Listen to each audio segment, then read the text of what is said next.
Stay tuned for Nero Wolfe. If the chimes shudder a little on Sunday afternoon, well, they know there's mystery in store Sunday with men of action like Mike Waring, better known as the Falcon, who brings his fearless and romantic touch to the solution of another mystery. After the Falcon, it's high adventure. Then the big guy steps in. The new Private Eye Charlie Weil concludes with a few casual homicides. The chimes mean mystery and action this Sunday afternoon on NBC. Transcribed. My boss is the smartest and the stubbornest, the fattest and the laziest, the cleverest and the craziest, the most extravagant detective in the world, Nero Wolfe.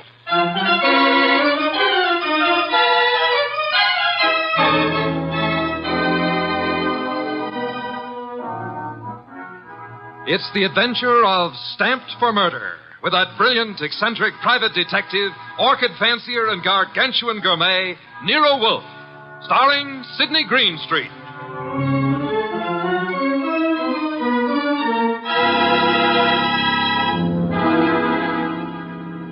Instructions for this morning, Archie. Your notebook, please.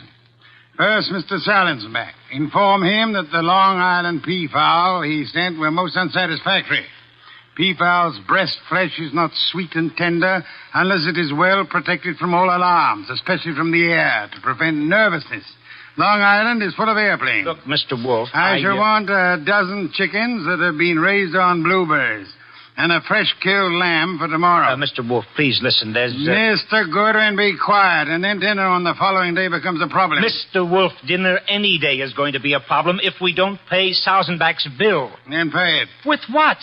The bank account's empty. Ridiculous. There were $4,000 yesterday. But you bought that shipment of orchid bulbs from Winold Gluckner.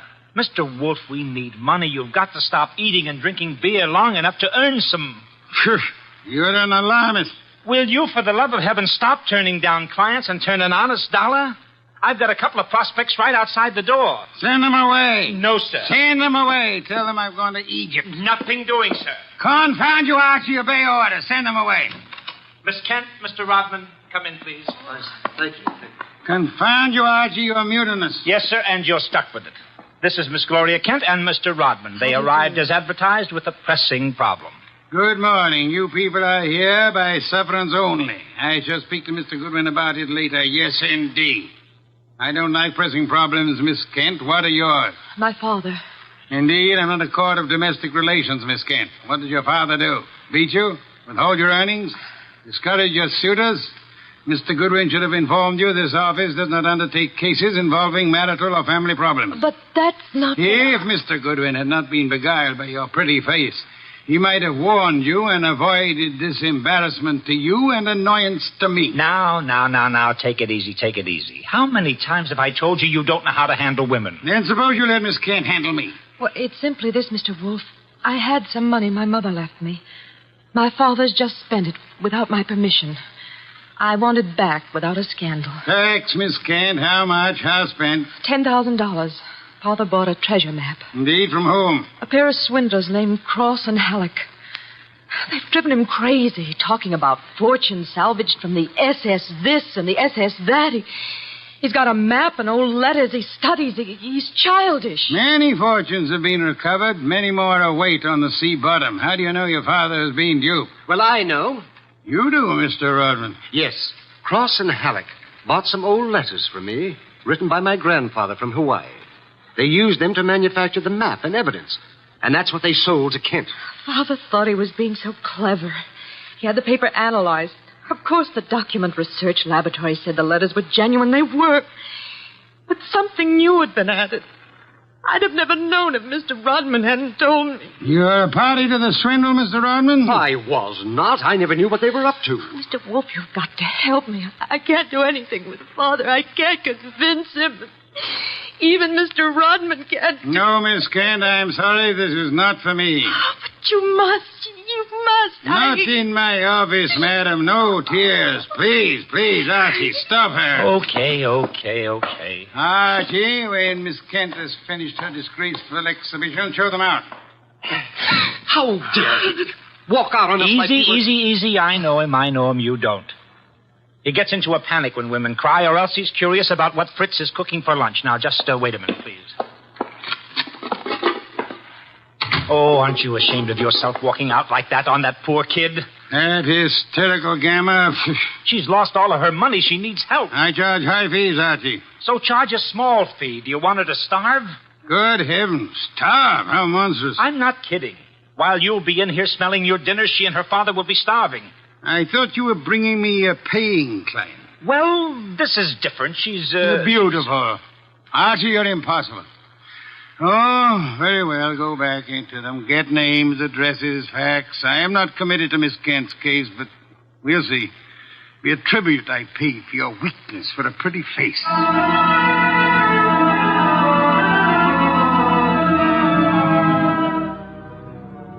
Rodman and Gloria Kent were gone, however.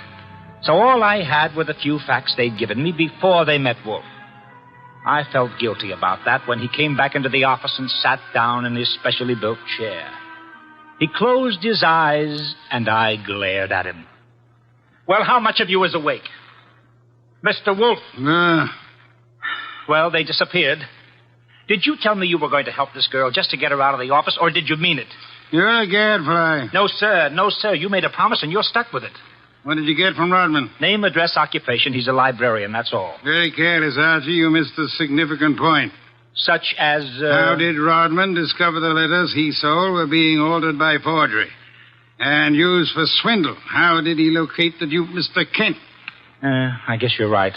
I'll ask him next time. But what about now? Are you going to get Gloria's money back? I assume you call Miss Kent Gloria solely in order to annoy me. It does. Stop it. Get Cross and Halleck. On my way. You'll find them at the Hotel Bogart. Wrong, sir. According to my notes, their address is... Never mind their address. The Hotel Bogart is the headquarters for successful confidence tricksters. They celebrate their victories there while the money lasts. You will possibly find Cross and Halleck drinking whiskey or lunching, probably both.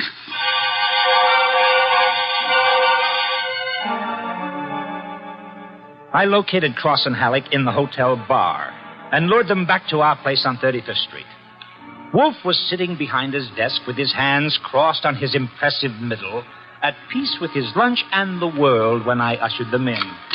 He sat bolt upright and scorched me with a look. Good afternoon, Mr. Wolfe. The tall one's name is Cross, the short one is Halleck. They want to help me invest my money.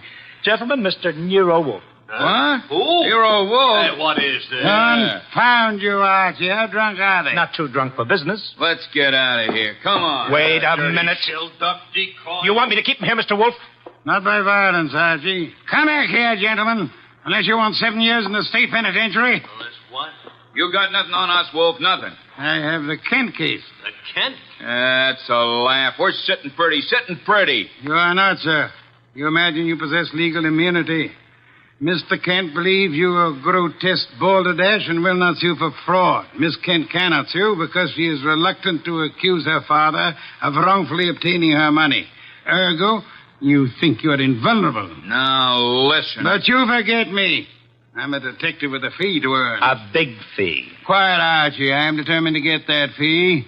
Therefore, as Miss Kent's agent, I can and will bring action against you. I'm indifferent to her tears or her father's disgrace. I'm indifferent to anything outside of money. You will return the $10,000 to me at once, sir, or you will be in jail by morning. You mean that? I do, Mr. Cross. Alec. Come here.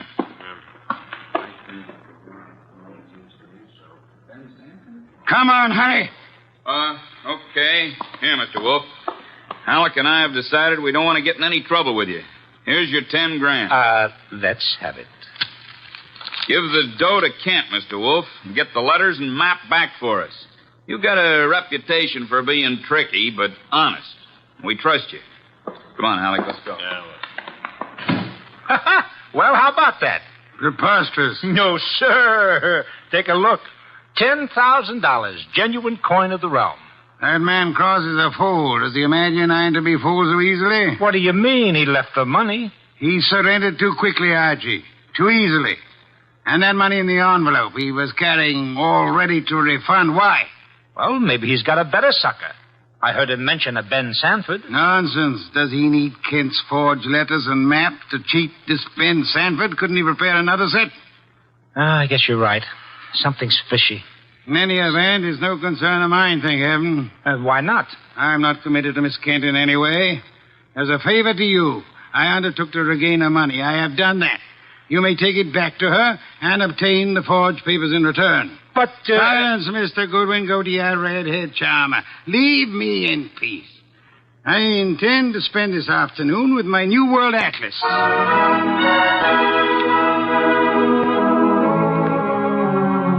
I left him 3,000 miles up the Amazon with his magnifying glass and drove up to East 69th Street. The Kent house was a broken-down little brownstone, and as I went up the stoop, the door opened and Gloria Kent burst out like a skyrocket. Hey, Miss Kent, easy, easy. Let go of me. Let go. What's wrong? What's wrong? Wrong.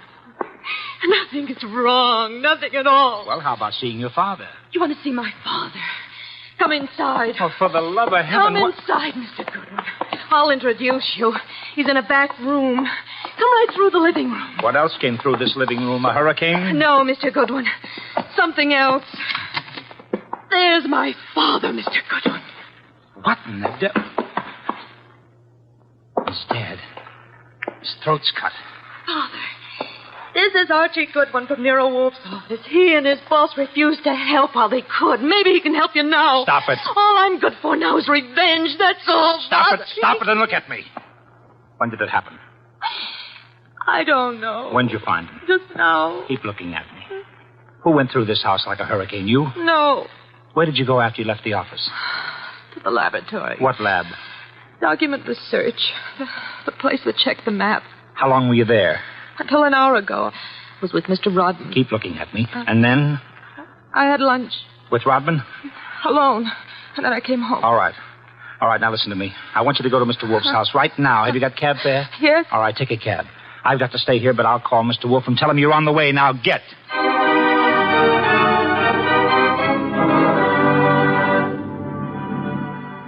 I called Wolfe, told him everything, and he instructed me to advise Inspector Kramer, who arrived with the homicide squad. I gave the inspector everything while the squad photographed and measured, print dusted and detected. At 3:30, Kramer took me back to the house on 35th Street for a fight with Wolfe. It's a great story, Wolfe. Great. Kent buys a phony treasure map. Everybody knows it's phony except Kent.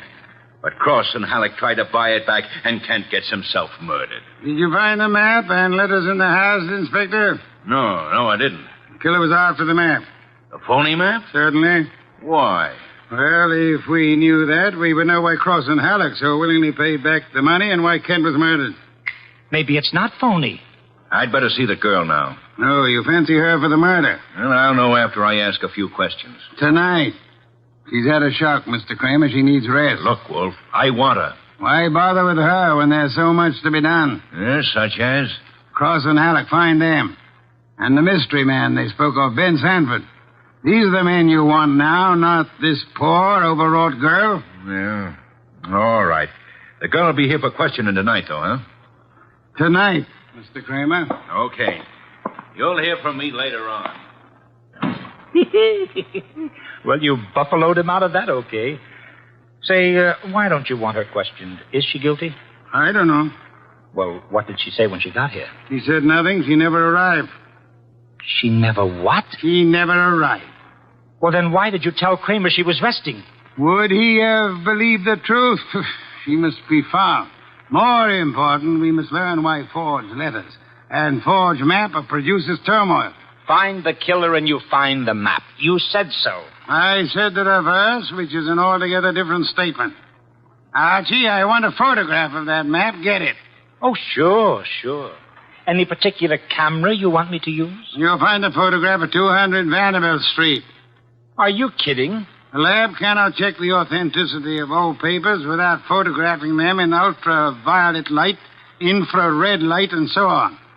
If this document research lab has examined those papers, they will have photographs. Get them.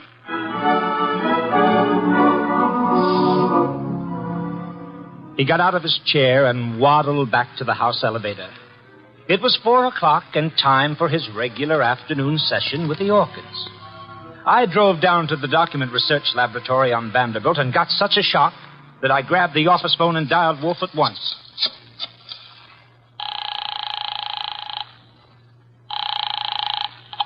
This is Nero Wolfe. Mr. Wolfe, Archie here. What's the matter? You lost? No, sir. No, sir, but I found something. Photographs?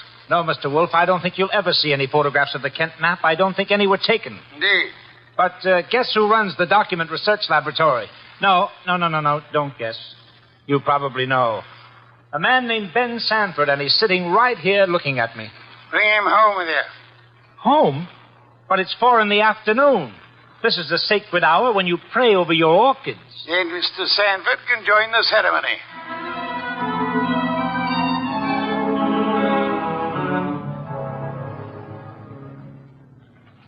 Hey, how about this place? How about it? There must be 1,000,000 flowers up here. No, not flowers. Orchids only. Mr. Wolfe has 10,000 plants. Never saw anything like it. And you never will again, brother. Hey, what kind is that on the bench? Oh, that's our pride and joy. Odontoglossum harryanum. Above them, the Van Petersirana, and the pink ones are the Coelogiani panduratas. Now, the large object, mulching flower pots, is Nero Wolfe. Mr. Wolfe, Ben Sanford. Good afternoon, sir. Hi. I came along to be obliging. I've got nothing to say about anything. How much have you offered Cross and Halleck for their treasure map? No comment. Mr. Sanford, I'm going to make some assumptions. I assume that you are not, in fact, a document expert, but an accessory to the fraud of Halleck and Cross. No comment. That you actually prepare fraudulent maps for those swindlers, and then in the guise of an expert guarantee their authenticity. No comment. But this you must answer. You did guarantee the authenticity of the map and letters Kent bought. It's on record. All right, I did. Then will you admit they were forged? What are you, a comic? No. You guarantee the value of the Kent map? Yes. As an expert? Yes. Then you've convicted yourself of murder. Murder? What is this? Mr. Kent was murdered, sir. Evidently for the map and letters he bought. But of all persons involved, you alone believe in the value of the map. No one else does. Therefore, you alone would have murdered Kent for the map. For the love of... Now, wait a minute. Chew it over, brother. Chew it over. Either way, he's got you. Okay, you want me to level? Here it is. Level, Archie. Okay, boss. Thief-type talk. It means tell the truth. It's like you say. The letters were bought from Rodman. I forged the map and evidence on them. I guaranteed them to Kent. It was a swindle. The letters are without value? Oh, sure, they're old, that's all, from 1851. Just tired family gossip and stuff. Indeed. There we have the problem again, Archie. Mr. Kent is swindled with a map and letters that are known to be worthless. He alone believes the fantasy of the treasure. There isn't any treasure, never was. Yet Cross and Halleck refunded the swindle money so eagerly. It is obvious they want those worthless documents back badly. Someone else wants them so bad he murders Mr. Kent. Why? I don't know. Archie, we must find the girl. There's a chance she turned to Mr. Rodman for refuge. I'm sorry, you'll have to go there at once. If the girl isn't there, bring Rodman.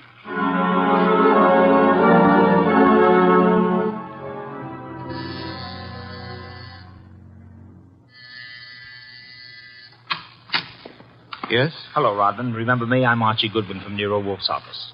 Oh, yes, of course. I came to get Gloria Kent. There's been a change in plans. Tell her to come out, please. Gloria?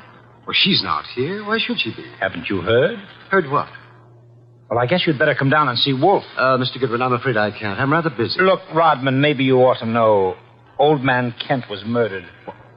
What? Yes, just after you and Gloria left us. Kent murdered? Well, this is awful, Mr. Goodwin. You want to see Mr. Wolfe now? Get your hat. Murder? Well, believe me, I never wanted this. I'm going to tell Nero Wolfe the whole mess. Every word of it. Okay, then. Come on, let's go. Yes, of course. Just a minute. I'll get my hat in the bedroom. Murdered? Kent? I never dreamed. Oh. Come on, Rodman. Come on. What? I didn't hear you. Oh, Rodman. What the... Rodman. Oh, Rodman. Good. Oh, what next? Come on. This is Nero Wolfe. Archie here. We've had a tough break. Yes? While I was waiting for Rodman at the front door, he went into the bedroom for his hat. The killer was there. How do you know? He cut Rodman's throat. Tell. The back window was open. It's a ground floor apartment. He was out and gone before I had a chance. Archie, where were your wits? Let me alone. I've had a man murdered 20 feet from me. You think I'm cheering? Mr. Kramer is here, and he has news for us, Archie. He could not locate Cross and Halleck in their apartment. They had not been home all day. The maid informed him that she was waiting for her weekly salary. Well, so what? She was most angry and peppery, Mr. Kramer informs me. Red pepper? Exactly. Okay, maybe I know what you mean. I'll try to deliver the goods this time. Goodbye.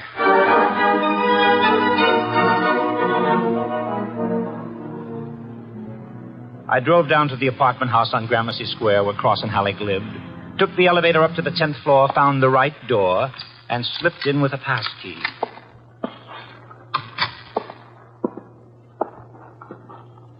Come on out. Come out wherever you are. I know you're in here. You fooled Kramer pretending to be the maid, but you didn't fool Wolfe. You'd better... Gloria! Cut it out, you idiot. Lay off. It's Archie, you dope. Archie Goodwin from Nero Wolfe's office. Remember me? Go. Give me the gun, Gloria. Give it to me. That's right. Who did you think I was? Halleck. Oh, brilliant. So Wolfe figured you out, huh? Well, you are a brave girl. They killed your father. You came up here and waited for them. You were going to kill them right back, huh? Oh, that red-headed temper. And you bluffed Kramer into thinking you were the maid. I had to do something. It was the only thing I could think of. To come here and kill him. Well, you're coming home with Archie.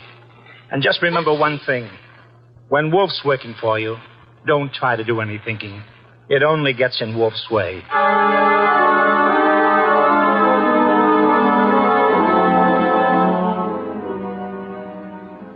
I got Gloria Kent back to the house at 7 o'clock. I parked the car, brought her into the office, and got the shock of my life. There was a convention on. Wolfe was there, with Inspector Kramer representing the cops. Cross, Halleck, and Sanford were there representing the crooks. When Kramer saw Gloria, he scowled first at her and then at Wolfe. So it was a slick one after all, Wolfe. You didn't have the girl. You had no intention of producing her. Please, Mr. Kramer, that can wait. There are other matters more important. I dine at 8. That leaves me 1 hour to solve your murders. Murders? More than one? Yes, 2. Elmer Rodman. By heaven, Goodwin, if you... Please, Mr. Kramer, not now. First, Miss Kent. Good evening, Miss Kent. I presume you have met these gentlemen, Cross, Halleck, and Sanford? Yeah, I'll take your purse, please. Well, why? Don't think me as naive as Mr. Goodwin, miss. When you left your home after the murder of your father, you took the map and letters with you. They are in your purse now. That's true. Archie, the purse. Thank you. We have here an interesting situation. There exist some old letters and map, forged and fraudulent. They're worth $10,000 and more to Cross and Halleck, and worth 2 murders to a killer. Why? There must be something of great value in the letters. Yes, such as? Something which Mr. Sanford could not see, although he worked on the document closely. Yet something which could be made manifest. What is the answer, Miss Kent? You know it? I swear I don't. Secret writing, Archie. Bring the chafing dish from the dining room. Right. Secret writing? I saw nothing when I worked on those letters. Naturally, Mr. Sanford, the writing is invisible. The heat is an agent. It makes most forms of secret writing visible. The chafing dish, boss. Thank you, Archie. Place it before me and light it. Right. Now I open Miss Kent's purse. From it, you see, I withdraw these ancient letters which he took from her house after her father's murder. That's not true. Archie. That's enough, Gloria. That's enough. From now on, you just listen. We remove the letters from the envelope and toast them gently. The secret ink vintage 1851 will easily succumb to the agency of heat. Careful. Those envelopes will catch fire. Hey, they're caught. Don't be upset, Mr. Cross, Mr. Halleck. The envelopes. They'll burn safely in the dish. We can concentrate on the writing. Watch closely. I don't want to be accused of trickery. You fat fool. The envelopes are everything. Put them out, Sanford. Don't sit there. Put them out. Why, Mr. Halleck? Well, the stamps, the missionaries, are worth a fortune. The missionary. Of course. You know that.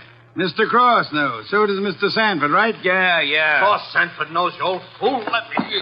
But Mr. Sanford is not alarmed. Why not, sir? I don't know what you're talking about. $50,000 or $100,000 is burning before your eyes, Mr. Sanford. Cross and Halleck are burning their fingers, putting out the flaming envelopes.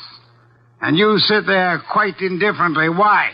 Well, You know the value of the missionary stamps on the letters you bought from Rodman. But you know these aren't the real letters. Isn't that it? Not the real letters? I told you I'm tough to crack, Wolf. You didn't fool me with those dummies. Dummies, how do you know? Mr. Cross didn't know. Mr. Halleck didn't know. How did you? Well, I'll tell you, sir. Only one man could know I was framing Miss Kent as a decoy. Only one man could know I prepared these dummy letters and pretended to take them from her purse. And that is the killer. The man who murdered her father and stole the map and letters this morning. You, sir, Mr. Sanford. Well, I'll be... Mr. Kramer, there's your killer. You'll find the missing map and letters on him or concealed in his home or office. You won't need the evidence anyway. Look at his face. He's self-confessed. Self-confessed like fun. He was booby-trapped.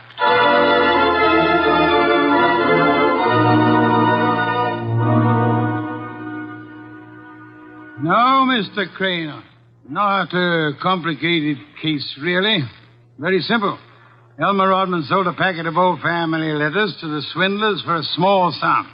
They used the letters to perpetrate their fraud on Miss Kent's father. And the stamps on the letters were valuable? They were a special Hawaiian issue 1851, Miss Kent. Nicknamed missionaries, because missionaries used them for writing home. They are extremely rare stamps worth upward of $25,000 each. Hey, no wonder they were worth 2 murders. We found 5 of them on Sanford. Excellent. Somewhere or other, Rodman discovered the value of the stamps after he sold the letters. In his effort to get them back, he communicated his discovery to the swindlers, Cross, Halleck, and Sanford. So that's why they refunded the money so fast. Precisely, in an effort to have the sale rescinded. Rodman sought out Kent and tried to convince him of the fraud. Alas, he would not listen to the truth, Mr. Kramer. Oh, I get it. And while the others were hassling around, Sanford tried to steal a march and quietly resorted to murder. There you have it. Ha-ha! Great job, boss. Great job. So Gloria not only gets her 10 grand back, but 5 times 25, which is about 125,000 worth of goodies. Now, figuring your rates by the hour, that means you've done a gratis job worth about... Yes, Kent. I did not, nor will I demand a large fee for what I've done. I will not go back on my word. But I can beg for a favor. I'll only be too happy to... Wait. I ask something that will not be easy to grant. What is it? Will you use your red hair, your pretty face, your admirable figure, and your ample fortune to lure Mr. Goodwin away from this house tonight? I would like to enjoy my dinner in peace. That won't be difficult, Mr. Wolfe. Let's have an understanding right now, Gloria. Difficult for you or for me? I'll be delighted. Indeed. To spend an evening with Mr. Goodwin, there is only one word for you, Miss Kent. Intrepid.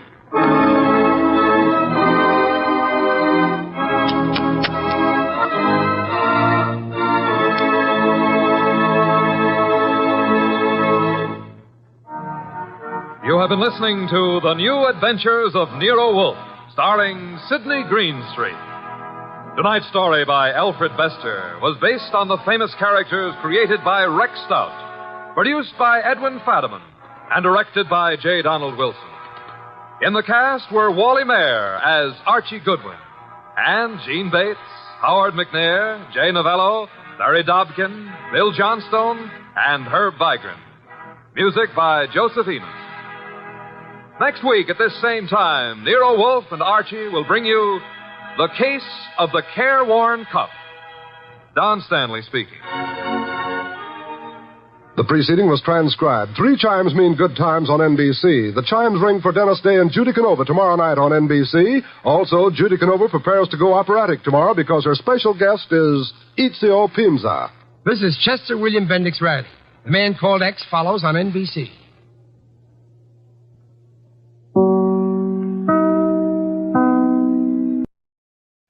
Stay tuned for Nero Wolfe. Saturday night chimes on NBC mean a full hour of fun with Dennis Day and Judy Canova. Dennis always appears perplexed and bewildered. But one thing that doesn't perplex him is how to make a popular ballad come to life in his thrilling tenor voice. And there's music also on the Judy Canova Show, plus comedy in the mischievous Canova manner.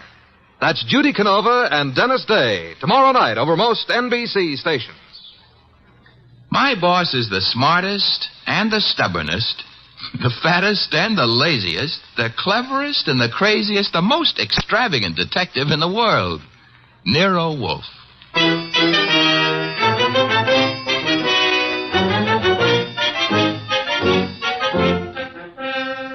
It's the transcribed adventure of The Case of the Careworn Cup, with that brilliant, eccentric private detective, orchid fancier, and gargantuan gourmet, Nero Wolfe, starring Sidney Greenstreet.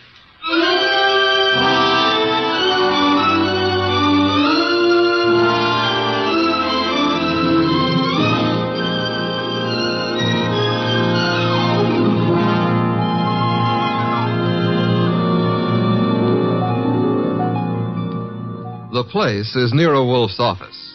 At the moment, the world's greatest motionless detective is sitting in the chair which was built especially to support his 300 pounds. His eyes are closed, and he's making sounds through his nose.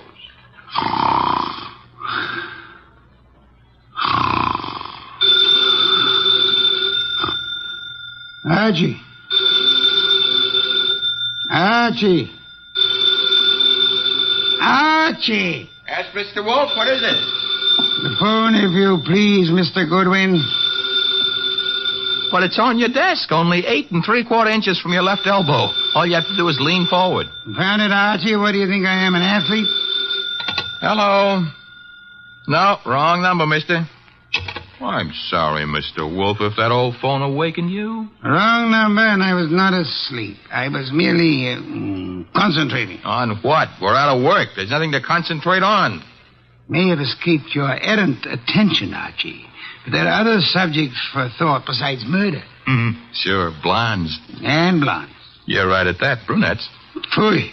That's not a nice thing to say about any girl, even if she does happen to be a brunette. Archie. Yes, sir? Go away. You annoy me. Suppose I did. It would get you beer for you. Fritz. Tonight happens to be Fritz's night off. However, you can always get your beer for yourself. Don't be an idiot. There are exactly 23 steps between here and the kitchen. As you very well know, I abominate strenuous physical activity. 23 steps times 2 is 46. You could walk very slow. Nonsense. Now that you mention it, I happen to be mildly thirsty, Archie. Would you... Now that I mention it, you'd better let the beer go for tonight. Why? Our stock is running low. You being careless? I've been careful, because something else is also running low. What? Money? Fiddlesticks, there's plenty in the bank. Sure, but very little of it is yours. Mr. Wolfe, do you remember that batch of orchids you bought last week? Of course I do. Magnificent and very rare specimen. I got a magnificent bill for him this morning, too. It was large? It was large. Confound it, Archie. I shall have to do some work. You turned down half a dozen cases in the last few weeks. One of them may still require me. Most of them hired other detectives. However, there is a Mr. Wenceslas who might still be in need. His problem is what? As I remember, he's being followed by midgets. He wanted you to do something about it. Not that he minded the midgets so much. It was the elephants they were riding. The man needs a psychiatrist, not a detective. Anyone else? I can check my files, but I don't think... Ha-ha! Saved by the bell. Another cliche like that, and I shall... Answer the phone yourself? Assassinate. You see what it is. Okay. Hello? Yes, Mr. Wolfe is in. Yes, he'll be in. He always is. What? But... That was a Mr. Charles Porter. He was in a hurry. He's on his way over right now. Should be here in 10 minutes.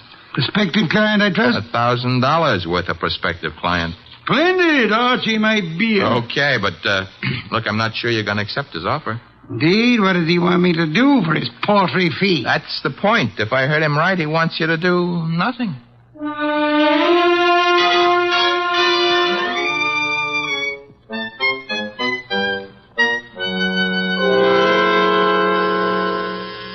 The door, Archie. Yes, sir. I hear it. Mr. Porter? Naturally, I'm Charles Porter. Who else would I be? It's a large field. Never mind. Come on in. I'm Archie Goodwin. Where is Wolfe? Mr. Wolfe is in here. Mr. Wolfe, this is Mr. Porter. Good evening. Fat, aren't you? It's moderately noticeable. Archie, a chair for Mr. Porter. Don't bother. I'm too impatient to sit. When I have business to take care of, I take care of it quickly. Very well. Send him out of the room. Mr. Goodwin, nonsense. He's my assistant. He remains. I don't like it. Archie, show Mr. Porter out. Now, wait. There's no need to get temperamental. Perhaps I'm a little abrupt. Rude. I'm a worried man. And impatient. You're wasting time, Mr. Porter. I suppose I am. The reason I came to you... Young man, what are you doing with that notebook? Getting ready to make marks in it. But... Oh, never mind. Mr. Wolfe, you have a client named Dorothy Spencer. Have I? There's no need to be coy about it. I happen to know. Then you know. I want you to drop her. Drop her? Refuse to handle her case. Close the books on her. You know what I mean. Why should I? The girl has no money. I have. That doesn't answer my question. Perhaps this will. Appear to be a small package of dollar bills. It happens to be $1,000. Archie, will you? I will. It is $1,000. Thank you. Mr. Porter. Yes? You're paying me $1,000 in order that I refuse to act for Miss Spencer. Nothing more. That's right. What does she suspect you of? I said nothing about... Well, that is... You must know that as well as I do. Possibly, and nevertheless, what does she suspect you of? Being a blackmailer. Whereas your occupation really is? I'm a musician. Pianist. I'm appearing nightly at the Windsor Hotel. Archie, have you made out a receipt for Mr. Porter? Yep. Give it to him and show him to the door. Okay. Mr. Porter? Mr. Wolfe, I want your assurance that the entire affair is definitely finished. My association with Miss Spencer, you mean? You have my assurance that it is. You'll forgive a classical illusion. The carver. Thank you. Good night. Mr. Wolfe, I have a secret about Mr. Porter. He smells. Some perfume or other. More important, his right coat cuff is more worn than his left cuff. And a carver happens to be a musical term meaning start again from the beginning. Oh? Porter thought it'd been finished. Therefore, Mr. Porter is a liar. His ignorance of common musical term indicates that he's not a musician. The worn right coat cuff, that he is an office worker. That's kind of leaping to a deduction. But even if Porter's a liar, Mr. Wolfe, there is something else.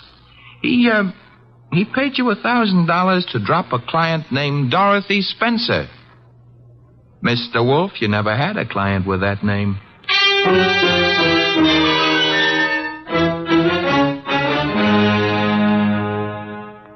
Well, that's that. Dorothy Spencer is not in. Anyway, she's not answering her phone. Mr. Wolfe, I said... I know what you said. Pah. That a comment? I'm worried. Mr. Porter may have assumed erroneously that Dorothy Spencer had employed or was intending to employ me. That does not explain why he lied about his occupation. Maybe he didn't lie. After all, your deductions could be wrong. Phooey. Okay. Take care of that right now. I'm phoning her. Hello, Windsor Hotel? Get me the manager's office. Thanks. Could you tell me if a Charles Porter plays the piano at... Uh-huh. She sounds blonde. I see. Thanks a lot. What do you do after work? Oh, so long. She goes home and beats her husband. About Porter, Archie. Bad news. He does play the piano at the Windsor in the move room. So where does that leave your deductions? Untouched, of course. Let me think. Yes, naturally. Naturally what? I came to the conclusion that Mr. Porter was an office worker. We have just discovered that Mr. Porter is not an office worker, therefore... You were wrong. I am never wrong. Therefore, the man who was here is not Charles Porter. Mr. Wolfe, do you think a man of your weight should climb out on a limb like that? Fiddlesticks. Look up Porter in the phone book and call him. Okay. Take a second. Archie, the phone company's best friend. Yep, here he is. What do I ask him? There'll be no need to ask Mr. Porter anything. Just phone. You're the boss. Yeah. I have to say something to the guy. Hello. I'd like to speak to Charles Porter. So would you. Who's... Oh, Stebbins, huh? Yeah, that's right, Archie. Oh. No, don't bother why I called. It's a coincidence. Goodbye. You know who that was? No. That was Sergeant Stebbins, Sergeant Pearlie Stebbins. I might add, as though you didn't know, that Stebbins happens to be a sergeant in homicide. Indeed. You expected this. I still don't know what your conversation was about. It was about Charles Porter, who maybe was a liar, but who isn't going to tell any more lies on account of he was just shot to death.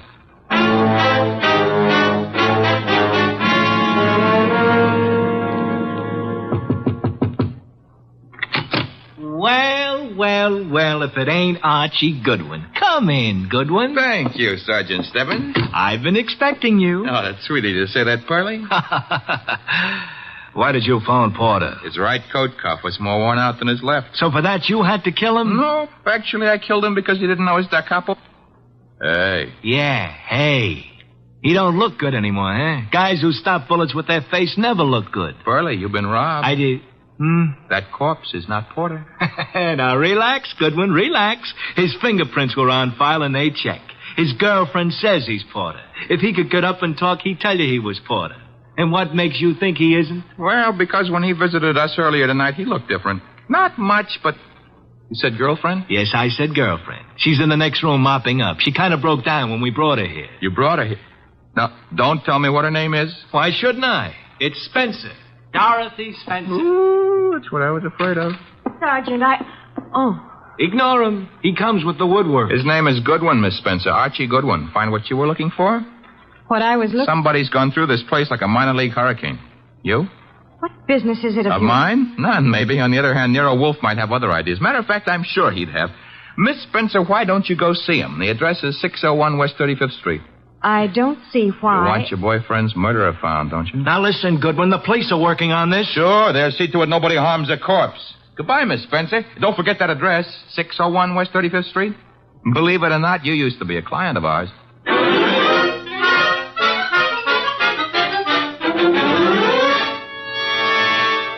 Oh, Mr. Wolfe, you're getting to be so brilliant, it's boring. Boy. That is, All right, tonight you deserve it. I'll get you another can of beer. But this is the last one. Unless you promise to do some exercise, like maybe standing up and sitting down 5 minutes a day. Thank you.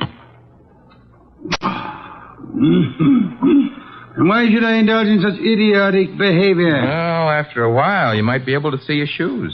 I've already seen them. Oh, that was 20 years ago. Things have changed. No more buttons. Hey, that must be Dorothy Spencer. She's undoubtedly young and beautiful. You deduced that from the way she pressed the buzzer? I deduced that from the gleam in your eye, Bah. Bah, all you want. I'm going to keep that gleam shining. Hello, Miss Spencer. Come in. Thank you.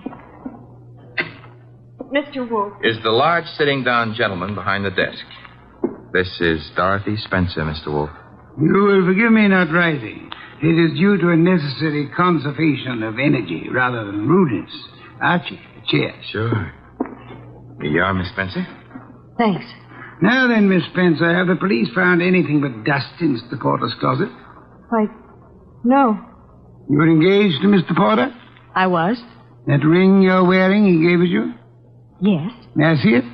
Well, all right. Here. Thank you. Expensive. Very expensive. You may have it back. Miss Spencer, why are you marrying Charles Porter? I loved him. Phooey. Mr. Porter, according to Archie's description, was twice your age with considerably less than half your attractiveness. Love may perhaps be blind, but it is not astigmatic. I don't know what you mean. What were you searching for under the nose of the police? Nothing. Nothing at all. How did your fiancé earn his money? He played the piano at the... Phooey. What he earned there in a year wouldn't begin to pay for the ring he gave you. Would you like to try again? I don't know how he made his money. I suggest that you do. I suggest that he earned money by the same method that he induced you to consider marrying him. Blackmail. Oh, but Why was he blackmailing you? old letters I'd written when I was too young to know any better. Your motives for murdering Porter would be twofold, then. Recovery of blackmail material and the avoidance of marriage to a man you dislike. I didn't kill Charles. Your doorbell, Archie. Get Miss Spencer into the kitchen. Once. Must be the police. Yeah, let's go, Miss Spencer. Right through that door. And stay there until I call you. Front door, Archie. Mr. Wolfe, do I know Dorothy Spencer's here? You know nothing. A simple role for you to play. I haven't got time to resent that insult right now, but wait until the next time you drop a collar button. Well, bless my soul, if it isn't dear old Inspector Kramer. How is the homicide department? Where's Wolfe? Big surprise. He's sitting. Mr. Wolfe? Good evening, Inspector. Where's Dorothy Spencer? This is not the Bureau of Missing Persons. The district attorney would like to talk to her. I shall tell her so the next time we meet. Yeah, that could be right now. She's in this house. I don't see her. Mind if I look around for myself? You have a search warrant, of course. It so happens no, but... Archie, the inspector's leaving. Okay, I'm leaving. I suppose by the time I get back with a warrant, she'll be in Hoboken. Hoboken? Where's that? Look, Wolf, you can go too far. One of these days you won't be able to talk yourself out of it. Trail me to the door, Goodwin, to show what a good detective you are. Oh, Inspector Kramer doesn't love us anymore. Unfortunate. Archie, take Miss Spencer to a respectable hotel. Register her under an assumed name. She is to stay there until notified otherwise. Luckily, the good inspector neglected to inform us that she was the leading suspect in a murder case. Hence, we're not accessories after the fact, and I don't want her arrested for murder as yet. Her beauty has won you over. You will then return here immediately. Okay. What are you going to be doing in the meanwhile? Archie, shall be thinking.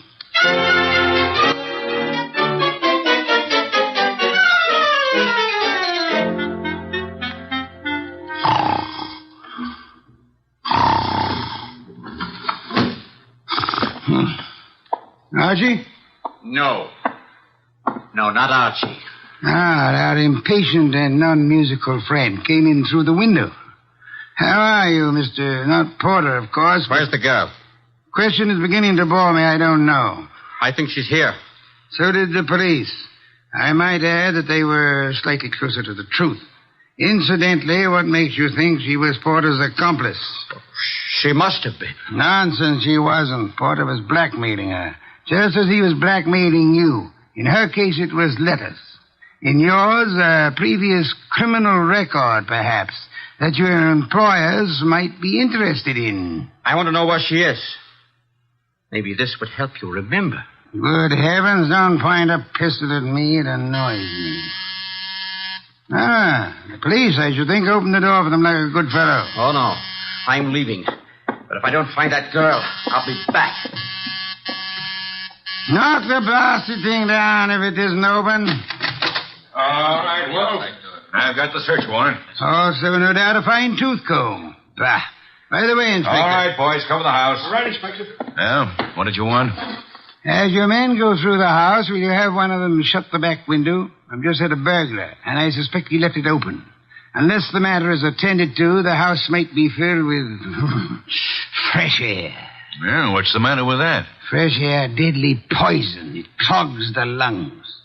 And may I point out that the warrant you're clutching in your hot little hand is not a lease on the house. Finish your search quickly, if you please, and then, why not try Hoboken?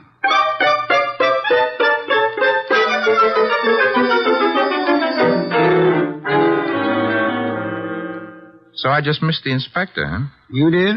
That I can stand. I'm sorry about the burglar, though.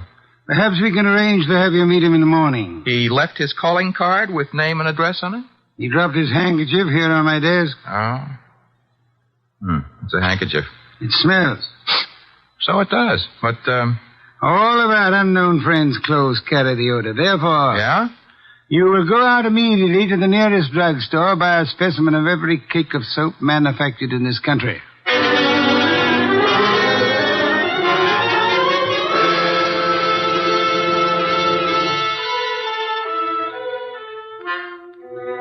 Mr. Wolfe? Be still. No. I never realized just how many different brands of soap are made in this country.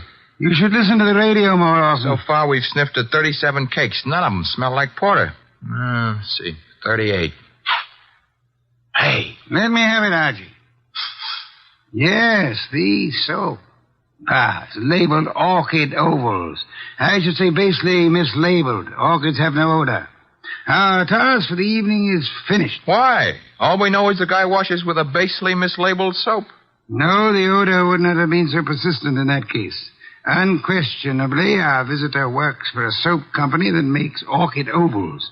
Every employee of a plant in which perfume in large quantities is used inevitably carries the odor on his clothes. Oh. And you already deduced he works in an office. Uh-huh. I go see him in the morning? You do? You know, Mr. Wolfe, what with hiring rooms for girls and paying visits to a perfume factory, I'm beginning to feel like a maiden aunt. No one would ever mistake you for a maiden aunt, Archie. Thanks. Is that another deduction? Maiden aunts rarely need a shave.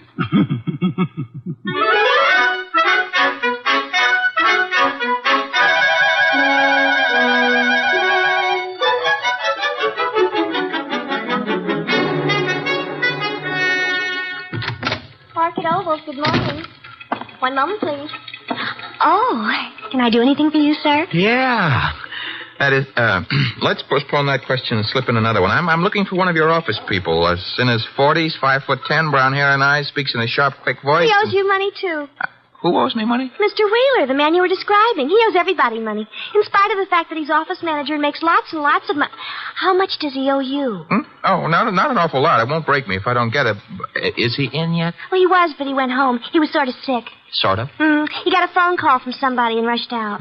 Too bad. Well, I better scram. Well, you didn't answer my question yet. I'm off at 5. My name's Gwen. Goodbye.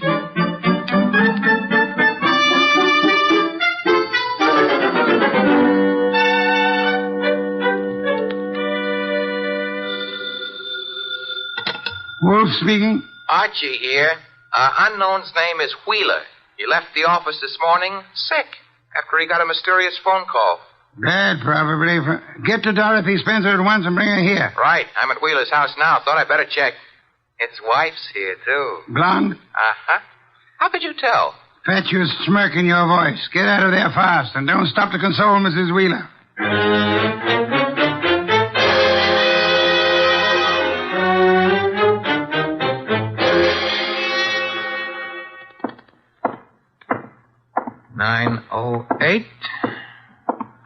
Room 909. Miss Dorothy Spencer.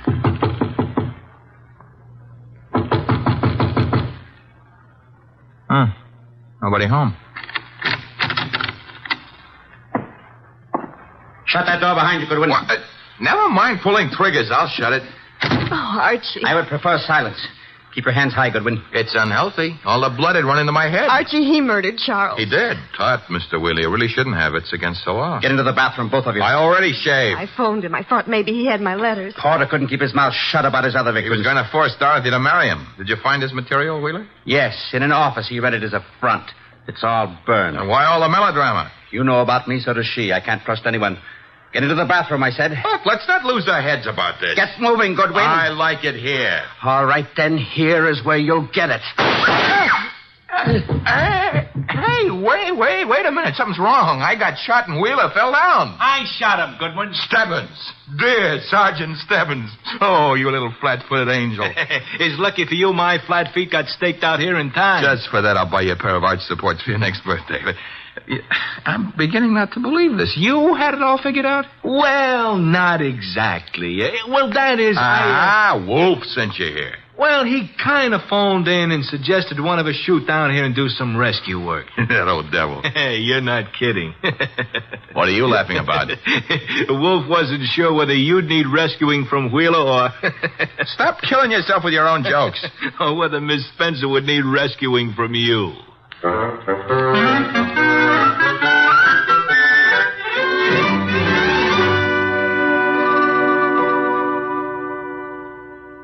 You've been a very foolish young woman, Miss Spencer. I suggest that in the future you exercise more care in your correspondence. Oh, I shall, Mr. Wolfe, but how can I ever thank you? Well, one way would be to listen wide-eyed while he explains how he solved the case. I have no intention. Oh, come on, Mr. Wolfe. Stop stalling. Please, Mr. Wolfe. Well, I'd be very happy to. As a matter of fact, I'd like to see anyone try to stop me. A man came to me, offered me $1,000 to drop a client I didn't have. Why? Because obviously he wished to direct my attention to that client. Me? You, Miss Spencer. Now then, he identified himself as Charles Porter, a musician. But I tested him and discovered that he knew nothing of music. Ah, the da capo routine. Precisely. Therefore, he was an imposter. His purpose? Yeah?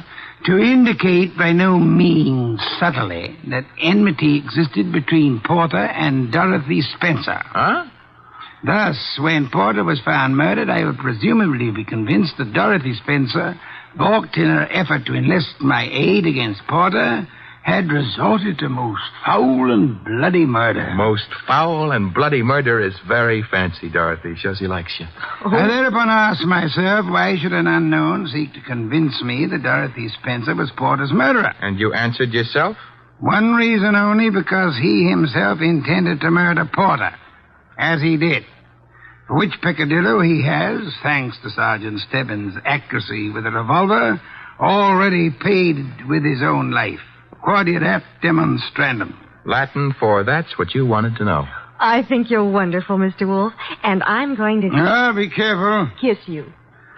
Archie, Miss Spencer is a very dangerous young woman. Today I feel brave. Do you, Archie? Very brave. What are you doing tonight? Nothing. Let's do it together. Bah. Oh, is that Mr. Wolfe? I said bah. Would you very much mind conducting your romance elsewhere? I would not. And do so at once. I have a very important matter to attend to. Goodbye, Mr. Wolfe. Goodbye. Night, sir. Very important. Very important.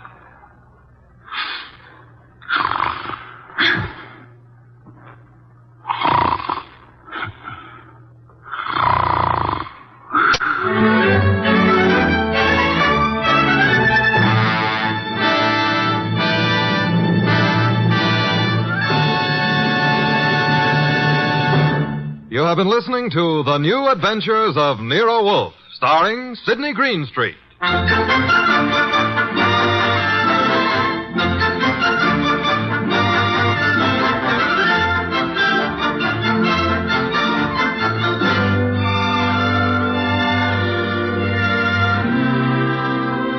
Tonight's transcribed story was based on the characters created by Rex Stout, produced and directed by J. Donald Wilson.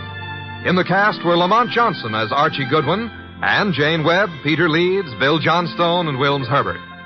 Next week at this same time, Nero Wolfe and Archie will bring you The Case of the Dear Dead Lady. Don Stanley speaking.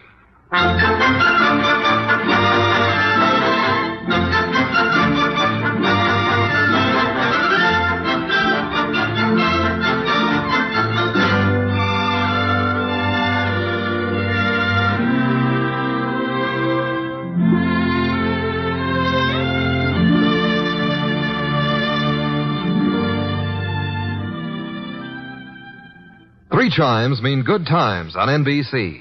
The NBC chimes are excited about the big show. An hour and a half every Sunday night with Tallulah Bankhead as Femme C. Comedy with stars like Jimmy Durante, Fred Allen, Jack Carson, Groucho Marx, and a host of others.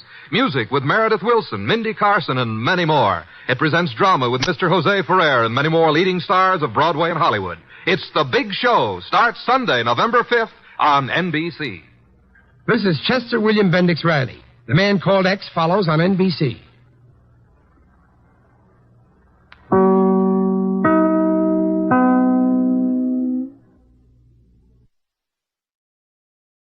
Stay tuned for Nero Wolfe. This Sunday marks the premiere of The Big Show on NBC. Not just any big show, it's The Big Show. NBC's hour and a half of comedy, music, and drama. The best of each. The Big Show will be heard every Sunday afternoon over most of these stations, with Tallulah Bankhead as Mistress of Ceremonies. Your stars for this Sunday's broadcast include Jimmy Durante, Fred Allen, Ethel Merman, Frankie Lane, Mindy Carson, Meredith Wilson, Danny Thomas, and hosts of others. All this and Tallulah, too. No wonder it's the big show. My boss is the smartest and the stubbornest, the fattest and the laziest, the cleverest and the craziest, the most extravagant detective in the world, Nero Wolfe.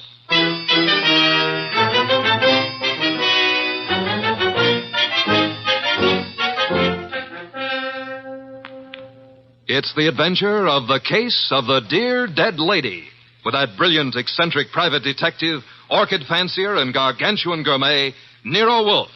Starring Sidney Greenstreet.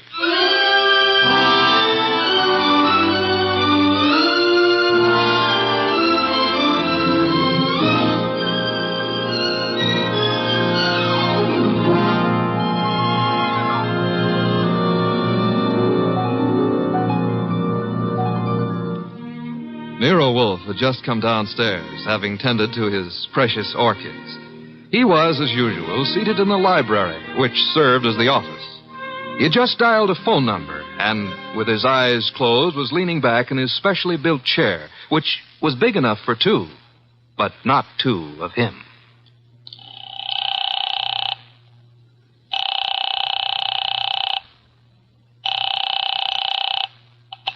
Halsbecker's Market, domestic and imported delicacies. Mr. Halsbecker, this is Nero Wolfe. Oh, yeah, Mr. Wolfe. I was just about to ring you. Well, I have need of 2 pounds of duck liver. I do not, of course, refer to the commercialized Strasbourg pate. Well, I appreciate the order, Mr. Wolfe, but... Next, my cook Fritz informs me that we require 3 fine fat geese. Look, Mr. Wolfe, there's a little matter of an unpaid... You bill. might add 12 cases of beer, a bushel of Vermont apples, green for stuffing, and a gallon of Marquesa Patricia Roman oil. Mr. Wolfe. In addition, Fritz has listed 6 dozen eggs, 4 braces of Sussex woodcock, and a few pounds of Westphalian ham. You have all that? Well, I can get it, Mr. Wolfe, but my bookkeeper... Thanks very much, Mr. Halsbracker. That will be all. Now, now then, Archie. Yes, boss? You seem to be worried. Oh, I am. This means naturally that I'm supposed to handle Halsbrecker's delivery boy when and if he shows. I had thought of leaving that simple matter to you. And what about the simple matter of the money? Money? I hate to bring up a vulgar subject, but where is it coming from? Oh, of course. You're right, Archie. I should have said... Said what? Charge it. Boss, look, you don't realize I know, but we're into that truffle broker for $500 and change. All right. Then give him a check. Okay, I will give him a check. And I hope they'll let you keep the orchids in your cell. You're a wit, Archie. Mm-hmm. You know, I'm on the bank's mailing list. We got a notice this morning. You don't mean... Oh, but I do. Again? Yeah, you just can't take money out of an account, boss. Sometimes you gotta put some in.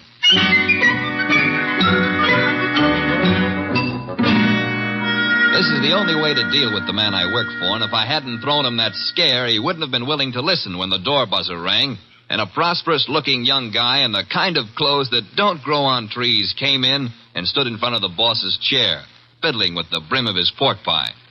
My name is Oliphant, Mr. Wolfe. Oliphant? Yes, sir, Oliphant. I am the spiritual leader and guiding head of a small religious group known as the Seekers of the Inner Power. I see. Also a man addicted to marrying neither wisely nor well, but often. You read the papers? I do. Mr. Wolfe, I am as aware of my sin-ridden past as anyone else is. The point is that I'm no longer that kind of man. Even a person such as I can see the light in time. Good. Might I ask why you've come to see me, Mr. Oliphant? I need your help, Mr. Wolfe. Concerning? A certain young lady with whom I'm deeply in love. Oh, I beg you not to confuse the present emotion with any of my earlier escapades. What I feel for Miss Dana is the pure and righteous glow of an upright seeker of the inner power. I promise to look on you as thoroughly redeemed, Mr. Oliphant. Proceed. Oh, by the way, do I recognize the name of your young lady as a Park Avenue socialite, an amateur swimming champion? Yes. But she's sweet, wonderful, beautiful. I've asked her to marry me, and she's given me some hope. In time, I fully expect to make her my wife. Well, then where's the problem? The problem is the presence of another man in her life. I'm sorry, sir. I'm a detective, not a matchmaker. This isn't a question of making a match, Mr. Wolfe. I have much too much respect for your talents to think of offering you such an assignment. Exactly. What do you want me to do? I want you to save Ilse Dana's life. Her life? Mr. Wolfe, this other man I spoke of is insanely jealous. Not only of Ilse's present, but of her past as well. He has threatened to kill her. I don't doubt your earnestness in this matter, Mr. Oliphant, but how would you know? I was listening on an extension in Miss Dana's apartment a few days ago when Hunter called. Hunter? Yes, sir, Jack Hunter. Known as Jack the Babe Hunter. Wait a minute. I know that canvasback. Huh? Sure, he's a coffee and cake prelim waltzer. No, he's not. He's a boxer. Archie is being fancy. Overlook it, Mr. Oliphant. Is Hunter in love with this lady of yours? I doubt it. He's a man of complete moral and spiritual corruption, I believe. Naturally you would. But what are the facts? In my opinion, he's after her for her money. She has money? To burn. And you, Mr. Oliphant? Me? Can you also afford to burn? How much do you want? The answer to that would be astronomical. However, if you leave a check for, say, $7,000, I shall look into your matter the very moment I have completed a little research into the nutrition of the Polynesian orchid.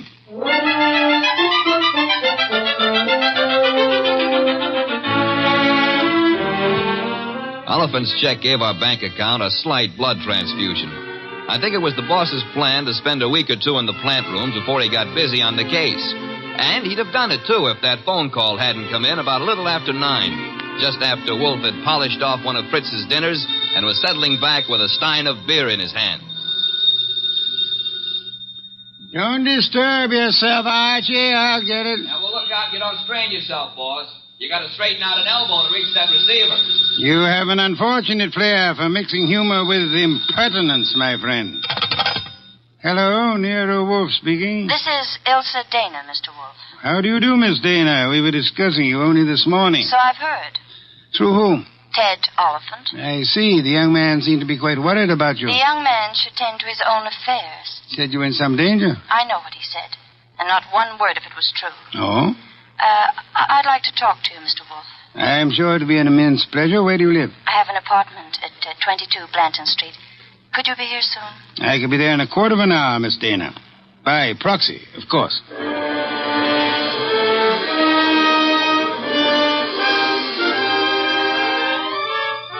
The proxy, naturally, was yours truly. 10 minutes later, at 20 past 9, I walked up to Ilse Dana's door with a nosy elevator boy giving me the 00. The reason for his interest was that her door was open and the room inside was empty except for a little twisted pile of pale pink satin, which at close range turned out to be a woman. Which woman turned out to be Ilse Dana. And Ilse Dana was dead. She used to be pretty. She isn't now. Yeah, strangulation doesn't help any girl's looks, son. Make anything of it? Well, the position of her body and the bloodstains on her pointed fingernails tells me that she put up a tough struggle before somebody succeeded in smothering with a pillow from the sofa over there. Yeah, that figures. When did it happen, I wonder? Yeah, the last 15 minutes, I'd guess. Say, who's been up in the elevator this evening? Nobody for her. Well, somebody came up. Well, who says not? They could have used the stairs, you know. Yeah. How well do you know Miss Dana? I know exactly zero about Miss Dana. How could you ride her up and down every day and know nothing about her? It's a rule of the house to keep your mouth shut. The rule also goes when being questioned by a cop. A cop? Who's a cop? Oh, I guess you're a cello player from the Philharmonic. Look, I happen to work for a guy named Nero Wolfe.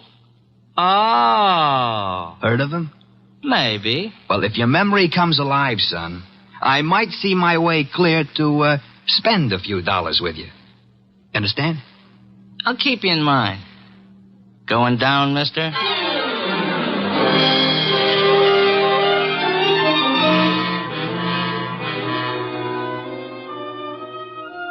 I spent time trying to get sense out of the superintendent and a set of chambermaids, but they were as quiet as a ballpark on Christmas Eve. Then I called the cops and told them about Oliphant and Hunter. By the time I got home, the house was dark and Nero Wolfe was sleeping. Next morning, I gave him the details while he drank 3 bottles of beer. When I finished, he sat for a long time and then started another bottle. The prize fighter. What about the prize fighter, Archie? Hunter? Well, I phoned the hotel he lives in before you got up. And? They told me he wasn't in. You know, I begin to think that Mr. Oliphant brought us a more absorbing case than he suspected. You know, I'm glad you like it. I don't like it. I don't like work of any variety. But this thing has its points. Well, what do we do next? Next, we investigate my client. What? Merely because the reformed playboy employs a detective doesn't exempt him from suspicion, Archie. Oh, now who's that? I'm afraid we have no choice but to open the door and see. My name is Young. Barstow Young. It's nice meeting you, Mr. Young. What do you want? I want to see Nero Wolfe. About? About a certain young lady with whom I am deeply in love. What? Will you repeat that? I want to see Mr. Wolfe about a certain young lady with whom I am deeply in love. Mm-hmm. Her name, please? Ilsa Dana. Is it possible that you entertain plans of making her your wife? Why, yes, but there's a problem involved. Another man? Yes. Well, do come in. Do come in. I think we've been waiting for you. Oh, Mr. Wolfe. Here's another one. Ah, Mr. Wolfe. You've come to me about Miss Ilsa Dana, sir? I have come to you, more specifically, about a man who has threatened her life. How unusual. He's the treacherous kind. Mild-mannered, you know. As we say in my profession, he underplays it. Your profession, then, is the stage. It is, sir. Go on, you interest me deeply. I was present recently when he told her that he would certainly kill her unless she mended her sinful ways. Sinful? No one denies that Ilsa has had, shall we say, a checkered career. But the man's attitude is totally fanatical. What's his particular brand of fanaticism, Mr. Young? Theodore Oliphant is a religious maniac. Well, what do you know? He's come to give Theodore a bad report card. I don't understand. I've come to ask Mr. Wolfe to prevent his murdering Miss Dana. Am I allowed a direct question, sir? Why, of course. Where were you between 9 and 9:20 p.m. last night? 9 and 9:20. Why do you ask? You said I was permitted a direct question. Oh, well, I was walking in the park, as I remember. Do you make a habit of walking in the park? I have lately. I'm preparing for an important role in a forthcoming production. What's so important about last night? From your point of view, a great deal, sir. Well, what do you mean? Last night, Miss Ilsa Dana was murdered. What? Mr. Goodwin here discovered the body. No. I'm afraid I must insist, Mr. Young. Why are you looking at me like that? Are you accusing me of... I have accused you of nothing, my dear sir. Well, now, look, you're making a mistake. Oliphant killed her. You may be sure of that. I have your word. I know him. He was trying to reform her, wanted to make her a devout follower of his cult, the Seekers of Power.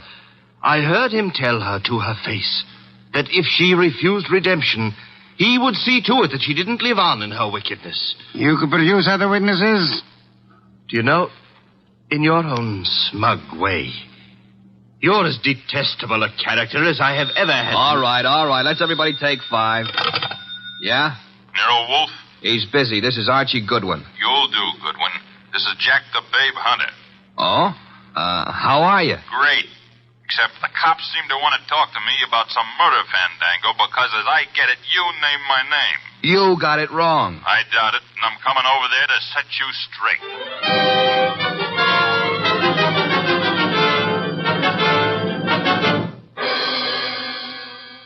Why'd you ring me in on this mess, Wolfe? You knew the girl pretty well. Me and how many more? Besides, what time was she murdered? Last night between 9 and 9:20. I see. So if you would inform the police where you were at the time, that should be that. Yeah. By the way, Mr. Hunter, where were you at the time? I don't see your badge, Wolfe. I was only wondering. I haven't been near the Dana woman for over a month. But if you're really interested, I'll give you the name of the killer. Please do not keep us in suspense, Mr. Hunter. A couple of years back, Ilsa financed a guy in a big and lousy Shakespearean play that closed like a clam and nothing flat. Go on. It was money down the drain. The guy's got nerve. And he was in love with her, and he figured she'd do anything for him. So he comes back to her to finance him again. This time in Hamlet, no less. I see. I don't have to tell you what a flop that would be. You needn't tell me the actor's name either. You know? Mr. Barstow Young just left here. Yeah? Well, he's your man, Wolf.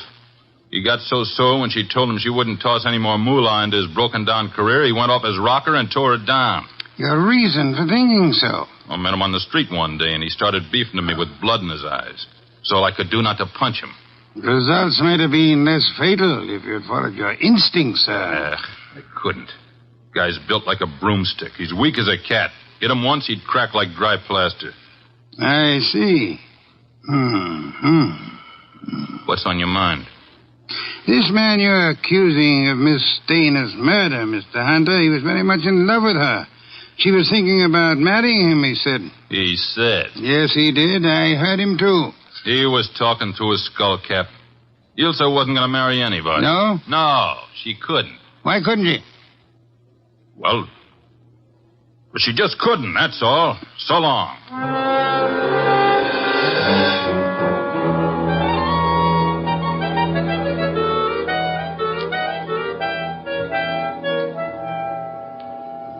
Well, now we got a perfect circle with everybody pointing at everybody else and nobody able to prove a thing. What Hunter says isn't impossible, Archie. You think Young did it? I don't think at all yet. But if there's anything more dangerous than a woman scorned, it's an actor scorned. We have another visitor. Yeah, who are you expecting? At this point, anybody. Hi. Oh, you. Yeah, I told you might hear from me. Come on in. Who's this? A fella runs the elevator at 22 Blanton Street. What do you got for me, kid? Postcard? Postcard? Yeah, the cops missed it, but I spotted the edge stuck under a rug. Nice of you to have delivered it. Or maybe he was just being curious. Curious? It's not every elevator boy who has a chance to see Nero Wolfe in the flesh. Oh, him? Come off it, High Pockets. I'm here because you mentioned something about spending a few bucks. Oh. I wouldn't cross the street to see the best gumshoe that ever breathed. Look, gumshoes don't breathe, and how would you like a sock? Archie, pay him and let him go. Yeah, pay me and let me go. Sure, Mr. Wolfe. Here you are. Thanks. Don't mention it. Anytime, pal. Anytime. How do you like that fresh little punk? Archie, the lad has done us nobly. Yeah? A typewritten card addressed to Miss Ilse Dana. Well, what's it say? Rather peculiar message. Have you prayed tonight? It's signed with a single letter O. Have you prayed tonight? Yes. Signed O? Exactly. Weird, isn't it? Well, what's weird about it? What could be plainer? Have you prayed tonight? Now, I ask you, who is the man in this deal who's interested in praying? All of us, I hope, are God-fearing. All right. But I ask you again, what does O stand for? It could stand for O'Brien, Obituary, Omaha. What about Oliphant? Oliphant, too. What's with this indifference? The case is cracking and you slough it off. You remember what Young said? Oliphant threatened to kill her because she wouldn't join that cockeyed movement of his. Don't exhaust yourself, Archie. We have a hard night ahead. Yes, but I don't understand. But I don't mean to stifle your imagination, my friend. But if you'd reserve your deductions for a little while, you could lend me some much-needed assistance. What do you want? I want you to become a burglar. A burglar? I want you to hurry over to the dead woman's apartment on Blanton Street and ransack it. For what? How do I know? We need help. Anything may help us. Go through the place with a fine tooth comb.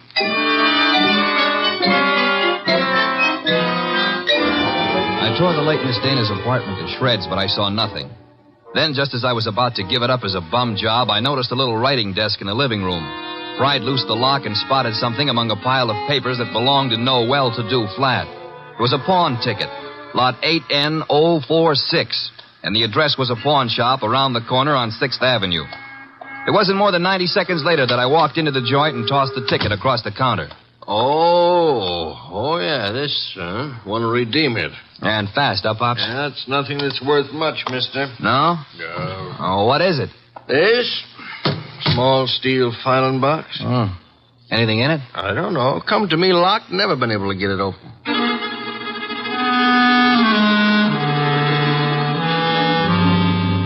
We got it open, Wolf and I. Smashed the front end with a poker. There were some odds and ends inside, old earrings, some thumbtacks, a cigarette lighter, just trash.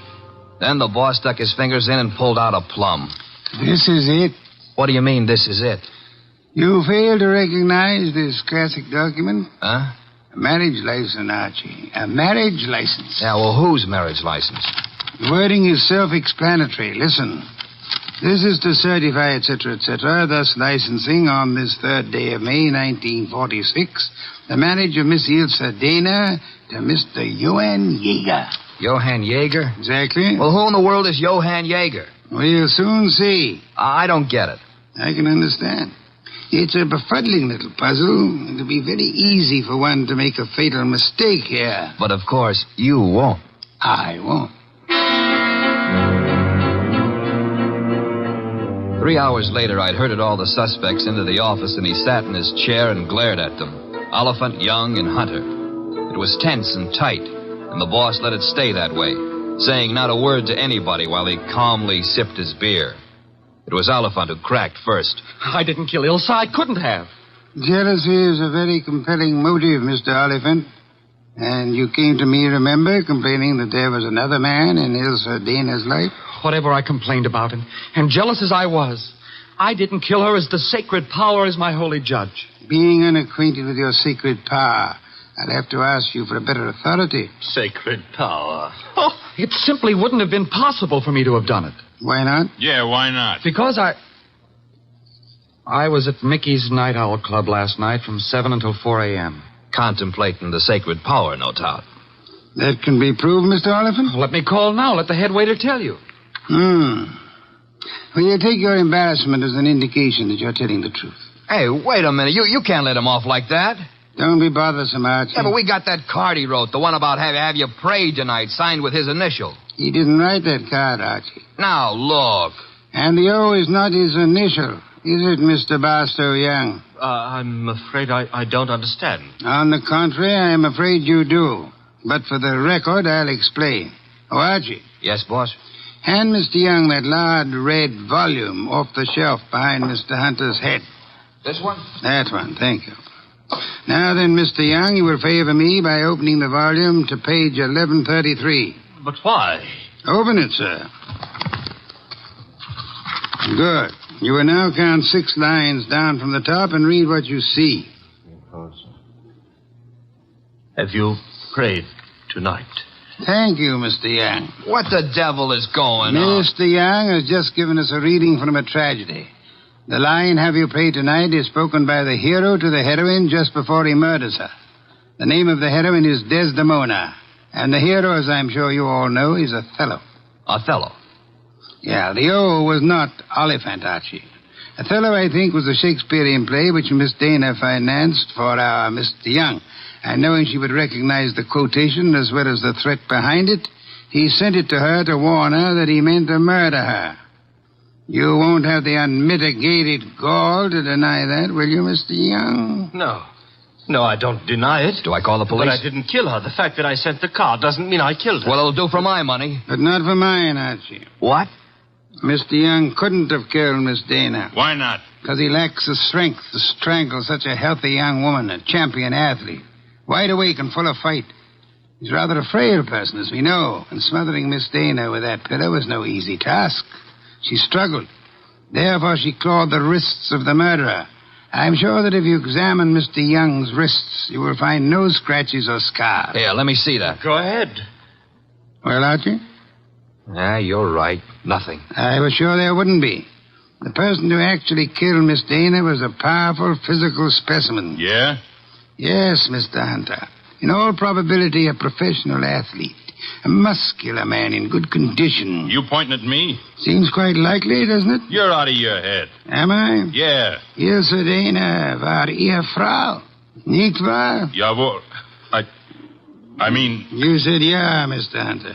And you meant yeah, yes.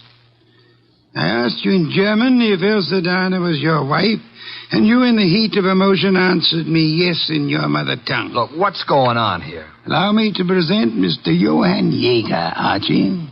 Him? I've known it since we first saw that marriage license. You see, Jack Hunter is the English translation of our friend's real name back in Germany, where he comes from, Mr. Johann Jaeger. Oh, what do you know? So you proved nothing. Yeah, I was married to Ilse.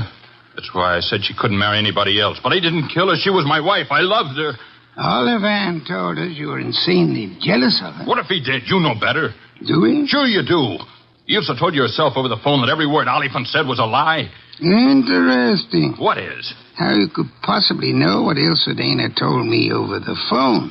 I hadn't mentioned it to you or anybody else. Oh, well, you see... I see most clearly, Mr. Yeager, that you must have been in the apartment with her listening on the extension phone, or you couldn't possibly have that information. And it was only a few minutes after that telephone call that Ilsa Dana was smothered to death. And I see it's about time I said good night. Wait a minute, Yeager. Wait a minute. Good work, Archie. I advise you to sit still, Mr. Johann Yeager Hunter. I was right. I told you he threatened to kill her. But why? I've only guessed at the story. Reconstructed it, so to say. But I think you and Mr. Young ought to be congratulated. On what, sir? On not having won your fair lady. You've always thought of her as a sweet, demure society girl. But actually, she was a vicious person, as bad as the man who killed her, if not worse. She tortured him cruelly for 4 long years. How can you say that about her? How can you doubt it, Mr. Oliphant? There must have been a great many men in her life. We know at least 2 definitely, you and Mr. Young. But she was in love with me. She was in love with me. I'm sorry to shatter your illusions, but she was not in love with either of you. She was using you for her purpose. What was her purpose? Tormenting the man she married. That was her preoccupation day and night.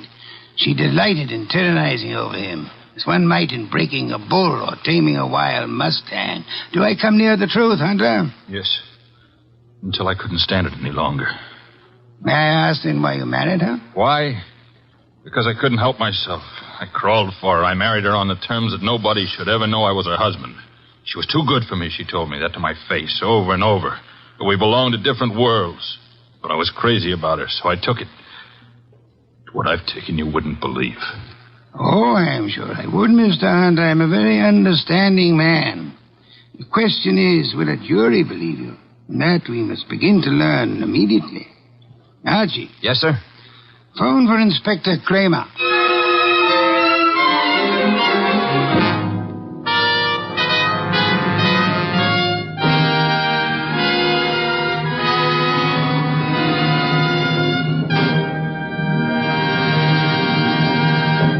You have been listening to The New Adventures of Nero Wolfe, starring Sidney Greenstreet.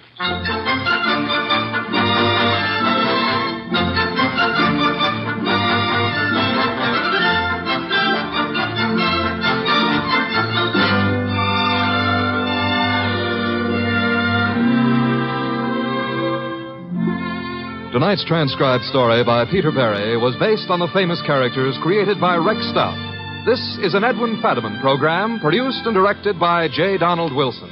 In the cast were Herb Ellis as Archie Goodwin and Lee Millar, Marna Keneally, Larry Dobkin, Barney Phillips, and Jerry Hausner.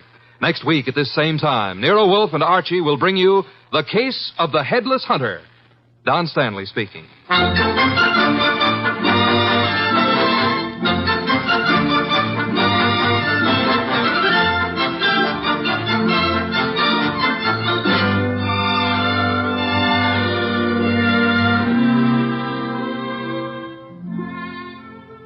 And don't forget, this Sunday marks the premiere of The Big Show on NBC. Not just any big show, it's the big show. NBC's hour and a half of comedy, music, drama, and the best of each.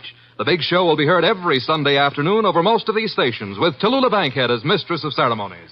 Your stars for this Sunday's broadcast include Jimmy Durante, Fred Allen, Ethel Merman, Frankie Lane, Mindy Carson, Meredith Wilson, Danny Thomas, and hosts of others.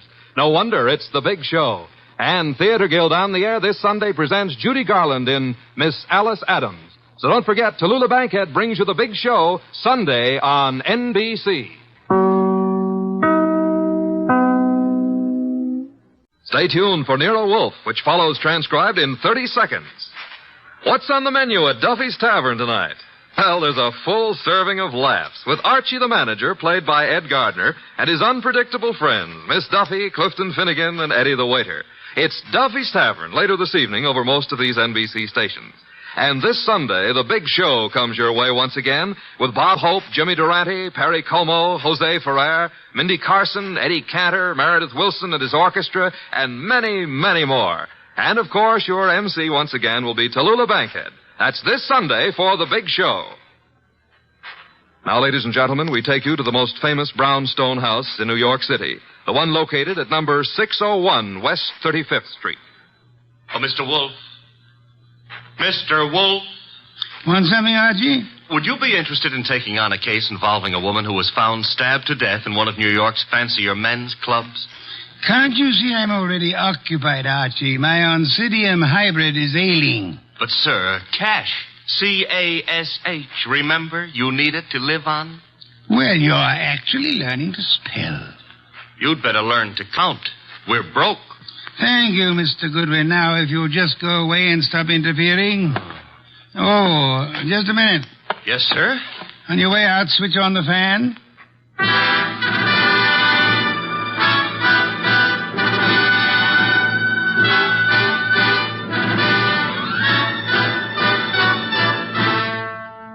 Yes, ladies and gentlemen, it's that one and only man of moves, the most famous detective in modern fiction, that corpulent, orchid-raising, beer-drinking gourmet who also happens to be a genius.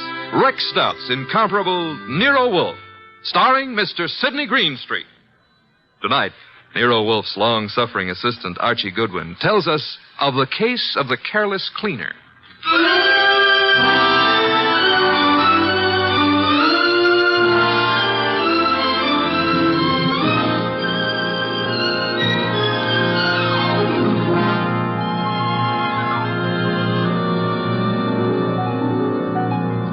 We didn't know Clay Michelson very well at the time, though Mr. Wolfe had hung one of the Michelson's paintings on the library wall. But then I guess we should have considered ourselves lucky not to have known him or his wife, Phila. 2 weeks ago, they had a quarrel. Oh, Clay, darling, I didn't expect you home so soon. I thought you were going to the museum to see the Van Goghs. I decided not to, Phila. Oh. Well, if you plan to paint this afternoon, I'll get out of the studio. I want to run some errands anyway. Why don't you make your phone call from here, Phila? Phone call? Who is he, Phila? He? Who were you waiting for this afternoon? Please, Clay, don't start that jealousy routine again. Don't try to kid me. You're being stupid, Clay. I'm stupid, all right, but I'm getting wise pretty fast.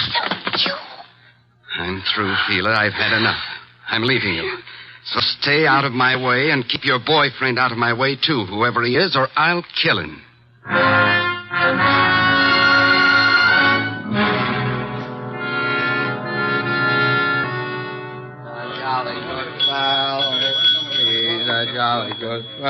Yes?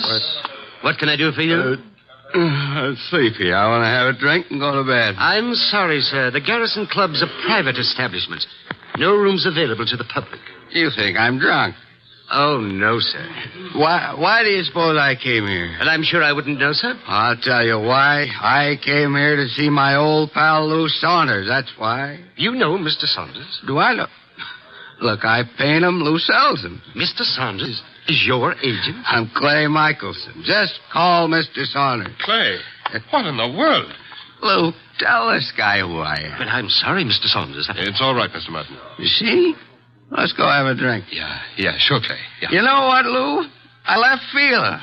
I walked out on her. Is there something I can do, Mr. Saunders? Yeah, have someone fix a bed in the other room of my suite. Mr. Michelson will be staying with me. At least for tonight.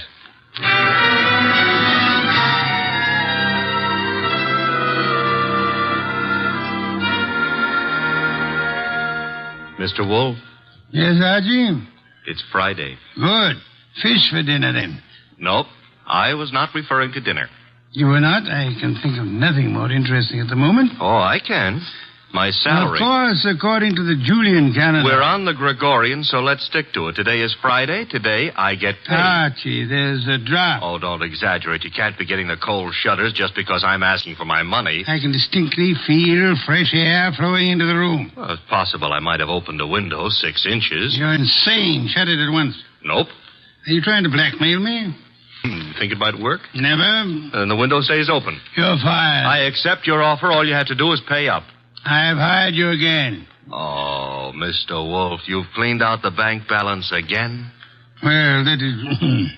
Well, had you seen those Miltonians? Would I have voluntarily given up my paycheck for them? Orchids are very beautiful, Mr. Wolfe, but blondes are... The door, Archie. I am unemployed. Found you it may be a client, and if it is, then we can extract a fee. You follow me, Archie? I'm already on my way to the door. Mr. Wolfe, I've got to see him at once. Well, come in. Thank you. Mr. Wolfe, this is... My name is Saunders, Mr. Wolfe. We've met before. I remember. As a matter of fact, you sold me a painting of Michelson. Yes, well, that's why I'm here. It's about Michelson, Mr. Wolfe, that I've come. Frankly, I think the man's about to go mad. He and his wife have split up, and such a splendid artist, too. A pity. I don't know what to do. He's drinking like a fish. For 2 weeks I've been letting him live in part of my suite at the Garrison Club, but he's just steadily getting worse. I try a hospital. I can't. The publicity. Mr. Wolfe, Clay admired you so that time we all had dinner after the painting transaction. I thought maybe you could talk to him. Maybe you could get him on his feet again. I'm not a doctor, Mr. Saunders. But I'm sure he'd listen to you. Excuse me a moment, Mr. Saunders. Nero Wolfe speaking. Inspector Kramer. Good evening, Inspector. Got a guy called Lou Saunders at your place? Garrison Club said he'd gone to your place. Yes, he's here. Well, see to it that he doesn't leave until I get there. I'd hardly do that, Inspector. I have no reason to detain Mr. Saunders. There's plenty of reason. It so happens a woman's just been murdered in his suite. Murdered? Yeah. A Miss Hilda Lundgren. What's happened? Now will you hold him? Do you know a Miss Hilda Lundgren, Saunders? Hilda Lundgren? I've never heard of her. She seems to have chosen your suite to be murdered in. I'd better get right over there. Mr. Saunders says to tell you he'll be right over, Inspector. Now listen, Wolfe. Good day, Inspector. Murdered? Murdered in my suite? Mr. Wolfe, you've got to come with me. Mr. Goodwin will accompany you after the formality of a retainer, Mr. Saunders. Oh, anything you say. Here, I'll write a check. Good. 500. 500? Fine. My friend and assistant, Mr. Goodwin, will go with you. I have great confidence in his ability to bring back every detail of a murder, particularly where a woman's involved.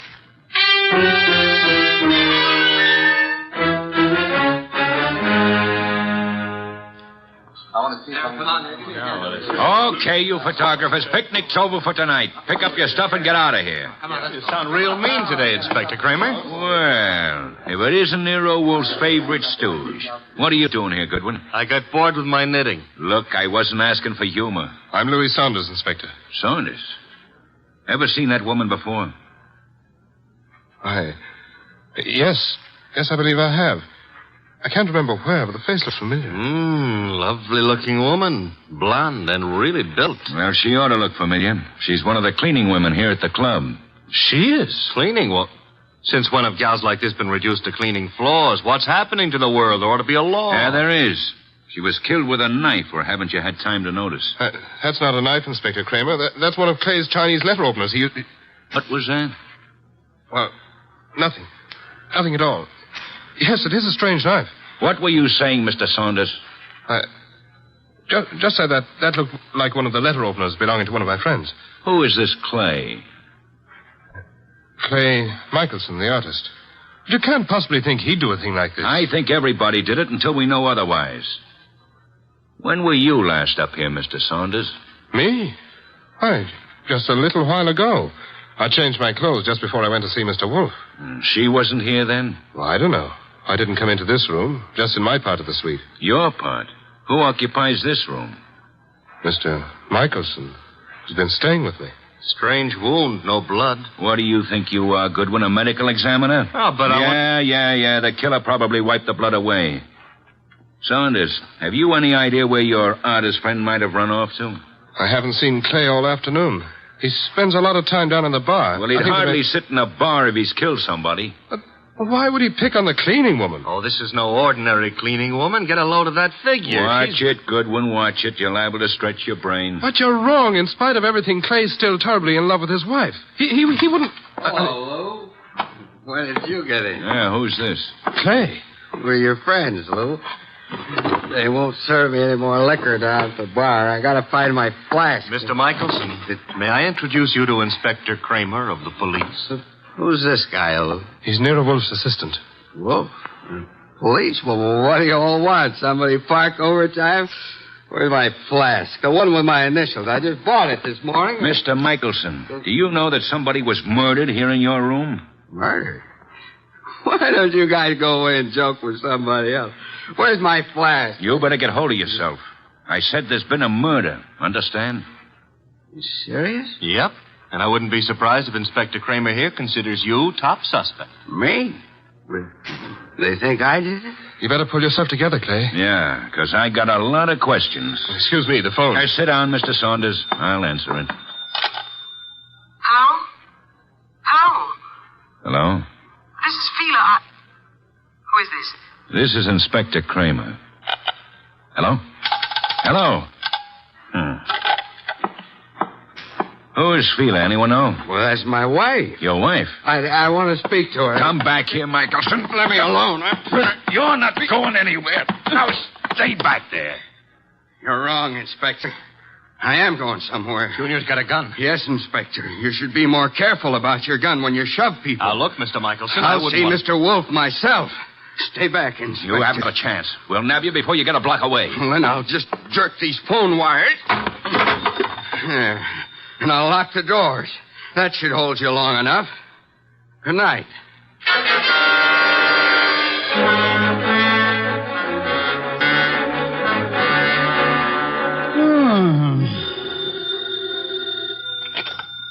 Nero Wolfe speaking. Wolf Kramer.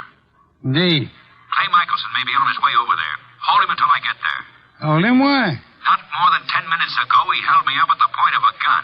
He carries a gun? It was my gun. Careless of you, Inspector.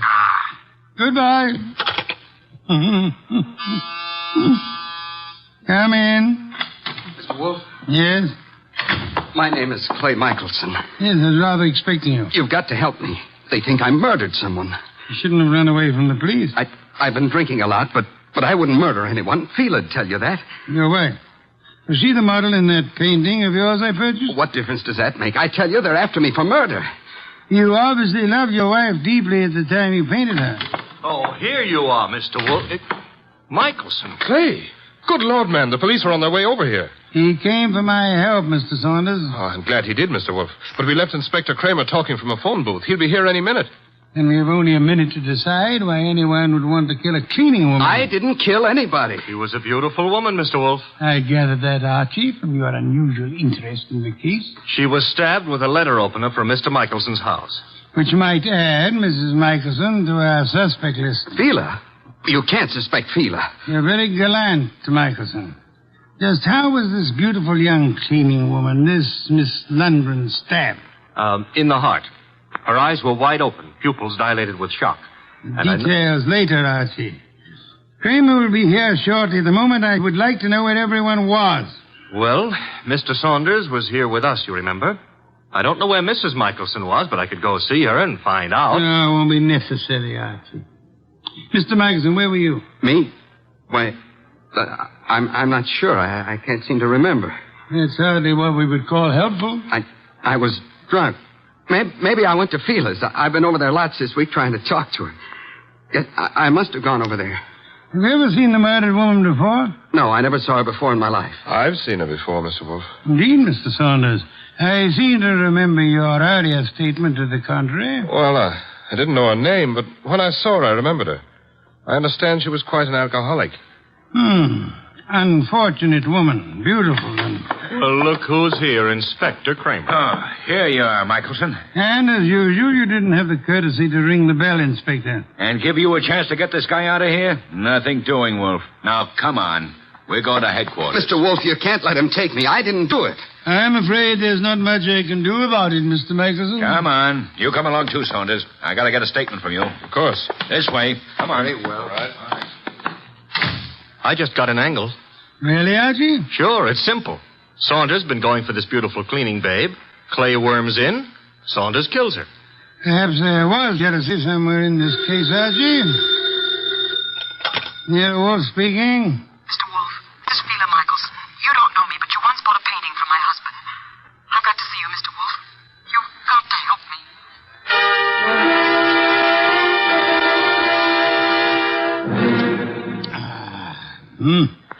Mrs. Michelson, have some of this delicious beer. Another can, Archie. And now, Mrs. Michelson, may I ask how you found out there was a murder in the first place? A policeman came to see me. He told me what had happened, that they were looking for Clay.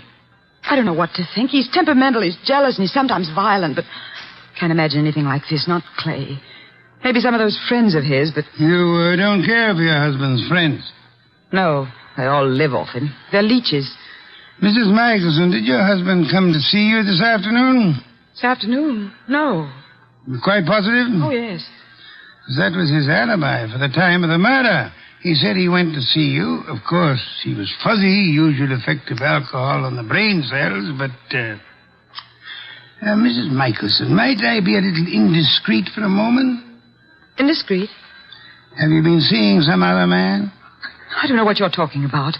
Please, Mrs. Michelson, I'm afraid your face gives away more than you tell. I thought we were here to talk about a murder, Mr. Wolfe. Indeed, but your husband's jealousy might well fit into that category. Clay, imagine things. You're a very beautiful woman, Mrs. Michelson. Now, if you'll try telling me the truth, perhaps we can accomplish something. But I tell you... All right. So I thought I was in love with another man. Your husband suspected but didn't know, huh? No.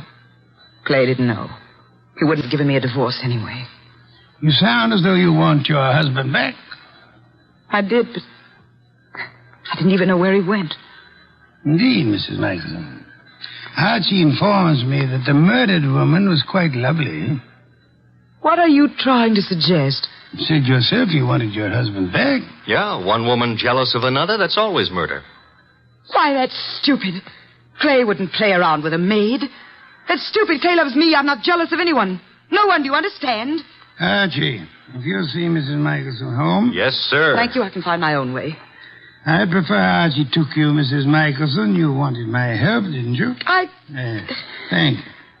Thank you, Mrs. Michelson. If you will just wait outside for a moment, please. What have you got in mind, Mr. Wolfe? Try exercising your own judgment just once, Archie. You mean she's the one who's jealous? Perhaps, Archie. Perhaps she may want us to think she was jealous. Perhaps she actually doesn't want her husband back at all, only to pin a murder on him. Oh. You see, in this case, it would be simpler than divorce. Yeah? Yeah, she might just be trying to get rid of him. She might, Archie. But then she's a woman, so don't count on anything. She might even be telling the truth.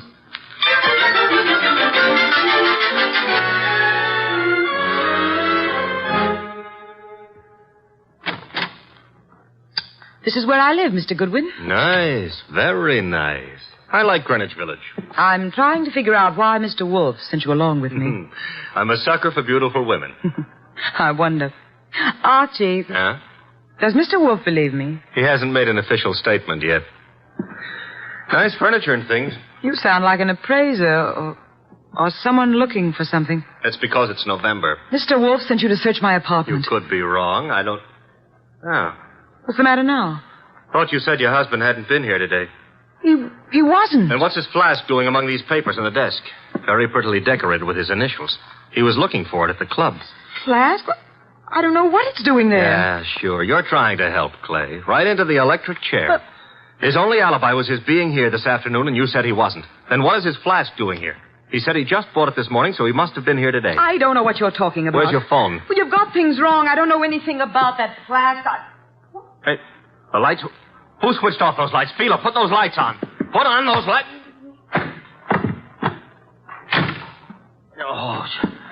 Oh, the lights.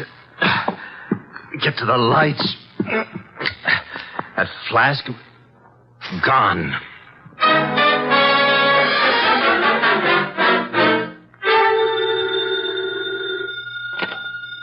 Nero Wolfe speaking. Wolfe, where's Fila Michelson? Fila? Perhaps you might try the lost and found, Inspector. Now, look, I know she was over at your place. I thought you were interested in Clay Michelson. Well, I let him and Saunders go, for the present. They're clean until I get the medical examiner's report. Oh, when will it be ready, by the way? An autopsy takes time, you know that. Where's the Michelson woman? I believe she had a date with Archie. Why do you want her? I'm sure it never dawned on you, Wolf, but this cleaning woman who was killed was some dish. Maybe Mrs. Michelson was the jealous one. Your thinking is beginning to bear an amazing resemblance to Archie's, Inspector. Also, it maybe never dawned on you that Fela Michelson hasn't offered an alibi for the time of the murder. You're right, Inspector. Yeah, you are. Come on, Wolf, quit stalling. Where's Fela Michelson? What? Oh, I really don't know, Inspector, but perhaps as a last resort, of course, you might try her home. Good night, Inspector.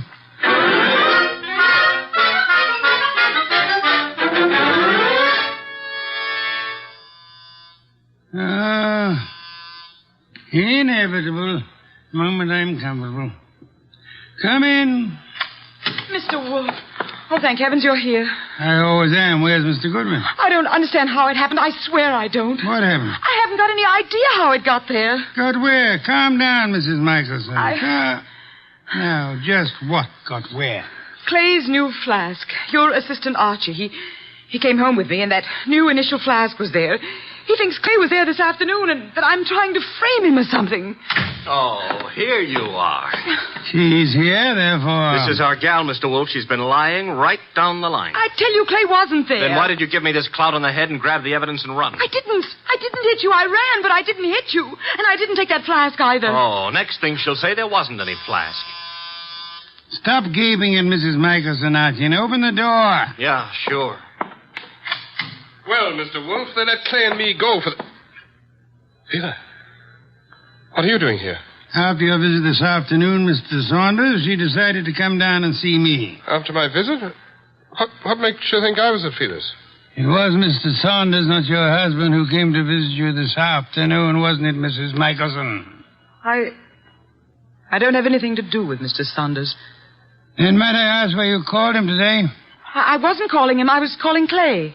You told me earlier yourself that you didn't know where Mr. Michelson was. Well, all right.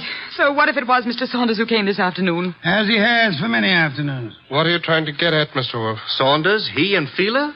Yes, Archie. Mr. Saunders, the artist's friend and agent, happens to be the one who was making a fool of the artist. But that's all over. I told him. That's what I was talking to Mr. Saunders about this afternoon. I didn't want Clay to know. Clay would never have come back. All right, so it was Fela and me. I admit it, but that's not murder.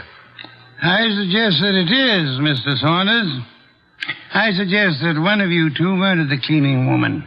Whichever one of you carelessly left the whiskey flask in Fela's apartment. This is murder, Mr. Wolfe. Not a joke. Not at all a joke. You see, our cleaning woman was not murdered by the knife found in her body. She was poisoned. What do you mean? Not by the knife? Poisoned. She undoubtedly drank from Michelson's flask while she was working in his room at the Garrison Club. But she was stabbed. True. However, Miss Lundgren was an alcoholic. Saunders mentioned that, and I checked with the club manager. But how does that prove there was poison in the flask? That she was poisoned? Archie, would you mind repeating your description of the dead Miss Lundgren? First, as to the wound. Okay. There was no blood. Someone advanced a fantastic theory about wiping the blood away. And now, Archie, the description of the body of Miss Lundgren. I mentioned the fact that her eyes were wide open, the pupils were dilated. Hey, dilated pupils? Yes, Archie. The lack of blood had already made me wonder about the entire affair. When you added the dilated pupils... What's special about dilated pupils? In death, that is a common symptom of poison by a certain vegetable drug of considerable potency. But what was the point of stabbing her? The poison did the job. However, the killer later used the letter knife in an effort to deceive the police. However, he unhappily forgot that the dead don't bleed. I think you're guessing, Mr. Wolfe. Am I? All I can say is that I was at the pool in the early afternoon. You're very certain you were at the club pool when the murder was committed, Mr. Saunders? Certainly. From 1 until 3. Excuse me, please. Wolf speaking. Inspector Kramer, medical examiner's report just came in this minute. And get a load of this, wizard. The dame didn't die of stabbing at all. I know. You know? She died of drinking a fatal dose of poison known as deadly nightshade. What? How do you know that? Inspector, do they know what time she died? Time? The medical examiner says 2:30. Thank you, Inspector. Oh, incidentally, if you care to drop over here, you may pick up the murderer. Goodbye. I heard him, Wolf. She died at 2:30. As I told you, I was in the pool at 2:30. Which is exactly how you prove yourself a murderer, Mr. Saunders. Oh, I proved myself... Even the police didn't know what time she died. Until just now. And the body wasn't found until the evening. How did you know she died between 1 and 3? I didn't know, but... You probably were at the pool at the time. The maid drank the poisoned whiskey you put in the flask of your friend Clay Michelson. I tell you, you're crazy. You planned to get rid of Clay, who stood in the way of your marrying Fila. When you came back to your room at 3 and found that the maid had drunk it instead, you stabbed her with Clay's letter opener to cover up the real cause of the murder and throw suspicion on Clay. Oh, this is nonsense. Ridiculous. And then, when you learned that the woman for whose love you were willing to commit murder was through with you, you took Michelson's new flask to Fila's home, confident that it would be found there. Yes, and then he attacked me and stole that flask again in order to make it look like Fila had done it. Exactly, Archie. Mr. Saunders, the chances are that your fingerprints will be found on that whiskey flask, and they'll be able to trace the poison to wherever you purchased it. The chances are... Oh, no, you don't. Careful now, all of you. Guns bore me, Saunders. Oh, yeah? I'm leaving. You are not... Clay! Oh! Clay. Yes, Mrs. Michelson, your husband has been there for some time. Clay, are you all right? Yeah, I'm all right. Well done, Mr. Michelson. I think you proved that an artist's life may indeed be exciting. I've been an awful fool, Mr. Wolfe. Mr. Michelson, you might remember for the future that unreasoning and unjustifiable jealousy sometimes creates the very conditions that it fears. You're being very kind to me, Mr. Wolfe. How can we ever thank you? By prompt remittance of your check on receipt of my bill in the morning. Good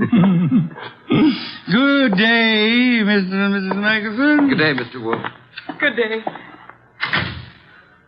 What's the matter, Archie? You look glum. Yeah. I always have the lousiest luck. Meaning? A hectic case with 2 beautiful dames. Michelson gets one, the Undertaker gets the other, and what do I get? Hey, that reminds me. You got a fee. I get paid.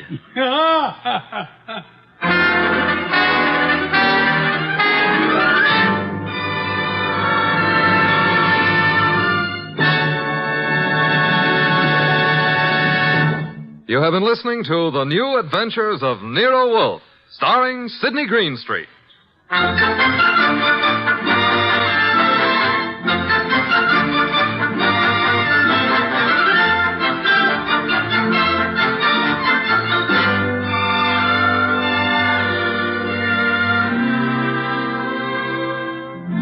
Tonight's transcribed story was written by Cheryl Hendricks and based on the famous characters created by Rex Stout.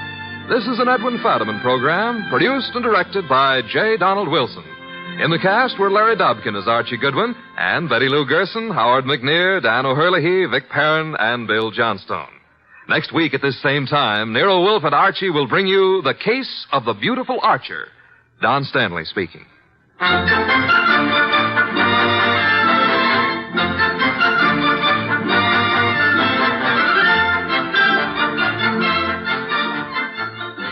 Three chimes mean good times on NBC.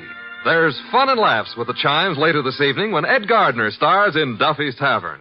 As usual, Duffy won't be there, but Archie the manager will definitely be on hand to spread his whimsical advice where it'll do the most damage. Tomorrow night, there's action on NBC with Herbert Marshall starring as the man called X in another exciting battle against the forces of international intrigue. Next, Sam Spade. Later, William Bendix on NBC.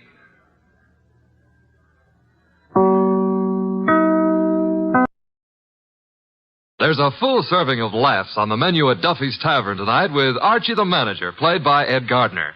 Archie's colleagues in comedy are Miss Duffy, Clifton Finnegan, and Eddie the Waiter.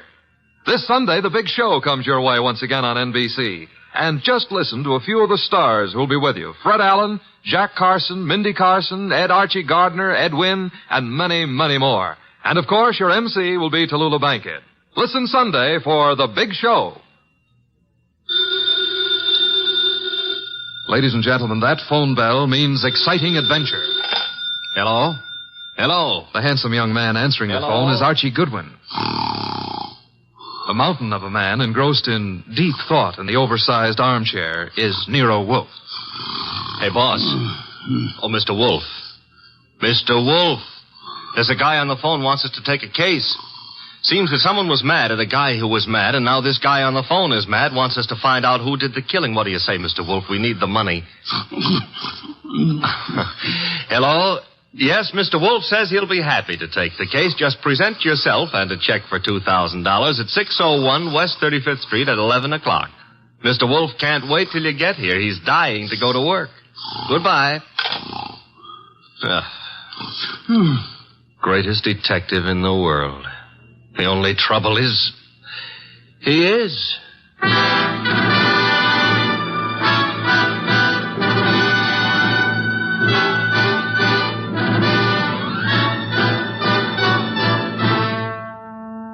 Yes, listeners, Archie is so right. He is the greatest detective in the world, and the fattest, and the least energetic.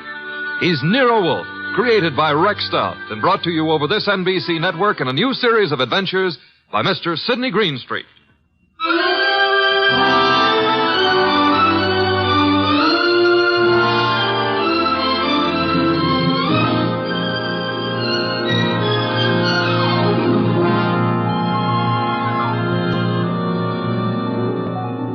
Tonight, it's The Case of the Beautiful Archer. That's a good title. And it was a good case, too. It began in the consulting room of Dr. Raynard Townley of the Townley Sanitarium, skipping a jump north of Nyack, New York, when a very lovely young lovely glared across the desk at the good doctor. Shall we pretend you don't know who I am, Dr. Townley? How could we possibly do that, my dear Diana Lawrence? 23 years old, daughter of one of our better-known sculptors, Michael Lawrence. You were born in Johannesburg, educated in London and Paris, and live at present 100 yards from here in your father's cottage on Berry Hill Lane. How's that? It's intended to be staggering, isn't it?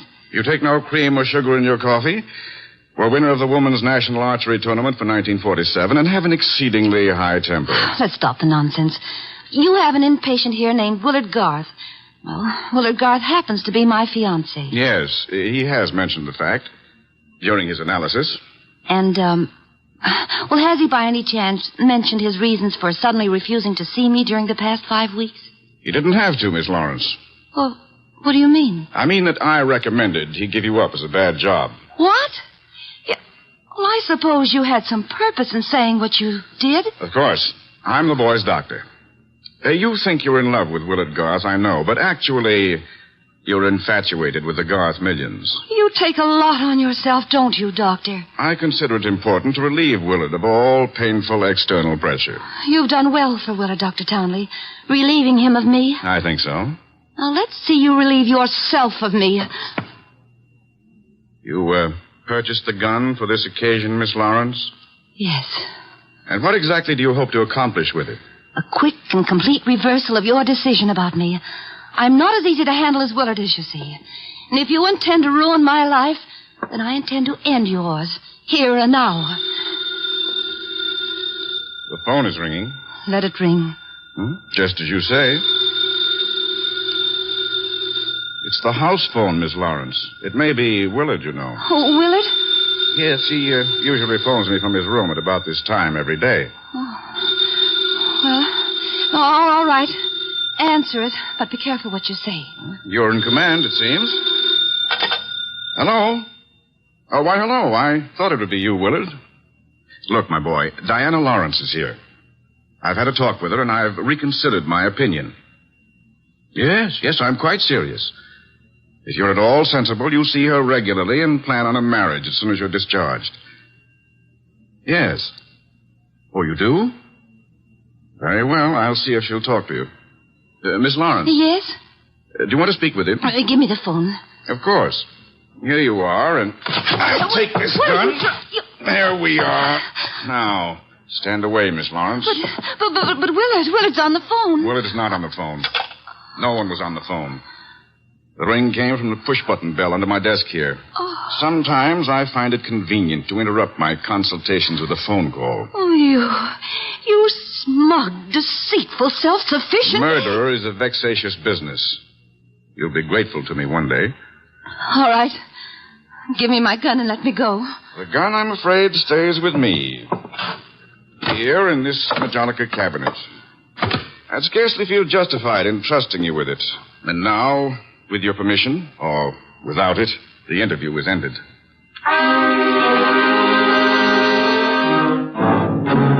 Later that day, the phone in the Lawrence house on Berry Hill Lane began to jingle. And this time it was no phony.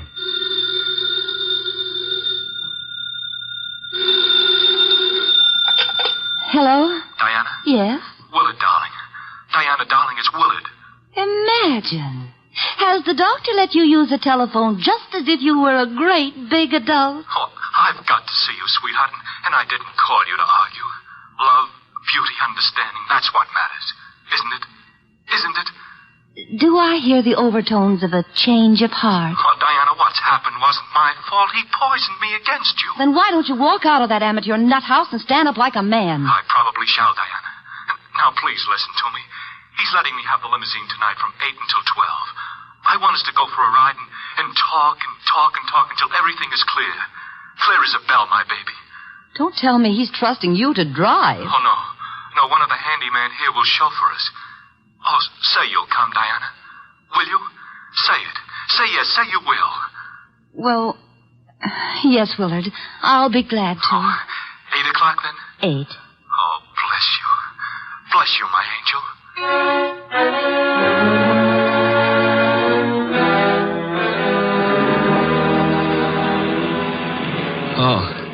Oh, so that's it. You want my father's money. That's what you love, not me. Willard, the chauffeur will hear you. It's the way Townley says it is. He's right. He's right. Oh, why did I let you talk me into this? What a fool I was to have come at all. You're sick inside, Willard, so utterly, hopelessly sick. Oh, so now I'm hopelessly sick. Yes, you are. You're trying to confuse me. Take advantage of me. Wind me around your finger. Just because I love you too much. That's it. That's my illness. Of course, I see it now. You're the thing I must get rid of. You with your beautiful, beautiful face and your twisted values. You're at the bottom of all my agony. Willard! Willard! I'm saving myself. I'm saving myself. Once you're dead, the sickness is ended. I'll be safe. I'll be safe. I'll be safe. Willard.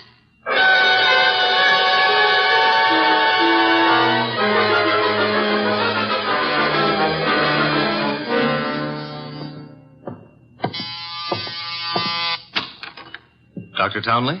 Yes. Come in. Mr. Wolfe's been expecting you. Come in, Dr. Townley. Come in. Have a chair. Thank you, Mr. Wolfe. I'm so happy you've agreed to take this case. Have a glass of beer. Oh, no. Never at this time of the morning, thank you. Well, Doctor, the newspapers checked with what you told me. The girl and young Garth went out for a ride in your limousine last night. The car was driven by one of your handymen. That's right. Haynes, his name is. And they never came back. Young Garth was found dead in the car with 2 bullets in him. The girl was gone, and also Haynes, the handyman chauffeur, huh? Correct, sir. Have you any idea where he could be? No, sir. And the young lady, tell me about her. She's Diana Lawrence, daughter of Michael Lawrence. The sculptor? The sculptor. She lives with him in a small cottage near my sanatorium on Berry Hill Lane. An extremely aggressive and self-centered female with more than a slight flair for violence. Your description might easily lead me to suspect her of this murder, sir. I'm aware of that. And I don't think you'll be far off the mark. As I told you on the phone, she tried to murder me yesterday morning. The police have made no headway in locating her? No, the homicide division has contacted her father, but he's remained quite noncommittal. He simply says that he's sure she's incapable of killing a fly and that he hasn't laid eyes on her since 8 o'clock last night. Highly suspicious behavior. She was unquestionably in the car with young Garth when he was murdered. She wasn't alone in the car with him. You're referring to Haynes? Yes, but he can't be found either, remember? It appears that he failed to list his address on his job application. But somehow, Mr. Wolfe, I'm quite sure he'll show up this afternoon. Somehow, Dr. Townley, if I were you, I wouldn't be quite so sure. We must begin by facing the initial problem of locating our suspects. Archie? Yes, sir? Get out the car and drive up to the house on Berry Hill Lane. And then? There you will ask Mr. Michael Lawrence to be sensible enough to cooperate with us in finding his daughter. And if the answer is no? I recommend, Archie, that you flatly refuse to take it.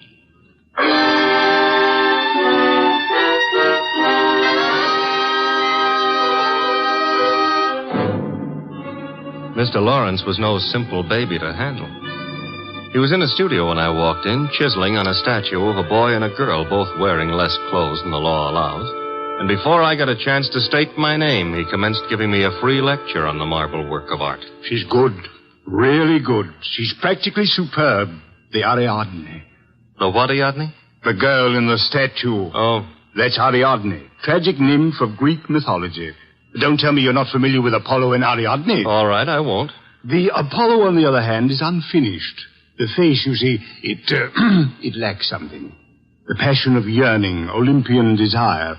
And yet, you know, the two figures have motion. Like your daughter? Eh? Your daughter, Diana, she's got motion also. As I hear it, she's been in motion ever since she murdered Willard Garth last night in the back end of a limousine. So you're another flatfoot? Not exactly. I'm paid in private by Nero Wolfe. Nero Wolfe? Yeah.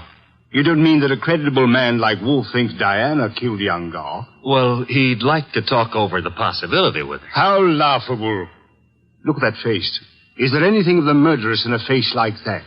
In a face like what? Oh, I'm sorry. Diana posed for the Ariadne, you see. And the likeness is exact. You think a girl of this type, classic, sensitive, civilized, could descend to the clumsy, brute level of murder?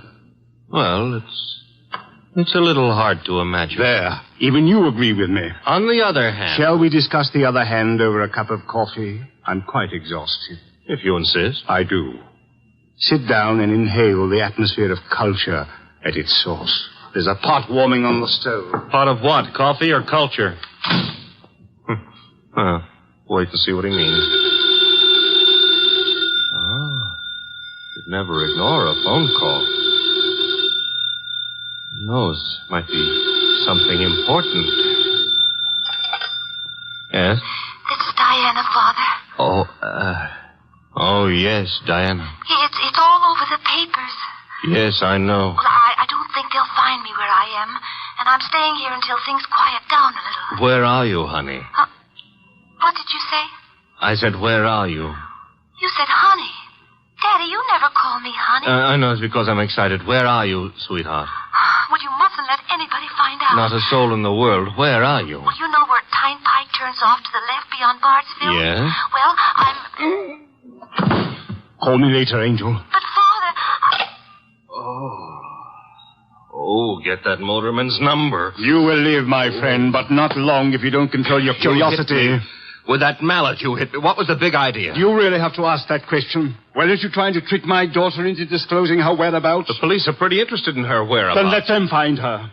But you can't be surprised, my friend, if I choose to protect Diana's interests.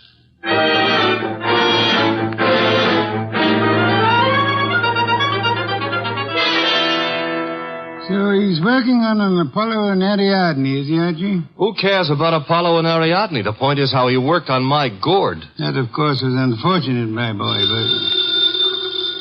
Did you get that piece? Mm-hmm. Hello? Inspector Kramer. Hold it. For you. Here. Thanks. Yes? Wolf? How are you, Inspector? I hear you're in on the Garth killing. Not very deeply, I am afraid. We are still trying to locate the Lawrence girl. Well, you can forget about that. Yeah? Yes, we've already located her and released her on a habeas corpus. That sounds interesting. Her father had a lawyer on our heads before she was in here 10 minutes. Too bad you couldn't have held on to her. Oh, I don't know. I'm not so sure we want her. Why not? Well, first of all, it's not likely she did it. No? No. Ballistics stated that the bullets that killed Willard Garth were not fired from point-blank range. And she was sitting beside him on the back seat. I see. Also, we found the murder weapon in the grass near where the limousine was parked, and she admitted it was hers. That sounds like a poor reason to release him. Well, the point is she wasn't in possession of the gun when the killing happened. At least so she says. No, who what? That doctor. What doctor? Townley. The guy who runs that sanitarium. According to her, he took the gun away from her for safekeeping at noon yesterday.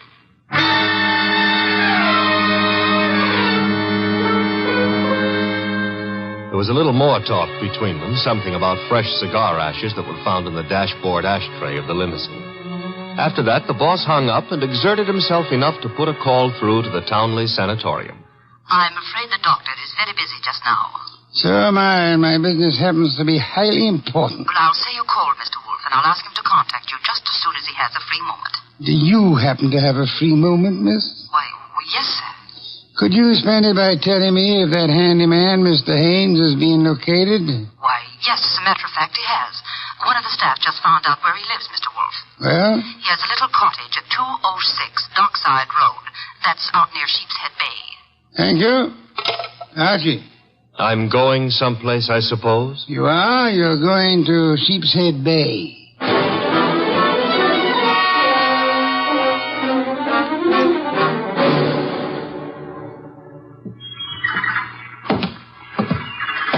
Hello there. Looking for a guy I can't find.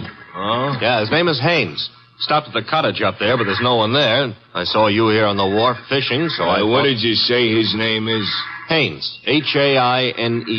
Oh, Haynes. Yeah, do you know him? Well, there's a fella named Hines used to fish out here. No, not Hines. Haynes. Couldn't be Huntingburg? No, it couldn't be. The name is Haynes. Hain. Haynes, give me a hand here, eh? Well, what do you know? Funny, huh? That guy seems to think my name is Haynes. Yeah, so do I. You do? Yes, I...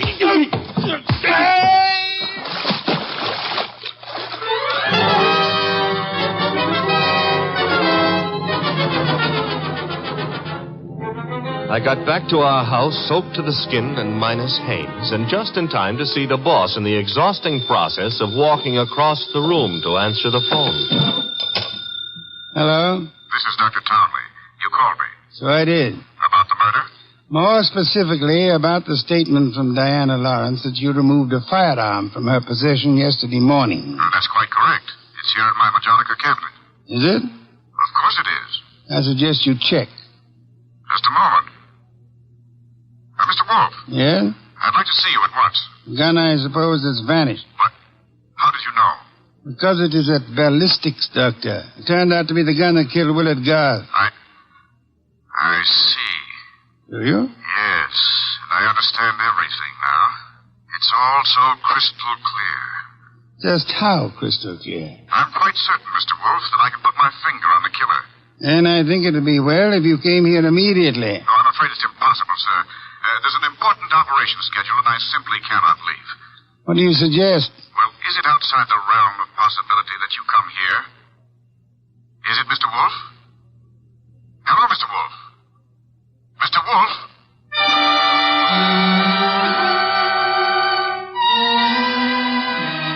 When my boss has to leave the house, it's a major tragedy. Sometimes he rages, sometimes he curses the whole detective business, lock, stock, and barrel. And sometimes he keeps very quiet and grips the side of the car desperately and tries not to inhale any fresh air. This was one of the quiet times. Just go slowly, Archie, but get there as quickly as you can. Oh, you don't want a chauffeur, Mr. Wolfe. What you need is a magician. Keep your eye on the road and don't strain yourself to make superfluous witticisms. Why don't you try relaxing a little? I hear there hasn't been a man-eating tiger sighted on the Sawmill River Parkway in the last 500 years. Your liberty is out of order. Don't try to make light of a deplorable situation.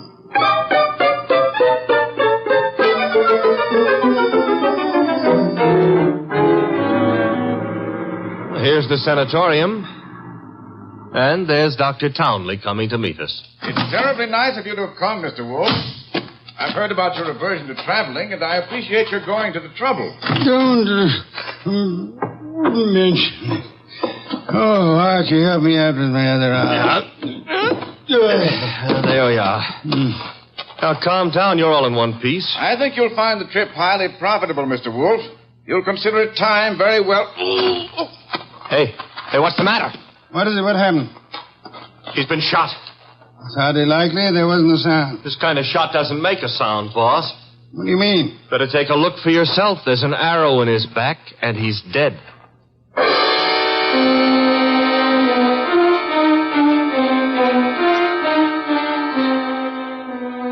We remembered that Dr. Townley had said Diana Lawrence had won the Women's National Archery Tournament for 1947. The Lawrence house was visible through the trees 100 yards away, so we started for it and the sculptor's studio. There's no one around. So this is his latest effort, Apollo and Ariadne. Yeah. Done a little work on it since I was here. The Apollo's face is more finished and... Hey, boss. Yes? You know, somehow or other, Apollo looks a little familiar. I wouldn't be surprised, Archie. I think if you examine it closely... Mr. Wolfe. Our host. You remember me, don't you? I met you once at a dinner party at your house, the time they opened the new museum on 67th Street. Of course, Mr. Lawrence. And to what do I owe the honor? It's not much of an honor. Dr. Townley has been murdered. No. I am afraid Mr. Goodwin is being accurate. He's been murdered with a bow and arrow. And what does that mean to you, Mr. Lawrence? I'm sorry. I've been a fool. An awful fool. You can't blame yourself too much. If you'd cooperated with the police instead of looking out for your daughter's interest, the man would still be alive. But I assure you... Where's the girl? She should be here now. She phoned me a while ago and said she was coming by for passage money to Rio. You were looking for me? Boss, Diana. Put the gun down, Angel. And tie a rope around my neck? Might I inquire if your plan is to kill us all, Miss Lawrence? Oh, what would yours be if the world was after you for something you didn't do? Wouldn't you be willing to risk persuading a jury of that? Thanks, no. I'll skip that chance. Father, get me the money. Diana, sweetheart, don't make me a part of your murders. That's asking too much of love. Don't you know I'm not guilty? No, Diana, I don't. Leave that gun away, Diana. Haynes. Looks like I walked in on the nose. That's him, boss, the guy who soused me. Take a little of your own advice. Relax, Archie. What do you want here, Mr. Haynes? I want to give up and try to straighten out this little deal. Mr. Lawrence. Yes? Here's your money back. You got a right to call me a welcher. I promised I wouldn't give evidence against the girl, and you paid my price. But enough is enough, and right here and now I'm unloading. Just what does this mean? It means I saw her do it. Oh, you stupid, lying, rotten... Oh, yeah? Grab her, Archie. Grab her. Get the pair of them out of here.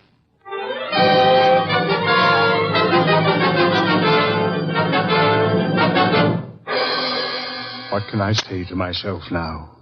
What can I do? I'm sorry, Mr. Lawrence, but it's not necessary to eat your heart out. Many fathers before you have done their best and failed. But I had a special duty toward Diana. Special duty? Yes. Well, you see, you'll find it out sooner or later, so I'd best tell you now. I'm not a real father. I adopted her 9 years ago when she was 14. I see. And I should never have done it. I realize now that I wasn't equal to the task. Well, all's not lost yet. They may not convict her, you know. Eh? I said they may not convict her. But how could they fail to convict her? She killed Garth, didn't she? Did she? She shot him. But the gun was in Townley's possession. She could easily have stolen that. She could have broken into his office later. It wasn't locked. What wasn't locked? The Majolica cabinet. I believe you mean what you said, Lawrence, the Majolica cabinet.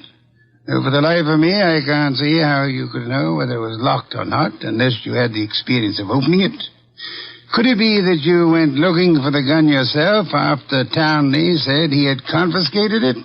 That you killed Townley with a bow and arrow, which you handle as well as your daughter, because he was just on the point of telling me that you knew where the gun was? And that you were the likeliest murder suspect? You must be mad. Oh, sir, not I.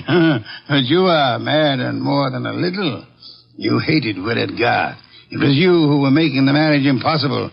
You loathed him, and in the end, you killed him. How could I have killed him? I'll tell you a little secret, Mr. Lawrence. The police found cigar ash in the dashboard tray of the death car.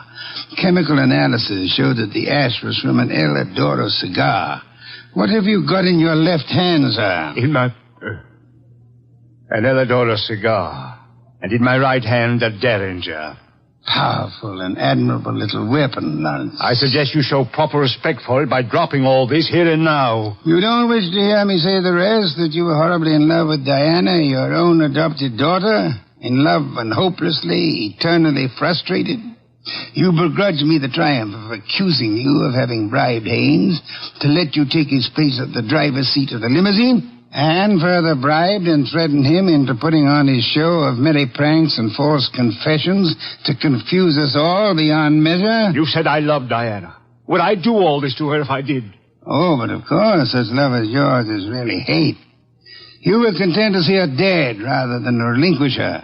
Like all miserly, small-hearted men, you would rather kill the thing you love than muster the generosity necessary to seeing it attain happiness. That's enough out of you. I should think it was much too much. It is.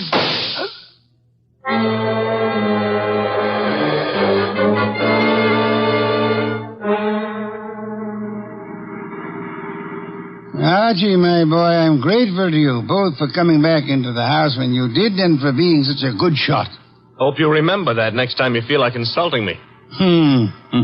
Tell me, what's with that cigar ash routine? Who told you the ashes in the limousine were from an Eladoro, boss? I never heard anything about that. As a matter of fact, neither did I. No one could possibly have determined the brand by any chemical means in existence. I knew that, you see, and I took the long chance that Lawrence didn't. Oh. But I still don't get the mainspring of the deal. How did you know he was in love with Diana? That was genius, I have to admit it. You see, it all hinged on the statue of Apollo and Ariadne. According to the Greek myth, Apollo fell deeply in love with the nymph, but because they were of different worlds, he was condemned to pursue her always and never to catch her. Well, what's that got to do with the price of eggs? Isn't it perfectly obvious? Didn't he tell you that Diana had posed for the Ariadne?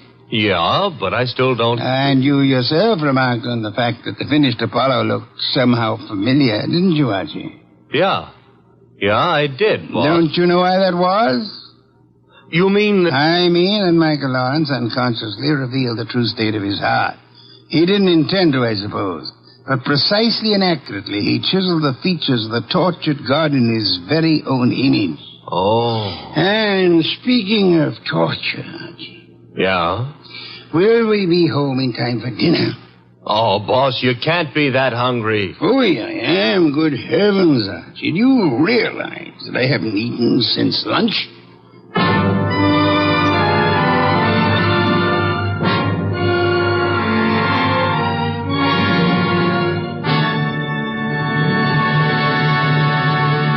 You have been listening to The New Adventures of Nero Wolfe, starring Sidney Greenstreet.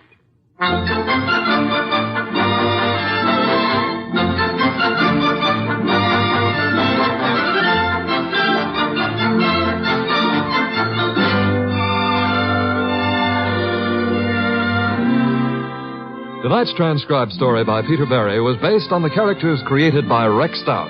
This is an Edwin Fadiman program produced and directed by J. Donald Wilson. In the cast were Larry Dobkin as Archie Goodwin and Gigi Pearson, Ted Von Elst, Bill Johnstone, Peter Leeds, and Jay Novello. Next week at this same time, Nero Wolfe and Archie will bring you The Case of the Brave Rabbit. Don Stanley speaking. There's fun and laughs later tonight when Ed Archie Gardner stars as Archie the manager in Duffy's Tavern.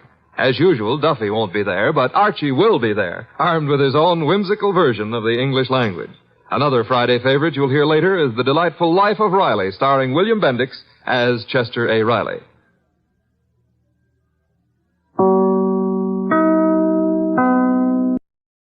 Stay tuned for Nero Wolfe, who follows transcribed in 30 seconds. Later tonight, over most of these NBC stations, Duffy's Tavern comes your way. And on the menu at Duffy's tonight, there's a blue plate special of grilled English language, served up by the delightfully ungrammatical Archie. Plus laughs garnished with chuckles, brought to you by Archie's remarkable crew. There's no cover charge at Duffy's Tavern. Just keep your dial tuned to NBC. And this Sunday means another broadcast of The Big Show. And your guests include Fred Allen, Douglas Fairbanks, Danny Thomas, and many, many more. Tallulah, of course, is your hostess on The Big Show. Ladies and gentlemen, that phone bell means adventure. Hello? Hello? The young man answering the phone is Archie Goodwin. The mountain of a man engaged in deep thought in the oversized armchair is Nero Wolfe. Mr. Wolfe, we've got a case. I'm not sure whether somebody's going to kill a rabbit or a rabbit is going to kill somebody, but either way, it's going to be murder. Please, Mr. Wolfe, even orchids have to eat. Phooey. Yes, sir, Mr. Wolfe will take the case. As a matter of fact, he's working on it right now. Money, work. Bah. Greatest detective in the world. Only trouble is, he is.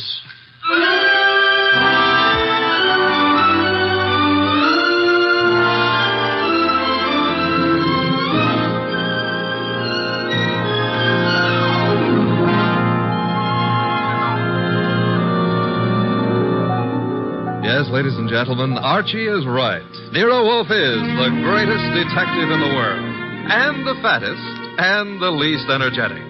Nero Wolfe, created by Rex Stout, and brought to you over this NBC network in a new series of adventures by Mr. Sidney Greenstreet.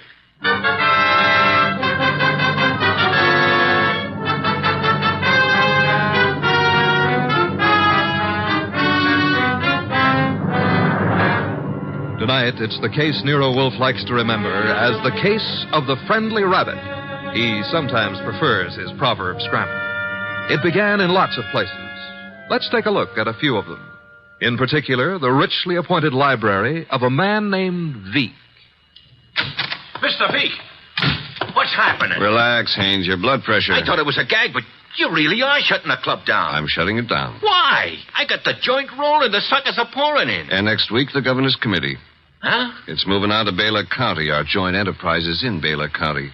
I think the club needs a rest. Crime committees so rarely admire gambling. Oh, that's different. So it is. The club needs a rest. You need a vacation. Florida, perhaps? I don't like Florida. Pick any place you like, just so long as you get out of reach of a subpoena. Oh, the heat's on, huh, boss? You've just coined a phrase that may very well catch on. Get out and stay out of the state until I send for you. Okay, Mr. Veek. Sure, Mr. Veek. Marshal? Yeah? That about covers us in Baylor, am I right? You're right. The dear governor's dear committee will be sorely disappointed. However, I doubt it'll give up quite so soon. I wouldn't think so. Therefore, have the truck driver deliver another shipment of carrots to the rabbit farm. Eh, Marshal? Okay, boss.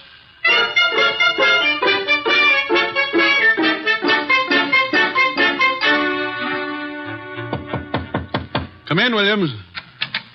Good afternoon, Governor. Good afternoon. Williams, I'm disturbed. The crime committee, sir? It was doing well, very well. And then I know, sir. there's a leak. Someone is passing on confidential information. Who? That's the problem. Who? Started 3 weeks ago. A three-man committee, Wilson, McCarthy, Tolliver. One of them, Williams? I'd stake my life, sir, no. Then who?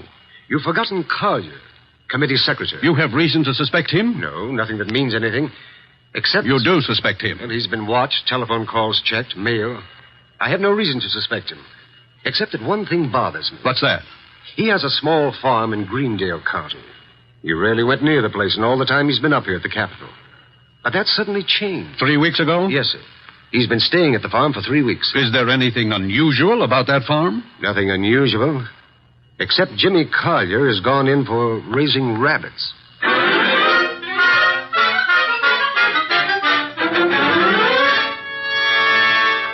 Jimmy, Oh, hello, Claire. you've been hiding from me. I've been out here with the rabbits. Jimmy, what's wrong? With what? You. There's nothing. You're lying. We grew up together, remember? We live next to each other, Jimmy. We were going to be married. Hey, wait a minute. We still are, last I heard. You haven't heard recently enough. What does that mean? It means we're not getting married. But, Claire... You've been avoiding me, and you've been getting money, lots of money from someplace. And in a shady way, I feel. All right, you know. So what? I've been concerned about your sudden devotion to these rabbits and the kind of men you've been seeing. What do you mean? Like the one up at the house now, waiting for you. Oh, there's somebody waiting? That's why I came down here after you. I'd better get up there. He's a crook, Jimmy. Look, all right. I sort of got myself in a mess. I needed money, but it's over, Claire. No more. Are you sure? Of course I'm sure. I wish I could believe you. For your own sake. But I feel I can't. Not anymore.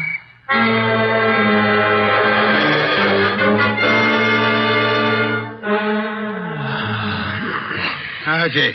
Yes, Mr. Wolfe. Either stop breathing so heavily or... Take the evening off? Stop breathing. Old Dr. Tidmouse wouldn't approve of that. Who in blue and assorted blazes is old Dr. Tidmouse? My family doctor. Mavis keeps your puny mind, but you don't have a family. Answer the phone. Oh, but it might be a case. It might be very important. It might mean work, Mr. Wolfe. Archie. W-O-R-K. You've got millions in the bank. Why worry? Confound you. Do you want me to answer that phone myself? Now you've got me. No, Mr. Wolfe. Couldn't let you knock yourself out lifting a telephone receiver. Nero Wolfe's office. Archie Goodwin speaking. What? Wait, Mr. Wolfe is to go up to Greendale at... Oh, now, look, friend. Mr. Wolfe does not go anywhere, and that includes Greendale. He wouldn't stir out of the house for anybody short of the...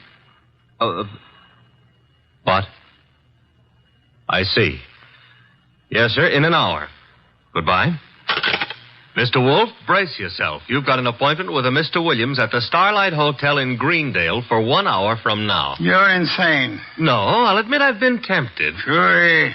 Were it not for the fact that often the native hue of resolution is sicklied o'er with a pale cast of thought. Quoting Hamlet will get you no place. I would fire you. And then who would drive you to the Starlight Hotel in Greendale? I'm not going to Greendale. Nevertheless, in an hour you will be there. And who, may I inquire, Cecil? The governor of the state.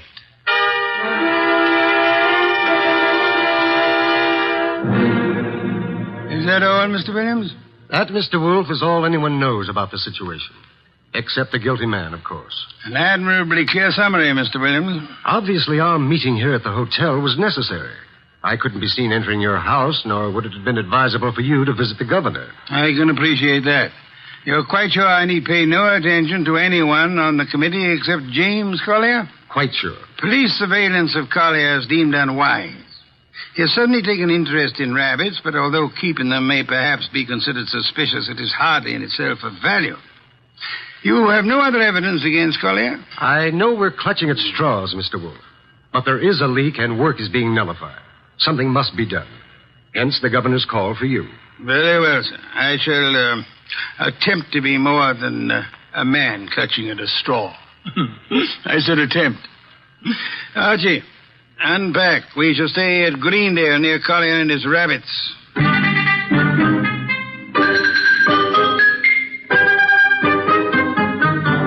Mr. Wolfe? Mr. Wolfe?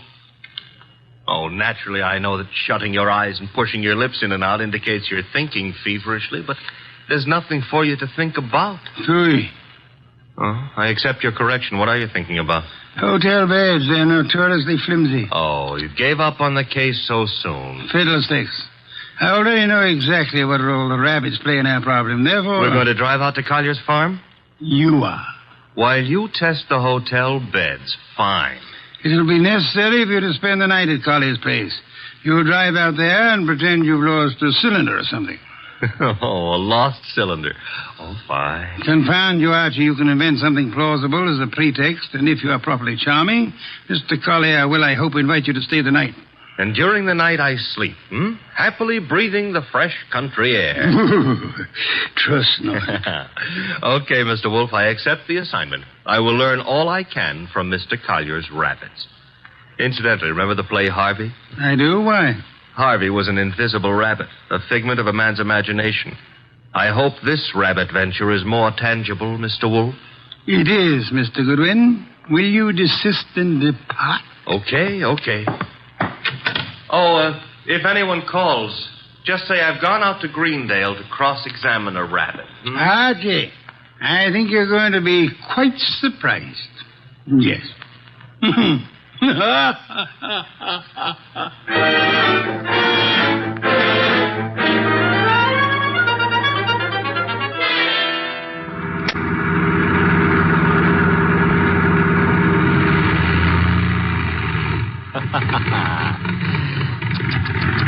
Running out of gas, and me such a big boy.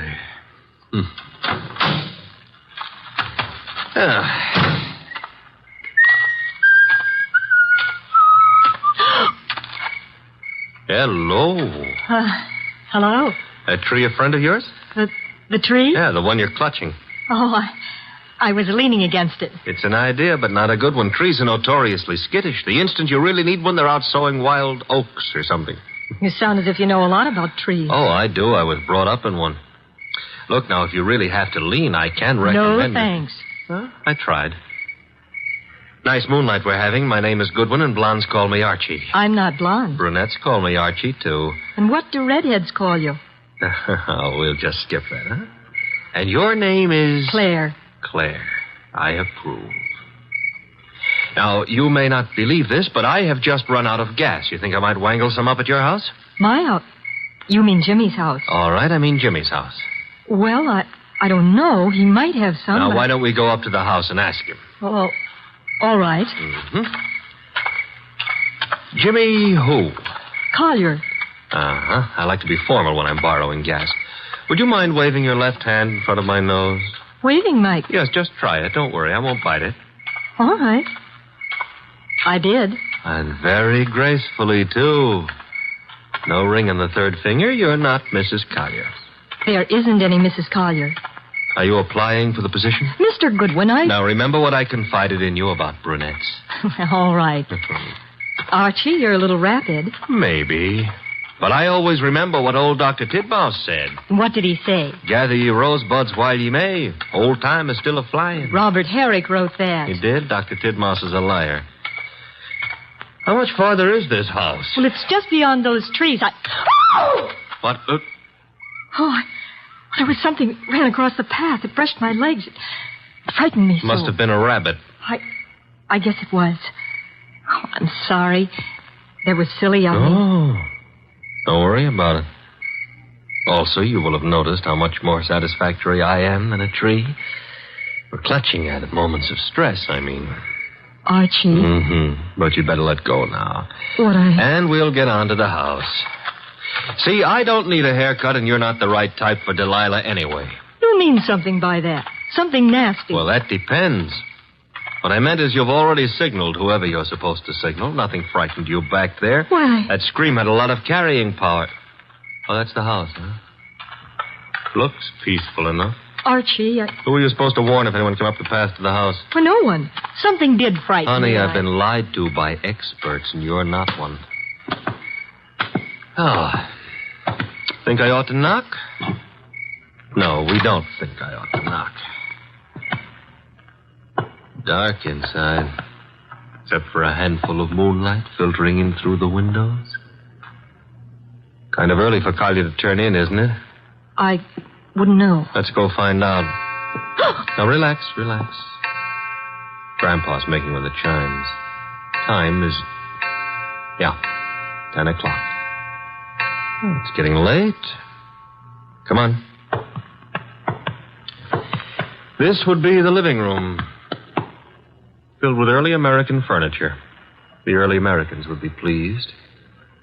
Nothing here. What's that door lead to? I don't know. Or won't tell? Smaller room. Dark as...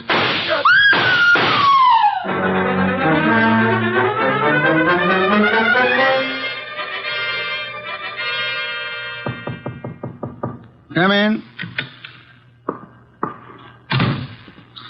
Put the beer on it. Oh, you're not the bellboy. I'm sorry. I should have remembered to bring some beer. Indeed, and you are? I'm a fellow guest at this hotel, Mr. Wolfe. My name is Veek. Veek, yes. A criminal of moderate intelligence and moderate pretensions. We won't quarrel, Mr. Wolfe. I've something to offer you. You and your boy Goodwin didn't drive up to Greendale for the exercise. I dislike exercise. Shortens life. James Collier lives nearby. The governor's committee on crime is unhappy.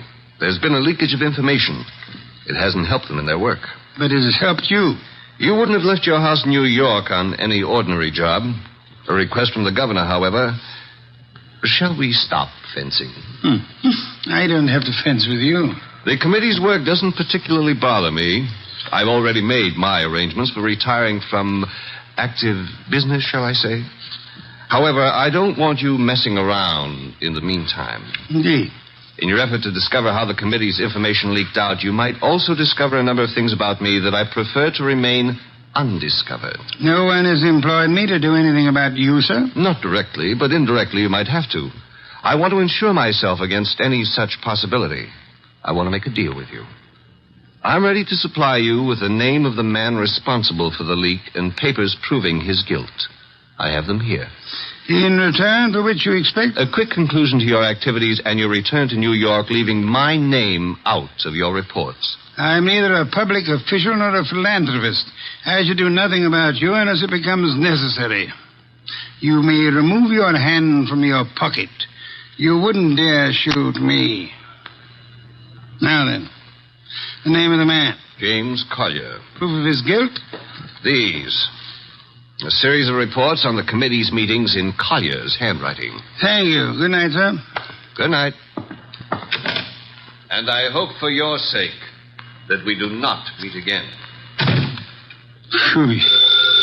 Archie, answer the... Oh. Hello? Mr. Wolfe? Yes, Archie. I'm at the Collier place.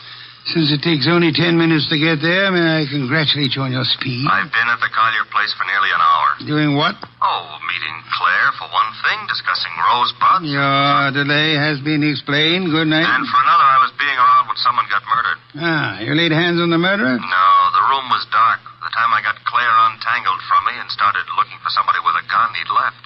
I see. And the dead man, of course, is James Collier. No, sorry. Found it had to be. Who was he? Total stranger. Archie. I'm not being difficult. There was no identification on him. Strange. A description. Early 30s, height maybe 5'10", weight around 175 pounds. Blonde hair, blue eyes, a very natty dresser. Suit custom tailored with a built-in shoulder holster. Don Juan shirts. Manicured but very dirty fingernails. And he... Uh-oh. Company. The police? Mm-hmm. Very well, you tell them whatever you think proper, without mentioning the governor's committee, of course. You'll then bid them farewell and come to the hotel. Can't I say goodbye to Claire, too? You cannot. Confound you, Archie. Do you think I want to wait up all night?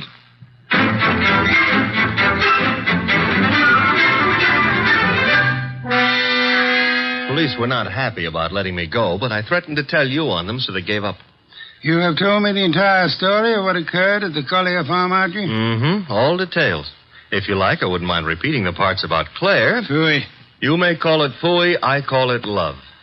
By the way, did you know that it was Robert Herrick who wrote that book? Confound you, be quiet. Okay, push your lips around, but you've missed something. I have? Mm-hmm. The burning question of the day. Night, rather. Which is? Where is James Collier? Ah. Stop buying. The cops want him on suspicion of murder. The way it shapes up, he shot our unknown pal and then headed for the nearest border. Nonsense. Mean he didn't shoot our unknown pal? I mean Collier's whereabouts are not a mystery. You know where he is? I know where he is. I don't believe it. You couldn't know. You haven't been out of the hotel. You haven't had any calls. Archie, I use my intelligence. If you had used yours instead of holding the girl... I still wouldn't know where Collier is. Never mind. I'm impressed. What do I do now? You get Mr. Veek on the phone. Huh? He's staying here at the hotel. Oh, old home week. Operator. Mr. Veek, please.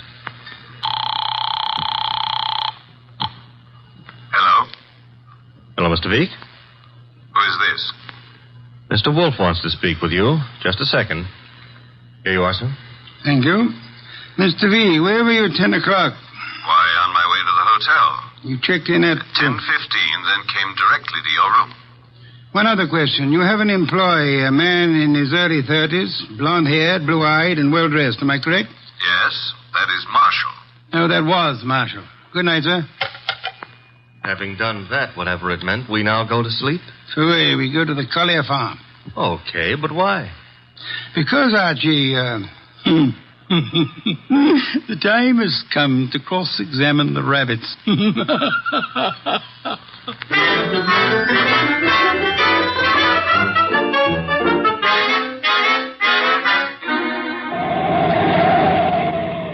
Confound you, Archie. You're not driving a truck. Be careful. Truck drivers are careful. Also, they're courteous. Indeed. Furthermore, they will always stop to help a motorist in time of trouble. Archie, are you training to become a truck driver, or have you fallen in love with a truck driver's daughter? Her name is Susie, a hair the color of wheat fields at high noon. Never mind turning purple. I'm about to change the subject. Boss, I have a theory. Stick to truck drivers. As follows. Our boy Collier had been selling information to Veek, had a change of heart, and decided to turn ethical. But Veek's man, Marshall, at Veek's orders, tried to apply pressure, so Collier shot him and headed for Canada. And the girl's roll? Was to brighten my life. Oh, you mean about her playing sentry? Well, she's in Veek's employ, too. Phooey. Don't like my theory. It's charming. It merely happens to be wrong. Merely happens to be... Why is it wrong? Because, Archie, of a dead man's dirty fingernails, Marshall's fingernails. Oh. Well, you made me bring you to the rabbit hutches. We have arrived. There are the rabbits. Go ahead, cross-examine them. Good many hutches. A large pen for the rabbits to run about in. Notice that they're all cowering at the far end of the pen, ran as we entered. That's because they don't like us, maybe, huh? One of them, however, seems to be friendly. The one up here. And at the corner opposite us. Oh, yeah, there is one here. He's not friendly, Mr. Wolfe. Indeed? He's dead. Somebody stove in his skull. Interesting. What's interesting about a dead rabbit? He may be dead now, Archie, but he was friendly. Too friendly.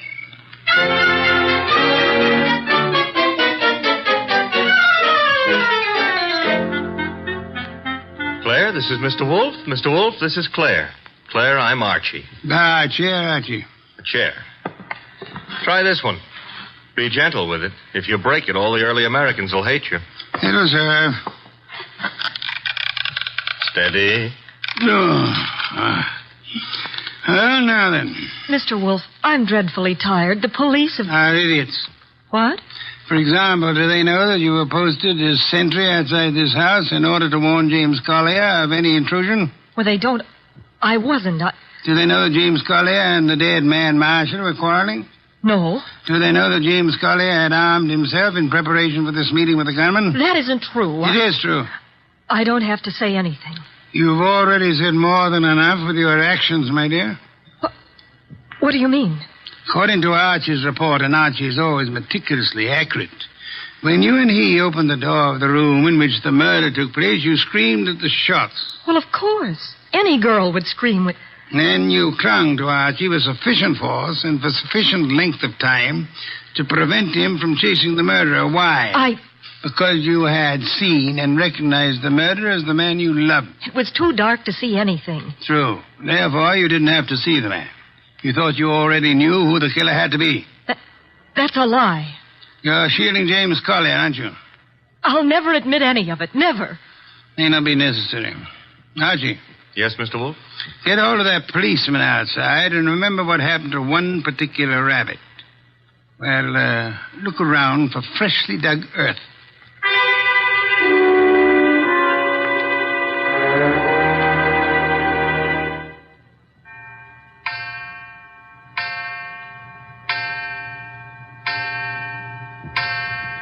Midnight. What are we waiting for? A return? Archie's? No, it'll take him longer. Well, then whose? Mr. Veek's, of course, complete with revolver. Come in, Mr. Veek. It couldn't have been easier. No one outside, only the two of you here. I warned you, Wolfe. Fiddlesticks. You merely tried to use me as a prop for an alibi and a rationalization for a motive. I don't understand. Mr. Wolfe does. Indeed, I do. Did you really think me fool enough to believe your proposal, Mr. Veek? It was plausible. It was nonsense. You pretended you were handing James Collier, plus the proofs of his guilt, over to me in an effort to keep yourself out of the picture. But your proposition was silly. No matter how much I might have wanted to help you, I would have been powerless once James Collier went before a jury. You're too intelligent not to know that. That couldn't have given you enough to go on. It didn't. You yourself gave me more. I did. When you came to my room, you told me you knew Mr. Goodwin and I had come to Greendale, checked in at the hotel. I did. However, when I phoned you later and asked for an account of your movements between 10 and 10:30, you replied that you had driven to the hotel, signed in, and came directly to my room. Obviously, you already knew of my presence in the hotel. How? Only one way you could have known. You had seen Archie at some time prior to the time you checked in at the hotel, and the only place where Archie was here, at the farm. Yes, which told me Mr. Veek had been here at the time of Marshall's death. What was Veek doing here? Only one thing. Murder. Then he killed the gunman. No other possibility. But Jimmy, I thought he did it. James Collier couldn't have killed Marshall because at the time he was killed, James Collier was already dead. Archie! What's this? Leave it, Gummy. Let's play. Untap that gun first. My arm. That's nice and cooperative, so... He'll be quiet for a while. A cop is back in the rabbit pen, Mr. Wolfe, guarding Collier's grave. Grave, Archie? Yeah, with James Collier in it. Oh, poor Jimmy. Vic knew the expose was coming. He had to shut Collier up. So he had his gunman, Marshall, kill Collier and bury him in the rabbit run back of the hutches.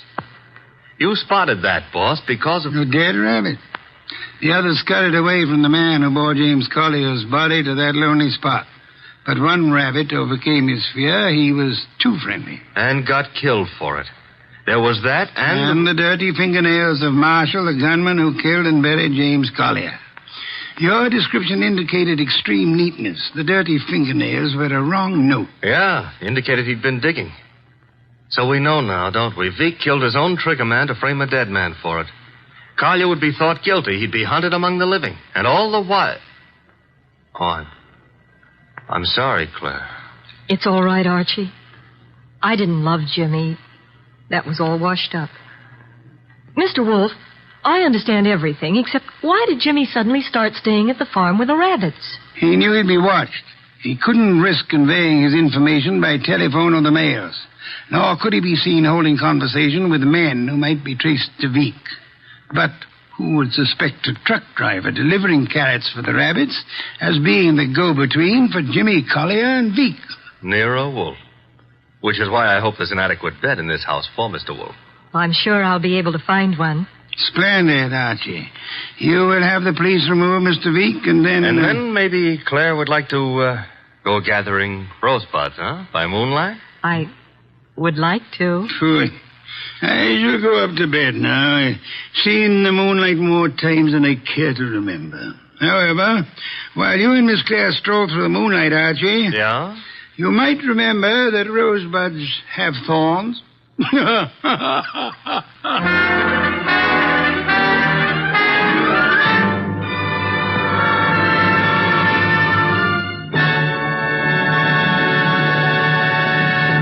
You have been listening to The New Adventures of Nero Wolfe, starring Sidney Greenstreet.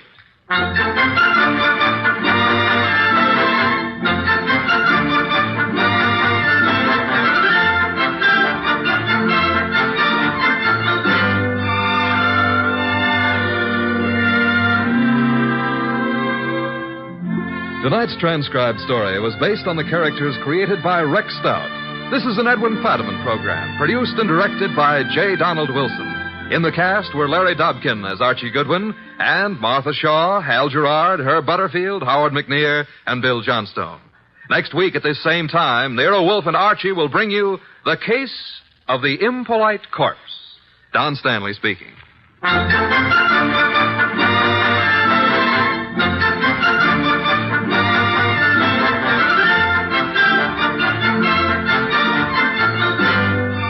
Three chimes mean good times on NBC. There's no cover charge at Duffy's Tavern. Just keep your dial on this NBC station this evening as Archie the Manager, played by Ed Gardner, and his remarkable friends serve up another blue plate special of grilled English language, fresh laughs and whimsy a la mode. Another Friday fun favorite is the delightful Life of Riley, starring William Bendix as the beleaguered Chester A. Riley. Now it's Sam Spade. Then, The Magnificent Montague on NBC.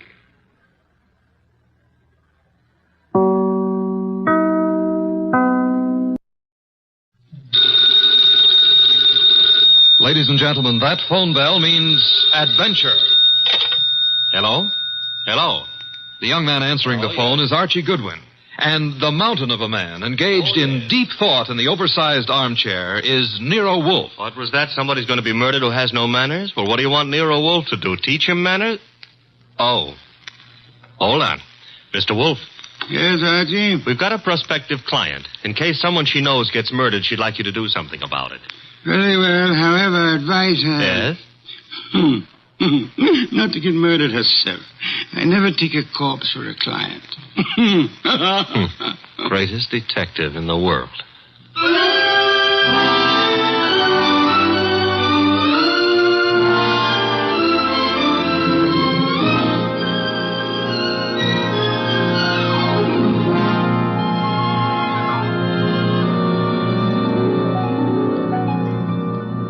Yes, Archie is so right. He is the greatest detective in the world, and the fattest, and the least energetic. He's Nero Wolfe, created by Rex Stout, and brought to you over this NBC network in a new series of adventures by Mr. Sidney Greenstreet.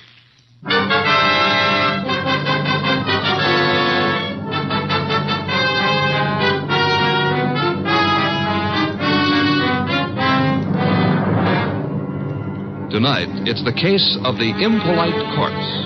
It began on a certain night at 8:40 when Walter Channing, an advertising executive, was dictating in his office to his charming secretary, Brenda Barkley. Brenda, take a memo. Yes, Mr. Channing. This is to be mimeographed and sent to the entire staff. The entire staff, yes, sir. Notice, effective at once, 1 hour lunch periods will be strictly enforced. Employees will post time of departure and time of return. Yes, what is it? Mr. Channing... Bennett, I'm busy. But I've got to see you, Mr. Channing. About this afternoon. This afternoon was unfortunate, Bennett, but it happened. I lost my temper. I'm sorry. So am I. Mr. Channing, I've been with the firm 14 years, and because a man blows up once in 14 years... Mr. Channing's office. Oh, you've got to reconsider. That's all, Mr. Channing. I never reconsider, Bennett. It's your wife. But, Mr. Channing... That will be all, Bennett. It won't be all. You can't wipe out 14 years of a man's life. Even you can't do that, Channing. It's Mrs. Channing on the phone. Oh. Hello? You're where? That's in this building. Since when has Dr. Ellis kept evening office hours? I told you there's nothing wrong with you. No, I can't. I don't know when I'll be through. And I don't want you hanging around up here. Well, take a cab or walk. I don't care what you do. What? I can't understand you. What? Goodbye, Doris.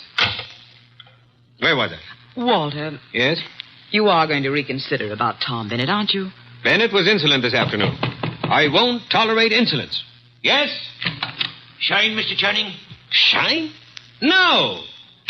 What's he doing down here this time of night? Half the staff's working overtime. Kelly's an enterprising shoeshine boy. Might have missed someone on his rounds this afternoon. Walter, about Tom Bennett. Forget Bennett. Oh, look, you upset the inkwell. Oh. Quick, blot the stuff. Yes, of course. Did any spill on you? Spot at my trouser cuff. Lucky you didn't get on the carpet. Walter, about Tom Bennett. I told you to forget Bennett. All right, Walter, all right. Though maybe you shouldn't. Maybe you'd be better off to use him as a model. A model? If he knows he's not wanted around here, he'll have the self-respect to get out. Meaning? Well, you've known for a long time you're not wanted. And you're still here. How you'd like to fire me. Denying that would be silly. I've been with this firm 15 years in January. Employees get a bonus of stock shares after 15 years' service. That's what I'm waiting for, and you know it. Suppose we get back to that memorandum. You'd like to get me out before I collect those shares, wouldn't you? I said let's get on with the memo. You'd be petty enough to do it, too, if you knew how. There may be a way. There isn't, and you know it. I'm too careful. You can't fire me without cause, and I've given you no cause, Walter. Nothing you can possibly dictate one of your vicious little memorandums about. Don't try my patience too far, Brenda. Walter, what? This can't be us talking like this, you and me hating each other. I find it remarkable there ever was anything between us except hate. Walter. I mean it. Look at you. You were flashy when I met you. You're getting flashier. That means cheaper, Brenda. Stop it. Too much lipstick? Too much rouge? Hair too bright? Dress too tight? You're trying too hard, Brenda. You're labeling yourself like a sound wagon. I wonder what it is that stops me from killing you. Cowardice, of course. Now, when you've stopped sniveling, we'll get on with a memorandum. You ready? Yes, I'm ready. Notice. In the interest of economy and efficiency, junior executives will confer in the conference room, not in private offices. Mid-afternoon coffee and personal phone calls and daily shoe shines will be eliminated.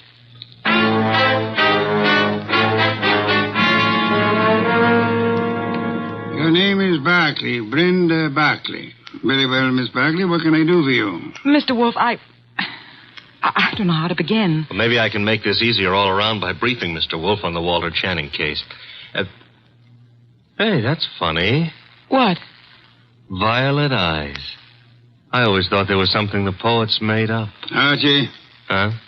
Oh, the Channing case, yes. One moment. Miss Barkley, look this way, please. To me, an eye is functional object found in mammals, birds, fish, potatoes, and horticulture. Thank you. Go on, Archie. Walter Channing was the boy wonder of advertising. At 33, executive vice president of Winslow, Hart, and Straightmeyer. Just 24 hours ago, they found him at his desk, shot through the heart. They? Who is they? A night porter and a shoe shine boy, is that right? Yes. He'd been dead about an hour. The bullet went through Channing, his desk chair, and lodged in the windowsill behind him. Police thought at first it was suicide. The gun? 38, found it on the floor, 10 feet away. No fingerprints, anyhow, no clear ones. Seldom are on a gun butt. You say suicide was suspected. Why? The gun was 10 feet from the body. It was the smudges. Smudges? Powder burns. According to the papers, he was sitting at his desk. There were no signs of a struggle.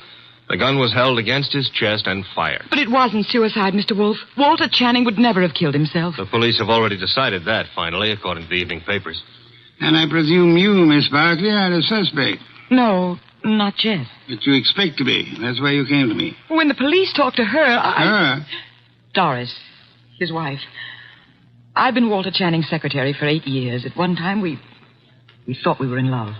Mrs. Channing was aware of this? Yes. Oh, it was a long time ago. It was over. It was finished a long time ago, but she never believed that. Neither did Alan. Alan who? Alan Mielik, head of the media department at the agency. We were going to be married when Walter and I... Decided you were in love. Miss Barkley, who finally decided you were not? You or Mr. Channing? He did. I see. And Mr. Mielik believes you did not share this change of heart. Yes. Oh, he's such a fool. I dare say you fear Mrs. Channing or Mr. Mielik or both will reveal the ill-fated romance. You know what the papers will make of it, what the police will try to make of it. Miss Barkley, did you kill Channing? No. Oh, no, I swear I didn't. Oh, Mr. Wolfe, I didn't. Please, for heaven's sake, no tears. Archie, put her in a cab. Yes, sir. Then come up to the plant room. There are some things I want you to execute for me. Yes, sir. Women. Bah.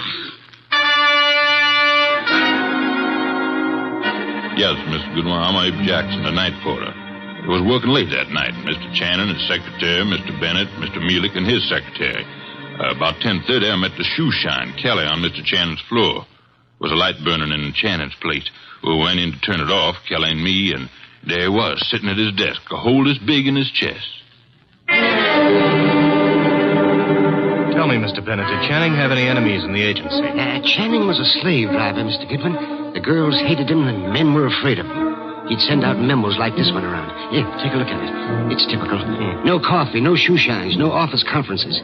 If you want my opinion, as one employee out of 150, whoever killed Walter Channing did the rest of us a favor. You're Amy Long, secretary to Alan Mielik. Now, what can you... I can tell you plenty. How she jilted Mr. Mielik, took up with Mr. Channing, got thrown over by him. I wouldn't go so far as to say Brenda Barkley would murder anyone. But if she did, Walter Channing would be 1A. Channing get his shoe shine by you? I called the agency men, sir. You know, it was Jackson and me found him. Everyone else had gone and left himself, poor soul, sitting at his desk, dead.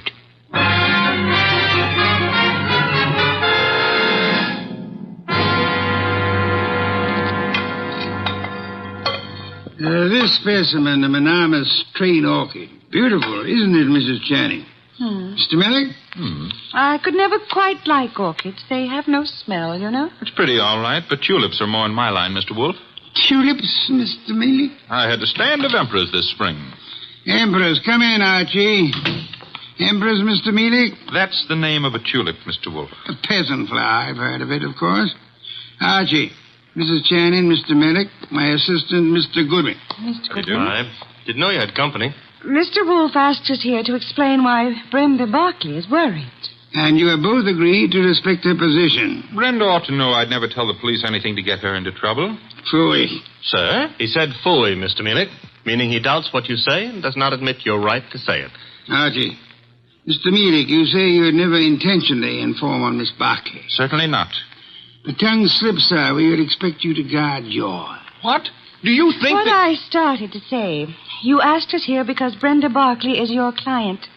I despise Miss Barkley. Everyone knows that, and why. But I wouldn't stoop to implicating her in murder. You believe her innocent, then, Mrs. Channing? I believe she lacks the gumption to pull a trigger. Poison, I wouldn't put past her at all. Mr. Mielik, would you be kind enough to see me home? Of course, Mrs. Channing. Good day, Mr. Wolfe. Good day. And Mr. Goodwin. You have, I suppose, an exhaustive report from me, Archie? 7 pages of notes. Save them and get me a bottle of beer. You're in a rosy mood. What happened? I said I would like a bottle of beer. No, you wouldn't. Archie, you better... Don't puff up about it. Those vest buttons won't stand the strain. I can't get you a bottle of beer. Why not? You ordered me to hold you to 4 a day. I rescind the order. You also ordered me not to let you rescind the order. What's the matter with you, anyhow? I have had to entertain 2 very dull people too long. Both those dull people are prime suspects. Mrs. Channing is a woman scorned. Mielik lost his girl to the guy who was killed. I can't blame her for throwing him over. Archie, the man grows tulips. What? Tulips. Well, give me a report. I checked the agency, everybody who was working down there the night of the murder. Also, I dropped in on Inspector Kramer at homicide. Also, I visited the morgue. Why the morgue? Because if I hadn't, you'd have said, why not the morgue? Go on. I drew a blank there. Kramer let me look at the clothes Channing was wearing. There was an ink stain on the left trouser cuff. An ink stain? And a hole through his shirt front with plenty of powder smudge like the paper said. He was shot with a .38 at point-blank range, sitting down. An impolite corpse. What? Discourteous. He didn't rise to meet his murderer. That is most significant, Archie. I know. I've got a theory about this case.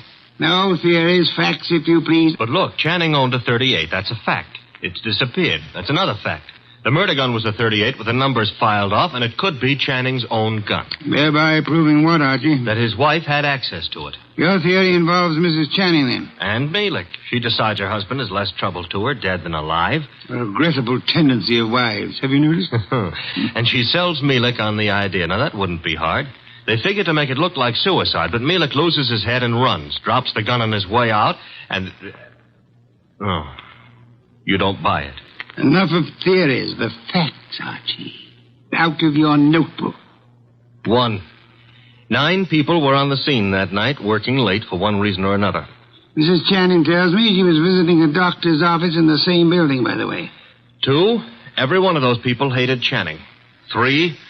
Here's a sample of why he wasn't popular. Memorandum, huh? Dictated the night he was killed. The staff got it the next morning. A whip cracker, Mr. Channing. Fact 4. The ink stain on his trouser cuff was partly rubbed out. With what? Cleaner of some kind. I didn't get the brand. Fact 5. There's a spot on the carpet near Channing's chair. Spot of what? Ink? Blood? Looks like ink.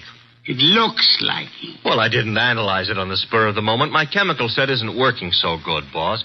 Phooey. Archie, I want 2 things. Yes, sir? Get over to headquarters.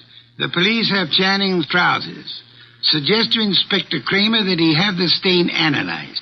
Suggest also that the spot on the carpet be analyzed at the same time. Be around him when the information arrives. This is Be Kind to the Police Week? Phooey. I never have sought to beat the police on matters of fact, only on interpretation, deduction. Get going. Oh, and Archie. Yes? When you return, I should discourse upon the sanctity of deskhood. The sanctity of what hood? Deskhood. Now be off with you, and please remember you're tracking a murderer. Don't stub your toe.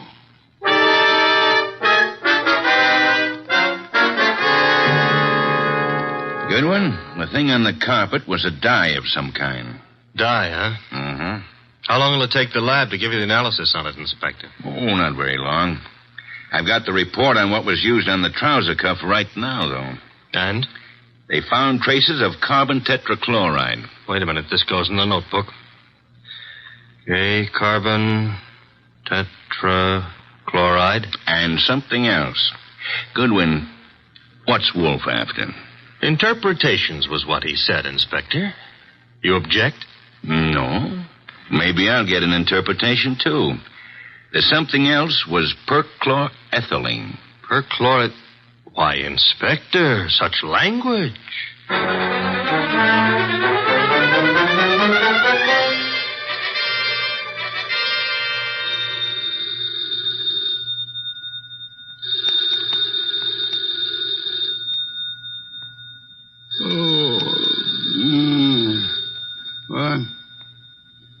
What?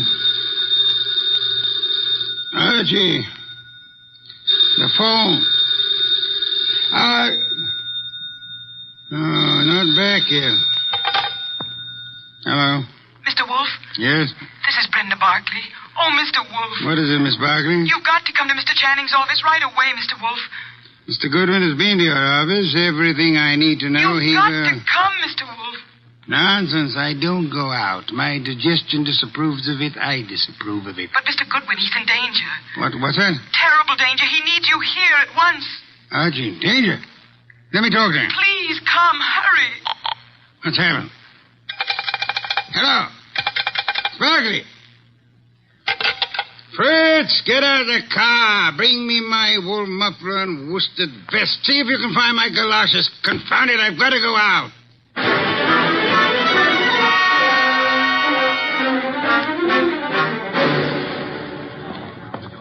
Going up.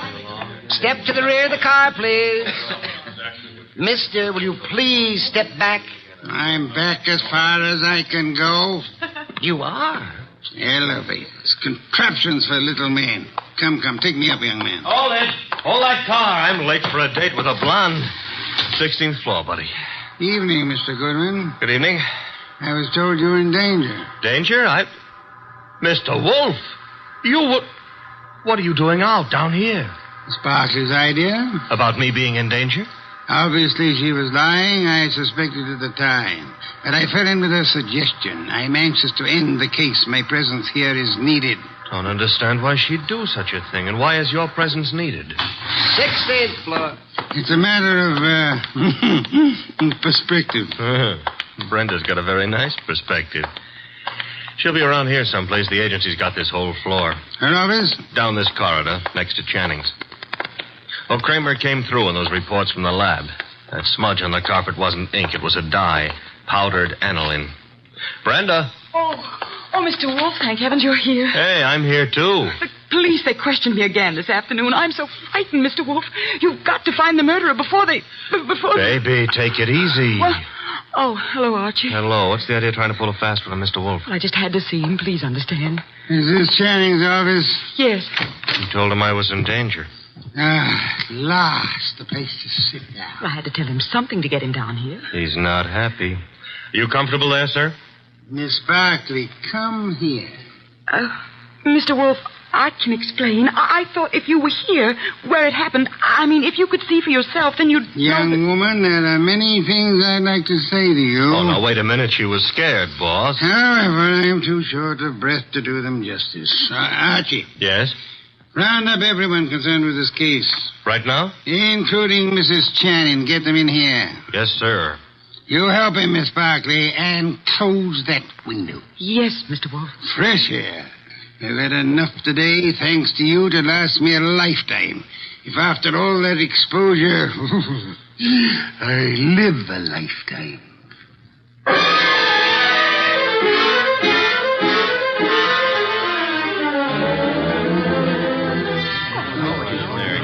What's going on here, anyhow? A tea party. Find yourself seats. Keep your knees steady. All right, Mr. Wolfe, everybody's here. Mr. Shoeshine Kelly? Here, sir, here. It was you who found the body. Him and me, Mr. Wolfe. I'm Abe Jackson, the night man. You gentlemen can help us if you will. Oh, to be sure, Mr. Wolfe. I'd like to know the exact position of the body when you found it. Well, he was sitting up. That's it, sir. Sitting up straight as you please. You'll oblige me if you'll demonstrate. Sit in the chair, please. His chair, sir? If you please. Abe, you. Yeah. Oh, no, not me. Not on your life. There's no easy thing you ask, Mr. Wolfe. I'll oblige you. So, it was like this, I'd say. You agree, Mr. Jackson? A little more to the right, maybe. Yeah, that's the way it was. Archie. Yes, sir? Help me with a brief recapitulation. Well, so far as we know, Channing made no outcry. Therefore, he could not have been startled by the appearance of the killer. There were powder burns on the body. Therefore, the gun was against Channing when it was fired. His own hand couldn't have held it closer. Nobody heard the shot, probably because this office is soundproofed. The gun that killed him was lying on the floor 10 feet from the desk. In the direction of flight through that door. Go on, Archie. The killer was almost certainly well known to Channing, or Channing wouldn't have let him come that close without a struggle or an alarm. Also, the killer had access to this office. Another proof that he's not a stranger. One more point, if I may, Archie. The killer, he or she, is present here and now. Quiet, everyone. We come now to the point I mentioned to you last night, Archie. The point I call the sanctity of deskhood. Sanctity of what? Deskhood, Mrs. Channing. Explain, Archie.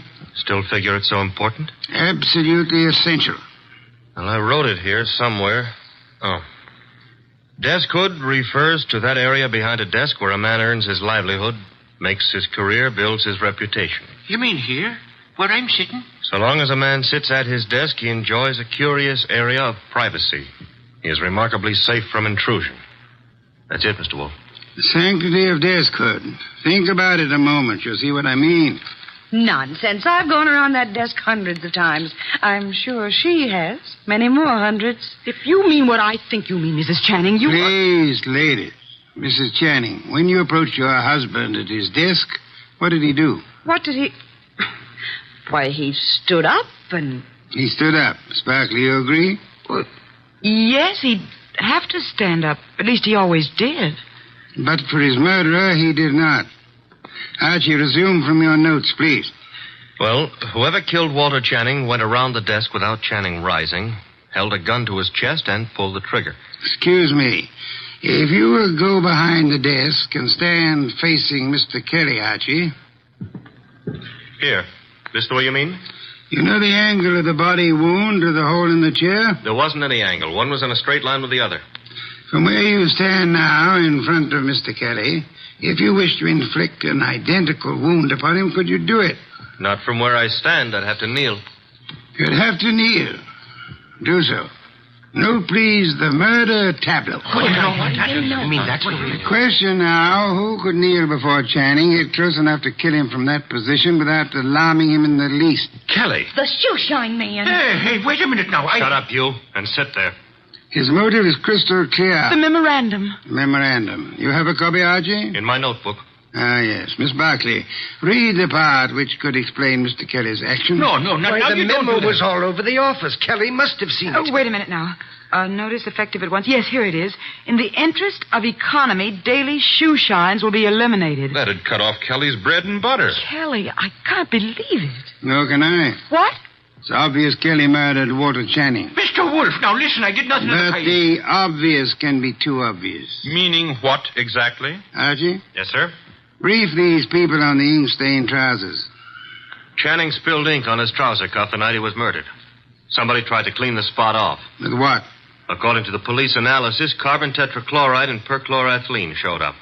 Both non-inflammable ingredients used in many commercial cleaners. Exactly what are you getting at, Mr. Wolfe? One moment, Mrs. Channing. Mr. Goodwin also has an analysis of the spot on the carpet behind the desk. Archie?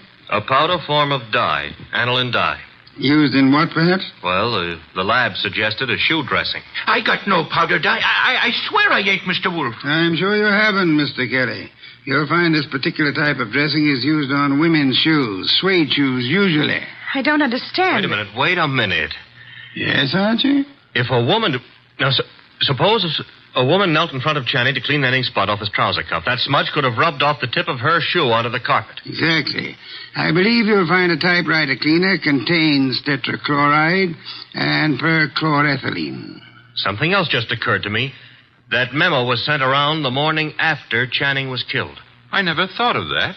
True, Archie. And for only one purpose, to point suspicion at Kelly. But when the police didn't take the hint...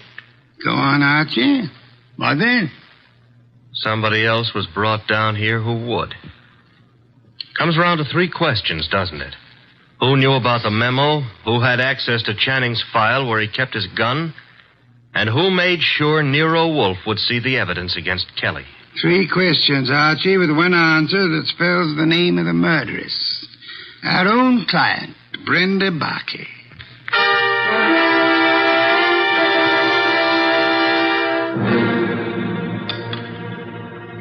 Steak, Archie, marinated. You like it? I'm not hungry.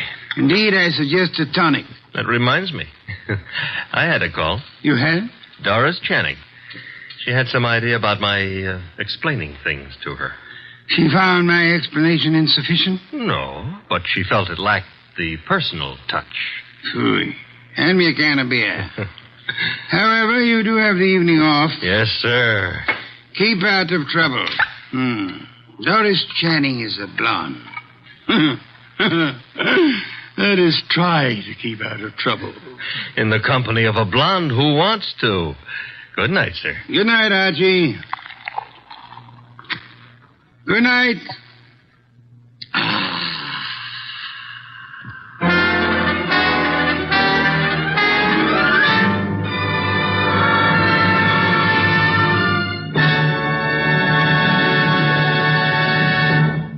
You have been listening to The New Adventures of Nero Wolfe, starring Sidney Greenstreet.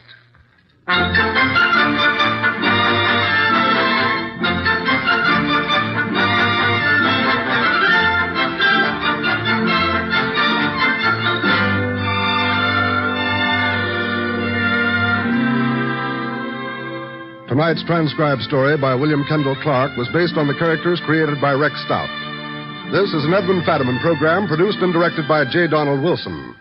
In the cast were Larry Dobkin as Archie Goodwin, and Donald Morrison, Betty Lou Gerson, Bill Johnstone, Howard McNear, Mary Lansing, and Barney Phillips. Next week at this same time, Nero Wolfe and Archie will bring you the case of The Girl Who Cried Wolf. John Storm speaking.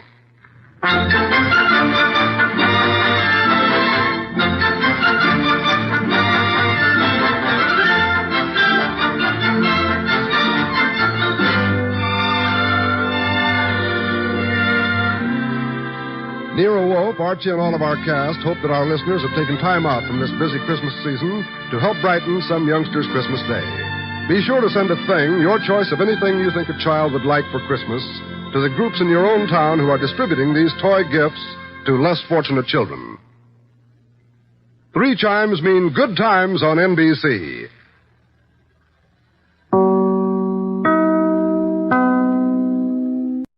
Stay tuned for Nero Wolfe, transcribed. Later this evening, the unique Mr. Monty Woolley stars once again in the new comedy series, The Magnificent Montague, the delightful saga of an embittered Shakespearean ham. After many triumphant years on the stage, the Magnificent Montague now portrays Uncle Goodhart, the hero of a radio serial. And his trials and tribulations are 30 minutes of delightful listening over most of these NBC stations. And today being Friday means another visit to Duffy's Tavern, where Archie the manager presides over another sparkling session of mischief and madness. Ladies and gentlemen, the ringing of that phone bell means adventure. Hello? Hello. The young man answering the phone is Archie Goodwin. Yes, this is Nero Wolfe's office. The mountain of a man in the oversized armchair, staring at Archie with a beady eye, is Nero Wolfe. Mr. Wolfe is in. Mr. Wolfe is always in. Would he stay in until... He would. Archie, what on earth? Boss, she sounds blonde. Phooey. Don't believe I can tell over the phone? Okay. Excuse me, miss, but are you blonde? Oh. Go ahead and laugh. Thank you. Mr. Wolfe will see you. Goodbye. I did not say. No, but you will. Besides, she wasn't blonde. And I want you to see red. Oh, Archie, you better think of some new ones. Ridiculous.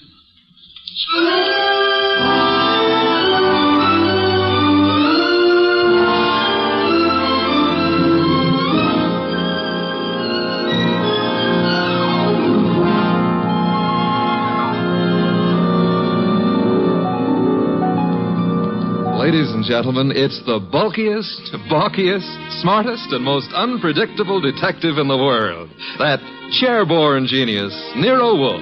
created by Rex Stout and brought to you in a new series of adventures over this NBC network in the person of Mr. Sidney Greenstreet.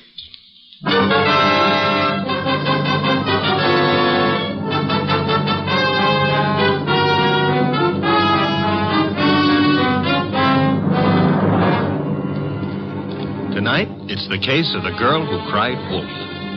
In the old brownstone house on 35th Street, my boss, Nero Wolfe, with all his 300 pounds, sits at his desk from which he runs his world. We have been patiently waiting for the lady client. And there's a knock at the door, and I admit her. A beautiful, frightened, and red-headed girl. Mr. Wolfe? Mr. Nero Wolfe? Not by 160 pounds. I'm Archie Goodwin. Oh, yes. I spoke to you on the phone. I'm Mary Dunning, Mr. Goodwin. I was wondering if... He's in. He's always in. Come on. We'll try getting him to admit it. This is Mr. Wolfe. Miss Mary Dunning. How do you do, Miss Dunning? Here, take this red leather chair. It's a nice match for your hair. You know, as old Dr. Titmouse has said to me, beware of a red-headed woman. But I never could believe Thank you, them. Mr. Goodwin. Your business, Miss Dunning? Do you mean what I do or why I've come to you? Both, if you please. Well, I'm Mr. Stevens' secretary at the Tolliver Ecological Foundation. Our offices are down on East 12th Street. Ecological? Field research as to factors operating on plant and animal development and survival, Archie.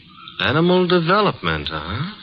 Miss Dunning, the foundation has several agricultural research projects throughout the country, hasn't it? That's right, Mr. Wolfe. And Donald Stevens is executive director. Or was until... Was? He's disappeared. It's been 3 days now. He's not been near the office nor his apartment. No message or... Apartment? Stevens been living alone? He's a bachelor. He's engaged to Laura Tolliver. She's a cousin of the original Tollivers. But she doesn't know where he is either. Have you come to me on Laura Tolliver's account or on behalf of the foundation? Well, neither, Mr. Wolfe. I'm just worried, and I'd heard of you as one of the finest private detectives in New York. You heard of me, Miss Dunning. We see that you're here. I still fail to understand why. But I've told you. Mr. Stevens has dropped out of sight. And there's another thing. The last time I saw him, he had a caller with him in his office. Caller? Male? Female? I don't know. We're in a converted old brownstone house, and, well, the way the offices are laid out, I don't see all the people who come in unless they make a point of coming to my desk. Mm-hmm. I see. All I know is that Mr. Stevens stepped out for a moment, looking either scared or angry, I couldn't be sure which, and asked me to see if there was a policeman at the corner. Which corner? Archie, continue, Miss Dunning. Well, I started to go, and there were low voices arguing from the inner office. And then Mr. Stevens called me not to bother. Then what? He said I could go ahead and take my lunch hour then. So I did. And when I came back, he was gone. Leaving no message? Leaving no message. And you've neither seen or heard of him since? I've tried all over. By phone, going out myself. Miss Dunning, has Mr. Stevens been in the habit of making extended business trips? Well, once in a while to our research stations in Pennsylvania, or New Jersey, or up in Vermont, but not without letting me know. I have to make out his travel vouchers. Has there been any recent trouble at the foundation? Trouble? Financial trouble? Personal trouble? No, there's been no trouble. Miss Dunning, you're wasting my time and yours. This is a problem for the police, if there is a problem. Oh no, Mr. Wolfe. I'd have gone to the police, except, well, if there should be an innocent explanation, it didn't seem fair to the foundation to risk the unpleasant publicity of... I said for the police. Wait a minute, Mr. Wolfe. It's your say-so, but when a girl walks in here and asks... The young lady can depart by the use of the same rather trim legs that carried her here, Archie. Oh, now, look, boss, just because I Miss look at... Dunning, I can think of a dozen reasons that might take your bachelor director out of town for a few days without the formality of explaining his actions. Then you won't look into this? Despite Mr. Goodwin's frowns, no. Should Mr. Stevens not turn up tomorrow or so, I suggest you advise the police or whatever attorney acts for the foundation. There is such a person, of course. Yes. Jonas Dowd is counsel. He's also a co-trustee. Consult him, then, by all means. But you don't seem to understand. If you'll excuse me, I'm overdue for an important conference with my cook. We have just received a shipment of truffles from France. Well, of course, if Mr. Wolfe, if you ask me... Precisely what I've refrained from doing, Archie. Would you be good enough to escort Miss Dunning to the door? To the door, Archie. Good night, Miss Dunning. Good night. Good night. And thanks, just the same. Look, Mr. Wolfe, it's your shop and you can get as surly as you please. But can you give me one excuse for that high-handed brush? One thin shred of an excuse? Miss Dunning was sitting in this chair. The girl was lying, Archie. Lying? How can you say that? At least twice. And possibly from the moment she opened that undeniably pretty mouth. Now, if you would excuse me, Archie, I have an appointment with a truffle.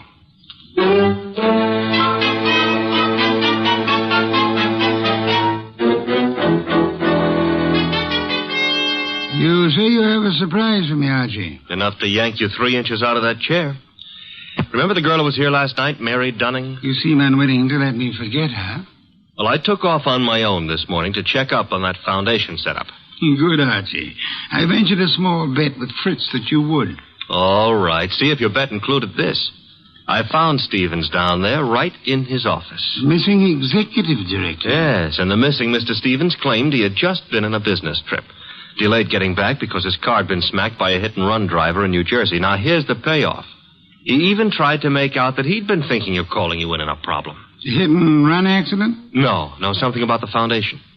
But I didn't waste time letting him cloud it up for us. The point is... Archie, you brought him here, of course. Stevens? No, he's still down there. We'll want to grab him before the day is out, but I had something more important to run down first. It took me 3 calls on the way up here, but you can take it as confirmed. We've still got a disappearance case, and this one you're not sitting out. Indeed. And who has disappeared now? Mary Dunning. Stevens is back, but Mary's gone. Not at the office, not at her rooming house, and none of her clothes are taken. How'd you get going? Put a police call out on Mary? Back to 12th Street and get Stevens out of that office and up here as fast as you can. I'll phone him. You are on the way.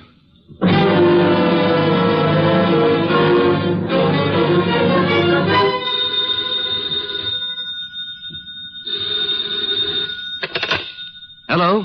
This Donald Stevens? Yes, this is Donald Stevens. This is Nero Wolfe. I understand you've been thinking of consulting me. Well, as a matter of fact, I have, Mr. Wolfe. I started to explain to Mr. Goodwin, but... Are you alone there at the office? Why, yes. As it happens... Be careful. I don't think your car smash-up was an accident. I've just sent Mr. Goodwin to ask you to come here. Meanwhile, I'd suggest... Oh, excuse me, Mr. Wolfe. There seems to be someone coming in now. Wait, Mr. Stevens. There hasn't been time for Archie to get there yet. Excuse me, Mr. Wolfe. Don't. Just hold the wire a moment. Wait, Mr. Stevens. Come on in. I haven't had a chance yet. Oh, what? No! No!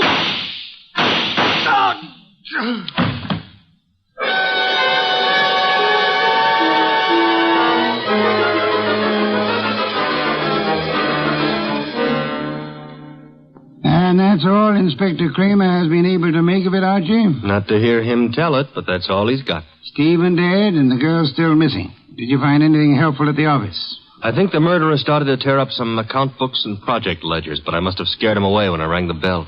Couldn't have been more than 3 or 4 minutes after the shooting when I got there. But you saw no one? A murderer can cover a lot of ground in 3 or 4 minutes.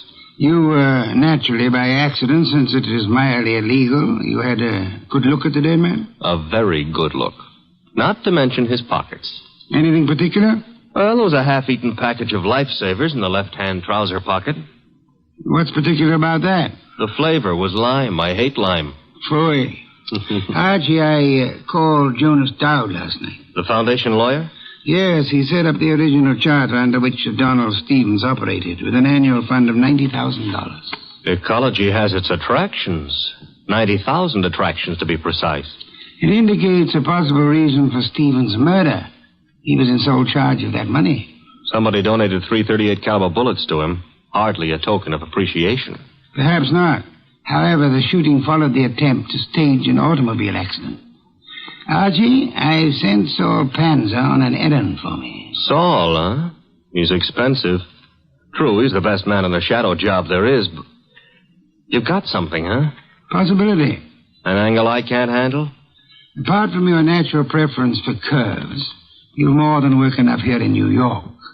Finding Mary Dunning, for a starter. Or, her body? Or her body, as it may be. Is that what Saul's on, picking up a line on Mary?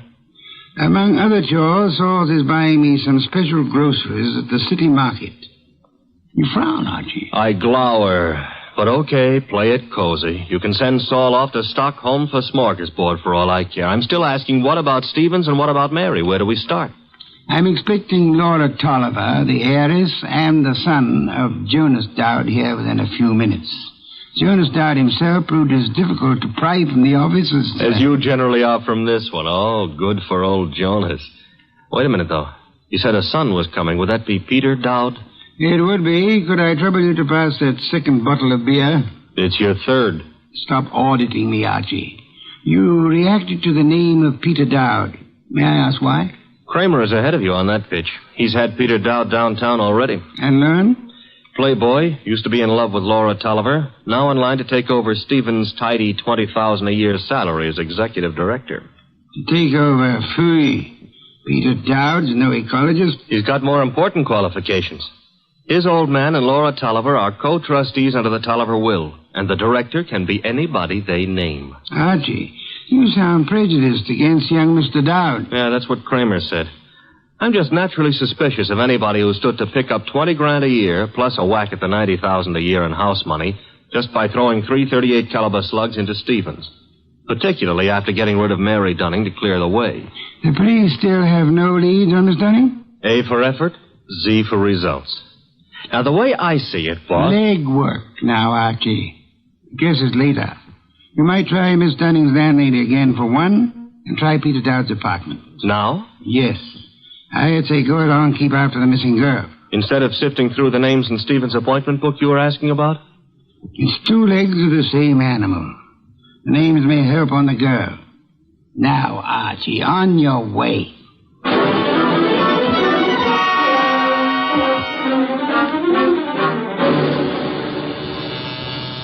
Come in.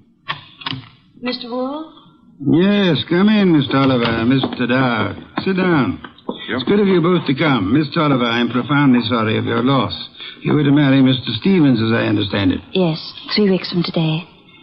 I was trying to warn poor Stevens just as the murderer came in. But he evidently knew his caller well enough to feel no alarm. The police told us that, Mr. Wolfe. We've just come from Inspector Kramer's office. I know, Mr. Dowd. Did you gather the inspector meant to see you again? Why should he?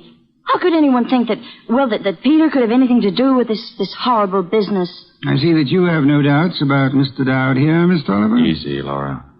Yes, Mr. Wolfe, I gathered that Kramer was interested in me. He's got a man outside here watching us now. You're alert, Mr. Dowd, or... Oh, what? Or aware that Inspector Kramer may have grounds for keeping you under surveillance. Look, Mr. Wolfe, I didn't come here to be put through the jumps again. First Kramer and now you. I'm acting for the Tolliver Foundation, Mr. Dowd. I have been since your father retained me last night. Well, why jump on me, then? Young man at my age and weight, the chances of my jumping on anyone are about as likely as, as unlikely as to expect that you're not still in love with Miss Laura Tolliver here. Mr. Wolfe, we haven't admitted that we... Miss Tolliver, your concern a moment ago at the possibility that this young man might be charged with Stevens' murder. Now, wait a minute, Mr. Wolfe. Climb back on me if you want, but let Laura alone. If you're trying to I'm no longer trying, Mr. Dowd. You both confirmed the point for me. All right. I am still in love with Laura. And I think Laura's known ever since she accepted Stevens' ring that their engagement was a mistake. What are you going to make of that? Did Stevens know you hadn't given up on Laura? I told him twice. I even went down to the foundation just... Just when, Mr. Dowd? This morning while I was telephoning Stevens, for example? I haven't been near the foundation office for days. I've been out of town. Mr. Wolfe, you've no right to twist and turn everything Peter says. I do love him, but Laura. Well, that's the first time you've come right out with it since... I'm sorry, Peter. I've wanted to tell you 1,000 times.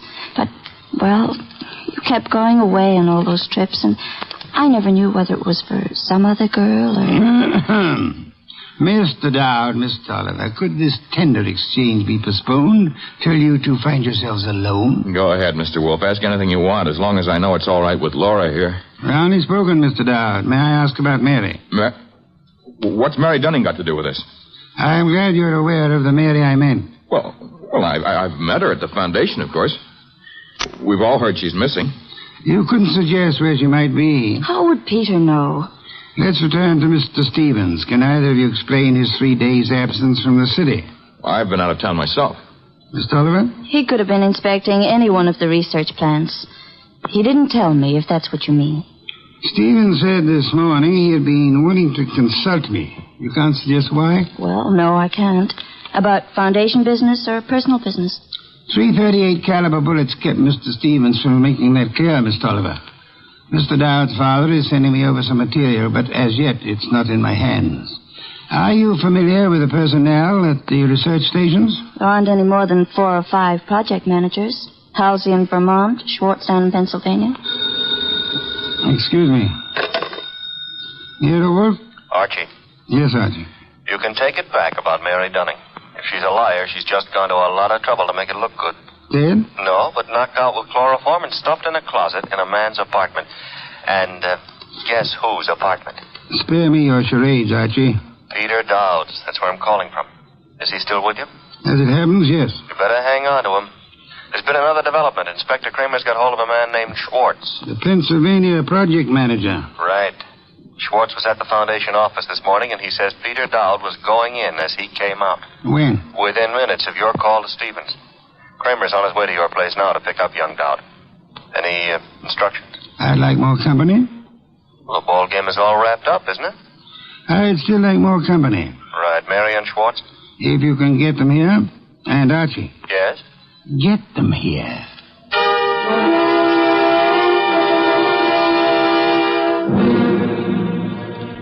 I'll have that 5th bottle of beer, Archie. 7th and quota for the night. And when do you get around to calling in Mary and our friend Schwartz? In a moment, Archie, in a moment. After all that scramble to get him here. I've been studying these project reports that Jonas Dowd sent over. Fascinating field ecology. I know. The factors playing on the development and survival of living organisms. Too bad poor Stevens didn't figure on a factor named Peter Dowd. Archie, I am ready for Mr. Schwartz now. No Mary? I'll risk you in the next room with Miss Dunning for the time being. Okay. One Schwartz coming up. Oh, come in, Mr. Schwartz. Mr. Wolfe? How do you do, Mr. Schwartz? My apologies for this long wait you've had. And I'll try to make our business brief. Yes, sir. Mr. Schwartz, you managed the Tolliver Agricultural Research Station in Pennsylvania for some time. 2 years. I am not sure I didn't once enjoy a shipment of mushrooms that came from your place. You've experimented with Maya arenaria. Maya arenaria? Yes, of course. Yes, we've done some work with mushrooms. They were excellent. By the way, I understand you saw Mr. Stevens just before he was shot down. If I'd stayed 10 minutes longer, he might still be alive. May I ask the purpose of your call? I was delivering the monthly reports. No special trouble you came to discuss? No, sir. You met Peter Dowd coming in at the Foundation as you were going out. How did he look? In a hurry. How so? He just pushed past with his face turned away. You're sure it was he? Yes, I had seen him at the Foundation maybe 2 or 3 times before. Were you aware that Mr. Stevens and Mr. Dowd were both apparently in love with the same young lady? I'm a research worker, Mr. Wolfe. I wouldn't know about Mr. Stevens' personal affairs. Just an hour ago, before Inspector Kramer took him from here, young Dowd admitted that he'd been there today. I didn't think I could be mistaken. But he said only because Stevens had phoned him to come. Were you there when that call was made? No, there was no call to Dowd while I was there. Excuse me, Mr. Schwartz. Yes, Nero Wolfe speaking. This is Saul Panzer. Yes, Saul, you're still... Yeah, still down here at the city market. Looks as if you were right. Indeed? One of their trucks just pulled in with a load of full crates. Top quality produce. I'll try not to wince when you send in the expense sheets. Any other confirmation? Internal Revenue records show no taxes paid on income by the Tolliver Foundation. Thank you, Saul. Phone any information as you get it. You'll forgive me again, Mr. Schwartz. Archie. Yes, boss? Would you ask Miss Dunning to step in now? Coming up. Come in now, Miss Dunning. Good evening, Miss Dunning. You've quite recovered from the chloroform? Mr. Goodwin's been helping me. He's been rubbing my forehead, and I'm beginning Spare me any further details. Miss Dunnings, would you mind telling me again how it was you came to find yourself in Mr. Dowd's apartment? Well, It was the phone call that got me to go over. It was a man whispering. He didn't give his name, but he said if I came to that address, apartment 4C, I could learn something about Mr. Stevens. You went to apartment 4C, and then? That's really all I know. Just after the door opened, before I could see him, this coat was thrown over my head, and then he must have given me the chloroform. It was Peter Dowd, of course. Dowd? Who else could it have been? It could have been Mr. Swartz here. Mr. Wolfe, you're joking. Am I, Swartz? Joking or drunk? Why should I... For the ancient reason, Swartz. Money. For the racket you had and wanted to keep. Racket? Mr. Schwartz was in... Swartz is no more of an ecologist than Mr. Goodwin here. A moment ago, he accepted Mara arenaria as a mushroom. It happens to be a common clam, common on nearly any beach, rare in inland Pennsylvania. Stevens knew I didn't go in for all that Latin stuff. I could understand that you might be useful without it, Swartz. But to get away from your station operations, you faked the scientific knowledge you never had. All right. Suppose I am more of a farmer than a fancy scientist. Our job at the research station is to raise vegetable crops, isn't it? As you worked it, Swartz, of course. You turned the agricultural research project into a commercial farm. All expenses met from tax-free funds, and not a cent of return shown for the produce sold. So that's why Saul Panzer drew the rutabagus run. Stephen had the innocence of a specialist interested in his own field only. But even Stevens finally began to get onto those doctored reports of yours, Swartz. And when was it the Internal Revenue men began asking questions? Look, Goodwin, is this fat guy out of his mind? You had to get rid of Stevens after the last inspection trip. Were you even counting on taking over his job after Peter Dowd was put away for Stevens' murder? Mary, if you'll just explain to this lunatic... Watch it, Archie, watch it. I've got his gun. Adroitly done, Archie. Wait a minute. This is a 32, and it was a 38 that did the murder. Mr. Wolfe, that's my bag. You can't... Take this pistol from it, I have, my dear.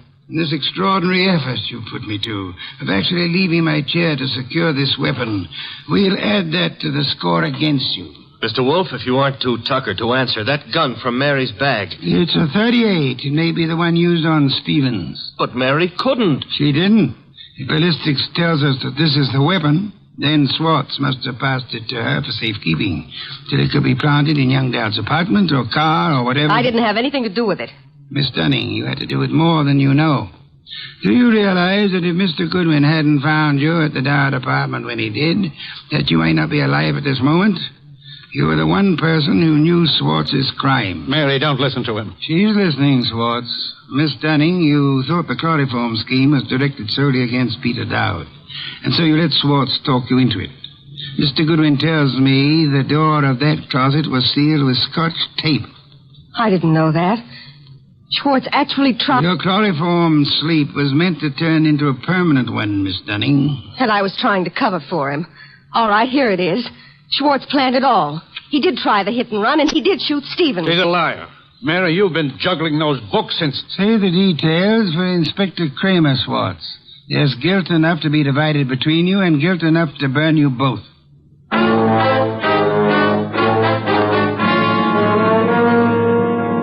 All right, you're being noble and not rubbing it in. Don't I merit a full explanation? Archie, I'm concentrating on truffles. Do we deck out a bird, or shall we have them in an omelet again? Mr. Wolfe, look, I've got a white flag up, and I'm asking. All right, Mary and Schwartz wanted Stevens out of the way. And all right, they tried to hang it on Peter Dowd. But why'd Mary come here and try to get you into it in the first place? As far as she knew that night, Archie, Stevens wasn't to get back to New York alive. Swartz hit and run ambush in New Jersey was supposed to take care of Stevens on his way back from Pennsylvania. By luck, Stevens survived the accident, and Swartz had to follow him here to finish him off. Yes, but I still don't see why. Mary came here to establish her innocence by pretending to seek our help. Oh. And she thought to keep suspicion from Swartz by creating the imaginary figure of a threatening caller at the office several days before. She knew Stevens meant to consult me about Swartz, and she could guess Jonas Dowd would call me in eventually. Well, Stevens said he wanted to consult you that morning when I... That morning when you couldn't hear Stevens out because you were seeing him as Mary Dunning wanted us to see him.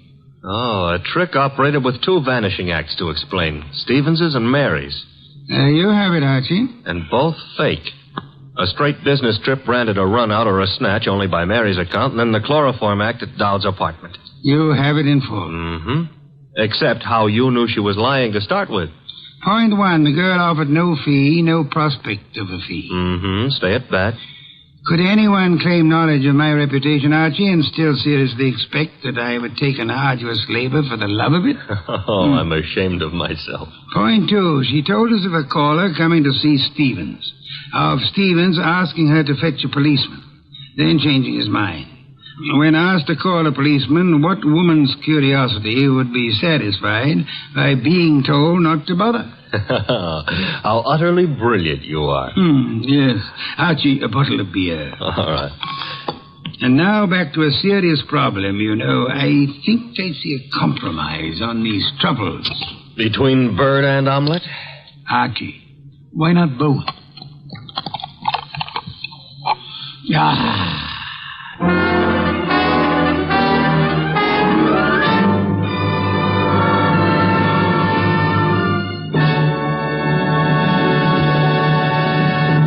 You have been listening to The New Adventures of Nero Wolfe, starring Sidney Greenstreet.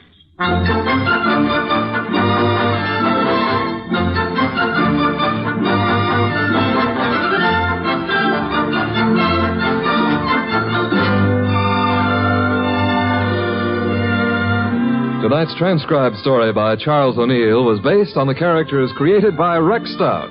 This is an Edwin Fadiman program produced and directed by J. Donald Wilson.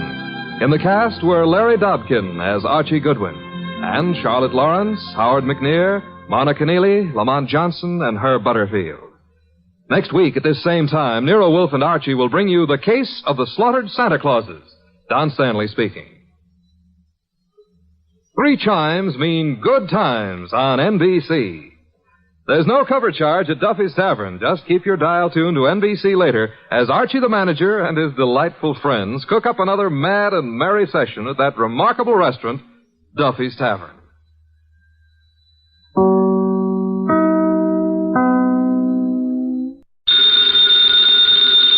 Ladies and gentlemen, the ringing of that phone bell means mystery, adventure.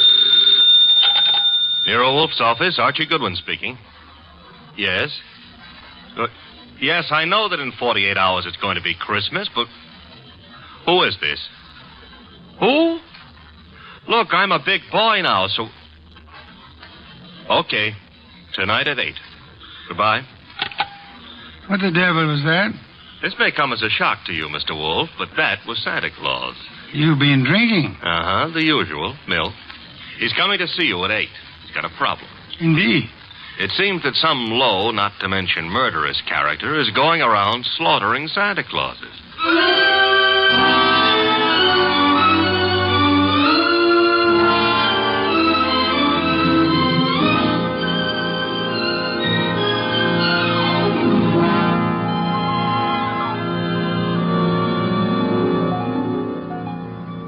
Ladies and gentlemen, it's the bulkiest, balkiest, smartest, and most unpredictable detective in the world.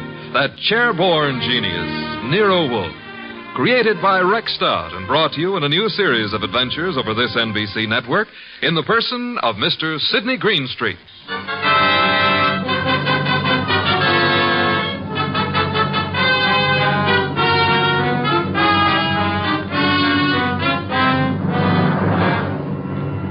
Began earlier than 8, however, the case of the slaughtered Santas.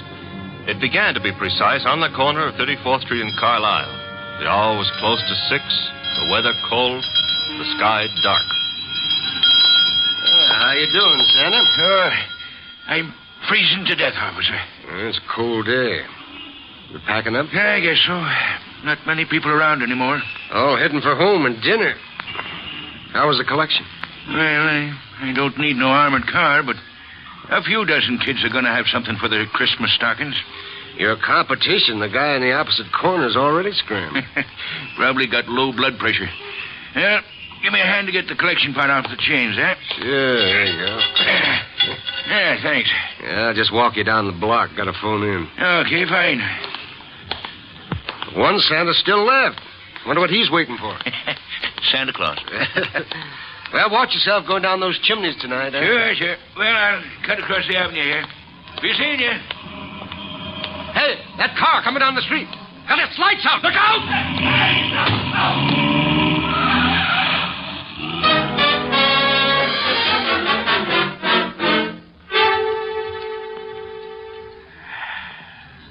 Hey, Peg. Huh? Did I ever tell you I love you? Oh, it's not me you love. It's the hot soup. Now, you're not the only woman who can cook a dish of soup. Huh? It helps, though. I'm just beginning to thaw out. Yeah, that's a cold corner you play Santa Claus on. Well, don't hurt to make a few bucks. I ain't done so good this past year. Well, maybe the next year will be... Oh, well. Besides, I kind of like it, you know. Kids asking questions all day long. Yeah. You know, I wonder how they figure the other two Santas at the intersection. Kids think of only one thing at a time. More soup? Sure, Peg. You know, one of them other Santas got hit by a car tonight. Oh? Yeah, packed up a few minutes before I did, started crossing the avenue, and bang. Hit-and-run driver. Oh, gosh, that's too bad. Was he hurt? Yes, he was killed. Here's your soup. Oh, with traffic the way it is nowadays. Well, I better take a look at the stew. Somebody at the door. I'll get it, Peg. Okay. Yeah, what? Oh! Mike!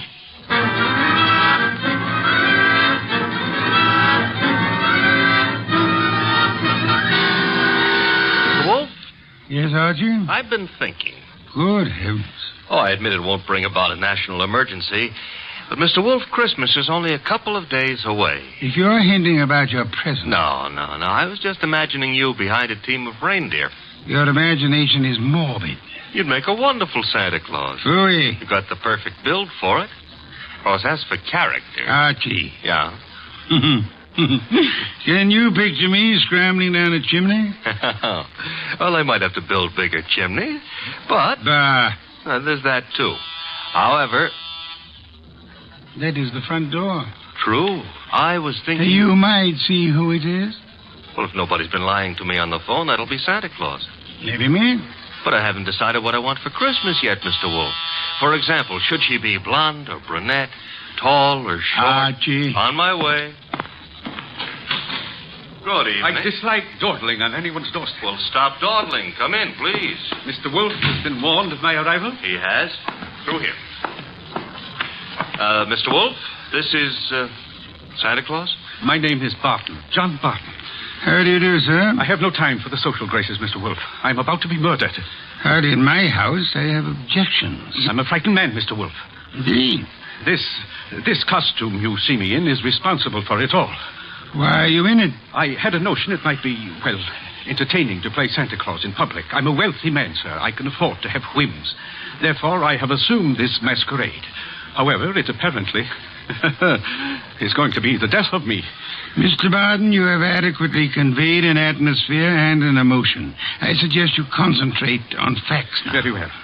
I have been acting as Santa Claus for the Tuberculosis Fund. My station is the corner of 34th Street and Carlisle Avenue.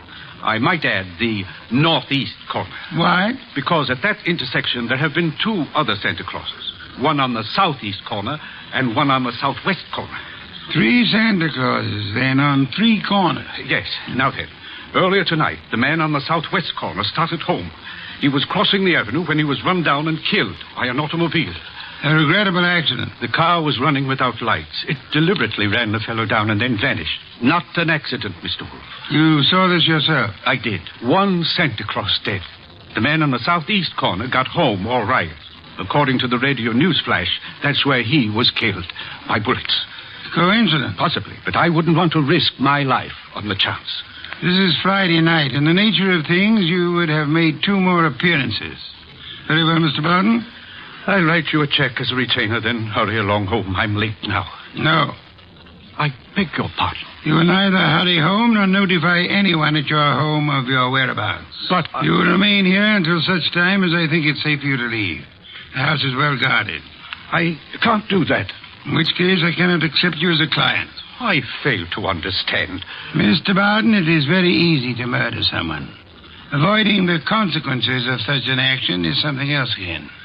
However, I'm assuming that you're not primarily interested in what happens to your murderer after you're dead. Of course not. Therefore, you will remain here. Archie? Yep. First, the corner of 34th and Carlisle, a complete report. But that's nonsense. The corner will be deserted now. Mr. Barton, you're hiring my intelligence. You therefore permit me to use it as I see fit. A complete report, Archie. Right, sir. You will then visit Inspector Crane at headquarters. You will, in whatever manner you find effective, collect all the police information about the two already murdered Santas. Fine. The manner, I think, will be applying a blowtorch to the inspector's toes. Your levity is ill-timed. The inspector is likely to throw me out of my ear. Your problem. My ear? And on your way home, you might stop in at Mr. Barton's place. I don't see any purpose in that. Mr. Barton, there is a basic problem to which we must find an answer. Whether those two men were murdered because they were Santa Clauses or because their deaths were merely preliminaries to yours. Archie, I suggest haste. Yes, sir. And avoid blondes. I would like you to be home in time for Christmas.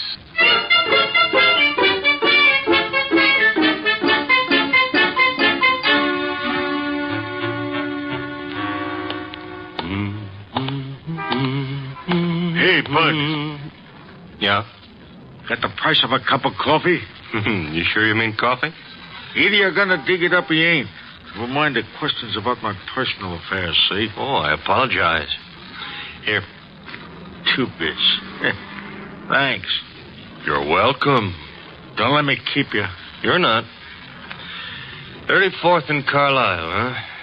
During the day filled with milling throngs? Hey, that's a nice phrase. I'll have to remember it. Milling throngs. And now, desolate and deserted. Well, that's life. Is that a fact? That's philosophy. Yeah? Well, for 2 bits, I don't have to listen to no philosopher, see? Good night, Bud.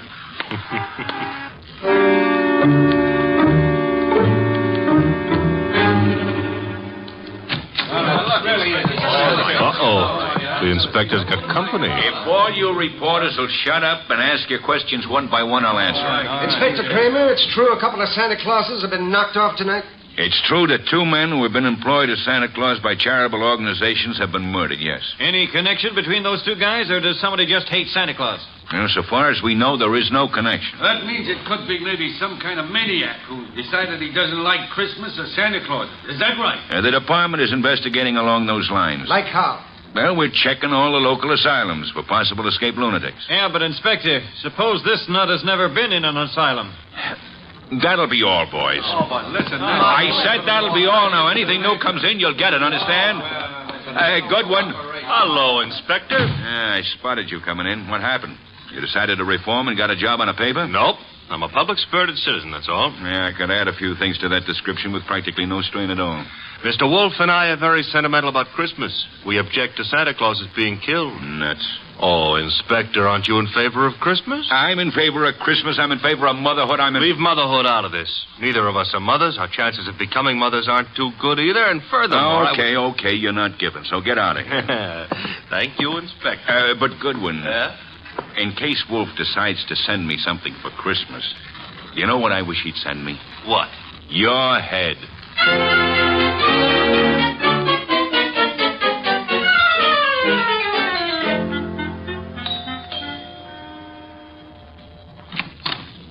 Well. Oh. Now I know what I want for Christmas. What did you say? I said my name is Goodwin and it's cold on your doorstep. Oh, I'm sorry. Come in. Mm-hmm. You didn't mention your name. I'm Laura Barton. Mrs. Laura Barton? No. Fine. That is, what relation are you to John Barton? His niece. Why do you ask? Oh, you've got a beautiful voice. All this marble and no butler? Well, I don't know where Pleasant is. He should be here. Have him shot at sunrise. Oh, Laura. Oh, Wayne, this is Mr. Goodwin. I never heard of him. What does he want? Well, I don't know. Wayne what? Stevens? Uh-huh. Friend of Mr. Barton? Half-brother, but we seem to be doing all the answering. How about your answering some questions, Goodwin? I'll try. Come into the library.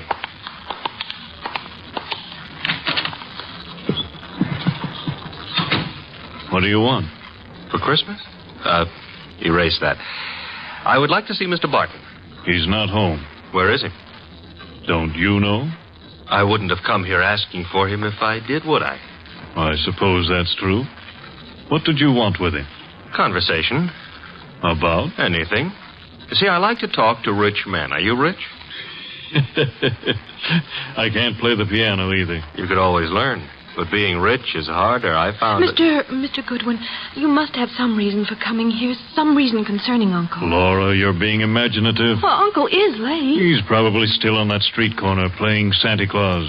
He enjoys it. Why bother about what... I don't know, except... He's never been as late as this? Well, no. Not since he started that masquerade of his. Would you happen to know where the butler is? Out getting drunk, I suspect.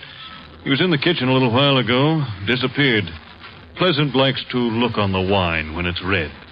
Or even when it's rye. No, I take that back. Oh, you do? He prefers Irish whiskey. We don't stock it. Therefore... Oh, too bad. I better run along. Good night, Mr. Stevens. Miss Barton. Good night. I'll see you out.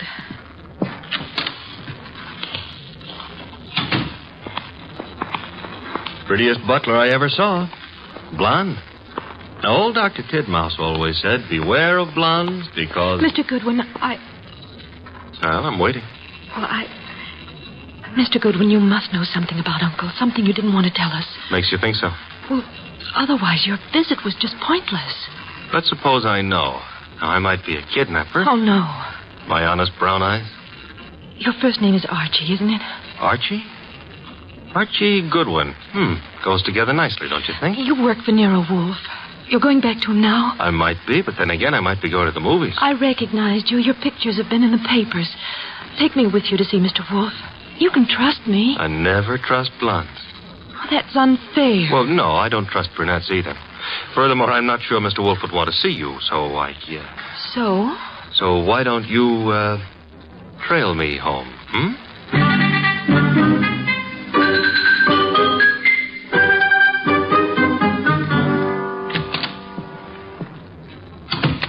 That you, Archie? Archie? Where's Santa Claus? Guest room. He was tired. What, I've been trailed home. Indeed? By a blonde. Phooey. All right, I admit I didn't make any strenuous effort to shake her off, but she trailed... Where is she? Outside. Good.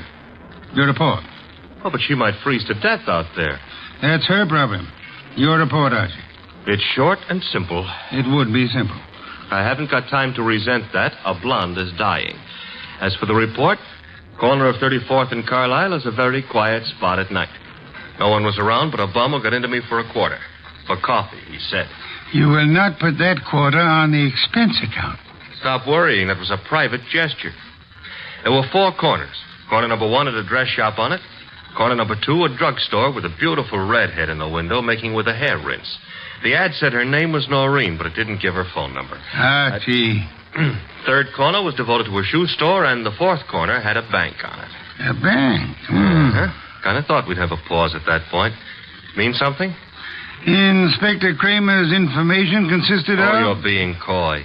Kramer furnished the information the police could find no connection between the 2 murdered Santas. Except for the fact that they were both playing Santa Claus. Isn't that a little on the obvious side? This is an obvious case.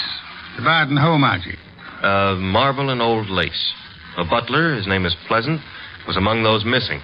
Among those present, Laura Barton, the old man's niece, and Wayne Stevens, his half-brother. Ah.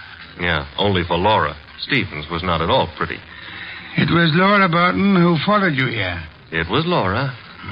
Archie, go upstairs and... Oh, now, wait a minute. The girl, the weather, common humanity demands that you have... Louis, you speak for yourself, not humanity. I'm human. On occasion, a debatable point. Very well. Let her in. Oh, thanks. Laura, come in. Laura Barton, Mr. Wolfe. How do you do? How much money do you inherit on the death of your uncle? What? That is known as the shock treatment. However, I need an answer. Uncle isn't dead, is he? That, for the moment, is irrelevant. How much? Half his estate. The other half? Wayne, Uncle's half-brother. Very well. Archie, will you go upstairs and inform Mr. Barton that his niece is here? Uncle is... Here?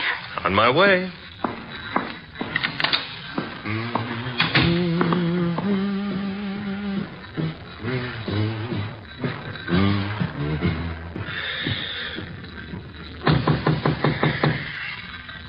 Yes? Archie, Mr. Barton. Come in. Mr. Wolfe would like you to come downstairs. I suppose he has a reason. Mm-hmm. A blonde reason, your niece. My niece? That's right. She just... Hey, where'd you get that? A man of my wealth finds it safer to carry a revolver. But it's not safe to point it at people, especially for the people. Turn around, Goodwin. But, Mr. Barton, we're protecting you. By letting that girl into the house, if I had the time, I'd be amused. As it is...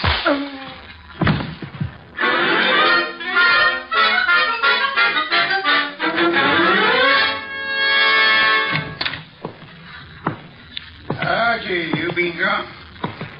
Good heaven. Uh-huh. Santa Claus came early. You're ahead. Which one are you referring to, my own or the one Santa gave me? You had better sit. No, I had enough trouble getting up a little while ago. I'm staying out of any positions in which I might have to do that again. Mr. Barton is among the missing. Indeed. Mm-hmm. Hit me on the head and used the back exit. I checked with Fritz in the kitchen on the way here. He offered a reason for his peculiar behavior? Laura Barton. So? I don't understand. Uncle wouldn't do... Uncle apparently has. He also, would appear, fancies himself in costume. Well, he used to be very much interested in the stage. He acted for a while a long time ago till the family objected. Archie? Got it. Nero Wolfe's office, Archie Goodwin speaking. You recite very nicely, Goodwin. This is Kramer. Let me have Wolfe, huh? Mr. Wolfe? Inspector Kramer. Yes, Inspector? The papers haven't been carrying it, Wolfe, but you're working on the Santa Claus case, aren't you? Possibility? You didn't send Goodwin down to headquarters on a possibility. Never mind. We're working on a line down here, Wolfe. Now, look, if it doesn't strain your professional ethics, you might be able to help. How? There's a bank on the corner of 34th Street and Carlisle. We got the thought that suppose a gang was preparing to take that bank tomorrow morning. Those Santa Clauses have been on the corner for nearly a week now. They might have noticed something about the bank's routine, guards or what have you, that could interfere with the gang's plan. A mighty ingenious and imaginative thought, Inspector. Hey, you didn't say yes or no. I have at the moment no opinion. That's all you're going to give us? At the moment. However, Inspector, in a very little while I shall give you, the murderer.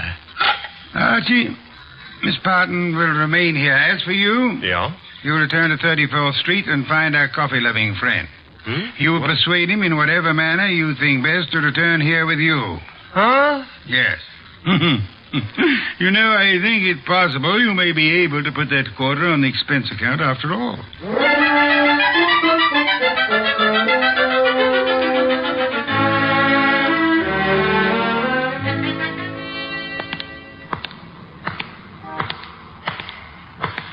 You. What? Oh. Why? I've seen you before. Yeah, I've learned to love the neighborhood. That's why it's going to break my heart. What is? Leaving it with you. With... It's sensitive about having guns pulled on me tonight. Let go of me, will you? Not until I tell you that, McGill. Yeah. Will you? Gun looks in a lot better shape than you do. You're coming with me. Oh, where? Mr. Wolfe would like to see you. Nero Wolfe? Yeah. Well, why? He's trying to salvage a quarter.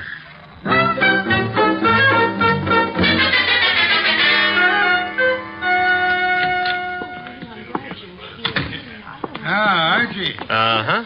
Complete with, he wouldn't give his name. He did have a gun to it, though. This one. Yes.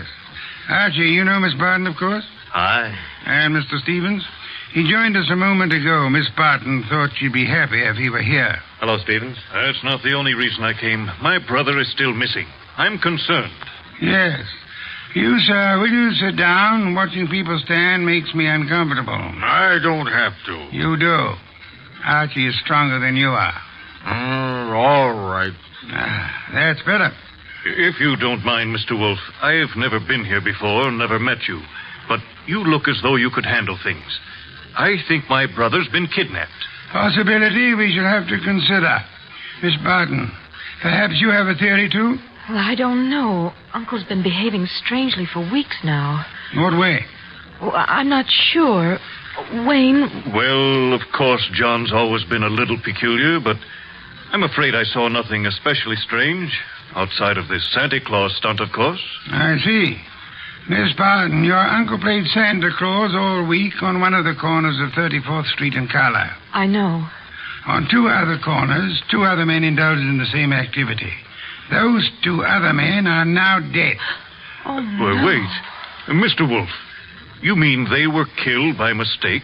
Fort Barton?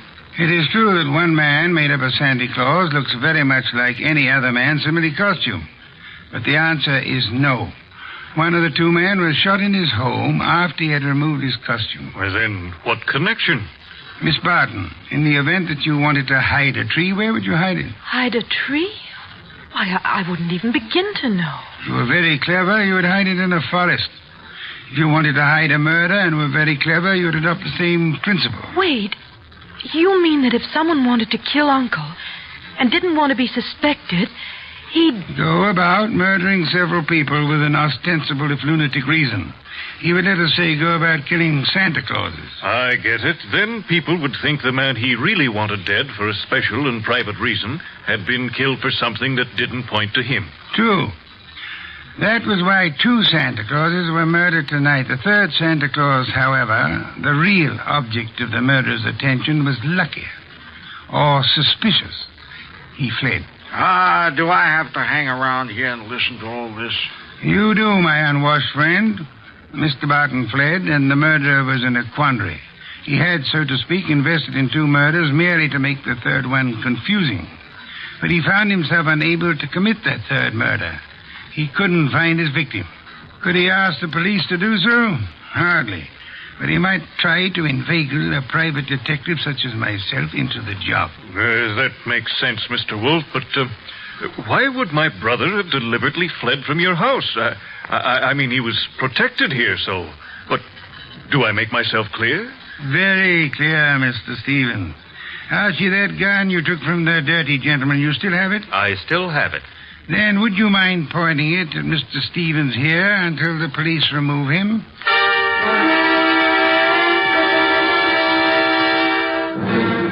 All right, come along, Stevens. Well, that's the end of Mr. Stevens. Inspector Kramer will take good care of him from now on. But now, Mr. Wolfe, Laura and me and the refugee from a washcloth over here would still like to know how and why and who was involved. I knew two people had a motive for John Barton's death. Laura Barton and Wayne Stevens. One of them proceeded to kill Santa Clauses in the hope that the police would assume those killings to be the work of a lunatic. The paper certainly hopped on that assumption. Yes. However, John Barton, aware that his life was in danger, escaped his murderer and hid. In this house? No. A man in Santa Claus costume came here and said he was Barton. However, he was an obvious imposter. He proved that by his flight when his niece came here. You mean he could fool you, but he knew he wouldn't be able to fool me, so... Precisely, therefore, was not Barton. Who was it? Who else had disappeared at the propitious moment? The butler, Pleasant. True. I distrust coincidence. Stevens needed an accomplice, hence he sent Pleasant here. And Pleasant would give you a song and dance about Barton's danger and then scram. You'd start investigating, discover Barton was missing, try to find him, and lead Stevens to his victim, huh? I frustrated that part of the plan by insisting on Pleasant's remaining here, which he did until... That part of it's fine. But how did you choose between Laura and Stevens? It was Stevens who knew, without being told, that Barton had been in his house and had fled from it. Yeah. You yourself mentioned that Stevens had only been here a moment, so you hadn't told him. Obviously, the butler phoned him as soon as he had hit you over the head and escaped. Furthermore, the butler masquerading as Barton had attempted to throw suspicion on Miss Barton. That convinced me of her innocence. Well, you've done it again, Mr. Wolfe, except for one minor detail. You're not very successful at irony, Archie. What minor detail? Where is Barton? In this house. Huh? When did that happen? You arrived home with a gentleman sitting near you. The bum? Wait a minute. This I ought to be able to figure out myself. Laura said Barton used to be an actor. That's item one, huh? Yes, Archie. Also, why is a supposed tramp hanging around a deserted intersection for handouts? The answer is he wasn't. He was keeping an eye out for trouble he knew was after him. Oh, so it turns out I gave a quarter to a millionaire. Uncle, your uncle. Well, that is, I know, my dear. Yes, I'm Uncle. I did rather a decent job, didn't I? No one recognized me. Except, of course, you, Mr. Wolfe. Not recognition, Mr. Barton. Logic. Archie, open some beer for us. Yes, sir. Logic, eh? Well, whatever it was, Mr. Wolfe, I owe you a good deal. How can I ever repay you? Oddly enough, the answer is simplicity itself. Make out a check.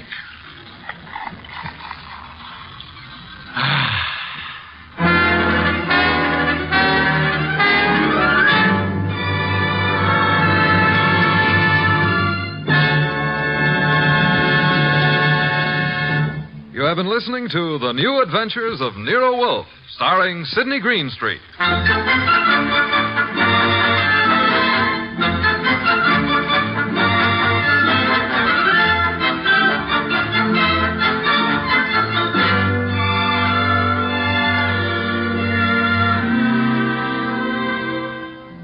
Tonight's transcribed story was based on the characters created by Rex Stout.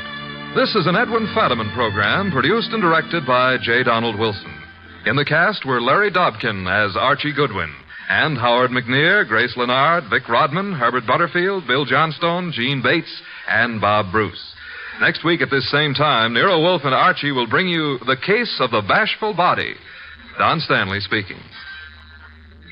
3 chimes mean good times on NBC.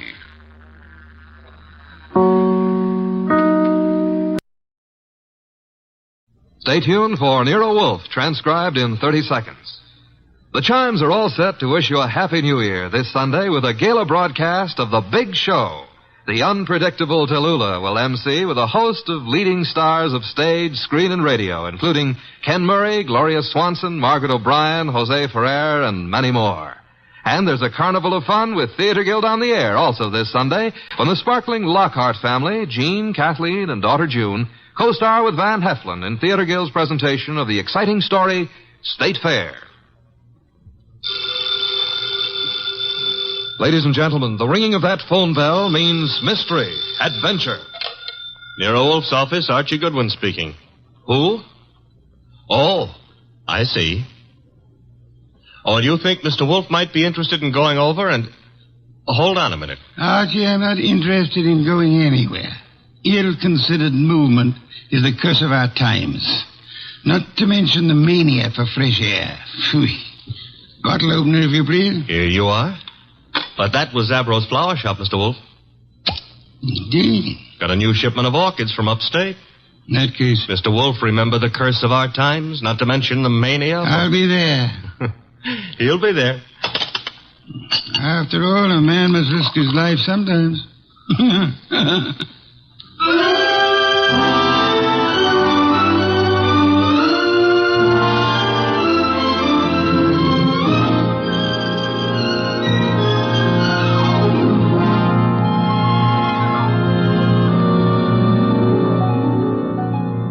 Ladies and gentlemen, it's the bulkiest, balkiest, smartest, and most unpredictable detective in the world. That chairborne genius, Nero Wolfe. Created by Rex Stout and brought to you in a new series of adventures over this NBC network in the person of Mr. Sidney Greenstreet.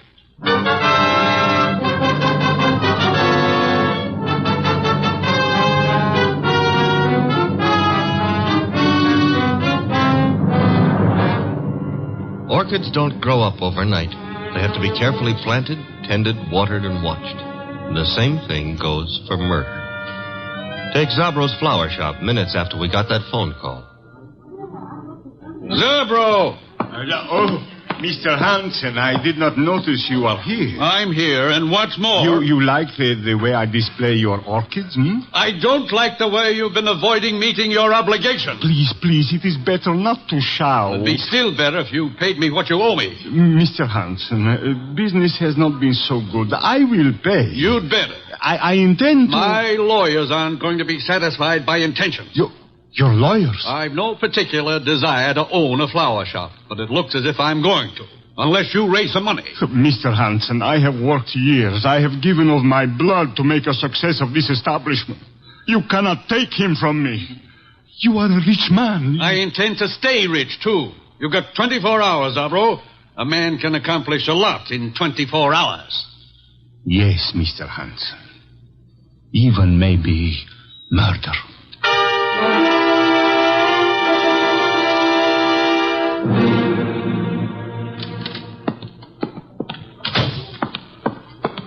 Mr. Zabro?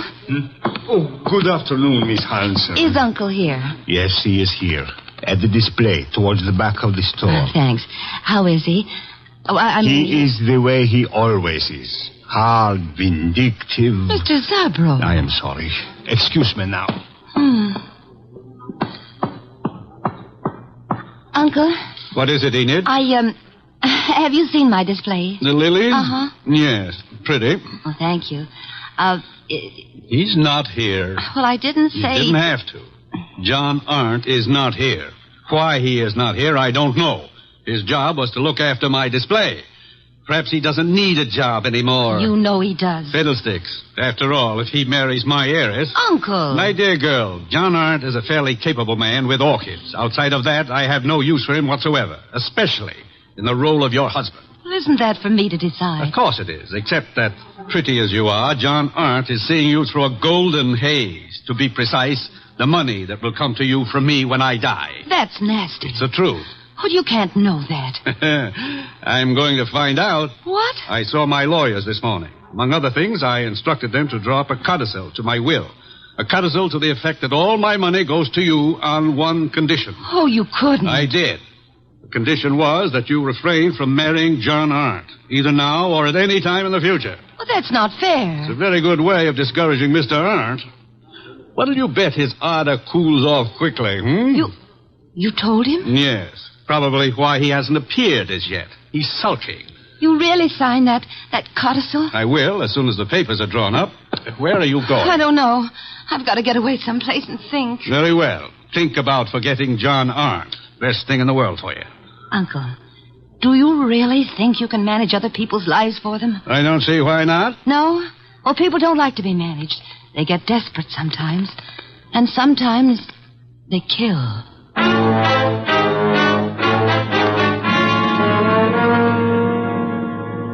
Mr. Wolfe, what are you doing? Getting up. I'm up. Well, that makes you eligible for the Explorers Club or something. My coat and muffler, Archie. I got him here. Thank you. You're really going out into that weather outside? Archie, must you try to be witty? It amuses me no end. Haven't you seen enough of those weeds yet? An orchid is not a weed. Another muffler, Archie, the woolen one. You've already got two on. Please, fresh air clogs the lungs, Archie. Sure, everybody knows that, but they won't admit it. Of course not. The conspiracy of silence. Archie, I'm ready. You sure? I can see a square inch of skin showing. Come, you're driving me to Zabro's. Mm-hmm.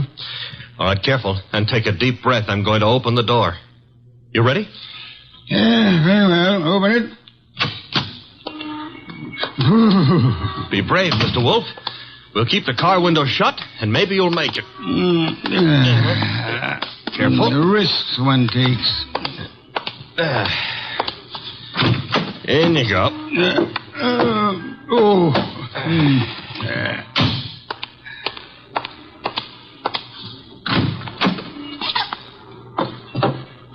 Well, okay, boss.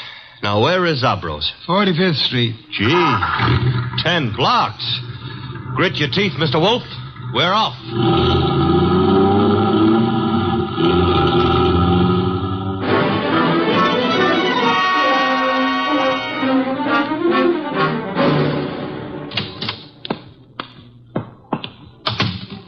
Oh, Mr. Wolfe, I'm glad you are here. Those orchids you wrote me about had better be worth the trip. The trip? But I think you live only a little way from here. Don't forget it had to be made in the open air, Mr. Zabro. Where are the orchids? Towards the back.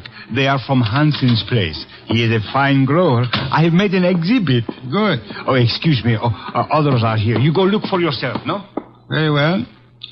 Archie. Oh, I was just noticing Did a girl just enter the store? A girl, a goddess, tall, graceful, Venus de Milo with arms. Arms that were made... Never mind, let's go look at orchids. Thank you. Very fine. The exhibit is laid out like nature, huh? Reminds me of a spot in Central Park that I spent some of my happiest moments in. Then you do like flowers? I don't go to Central Park to look at flowers. I went there to, forget it. Gladly. Now go away and annoy someone else. Venus? I want to concentrate on these orchids. Goodbye. Okay. I'll leave you alone with your loved ones. Let's see, maybe I can arrange to be left alone with something I could very easily learn to love.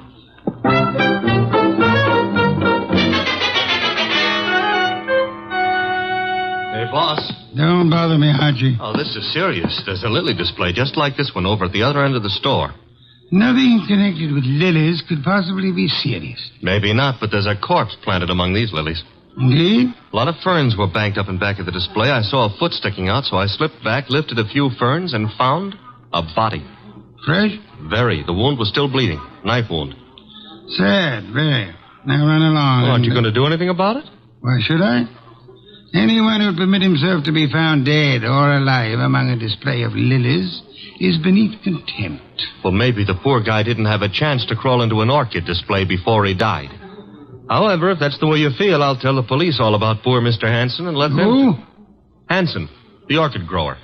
He's one of the finest in the country. Not is. Was. Wasn't me who pushed him under the lilies. Under lilies? Pah.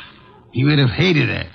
Have you told Zabro? No. Zabro's been busy up front. Where is this display? Right along here. There's been a number of people in the store since we came. Someone else may have noticed that dead man's foot. I covered it. Satisfactory. At times you give the illusions of intelligence. Is this the display? Yep. Come around to the back. There's a little space between the back of the display and the wall. Yeah. Now here, right under this pile of ferns... Yes, Archie? Hey, that body. What about it? It got bashful. It's gone. Indeed. The corpse was dead. Corpse is off now. Confound you, Archie. Have you been drinking too much milk again? Now, look, boss, I saw him there. The blood's still coming out of his back, and I tell you that... Let me understand you. Are you suggesting the corpse rose and walked away? No, but somebody could have dragged it away. Somebody who put it here in the first place. Pictures, no doubt. Come along, Archie.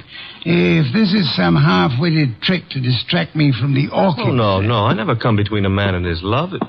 Hey, wait a minute, Mr. Wolfe. Yes? Do ferns bleed?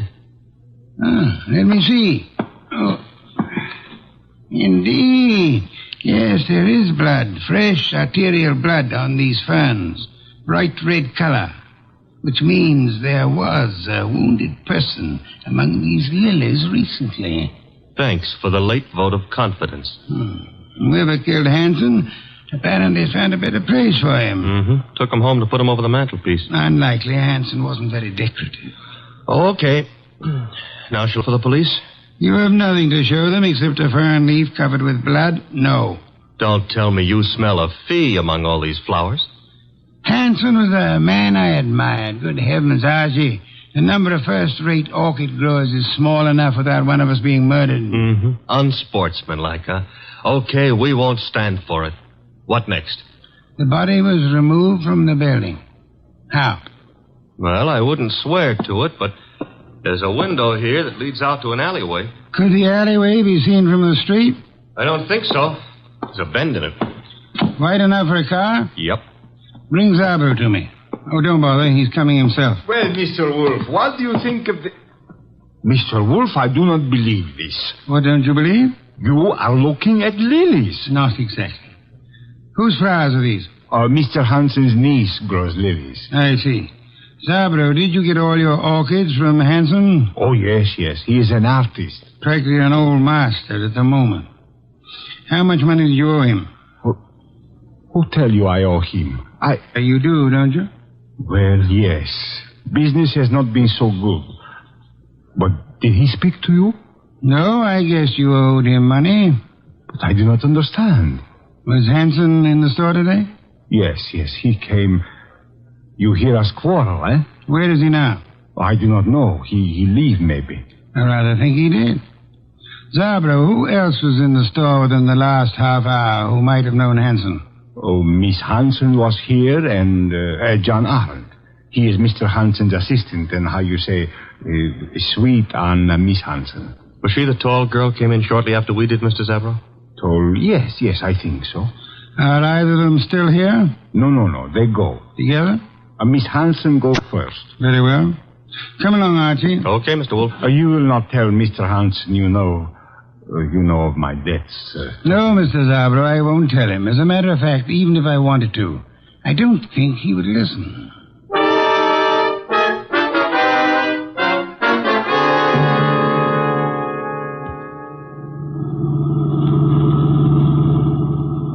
I love these long drives in the country. Where are we going? Hanson's place. Oh. You think he returned to it to haunt it, huh? He was returned there, I suspect. Uh-huh. In order to cast suspicion on himself. Miss Hanson lives with him. Mr. Arndt works for him on the premises, therefore... Miss Hanson will be there? I imagine so. Why? Oh, nothing. Nothing at all. Boss, can we stop at the next town? Why? I want to buy a book on lilies. This sudden...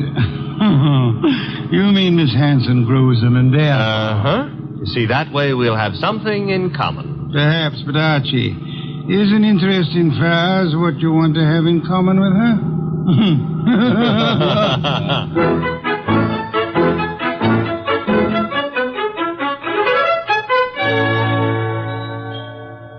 So this is the house that Orchids built, huh? Snazzy. Very handsome country home. For streamlined zombies. Hello. I take that back. Miss Hanson? Yes. I'm Nero Wolfe. The person ogling you is my assistant, Mr. Goodwin. Oh. Well, Uncle's spoken of you, Mr. Wolfe. Oh, come in, please. Thank you. I was not ogling. I was merely tracing a resemblance. Oh, between Uncle and me? Between you and my heart's desire. Archie, stop being poetic. It doesn't become you. In here, please. My uncle isn't at home yet, but... Oh, John, this is Mr. Wolfe, Mr. Goodwin. John is Uncle's assistant. How do you do? How do you do? Mr. Hanson hasn't returned from town yet, Mr. Wolfe. Are you quite sure? Oh, yes.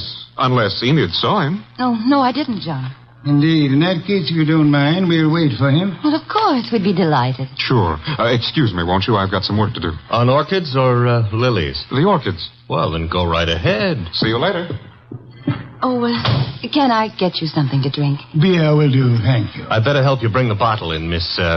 Archie. On the other hand, maybe you can manage alone. Well, of course I can. I'm a big girl, Mr. Goodwin. I noticed. I mean, why not call me Archie? Takes less time. I'd like to, Archie. Swell. Remember what old Dr. Tidmouse said? I want a bottle of beer. Said, I want a bottle... Oh. No. Never mind, Enid. You better go gather some beer for Mr. Wolfe. All right. I'll be back in a minute.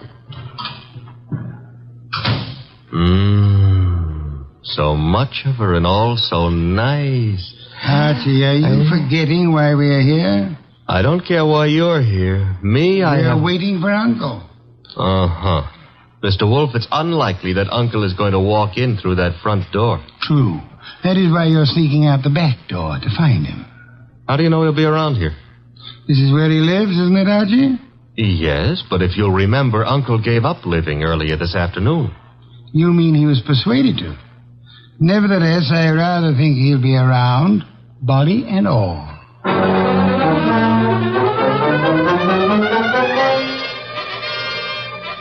He wasn't in the house, so I tried the conservatory, hothouse, what have you. It was hot in that steam-heated orchid paradise. Also, it was full of orchids. Unfortunately, it wasn't full of Miss Hanson. I wandered hither and yon for a moment, dreaming of her, until I noticed a foot. Same foot I'd seen back at Zabro's, and peculiarly enough, the same corpse was attached to it. Uncle's. I was bending over to take a closer look when I felt a thud. Realized that thud was the sound of something hitting my head, and I began to realize, too, that I'd been knocked almost unconscious, which the second blow did.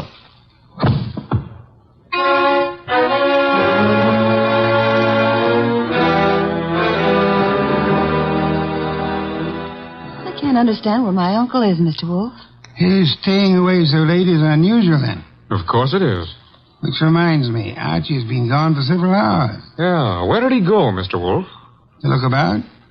Were you in the hothouse, Mr. Hunt? No, I was packing some plants. You, Miss Hanson? Well, after I brought your beer, I went upstairs and rested for a while. Why? Because if either of you harmed Archie, I shall personally murder you. Oh, Mr. Wolfe. Come on, we got to find the boy. Why should either of us want to harm him? Because he probably found your uncle's body. His body? What are you... I don't understand. Mr. Hanson has been murdered. Oh, no. Enid. Oh, stop that, Miss Hanson. You're a perfectly healthy young woman. There's no reason for you to swoon. Now, look here, you. Besides, I rather suspect she lost no love for him. Am I right, Miss Hanson? He was my uncle. You're aware of the fact? He opposed your marriage to Miss Aunt here, huh? That's none of your business. Which means he did oppose it. Mr. Aunt, Mr. Hanson was a friend of mine. I intend to find the murderer after I find his body. It shows a lack of proper respect to transport a corpse about the countryside. Come, both of you, we must find Archie.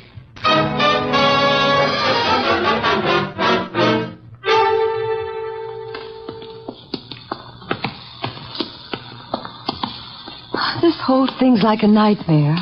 If you can't wake up from it, let's go on with the search. Oh, look, they're on the ground. Archie. I'll see if he's all right. Why, this is fantastic. Mr. Hanson stabbed to death, and now Goodwin. He's just been stunned, thank heavens. He's coming to. Oh, I died. Oh, correct me if I'm wrong, but I'm dead. Archie, speak to me. Oh, I went to heaven. Are you all right, Archie? Uh-oh, the other place. Get up. Sure, if somebody will hold my head. Oh, are we having an earthquake? You poor boy. Take my arm here. I'll take both. Ooh, he's normal. What happened, Archie? Somebody hit me when I wasn't looking. Yeah? Why? I don't know. Oh, yes, I remember. Yes? I found Uncle lying right there. Right there. The poor boy's delirious. Don't tell me he's gone again. I'm afraid he has, Archie. Are you sure you saw him? I'm positive, and then somebody slugged me. That corpse is the shyest one I've ever met. Blood would have dried. There'll be no signs of his having been placed here. Bad. Why? Your testimony would be valueless, especially since you were found unconscious. The jury would suspect you of having hit the bottle.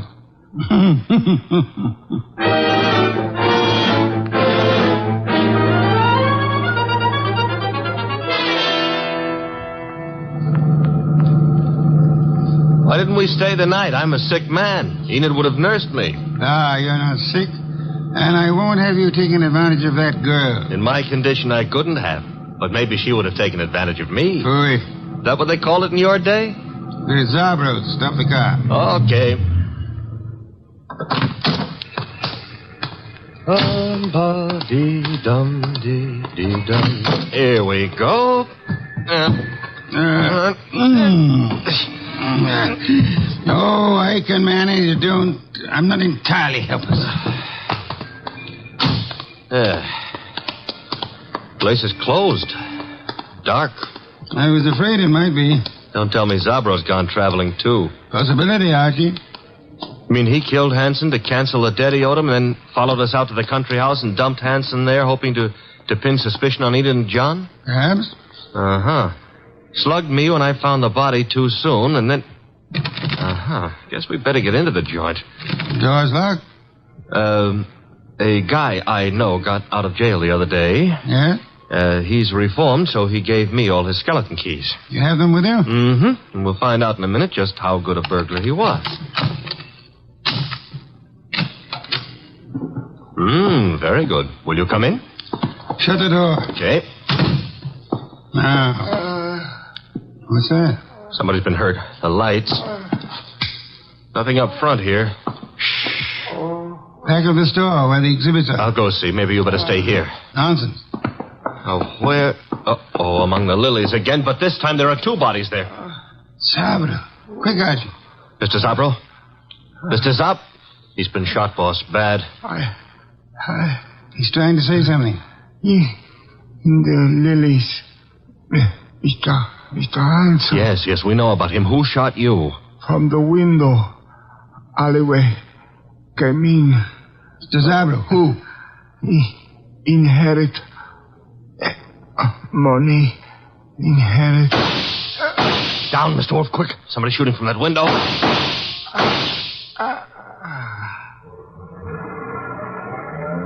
Archie. All in one piece. Are you all right? Yes, that car. It's gone. Brought the body here and Zabro. He couldn't duck. He's dead. Yes. Police, boss, this time we've got more than a fern leaf smeared with blood to show them. Not yet, Archie. I prefer handing the murderer over to them along with the victims.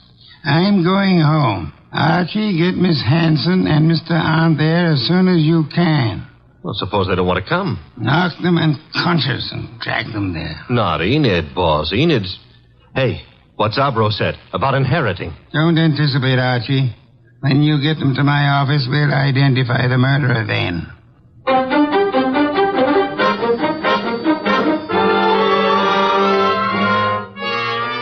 Mr. Wolfe, don't you think this is all a little high-handed, dragging us here in the middle of the night? Murder is even more high-handed, Mr. Arndt. Please, John. Miss Hanson, do you inherit? Well, I guess so. I'm Uncle's only relative, so I suppose. Wait a minute, Enid. Mr. Wolfe, are you suggesting that she had anything to do with this invisible corpse? The corpse is no longer invisible, Mr. Arndt. You've seen Uncle? Yes, dead in Zabro's establishment. Lying with a knife in his back in his own orchid display. Now you're trying to pin something on me. You know I set up that orchid display. Indeed. The police will be interested in that information. But he wasn't found in the orchids. He was... Yes, Mr. Arndt.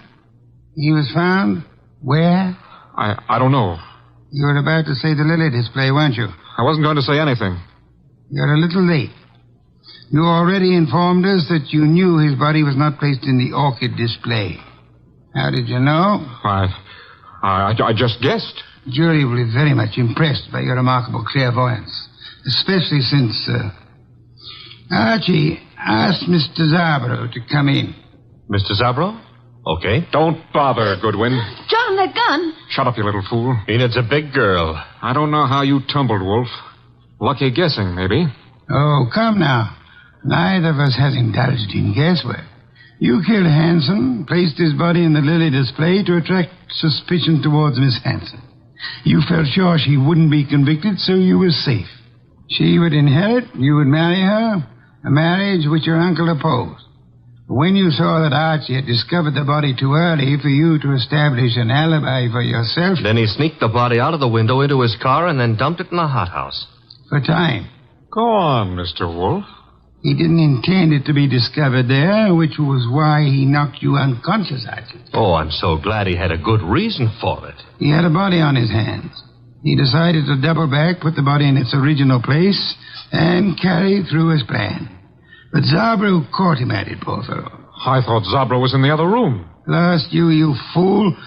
Do you think I, too, am addicted to carrying corpses about?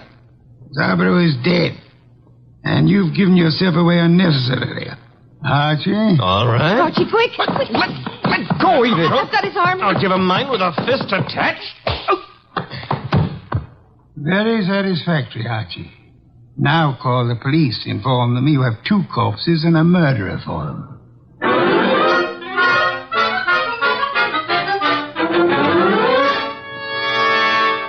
You should have heard Mr. Arndt's language, boss, when the police took him away.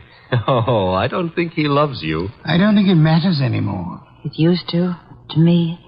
Growing pains. You'll get over it, Miss Hanson. You trapped him, Mr. Wolfe, but what made you so sure he did it?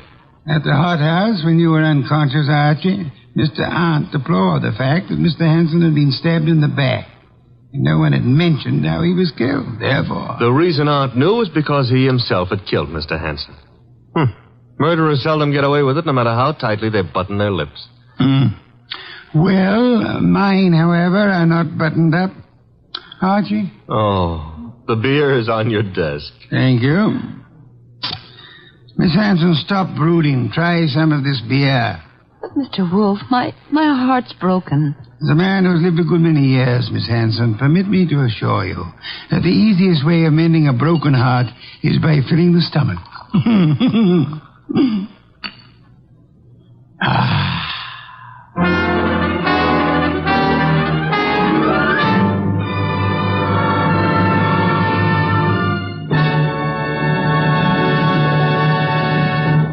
You have been listening to The New Adventures of Nero Wolfe, starring Sidney Greenstreet.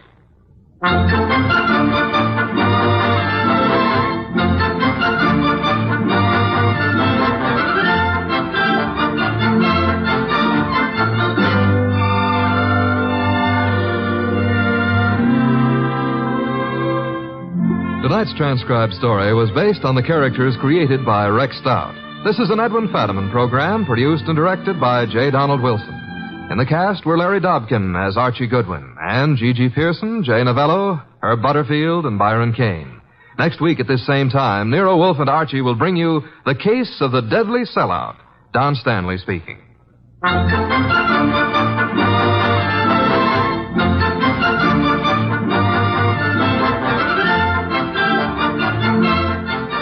Three chimes mean good times on NBC. Friday means another visit with that entertaining eating establishment Duffy's Tavern.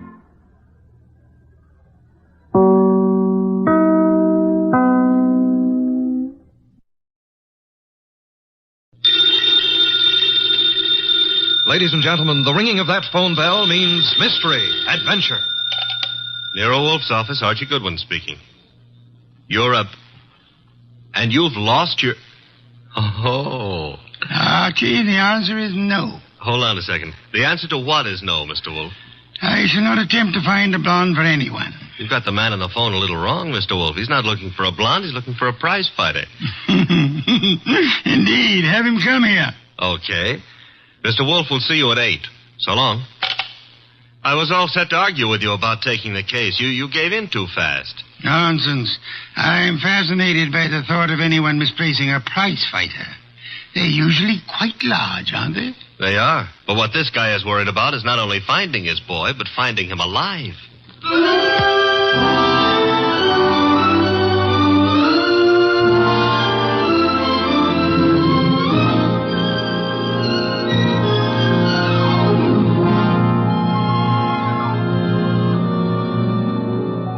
Ladies and gentlemen, it's the bulkiest, balkiest, smartest, and most unpredictable detective in the world. That chair-born genius, Nero Wolfe, created by Rex Stout and brought to you in a new series of adventures over this NBC network in the person of Mr. Sidney Greenstreet.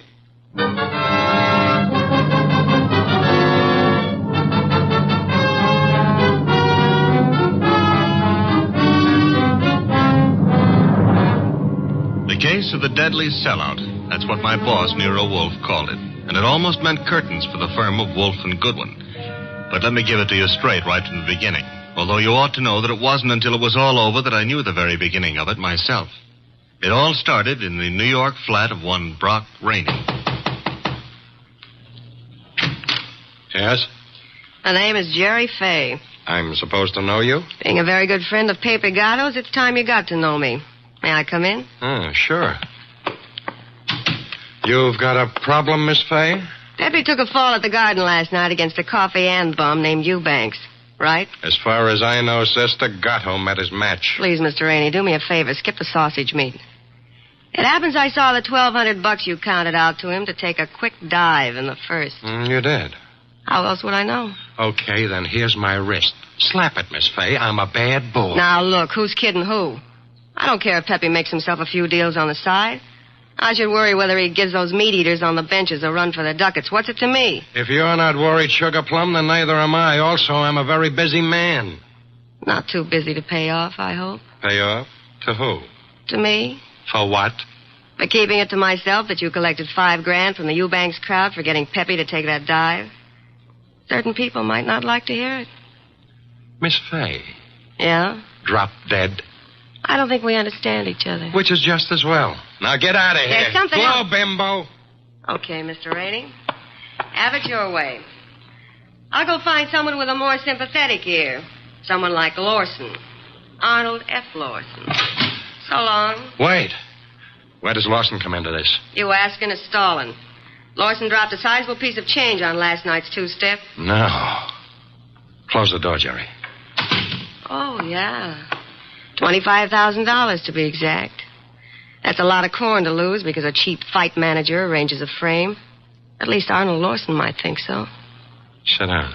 Who's tired? Look, Mr. Rainey, it goes very simply in only one way. Lawson at yet knows from nothing except that your boy Gatto lost the fight. He may suspect, but he don't know. And he really don't have to know. Glad to hear you say that. And I'll be glad to see the shade of 3,000 long green banknotes. How much? You heard me, $3,000. Get out. Okay, I'm going. To the next phone and call Lawson. Look, Jerry, give me time, huh? I haven't got that kind of dough right now. Tell it to Lawson. When he gets through with you, you won't need any kind of dough. You know, I've got Gatto set for a go with Mellish, the title contender.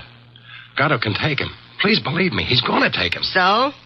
So after what happened in the Eubanks fight, the odds on Gatto will be like a war debt. We can clean up. Listen, we can make Heel, I wouldn't trust you from 11:59 to midnight. Get it up. Now. I'll give you 6 hours. After that, Lawson. So long.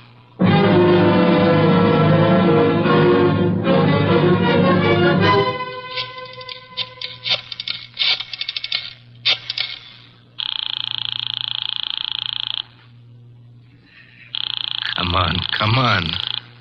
Hello? Hello, Rainey, this is Gatto. Hiya, Pepe. Look, the boys dropped in on me at the office at Mindy's. Lawson wants to see me. What? Lawson? Look, Bum, I'm the one with the cauliflower ears. You heard me. What do I do? Nothing. But... Don't go near him. Stay home. Let me take care of it. How? What do you do? I don't know yet, Pepe, but I'll find a way. How did he find out? Your girlfriend. What? She wouldn't do that. She hates the guy. Hate him or love him, she told him. I can't believe it. I suggest you call our little doll Jerry and give her your regards for the double cross. Meanwhile, stay put in your apartment. Don't move. But, Rainey... Hello. Hello.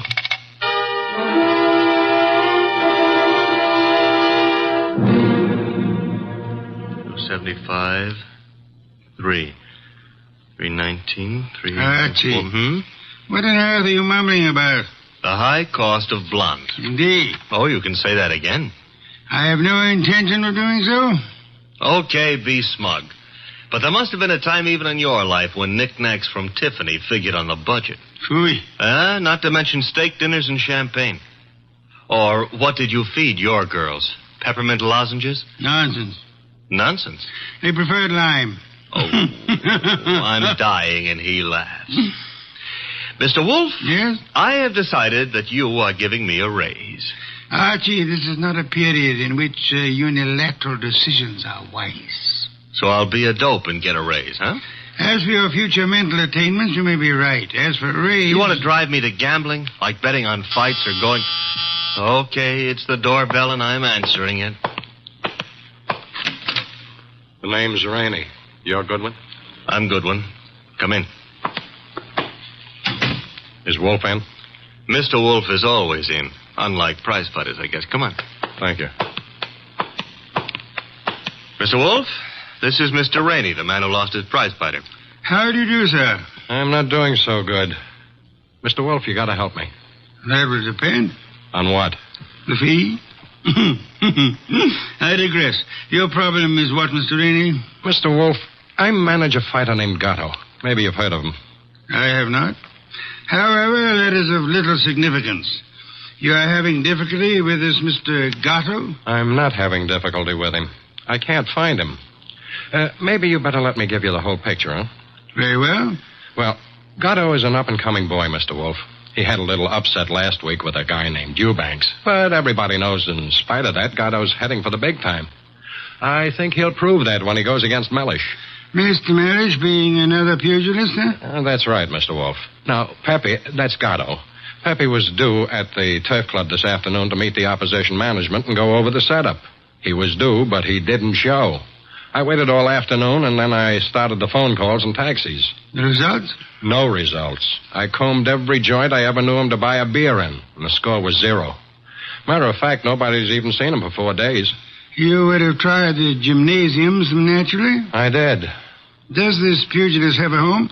Yeah, 206A Rathburn Street. A penthouse on the roof. He was not at home during all this time? It's where I tried first. It was empty as a bank on Saturday afternoon. I see. And you want me to find him for you?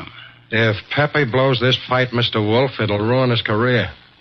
And the preservation of his career is worth a good deal to you? I got a check for $2,000 right here. Archie? I'll get it. $2,000. Very well, Mr. Rainey. I shall take immediate steps. I got a cab waiting outside. We can get started right away. We? I shall remain here. But how do you expect to... Archie. Yes, Mr. Wolfe. You will leave with Mr. Rainey. I need information. You might try the Rathburn Street penthouse to start with. But I've already been there. With all due apologies, Mr. Rainey, suppose you restrict your activities to pugilists. Archie is a trained observer. You are not. Archie, you will pick up whatever you can at Gatto's apartment. I especially suggest a careful check on his wardrobe. Wardrobe? If his clothes are missing, Mr. Rainey, it would indicate that he left voluntarily and deliberately, for whatever reasons he may have had. If they are not, Archie, you will phone me from the apartment after your investigation is over. Okay. I shall, in the meantime, devote some thought to the subject. Huh? For $2,000, all you're going to do is devote some thought? Mr. Rainey, if I were not a modest man, I would point out to you that you're getting quite a bargain.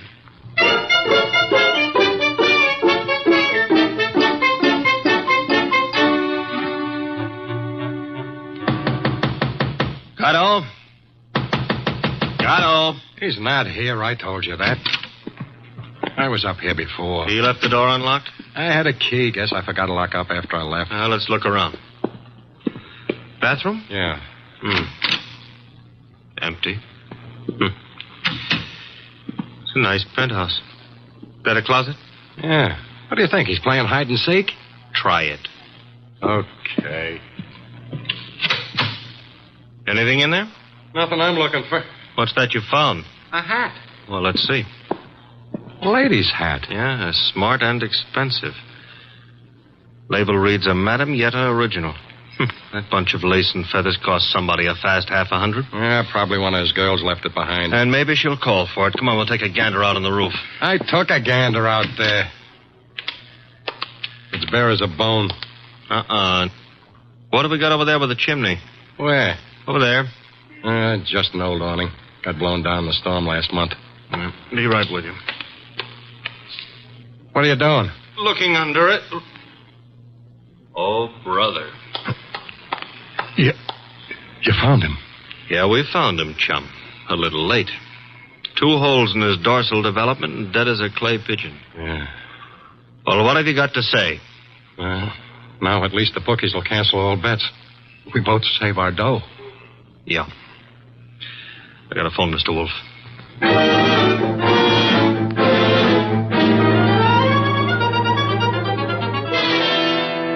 And there he was, Mr. Wolfe, under the old canvas awning. Where's the hat? Oh, this is it. That's it, boss. Snazzy number, no? Where'd you find it? On the floor of the closet. You're right, Archie. Frothy little bit of millinery, caprice. Have you any idea whose it may be, Mr. Rainey? I wish I did. You'll have to find out. Well, how, boss? The hat is an original.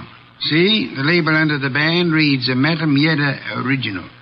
Tomorrow morning, Archie, you will interview Madame Yetta. Yes, boss. And discover in your inimitable fashion for whom she made this chapeau.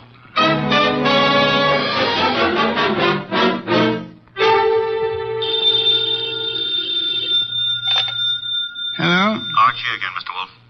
Per your instructions, I have just talked to Madame Yetta. What did you learn? Madame Yetta tells me she made that hat for a Mrs. Lawson. Who is Mrs. Lawson? Wife of an ex-beer hustler who's in the gypsum puts on airs. Lives in a penthouse of the Bradford Arms. I was just about to hop a cab and go up there, boss. Good. Keep this up, Archie. And through sheer practice, you may yet develop a full-blown intelligence. Well, I'm trying, Mr. Wolfe. And after the Lawsons, I do what? Return here immediately and hurry. How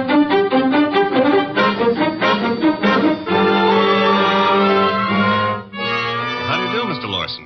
Oh, Mr. Goodwin. My secretary tells me you're a detective. My boss might argue with you on that, Mr. Lawson. Your boss? It happens I work for Nero Wolfe. I see. And you wish to see me about... About this hat. Hat? Oh, I see, yeah. Now, Mr. Goodwin, please believe me, I never wear hats like that. Would your wife be likely to say the same? My wife? Just what are you getting at? Would I seem too nosy if I asked how well you and your wife know Pepe Gato? How well do we know who? Pepe Gato.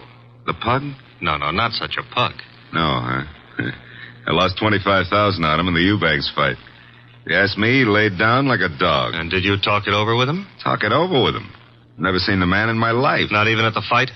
No, I placed the bet over the telephone.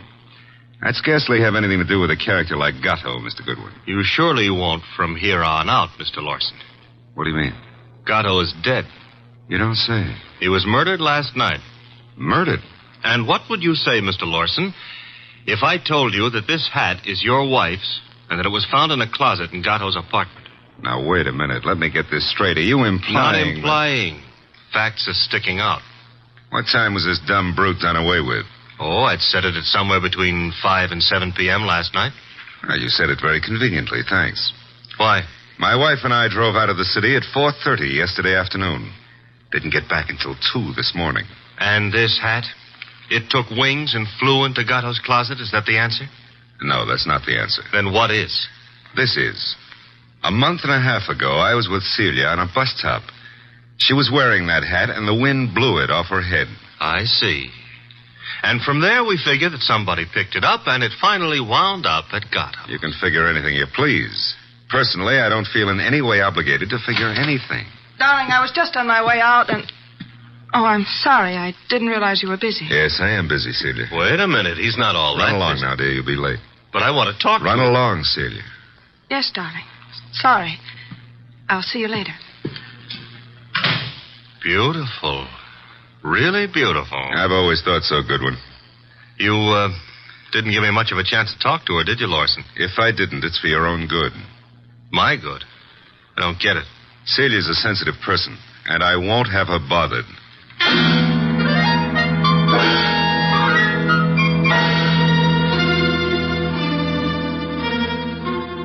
And do you mean to tell me you let him scare you? Let him scare me? Say, will you stop being so fearless with my life? The guy said don't bother my wife, so I didn't bother his wife. It was that simple. Apparently his wife is not blonde. Answer the phone, Archie. No, you answer it. Now you've hurt my feelings. Oh, well. Hello? I want to speak to Mr. Nero Wolfe. Mr. Wolfe speaking. Oh? Is it true that you're interested in the Gatto murder? Who are you, and how do you know he's been murdered? The second question is none of your business. And as for the first, call me Jerry. Jerry. How do you do, Jerry? Jerry. Why do you call? Would you like to come to an auction? An auction? You know, going, gone, to the highest bidder. And what are you placing on the auction block, Miss Jerry? A few facts. All in good condition and guaranteed to make it a cinch to snag the Gatto killer. Sounds promising. Only you'll have to bid against real money. May I have the address of the auction room? You'll have no trouble finding it. Your assistant was there last night. Where? The penthouse on top of 206A Rathburn Street. The big item goes on at 4 bells.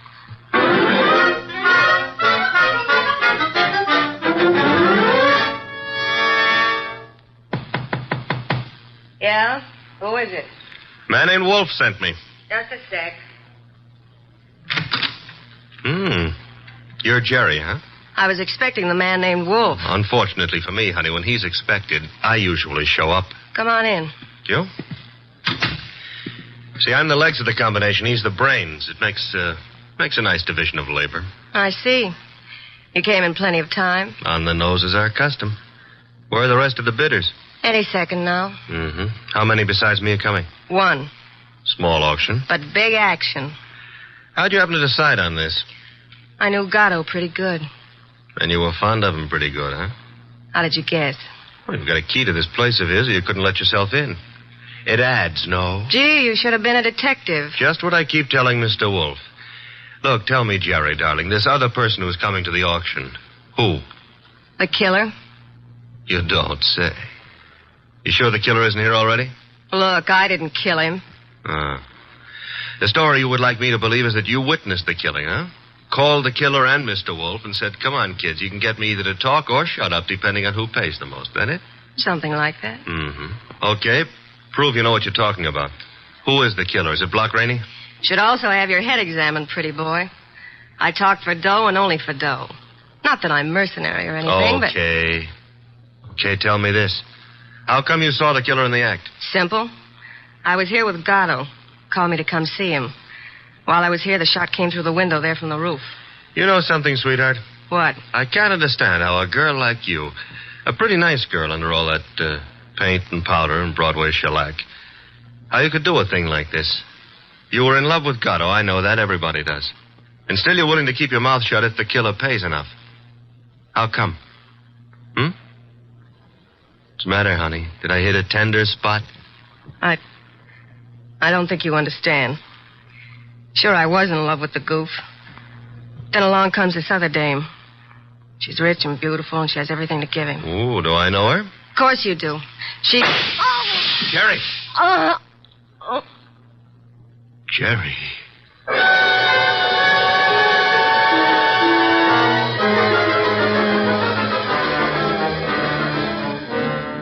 She was just about to tell me, and then the shot came through the window from the roof, boss. It's a flat roof outside. You didn't, I suppose, see the murderer? No. I caught Jerry in my arms. By the time I laid her down on the couch and got out on the roof, the killer was gone. Get right over here and bring our client with you, if you can find him. Rainey? That's right. He has a right to be in on the kill. Okay, boss. But keep away from that beer till I get there. Don't be impertinent. I shall be busy phoning Mr. and Mrs. Lawson. Meanwhile, I want them here, too. Besides, one bottle won't do any harm.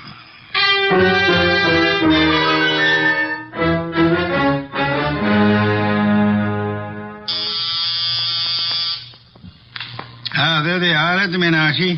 You remain seated, Mr. Rainey. Okay, Mr. Wolfe. Well, come in, Mr. Lawson. Come in.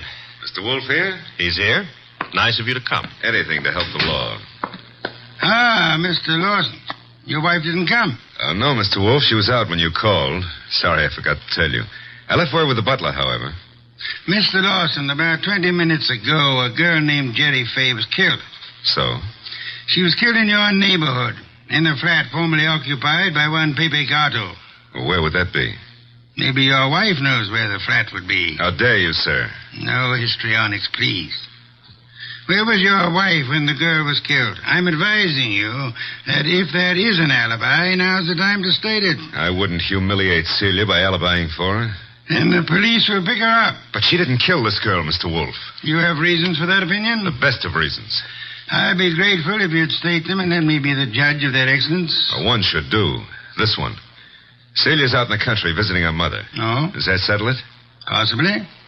What's her mother's telephone number? Why, Merely a routine check. Well, can't you take my word? I'll take her mother's number. Well, Mr. Lawson? I'm sorry. I hoped you'd buy this story. What do you mean? The mother's been dead for 10 years. I see. Well, I don't. What's the idea? It's known as marital devotion, Archie. I suppose you realize, Mr. Lawson, that in shielding your wife, you're aiding and abetting a murderess? I haven't stopped to realize anything. When Goodwin brought me that hat, I didn't know what to say. Oh, you pitched me a curve then, too. Well, I suppose you might call it that, but... And she didn't lose the chapeau off a bus top. No, but you've got to understand. Celia's the dearest thing in life to me. Yeah, so's a lady rattlesnake to its husband. I suggest it is time for you to be objective in this matter, Mr. Lawson. What do you want to know? Tell us where she can be found. I have no idea. When is she expected to return home? Never. Oh? You see, we had an argument. I doubt that I'll ever see her again. Then we're quite on our own, Archie. To do what? To make a journey to Gatto's apartment. Gatto's apartment? She probably has a key to that popular abode. But she wouldn't go there, boss. On the contrary, I am of the opinion that that's just where she would go. Give me my hat. Don't tell me you're going to stir yourself. It's a most unpleasant necessity, Archie. But the lady in question is dangerous and not at all hesitant about indiscriminate gunplay. Get out the car, Archie. We'll make the journey to Rathbun Street penthouse with the hope that Celia Lawson will show up in time to mourn her lost love. You want me to go along with you too, Mr. Wolfe? Yes, indeed, Mr. Rainey, I do.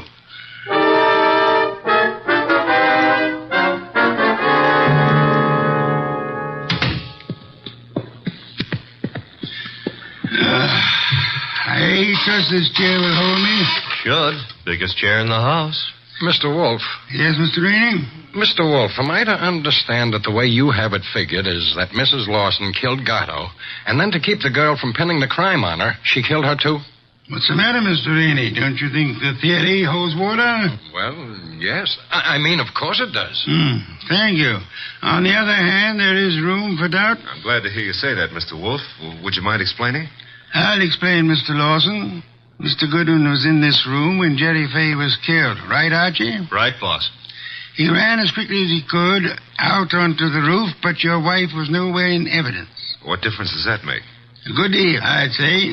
Wouldn't you, Archie? Yes, a detail like that would give a jury room for doubt. Oh, don't be a fool. How so, Rainey? Well, I was about to agree with Rainey. I mean on sheer logic. I'm afraid I miss your point, Mr. Lawson. Well, what if Goodwin didn't see her? That proves nothing. She fired the shots, and then she ran down the fire escape. What fire escape? The one a few feet beyond the chimney. Mr. Lawson. Yes? Who told you there was a fire escape there? Why, Yeah, who did? You can't see it from here, Lawson. Well, I just imagined there might be. Sensationally accurate imagination, Mr. Lawson. Allow me to congratulate you. I don't know what you have in mind. You have in mind to see your wife convicted of the murder of Pepe Gatto, and so punish them both for having dared to fall in love. I love Celia. I worship her. Yes, that's what you expected me to believe, hoping, meanwhile, that a hat would convict her. You worshipped her until she became fascinated by a young savage animal known as Pepe Gatto. No. At that point, the worship shifted into reverse, and you went green with hate. Hate that drove you to climb that fire escape that you know so much about and shoot him in the back. You're dreaming. Jerry Fay saw you in the act, and when she was about to divulge your identity to Archie, you killed her too, meaning to hang her murder on your wife along with the other killing. That's a lie. Mr. Lawson, I didn't bring you here to apprehend your wife. There's really no reason why she should come here. I suggested this visit in the belief that you'd betray some guilty knowledge of the place and circumstances, as you have so obligingly just done. You're clever, aren't you? Monumentally. But a little hasty. So, why? This gun in my hand, haven't you noticed?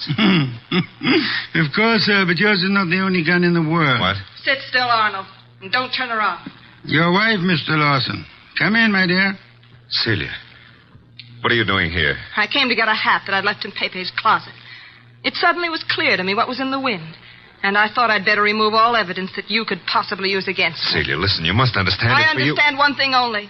Pepe's gone, and you took him away. Listen, please, if you let me explain, you'll understand. Yeah? Please, honey, help me. Sure, I'll help you. Celia! Well, that's all, Mr. Wolfe. What now?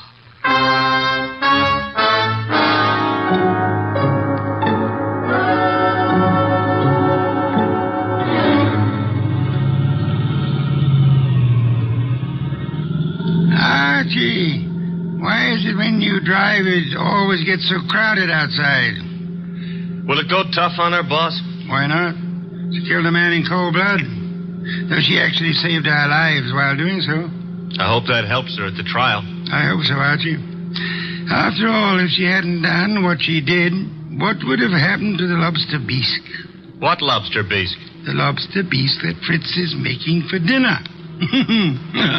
Hurry, Archie. It really can't be appreciated unless it's eaten hot.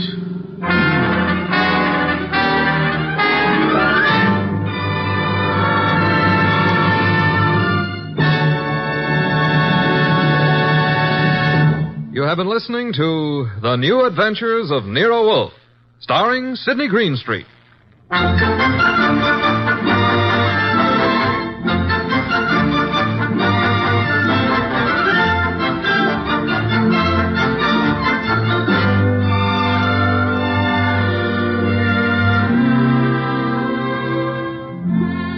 Tonight's transcribed story was based on the characters created by Rex Stout.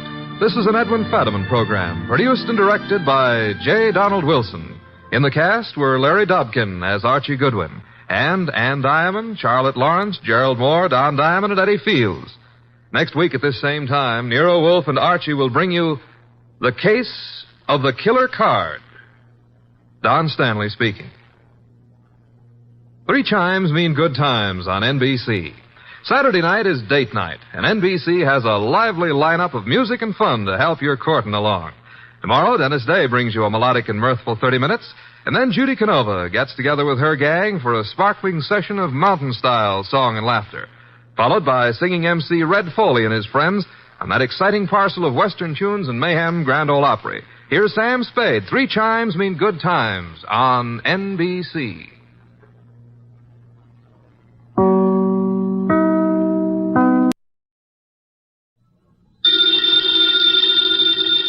Ladies and gentlemen, the ringing of that phone bell means mystery, adventure. Nero Wolfe's office, Archie Goodwin speaking. You want Mr. Wolfe to what?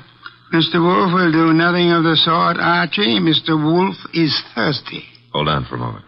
The bottle opener's in the left-hand drawer of your desk. Thank you, Archie. Mr. Wolfe, I've got a man named Denby on the phone. He wants you to umpire a card game. Man is insane. He's offering a fee. The answer is no. I know nothing of card games, nor do I wish to learn. Okay. Well, the answer's no, Mr. Denby. Sure, I'll ask him again. After he finishes the beer he's working on. Goodbye. People appall me. The fantasies they indulge in. Bah, what on earth made that maniac think I might consent to preside at a card game? Well, seems he expects one of the players to be death.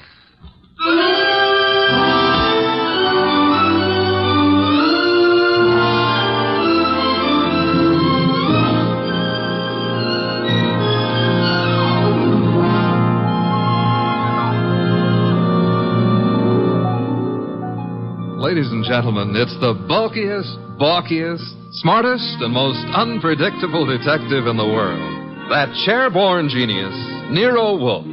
Created by Rex Stout and brought to you in a new series of adventures over this NBC network in the person of Mr. Sidney Greenstreet.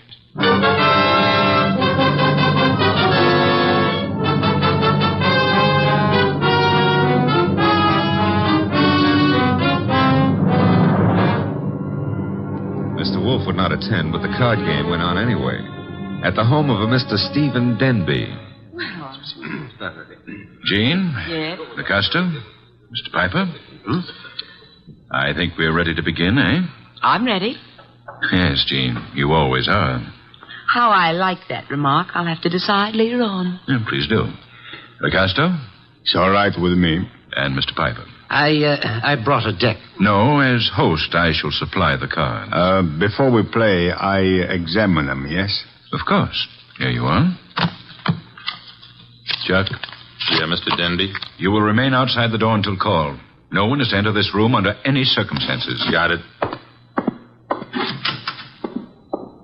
LaCosta? The cards look all right. Thank you. Now then, shall we make things absolutely clear? You mean, should you make a speech? I don't mind. But make it short, huh? I shall.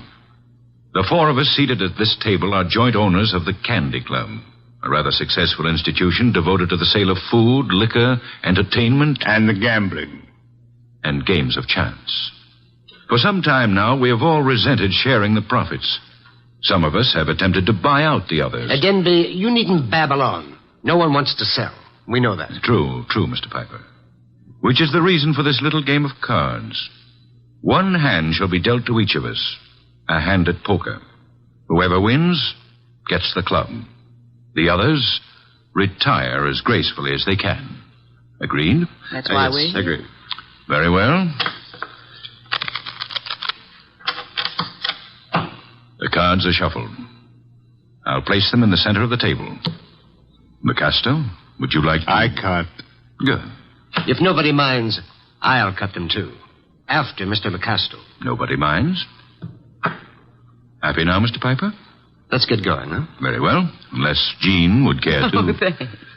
We're all crooks here, which sort of cancels out any funny business with a card. Very well. We shall all draw a card in turn until 5 cards are drawn by each player. Shall we start, Jean? Sure. Lucasto? Okay. Mr. Piper? Yes, of course. And myself. We just keep going in rotation. This is fun. Fun? No. There's too much money which rides on these cards. That's what makes it fun. Would you mind keeping quiet? I'm nervous. We all are, one way or another. I think we all have our 5 cards now. We all got 'em. Very well, then. In the same order that the cards were dealt. Jean? A pair of 3s. Lucasto? Nothing. Mr. Piper? Kings. 2. The lights! Piper. What?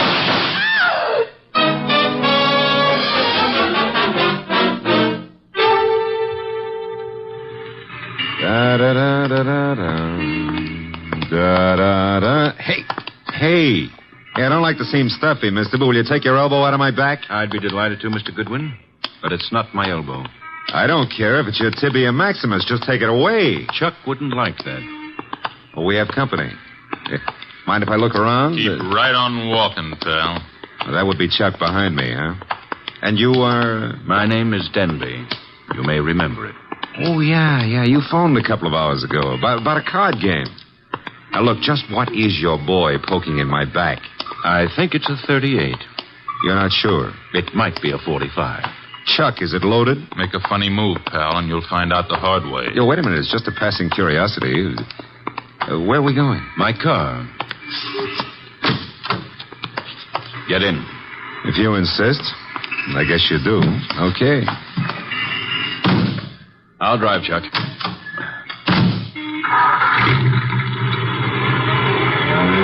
car bulletproof? No, that's hardly necessary. Chuck shoots first. Well, that's a saving, I guess. The only thing is, I hadn't figured on taking a ride. I told Mr. Wolfe I was going for a walk. He disapproved. You're going for a ride. Isn't that a little corny? Now, there's a minor difference. Usually the guest, shall we say, is killed at the conclusion of the ride. In this Let's case... not make the difference too minor. Huh? You will survive the ride. It's what comes afterwards that might kill you.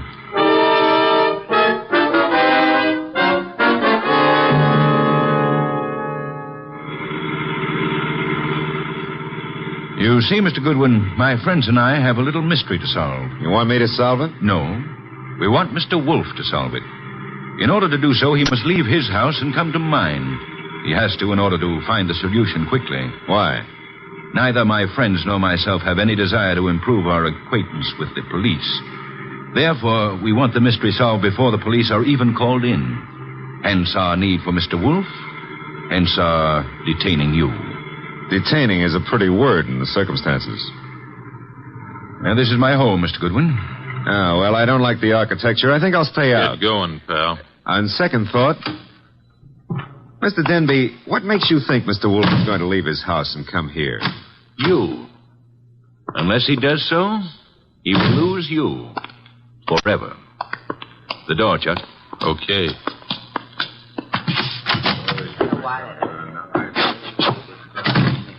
Mr. Goodwin, may I introduce you to my associates in business and in poker? To your right, Mr. Lucasto, a charming but impulsive fellow. Hello. He's only the stooge. Where's the fat fellow? In time, Lucasto.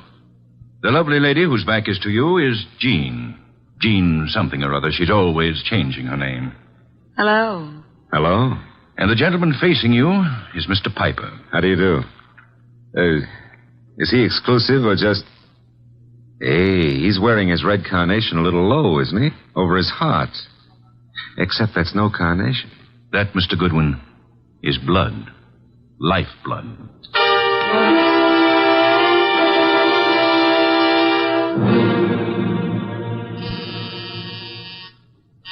Archie. Oh, Pa, he's always taking walks. Come in. The door's unlocked. Are you... Yeah, you're Wolfe. Having made a magnificent discovery, suppose you remove your hat? No, come on. I beg your pardon? Mr. Denby wants to see you. Mr. Danby can see me here. Here ain't where he wants to see you. Here, at the risk of minor monotony, is where he'll have to see me. Don't you want your boy Goodwin to keep on living? No one has ever been able to discourage him. Mr. Denby will. Archie's in custody? No, in Mr. Denby's house under a gun. I don't have to believe that. Take a look at this. Wallet. Archie's wallet. I shall accompany you. And permit me to warn you that if Mr. Goodwin has been harmed, nothing short of murder will satisfy me.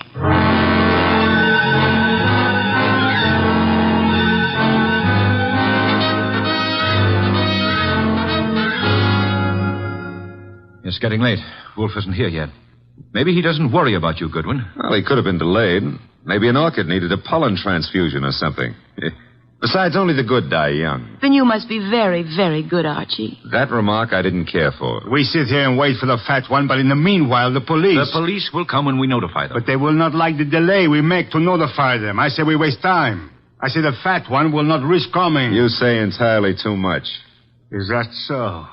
Maybe I kill you myself. Picasso, put that gun away. Yes, darling Archie should have a chance to live. Not long if Wolfe doesn't come. Stop looking so pleased. Are you afraid to die, Archie? Yeah, well, I'm not looking forward to it. It's so final. Besides, I didn't eat a hearty dinner, and... Oh, the Marines have landed. Who is it? Chuck, with Nero Wolfe. Let him in. Shut the door, Chuck. Stay outside. Archie? Hello, Mr. Wolfe. Oh, am I glad to see you. I regret I cannot say the same thing. But I asked you why couldn't you stay at home instead of taking those confounded walks. I warned you it'd be dangerous. Yeah, but Mr. Wolfe, it wasn't the fresh air that got me. It was Denby. Mr. Wolfe, I knew you wouldn't come here without some sort of pressure. I thought the method I used would be most effective. Would you really have killed Archie if I hadn't come? I would have had no choice. I would have been stuck with a witness to an unsolved murder. Suppose I cannot solve it. I should be forced to apply the same logic to two witnesses. Mr. Wolfe, you really came here to save my life, huh? Nonsense. I came here for a fee, Mr. Denby. I have a check for $1,000 already made out. Clear it up. You forget. I left my home. I traveled unprotected through the streets of this city, exposed to motor accidents, to fresh air, too. You offer me $1,000. Will $2,500 do? Barely. Archie, will you take the check? Now, I presume you want me to find who killed the gentleman at the table, the one facing me, huh? His name is Mr. Piper. The name is no importance. Will you all sit at the table in the same position you were at the time of the shooting? Of course. Jean? Picasso? Good. Now for a look at the wound. The lights, I should imagine, went out for a while when the shooting occurred. They went out? Yes. Of the three of you at the table, which one had the best motive for the murder? We all have the same motive. The club. Helpful. There was no one else in the room at the time? No one. The door? Locked, with Chuck on guard outside of it. So much for that. The windows, I notice, are closed. They were closed when the murder took place? They were closed. The window panes are all unbroken, which eliminates the possibility of the shot being fired from outside of them, unless one of them was raised and lowered. That wouldn't have been possible. The windows are secured by catches. Archie, will you check that? Okay, Mr. Wolfe. I shall for the moment assume that the windows are neither lying nor untrustworthy. Does anyone remember anything unusual occurring at the time of the shooting? Well, someone whispered Piper just before the shot. Indeed. You all heard that whisper? We heard it. Man's voice or woman? Well, I can't say. A whisper doesn't reveal much of anything. The windows weren't open, Mr. Wolfe. Which leads to... The fact that it had to be one of us in this room. But which one, Mr. Wolfe? The murder weapon. Ah, yes. Has it been moved? Nobody touched it. It's laying on the floor where it was dropped. Interesting. If you look closely, you will observe two oil spots staining the rug between the revolver and the lady's chair, indicating... who sat at the right of Mr. Piper? I did. Why? Mr. Denby. Yes? If I were you, I would turn Mr. Lecasto over to the police. You are a liar. I warned you about that gun, Lecasto. Was it necessary to shoot Mr. Lecasto? In the arm, yes. He was reaching for a gun. He'll live, however, till the police take him away. What do I tell them? You could point out the angle of the wound. As you notice, Mr. Denby, the bullet entered Mr. Piper's heart from the right. Yes, so it did. Therefore, whoever sat to his right, well, that was Lecasto. Archie, you have the check? I have it. We may as well leave. Mr. Wolfe, you're sure Lecasto shot Piper? I have indicated the evidence. The rest will be up to the jury. Come, Archie. Jean, Yes, Archie. now that my life expectancy has increased, what are you doing tomorrow night? Archie? I gotta scram. Lancaster 7583. I'll be ringing your bell. Oh, Mr. Denby, you better do something about Lucasto's arm or he won't live to be executed. You see, the executioner likes them warm before he chills them.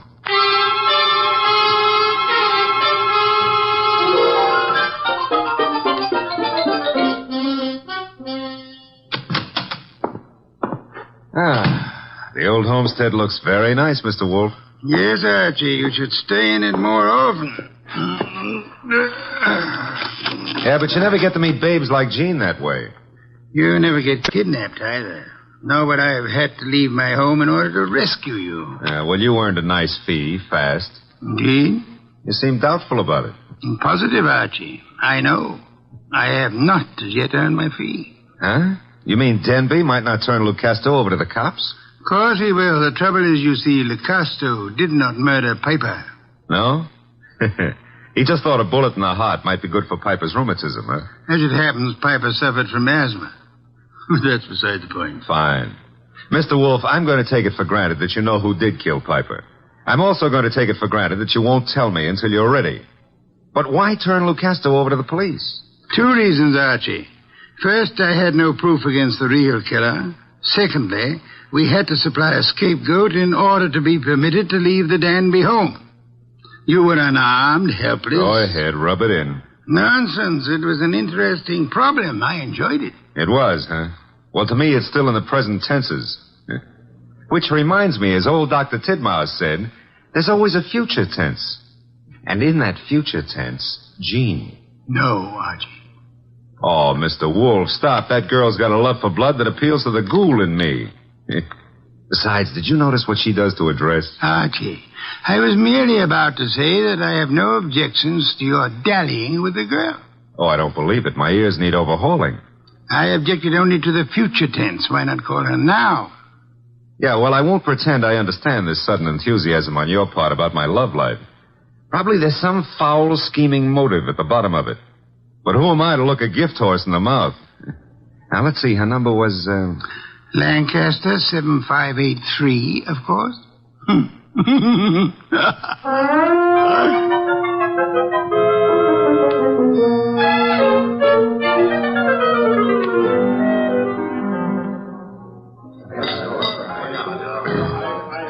This is the most beautiful bar and grill I've ever seen, Archie. Drank, you mean? What? Never mind. All right. Archie, did anybody tell you you were beautiful, too? Well, a girl here and there has mentioned it. Oh, were they liars? Tell me, Jean, how did you ever get into the gambling den racket? Because I'm a crook? Well, I suspected that, but, I want another drink. you've had enough. I want another drink, and when Jean wants another drink, no gentleman who is a gentleman... Jean, get down. Oh, let me go. I don't want to climb under the table. You'll stay under here until the barrage stops. I guess the war's over. All right, Jean, get up. No, now I'm here. I like it. I'm going to stay here for months and months. Jean, do you realize that somebody just tried to kill you? And I thought you had such a nice, honest face. No, not me. Somebody out in the street. I don't know why, but Mr. Wolfe will. Come on, pull yourself together and let's go see him. The nice fat man? All right, I like him. You do? Why?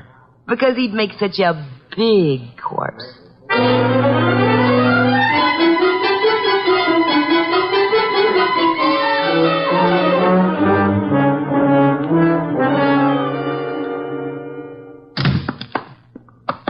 Is that you, Archie? Plus Jean. What made you think I wanted her here? Oh, she's one of your fans. She thinks you'd make a lovely corpse. What was the reason for bringing her here? She was shot at. Did you expect her to be? I expected her to be killed. That's why I sent you to her. It didn't occur to you I might be killed, too? It did. I was willing to take the chance. You were willing? Oh, Mr. Wolfe, Jean's a little under the weather. Splendid. In vino veritas. Watch your language. I mean, the people in their cups often tell the truth, a proverb of some antiquity. Who shot at you tonight, Jean? Well, I don't know. I didn't see. Has it occurred to you that you might just as easily have murdered Piper as not? But Lucasto killed Piper. You said so yourself. I lied. Furthermore, why the attack on you if Lucasto was the murderer? Well, I don't know. Did you also not know that Lucasto escaped from jail earlier this evening? You're making that up. Why should I? Mr. Denby turned him over to the police, but Lucasto managed to get away before being jailed. That's not cricket. Incidentally, Mr. Denby will be joining us at any moment. I expected you to bring Jean, Archie. Therefore, with the exception of Mr. Piper, who is resting in the morgue, and Mr. Lucasto, who is at large, we shall have all the participants in the card game. With them, perhaps we can deal a new hand, Archie? Okay. Maybe it's the morgue to tell us Piper escaped. Oh, wrong again. Come in, Mr. Denby. Mr. Wolfe, I'm upset. I heard over the radio about Lucasto's escape. He'll try to kill us all. Why? Well, because we can testify that he murdered Piper. Truly? I beg your pardon? Lucasto did not kill Piper. But you said that he did. The only evidence against Lucasto was the angle of the entrance of the bullet that lodged in his heart. May I remind you of the whisper you all heard in the darkness preceding Piper's death? The whisper that said Piper? Precisely. We must assume, then, that Piper turned his body in the direction of the whisper. Therefore, the angle of the wound would be wrong for Lucasto, but the correct one for... Whoever sat opposite Piper. I sat opposite him. But that doesn't mean I killed him. Wait, you must have. Once he turned, the bullet must have come from opposite him. Only possible way. That means you, Jean. No. No, it's a frame. May I interrupt for a moment? Mr. Denby, if our present analysis is correct, it must have been you who whispered to Piper. Did you? I hadn't thought about it before, but... Denby, you're lying. No, he's not lying. Continue, Mr. Denby. Well, when the lights went out, I wanted to tell Piper something. He turned to me, and that's when he was shot. Archie, you've taken all this down. In my prettiest shorthand, Mr. Wolfe. Good. I don't know why you're doing this, Denby. Maybe you think if I take the rap, you'll get the club. But remember, Lucasto's still free. He's gunning for all of us. But it'll be you. Especially you he'll want. Maybe you can talk a jury into sending me up for something I didn't do, but you won't live to gloat about it. Oh, shut up, Jean. You killed Piper and... Who's that? This is, of course, the murderer of Mr. Piper. No comments? Archie, the door, if you please. But you said I was the one who... What kind of idiocy is this? Archie, I said the door. Okay, but shall I ask him in or sock him? You will act as the situation demands. Yes, sir. But for once, I'd like to know what the situation is. Raise him, Goodwin, and keep him that way. Now back up into the living room. I don't back up good. My gears... You want it here? Never mind. I'll strip a gear. Archie, what are you doing? Just what the situation demands, backing up. In case your knowledge of armaments has failed you, our little friend Chuck here is pointing a .38 revolver at me. Won't save him from the chair. Maybe not. But it could give me quite a pain in the stomach. Chuck, what do you think you're doing? You double-crossing louse. Gentlemen, if you please. So you thought you'd run to the fat dick and pin it all on me, huh, Denby? You don't know what you're talking about. We haven't even mentioned you. You sure of that, huh? Then why did Wolf phone me and tell me you were about to sing? Wolf phoned you? Yeah. Said you were getting ready to feed me to the electrician up the river. Oh, he was making a stab in the dark, Chuck. Trying to start something. That's so, Wolf? Archie, will you read Chuck your notes about Mr. Denby's statement regarding the whisper? Well, that doesn't mean it could be misunderstood. Shut up. Read me the notes, Goodwin. Here it is, I quote. When the lights went out, I wanted to tell Piper something. He turned to me and... That's all I need to hear. Chuck. You were selling me out after hiring me to knock off Piper. You dumb gunman. Now you've given Wolf what he wants, a confession. I was trying to pin it on Jean. That's what you say now. It's kind of late, though. Too late for you. No. Oh. Goodbye, Mr. Denby. Nice shooting, Chuck. Stay put, Goodwin. The rest of you, I'm leaving. Police wouldn't approve. But let me have your gun. Huh? Wise guy. You know something? I've been thinking. Can you think? If I was to knock off you and Goodwin, me and Gene could split the club between us and nobody'd ever know who killed Piper. Very whimsical, Chuck, but if you don't mind... Archie, don't be an idiot. Well, if I have to get shot, I prefer it to happen when I'm moving forward. Archie. Okay, come and get it, Goodwin. March right up nice and easy and take it. I'm coming. Would somebody mind telling me why I don't fall down?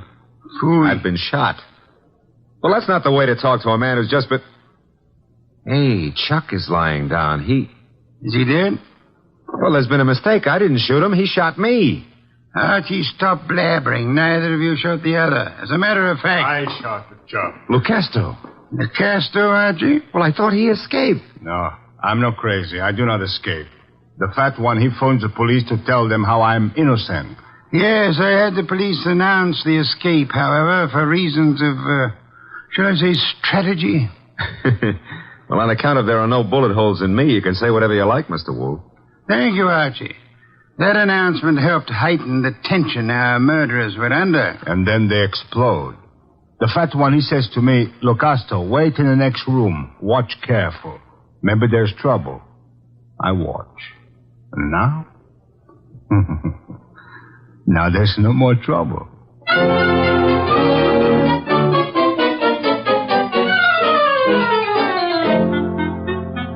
Well, place looks a lot tidier now with all those bodies removed, huh? Indeed. Archie, I'll get you the bottle of beer. But first, make with an explanation. The case was crystal clear, Archie. Maybe, but I'm no crystal gazer. Sure, I know. Denby had things arranged in advance with Chuck in case anybody held a better hand than his own. Piper did. So Denby whispered to Piper after kicking the light switch and set him up for a shot by Chuck from the doorway. The angle would provide evidence against Lucasto. True. However, we had only Denby's word for it and Chuck's that the door was locked. All right. We know, but you knew before Denby and Chuck blew up. How? The oil spots on the rug, Archie? Well, they only showed the gun had bounced when the murderer threw it away. Spattered oil, very well-kept gun. They showed more than that. Where were those spots in relation to the gun? Think back, Archie. Spots in relation... Oh, sure. They were between the gun and the door. Therefore, the gun must have been thrown from the door. Bounced twice, staining the rug before reaching its final destination. Ah, I get it now. That told you who'd fired the gun. But there wasn't proof enough, so you set up a nice atmosphere of suspicion and had the boys give each other away. All right, Mr. Wolfe, you're a genius, and, you may have your beer. Thank you, Archie. As for me, I'm not a genius, but I remember a phone number. So if you'll excuse me, Mr. Wolfe. You're excused, Archie. Thanks. But before you call that number, may I remind you that Jean is a girl of macabre tastes who appeals to the ghoul in you. Sure you may, but why bother? In order to be able to warn you that a ghoul and his money are soon parted. Good night, Archie.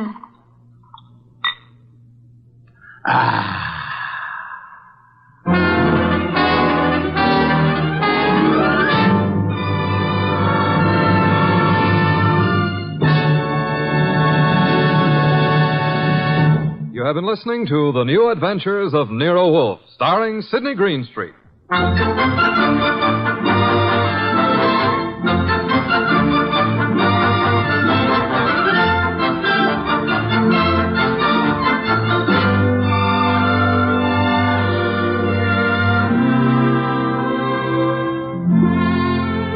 Tonight's transcribed story was based on the characters created by Rex Stout.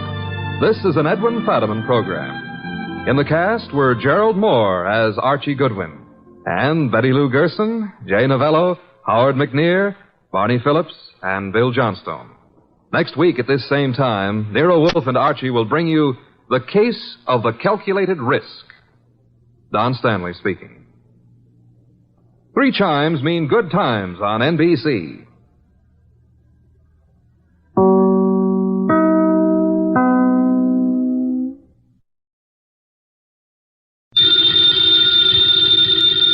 Ladies and gentlemen, the ringing of that phone bell means mystery, adventure. Nero Wolfe's office, Archie Goodwin speaking. Mr. Wolfe? Yeah, he's right here. Who's this? Archie, hang up. Don't ask questions. You have a what? Archie, it's past your bedtime. Well, I'm afraid, Mr. Wolfe, it's past his bedtime. Your bedtime. It's a client, boss. That's what I was afraid of. Foolish. Hello? Hello? Well, why do you look so bewildered? He's coming right over. He says he's got a date. With murder.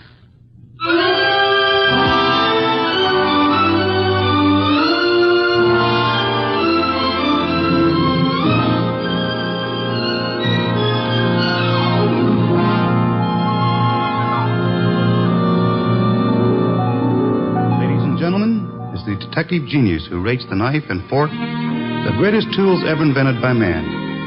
The ponderous, brilliant, and unpredictable Nero Wolfe. Created by Rex Stout and brought to you in a new series of adventures over this NBC network in the person of Mr. Sidney Greenstreet.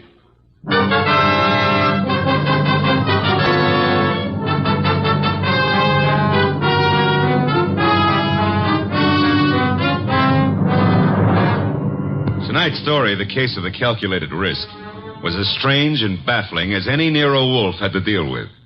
It started late one night when a big-shouldered man sporting a reddish beard and billing himself as Dave Caffrey pushed his way in, walked up to Nero Wolfe's desk, and rocked him with this opener. Tomorrow morning, Mr. Wolfe, I'm going to kill a man. I beg your pardon, sir? I'm going to kill a man with these two hands. I've been told strange things across this desk, Mr. Caffrey. This is the first time a murderer has confided his intention to me in advance. This man you speak of. I'm not telling you his name. I'm not telling you where I'm going to meet him. This session tomorrow is going to be private and personal. But if anything happens to me between now and then, I want you to take over. Mr. Caffrey, do you seriously think I could assist you in a matter of private vengeance? That's not what I'm asking. This guy deserves to die. I plan to kill him with these two hands, me, myself. But if I slip up, if he gets me first, I want you to see that justice is done. And I assure you, sir... I told you this guy deserves to die. Let me tell you why. Years ago down south, there were 3 men in business together, partners. Me and 2 others. Your notebook, Archie, if Mr. Caffrey doesn't mind. You're wasting your time, Wolf. The names I'll use will be phony. I won't give you anything you can check back on. We'll take our chance, sir.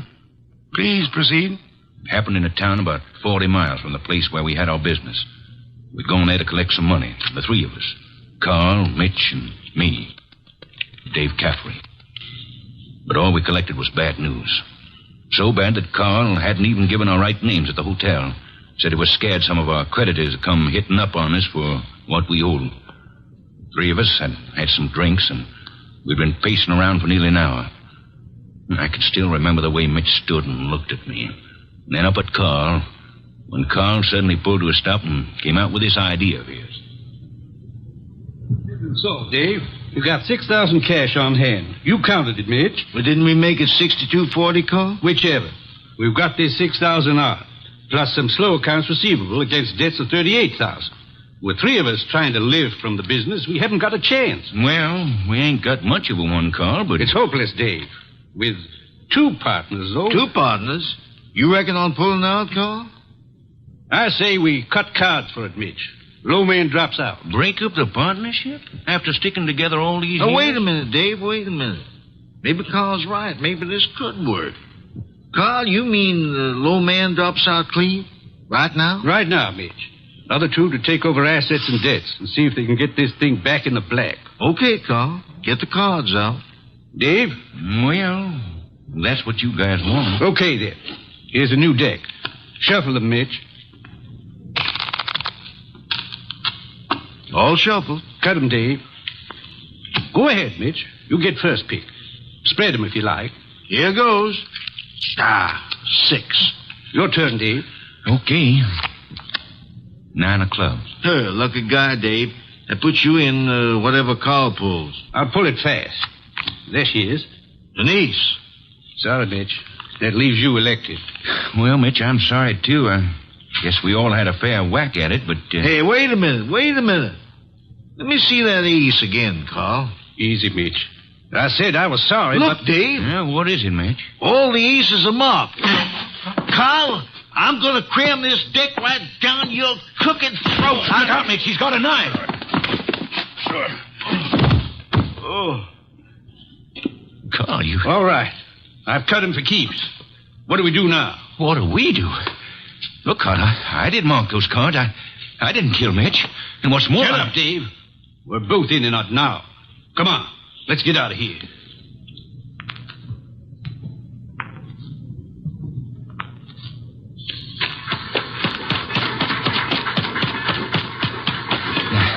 Now what, Carl? Look, Dave, this is where we split up.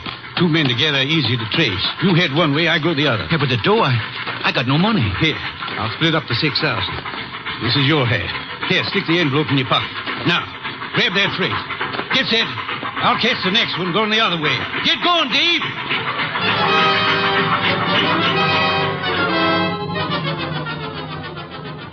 That's how it was, Mr. Wolfe. It all happened so fast that I...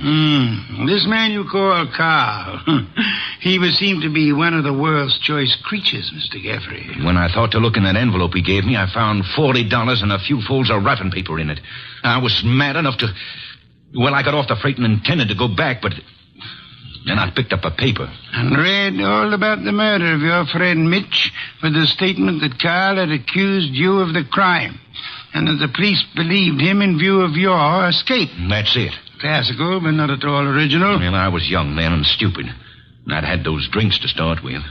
And you spent the intervening years hunting down the man Carl, am I correct? Yeah. I tramped the country from east to west, from north to south. Tramped it for years, searching for him. And yesterday I located him. He's a big wheel these days up on that 37th floor of his. But tomorrow when I get... Yes, Mr. Gaffrey, the 37th floor of... Never mind what building. Now, wait a minute, Caffrey. If you expect Mr. Wolfe to help you... I don't want him to help me. I'll help myself.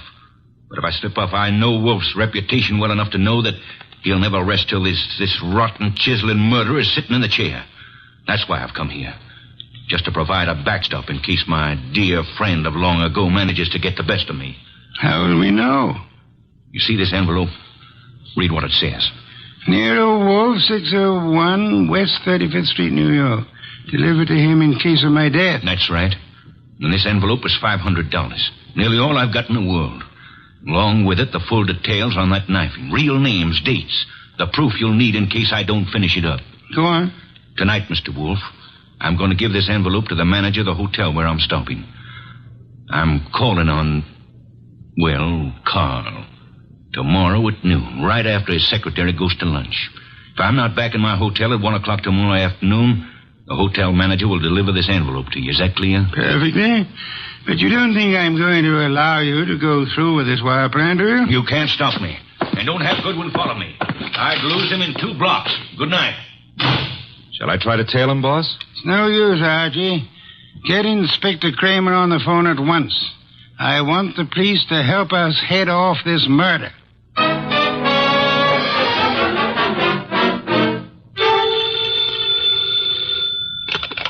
Nero Wolfe speaking. It's Archie. I'm calling from the morgue. And? They found Caffrey's body in a subway washroom, mugged and stabbed.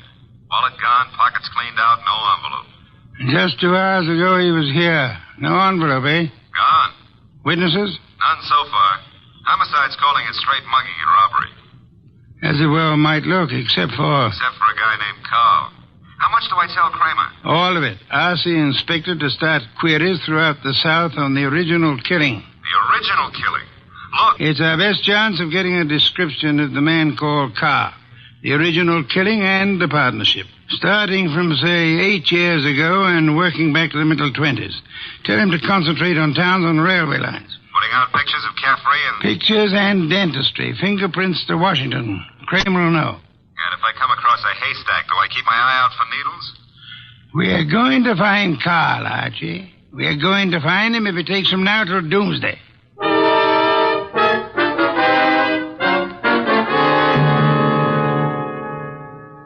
Mr. Wolfe, let's face it, we're licked. Licked, Archie? 3 days now. We found Caffrey's hotel here in New York. No traceable phone calls. Not a witness has turned up on that subway washroom party. And Kramer says he's getting nowhere with those answers from the Southland. The original story is bound to come slowly, Archie. We are asking a check on the unsolved killings of a dozen states over a 20-year period. And what now? You start trudging, Archie. Trudging? Through office buildings. Through 37th floors of many office buildings. You keep trudging till we find him. Oh, now, wait a minute. Mr. Wolfe, this is a big city, remember? I might have to go through hundreds of buildings. This morning, Archie, the Municipal Reference Library informed me that there are exactly 34 buildings of 37 floors or higher in Manhattan. Now, when you rule out the United Nations building, hotels, Okay. Maybe not so many 37th floors, but lots of offices per floor. Maybe 40 or 50. Call it 30 times 40, and you've still got 1,200 to start with. And you don't know what kind of business. You don't know what Carl's real name is. You don't even know what he looks like. There could be 4,000 men like him. 4,000 affluent men, Archie? Yeah, well, all right. Caffrey said he was in the chips, though. You know, for a guy who'd been bumming around, that could mean anything from 10 grand a year up. Say, wait a minute. That cuts your field to 1,000. 1,000 tall men? Tall? I've been over those notes. Caffrey didn't say he was tall. As plainly as you could ask. Caffrey was almost your height, but he said Mitch stood and looked at me. And then he looked up at Carl. Up, Archie. That makes Carl your height or taller. Yeah. Well, maybe Caffrey and Mitch were sitting down, and Carl was, Caffrey told us the three were standing at the time. Check your notes. I've studied them. Okay. Maybe that does cut it down some. Yeah, it's still a lot of citizens that start checking for a southern accent. Don't rely on accent, Archie. Carl has had many years to lose any accent he might have had. Yeah, that's true. And so we narrow it, Archie. A man almost surely tall. A man not using the name he was born with. A man with an unexplained gap in his past. I ought to be able to reach right out and tap him. You go skeptical again, Archie? Well, it's still a pretty big haystack. Let's see if we can't trim it some more. On these building lists I've been going over, I've ruled out for now the members of professions requiring lengthy formal training. Medical men, lawyers, scientists of most kinds. Yeah, that's chopping it down, I'll admit that. I'll have further eliminations as we get into it. And I'm putting soil pans on a second list this afternoon. Some of the credit references I'll handle by phone. So I start trudging, huh? You start trudging. And remember, Archie, since you'll probably be operating through secretaries, you're looking for a murderer named Carl, not for a new set of telephone numbers to brighten your winter.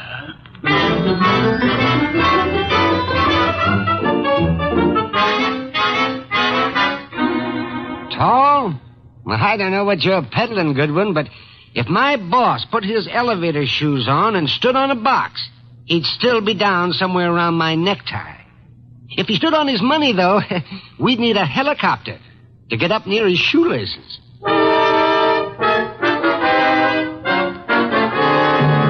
Oh, Miss Jonas, do you mind if I sit down? Why, of course not, Mr. Goodwin. Oh, thanks. You know, I've been in 12 offices on this floor, and you're the first girl who's seen the importance of this survey first crack out of the box. Well, I'm sort of new here, and I try to pay attention. Oh, you're not just beautiful. You've got a head on you.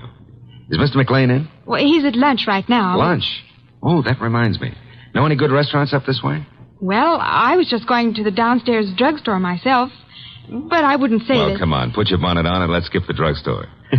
This meal is on the Executive Resources Survey.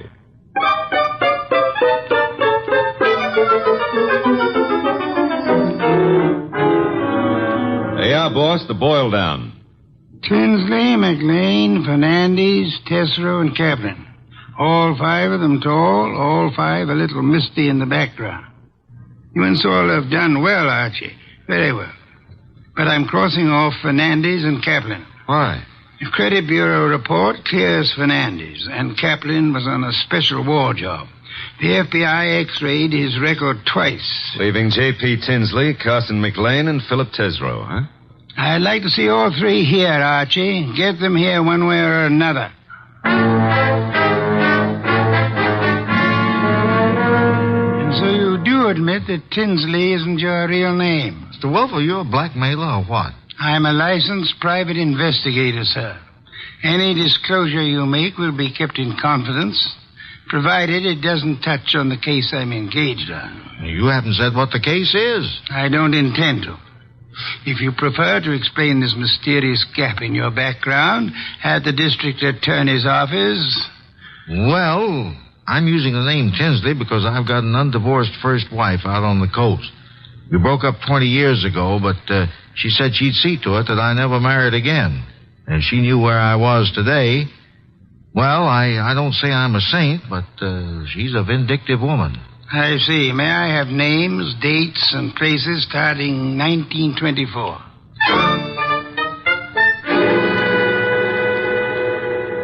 I can't quite understand your interest, Mr. Wolfe.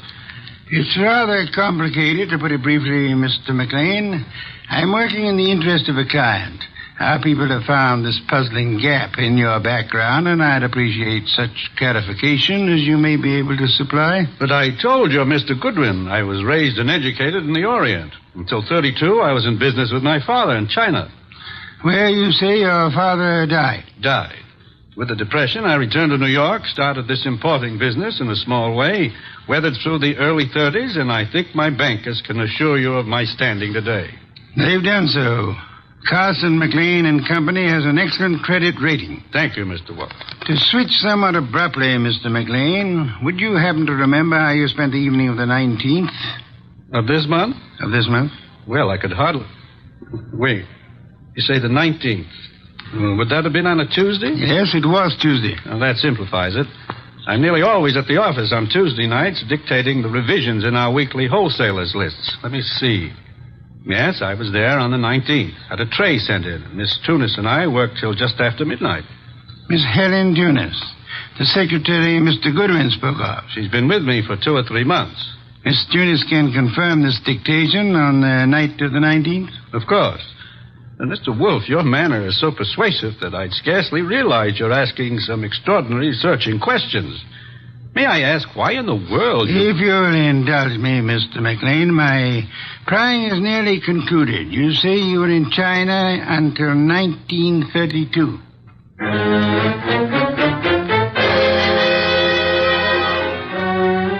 Mr. Tesreau, I'll be brutally frank. We know that your name is not Tesreau. And we know that you served a prison term from 34 to 38 for arson.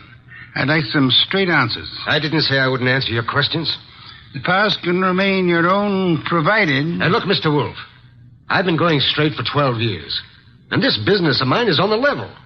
Now, if this is a shakedown... I'm asking where you were on the night of the 19th. And I'm telling you I stayed in town. I ate alone. And I went to a movie. I caught the 11:35 for Stanford. And that's all there is to it. You're denying that you were ever in business in the South? I was born in the South, but I haven't been back there since I was a kid. What about the arson? I put in 4 years squaring for that mistake. Let's start again, Mr. Tesreau. You say you were in Cincinnati in 1931.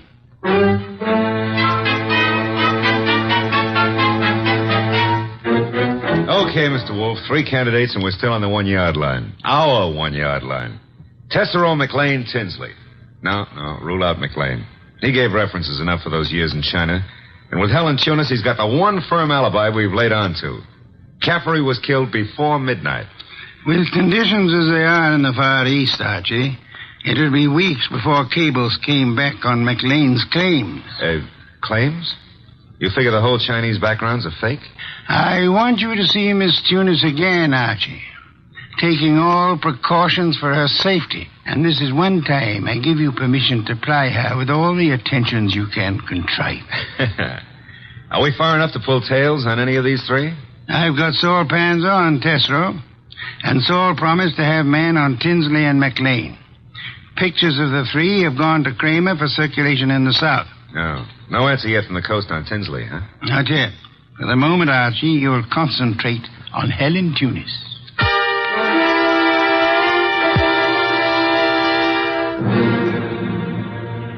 Helen, I've got to see you tonight. I'd love to, Archie. Now, look, but... Helen, I phoned you to come out in the corridor this way because I didn't want McLean to know we're talking. Do you still say you got that new mink coat on your own money? Mr. Goodwin, I don't know what right you Helen, have if you to... get 5 guys to buy you stuff, it's your business. Mr. McLean said his wife might be sent detectives around. You can go right back to your old Mrs. McLean and tell her that I... Easy, Helen, easy. He was dictating to me. You know, baby, the harder you lie, the prettier you look. But if this is a fake alibi, and if you keep propping it up, you're going to find yourself in trouble. Bad trouble. Now, how about it? Do I see you at your apartment tonight, or would you rather come down with me to Nero Wolfe's right now? Archie, All right. I can't go with you now, and I've got a dinner date with my aunt tonight that I can't break, but I'll try to be back at my apartment by 11.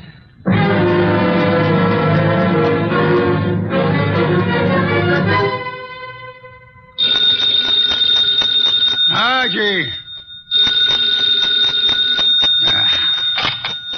Nero Wolfe speaking. This is Archie, Mr. Wolfe. I'm at Helen Tunis's apartment. Well? I could cut my throat for not making her come with me this afternoon. Trouble? Not for her anymore, poor kid. I got here 3 minutes ago and found her strangled. Couldn't have happened more than half an hour ago. McLean. Didn't Saul Panzer say he was getting a tail on him? He was a new man, and he lost him. I should have left you on McLean, Archie. No, we were both wrong. What do you want me to do? Phone the police immediately. Well, this is 32nd Street. I'm only 3 blocks in a job from the office. What if I come back and call from there? Come back then. I'll phone Kramer myself. Mr. Wolfe, I'm still kicking myself for that. Look out, Archie. Too late, Mr. Wolfe. Keep coming right in, Goodwin, with your hands up. No, I wouldn't try that. McLean. And keep your hand out of that desk drawer, Wolfe. This time you're too late, McLean. My hand's in the drawer, and I think I'll leave it there. You don't think I'd shoot? I'm sure you would. But you've got 2 of us to cover now. No, Archie, don't try to draw yet. How'd you get in here, McLean? He surprised me after making his way in through the area way below, and of course it had to be Fritz's night out. I caught your fat friend just 2 seconds before he could get in his call to the police, Goodwin. I overheard his talk with you from the hallway here. My apologies for not crying out sooner, Archie. Get your hand out of that drawer. Pull it out without the gun, Wolfe, or I'll let you have it now. I refuse to, McLean. Seems obvious that you mean to kill us in any case. I'm afraid that's true, Wolfe. But when you called me here and Goodwin started making dates with Helen Tunis... Poor kid, I told her not to talk to you. She didn't, Goodwin. I've been scared of you and Wolfe since I followed Colby here that first night. Colby? You knew him as Caffrey. I caught up with him afterward in that subway washroom. No, keep that hand up. And watch that gun of yours, Wolfe. When I found that envelope on him and read the letter to you contained in it, I knew he hadn't spilled the whole South Carolina story to you. South Carolina? Would the original knifing have been taking place anywhere near Hampton or Jasper counties? Hampton County. But our business is over the line in Georgia. Doesn't matter now. Pity, Archie. We learned this afternoon that we were growing warm on South Carolina. Mr. McLean, may I ask what you hope to achieve by this insane project of disposing of Mr. Goodwin and myself? I'm buying time, Wolfe. I've $90,000 in small bills in that bag there, plus a plane ticket to Buenos Aires. I've got a silencer on this gun. If you 2 aren't found till tomorrow morning, I'll be out of the country before they start looking for me. You don't think the police will put out an alarm for you when they find the body of Helen Tunis? Goodwin left it to you to report that. Remember? Let's remind ourselves to be prompter on reporting deaths, Archie. Starting with our own, Mr. Wolfe? Glad you can take it that way, Goodwin. You actually think you can knock the 2 of us off? I'm about to find out, Goodwin. One moment, McLean. You've never been a real gambler. You know that. With marked cards, of course. But you're not the man to face a sure loss now. A sure loss? The loss of your life. Within seconds after you try to pull that trigger. I told you I had a silencer. You think anyone will hear the shots?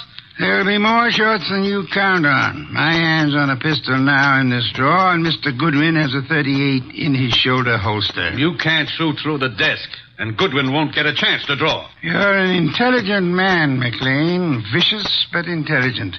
May I describe the certainty of your immediate death if you don't throw that pistol on the desk and give yourself up? There are 2 of you, I know that, but... McLean, you must be aware that in the actual fact, exceedingly few men are killed instantly by a single shot, even from a pistol of heavy caliber. The one you hold is a .32. And it's a .45 in that drawer, McLean. I assure you, McLean, that neither of us will surrender the weapons we have. Should you start shooting, we'll both do our best to draw and keep firing till you're dead. You're stalling, Wolfe. What have I got to lose by trying for you both now? Your life? I'll correct that. The loss of some 6 or 8 weeks of your life, possibly months. Whatever the time necessary to bring you to trial and to convict you and execute you for the murders you've committed. Suppose I cancel you out and then take my chances with Goodwin. A better choice, but still a dubious one. I'm fat, exceedingly fat. And for perhaps the first time in my life, I'm thoroughly grateful for that. My bulk affects the calculation, McLean. McLean, you could pull off all 7 shots and still not hit Mr. Wolfe where it counts. If you have to start, you better start on me. You exaggerate, Archie, and I thank you for the gallantry of it. No, it's quite likely that with 2 or 3 shots, McLean might well dispose of me, but not with your first shot, McLean, and will not permit you many more than your first. Look, if I promise to do no more than tie you 2 up to give me my head start, will you toss in your guns? Of course not. Do I speak for us both, Archie? Check. I say let's start it now. Wolf, if I give you half of what's in that bag, would you forget these admissions I've made and help on my defense? I've told you I refuse to bargain. I think that I shall count 5. If your weapon hasn't been tossed on the desk by then, I'll do my best to get my pistol into action. Are you in accord, Archie? Start counting. Wait a minute, Mr. Wolfe. 1. If I trade half that bag for no shooting and 1 hour's start, no tying up, just your promise that... 2. All the bag for a half-hour start, 90,000. 3. Are you ready, Archie? All set, sir. Except if you're the one who walks out of this, call up every number in my little red book, huh? And tell each girl I was thinking of her just before you got the 5. Agreed. I resume 4. Okay. You win. Holy sweet Susan, it worked. Commendable choice, McLean, for us at least. You see, I'm afraid I forgot to mention one slight factor which might have operated in your favor. What's that, boss? I must confess, Archie, that my 45 is in the upstairs den where I took it to oil it last night. Holy cow, you didn't have a gun? Why, you dirty... Take it easy, McLean. I've really got one. Oh, by the way, Mr. Wolfe, signal's off on those women, huh?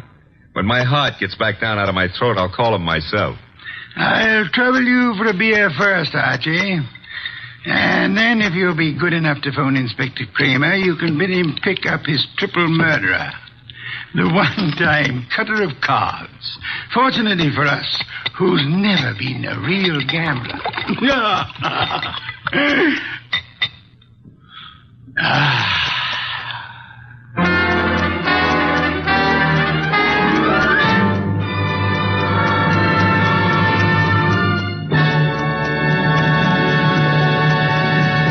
You have been listening to The New Adventures of Nero Wolfe, starring Sidney Greenstreet.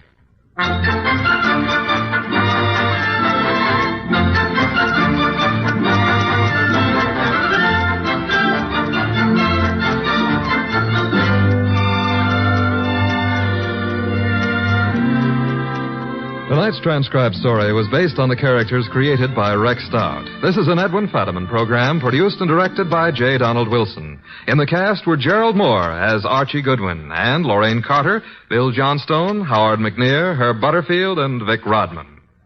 Next week at this same time, Nero Wolfe and Archie will bring you The Case of the Phantom Fingers. Don Stanley speaking. 3 chimes mean good times on NBC.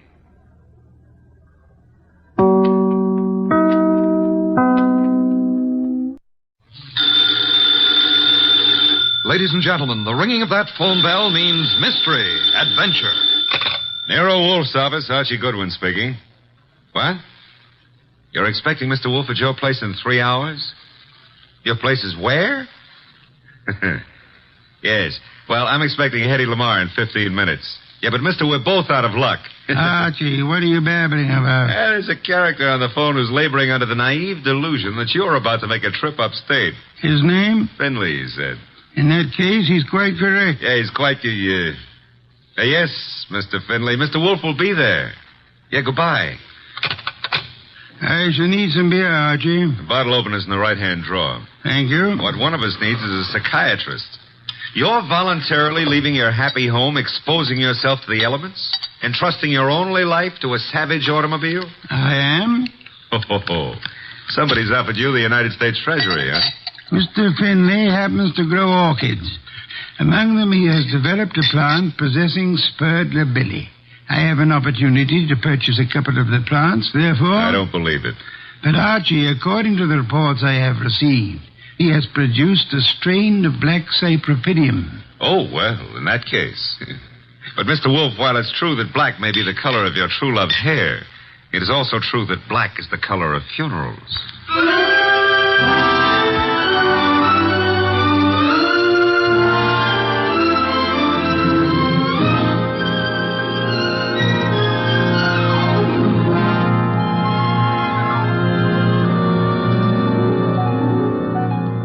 Ladies and gentlemen, it's the detective genius who rates the knife and fork the greatest tools ever invented by man. The ponderous, brilliant, and unpredictable Nero Wolfe. Created by Rex Stout and brought to you in the person of Mr. Sidney Greenstreet.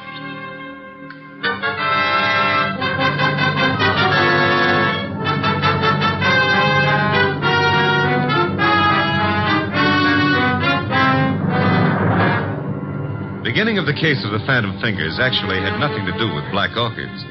The first act was played in an old house at the end of an old dirt road. It was short and simple. As short as life. And as simple as murder. Joe, I didn't believe the letters I got. Didn't believe them until now. I've been a lonely man. No wife, children. Joe, it was all coming to you after I died. There was no need for you to steal from me. All you had to do was wait. Joe, that gun. Put it down. No.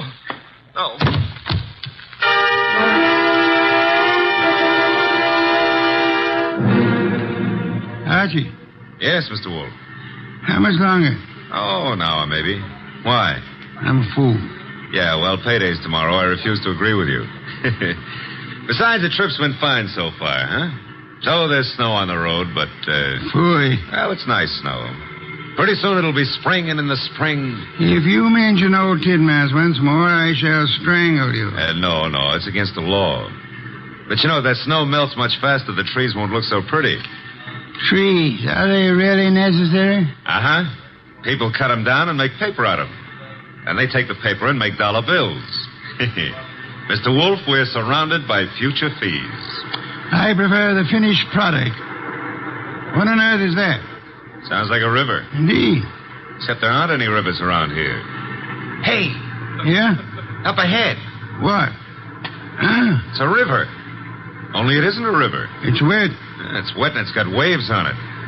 Had to start raining, too. Nature. Phooey. The road behind us is covered with water. We'll just have to keep going onward and upward. Would you like to recite Excelsior to me? Why, sure. Shades of night were falling fast when through an alpine village passed... An idiot of your caliber, no doubt. Oh. That infernal engine has died. No, the road dips up ahead. And where it dips, there's a junior Mississippi growing up. Splendid. Not so splendid. We can't go back and we can't go forward. Why not? They didn't build this model to swim. No foresight. What do we do now? Well, we could abandon the car and, Walk, are you mad? Are you seriously suggesting I indulge in a foot race with the flood? Yeah, well, not seriously, but, Oh, you've decided to give the car a swimming lesson? No. There's what looks like a cow path leading off the highway. To your right. Maybe it's a road. We progress. We now follow the footstep of the cow. Ah, it is a road. An old dirt road. Not only that, it goes up. Is that good? Theoretically. We might get above the water that way. And if the theory fails? Mr. Wolfe, how are you on the Australian crawl? Hey, there's been another car on this road before us. You can see the tire tracks in the mud. Interesting. An indication that there are other maniacs about. I myself would not have chosen this particular spot to picnic in. Well, it's not that. There's somebody lying on the road. People have peculiar habits. Ignore him and drive on. Hold on a moment.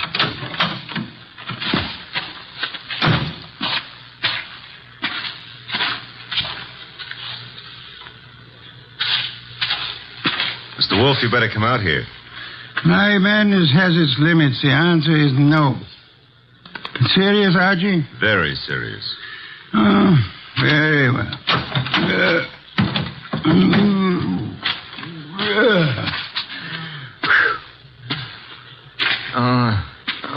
Good heavens. Yeah, still alive, but... The man's been shot. He's mumbling. Joe. He's yelling for Joe. Be still. Don't forgive stealing. Don't. So much for that. Pick him up, Archie. Put him in the car. Might be bad for him to be moved. No, there is nothing that can be bad for him. He's dead.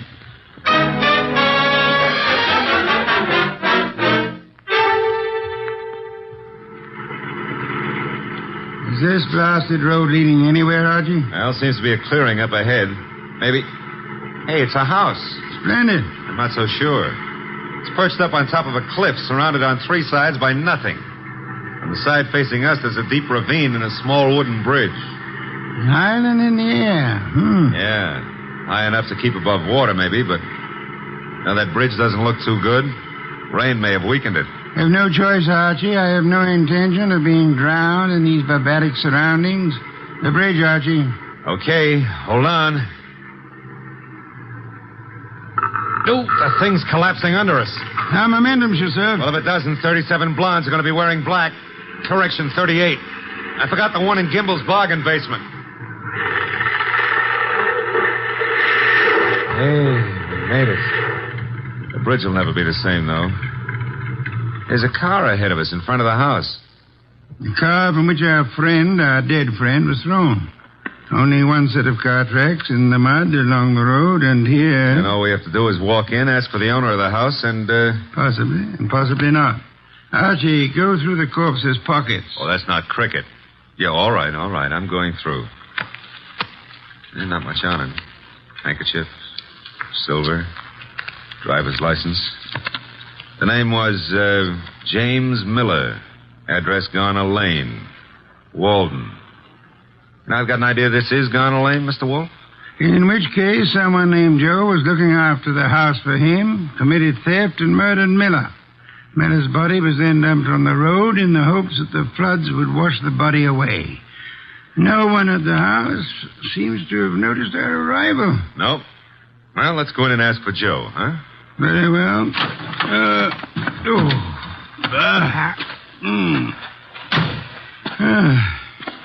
Hard. With the bridge down, there's absolutely no way of getting on or off this place. Except for a mountain goat. I don't know any mountain goats. I used to know a plain goat once, though. Indeed. He ran at the 5th at Jamaica. Stop maundering. I never maunder. Also, I never win bets on horse races. That's why I continue to work for you. That is also why you had better ring the doorbell. Okay. Nobody's going to break a leg rushing to open the door. I suppose you try it. I have had more than enough of the weather. Is that polite? Besides, the killer may have some more bullets in that gun. Are you afraid? Sure. Fooey, the door, Archie. But old Dr. Tidmouse would say... Well, never mind. Hey, somebody was careless leaving the door open like that. On the other hand, has a spider ever shut its web? The answer is no. Are we flies? Yes. Out of my way, Archie. There are lights up ahead. Must be the living room. Excuse me. Sure. You're excused. Do you live here, sir? Do we... No, don't you? Of course not. This is very strange. I came out to see the people who live here, or the person. I found the door open and no one about. I've been sitting in this corner now for a long time. Well, it's a pity no one offered you a plum pie. Then you could have stuck in your thumb. You saw no one enter, sir? No one at all. I didn't want to go any further. It would have seemed like prying. Perhaps you had better come along with us. Well, all right. You know, this place, it has an evil atmosphere. Certainly has. What it needs is fresh air. Fooey. This would be the living room door. Ajar a bit. It is. Looks as pretty as a picture. Oh. Hello. Well, just think of it. 5 minutes ago, you know, I didn't know you existed. And you didn't know I existed. And now... Archie, your existence would have a sudden end unless you keep quiet. Excuse us for intruding, Miss... Intruding? Oh, but I really should ask you to excuse me. You do not live here? I wish I did, but... You see, I've been out walking. I live maybe a mile from here, and then when the flood began, I thought I'd come in here and stay for a while. And you found? An empty house. That's not what I found. As old Dr. Tidmouse has often said... Go through the rest of the house, Archie. Go through the rest... Yeah, well, never mind. I'll, That sound? Somebody's walking. Coming downstairs. I'll go and see. Hey, you! Come on into the living room. Meet your guests in one or several pieces, as you prefer. What? Oh. Hiya, folks. Ah, host at last. That's very funny. I think I'll laugh. May I ask why? Because this here ain't my dump. I was just casing the joint. I was just taking a stroll. Through the house? I'm eccentric. Oh, clever. However, I think you'd better stay. Why? Because you may turn out to be the owner of this house after all. I rather think introductions are in order. Well, I'm Peg Shirley. My name is Wagner. Joseph Wagner? Lewis. How about you, Stroller? Cregan. Sam Cregan. Peg, Louis, Sam. Mr. Cregan, while you were strolling upstairs, did you notice anyone else about? No. There was no one outside when Archie and I entered. The bridge is down, effectively cutting us off from further visitors. We may assume, therefore, that we are the only people in or about this house. Yeah, it's cozy, ain't it? Which further means that one of you three is a murderer. What? What's it you say? The murderer is the person who owns or lives in this house. All three of you denied being that person. Conclusion, one of you is a liar. I hardly expected a full immediate confession. However, we are absolutely isolated here. No one is going to come or leave until we have our killer. You know, you can't really keep us here. The flood can and will. Remember, the bridge is no longer. So you see, just the five of us alone. No one else inside the house, no one outside. Therefore... Correction, Mr. Wolfe. Maybe it's a branch or something tapping against the door. Unlikely. Archie. Okay, I'll go see who or what it is. Hey. Who in the world is that? What? I got him. Somebody shut the door. Yeah, all right, I get it. A disreputable and unwashed gentleman. Head badly hurt. Is he conscious, Archie? I don't know. He's mumbling something. Legs pushed off. Fell from the ledge. He's passed out. I guess he was trying to say that somebody pushed him out on a ledge. On the side of the cliff, maybe. He must have regained consciousness and crawled to the house. Where'll I put him, Mr. Wolfe? Bedroom, I suppose. Where he'll need first aid. We can't get a doctor. Cregan, where are the bedrooms? Yeah, one right up at the head of the stairs. And don't ask me how I happen to know. Wait, Sean. Archie. Okay. I'll need somebody to help me carry him up without shaking him too badly. Cregan? Okay. Let's go. As for the rest of you, Mr. Wagner, Miss Shirley, I suggest we return to the living room. But I don't see any reason why we should take orders from you. One of you is a murderer. I include Mr. Cregan, of course. Oh, but that poor man wasn't dead. Not for lack of trying. However, I was not referring to him. You mean someone else has been killed? Precisely. That is why I hope we shall not hear another knocking at the door. It could only be a corpse.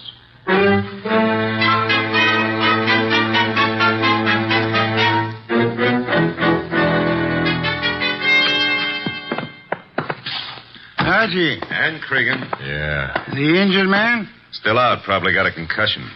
Did he say anything further? Well, he babbled a bit. I don't know if... We shall assume we're among friends, Archie. Exactly what did he say? Well, he was pushed over the edge of the cliff because he saw Miller killed. Did he also see who? No. Passed out before he had a chance. He's no tramp, Mr. Wolfe. He was bumming his way through the country when he saw the murder. He must have decided on a touch of blackmail and receiving a concussion instead, which may last for hours or for days. Somebody's playing with the lights. Some fool. The switch was over this way. Lights are on again. Whose idea was that? I had nothing to do with it. Me neither. Miss Shirley, why did you scream? Well, someone brushed against me in the darkness. You were standing? Near the table, this table. Archie? No, nothing on the table except a bunch of keys on a ring. Something screwy. Why should a guy put the lights out just to deposit a bunch of keys on the table? Obvious. Without doubt, those are the keys of this house. possession of them would have disclosed which of you lives here and which of you therefore killed Miller. It's late. I shall sleep down here, lacking an elevator to transport me upstairs. The elevator's lacking. Yes, the rest of you should be able to find bedrooms upstairs. Good night. Archie. Yeah? Follow them upstairs. Spend the night awake. Okay. Good heavens, Archie. On my way. I don't know. What's cooking up here? Somebody's playing with the lights up. Strike a here, match. You don't have to. I got a flashlight. Oh, Yeah. here it is. Light switch. You know, this putting out of lights is getting to be somebody's bad habit. Well, all three of you seem to be okay. Stay here. Where are you going? Tramp's room right here at the head of the stairs. Think of all your good deeds while I'm gone. All right, downstairs again. What, again? Oh, dear. What happened? Well, there was more than a bunch of keys this time. Oh, that knife. There's blood on it. There should be. I just pulled it out of a man's heart. Well, Mr. Wolfe, one of these three babies doused the lights, popped into the tramp's room, deposited the knife in his chest, and popped right out again. The knife you're holding? Yeah. Intelligent of you to wrap a handkerchief around the handle. Well, whoever killed the tramp didn't have time to fool around with gloves, so... There should be prints on the knife handle. Satisfactory, Archie. That's mild enthusiasm. Archie, on that desk, an ink pad. Yeah. Miss Shirley, you carry face powder, of course? Yes, I do. Archie will need it to bring out the prints on the knife. He will then fingerprint each of you. Compare your prints with those on the knife, and we shall have a murderer to hand over to the police. Archie, will you begin, please?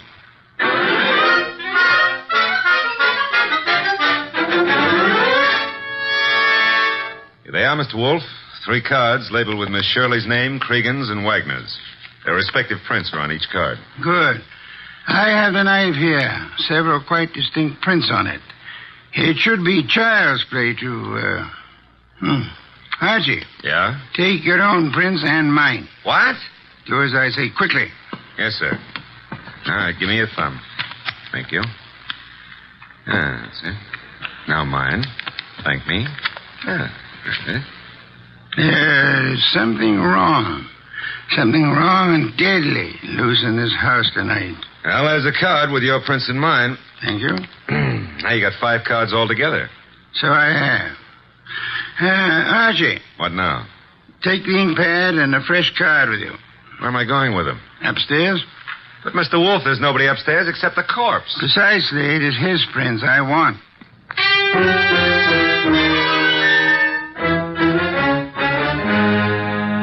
This is so ridiculous. It's over with. Tired of Archie? Yeah, I got the dead man's prints. Will all of you please sit? All right, but Good heavens, young woman. Be careful. We want no accidents. sorry, I caught my high heels in the rug. Archie, the card with the corpse's prints on it. Hey, yes, sir. Thank you. You know, I've had quite enough of this nonsense. Have you, Mr. Wagner? Yeah, and so have I, Mr. Wolfe. Also, I don't think you know what you're doing. Perhaps not. However, I have something rather interesting to tell all of you. There is no one in this house besides yourselves, except, of course, for the dead man upstairs. There is no one on the rock on which this house stands, except for another dead man in our car. Look, we already know all that. Bear with me. We may rule out secret passages, unusual hiding places, or anything of that esoteric and childish nature.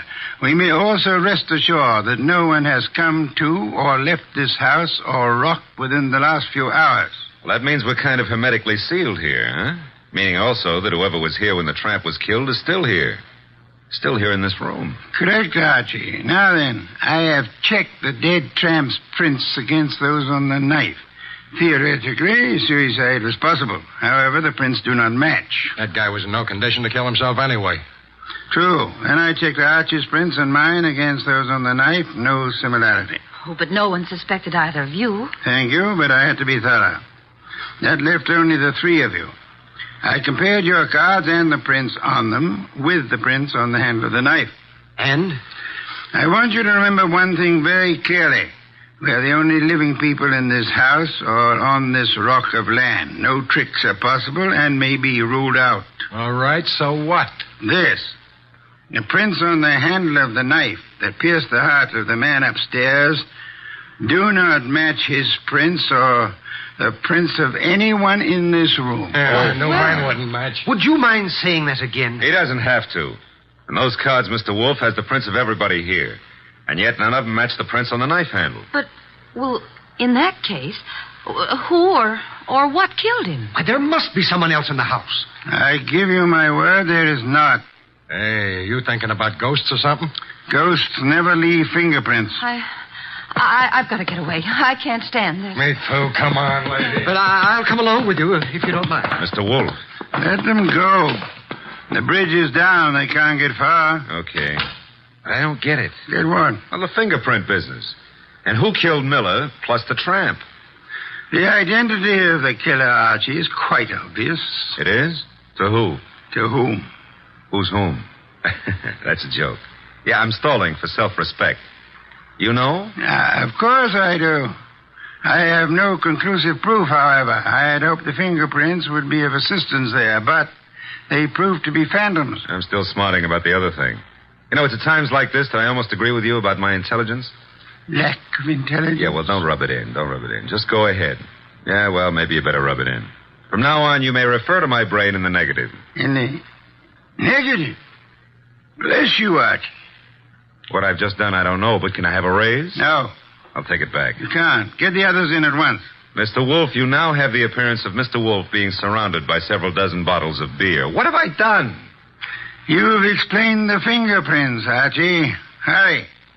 I don't want to keep the killer in suspense.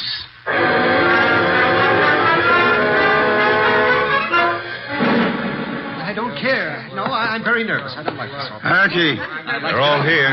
Yes, but they're all making a noise. Stop them. Miss Shirley, Mr. Cregan, Mr. Wagner, will you please shut... Mr. Wolfe, they have. Thank you, Archie.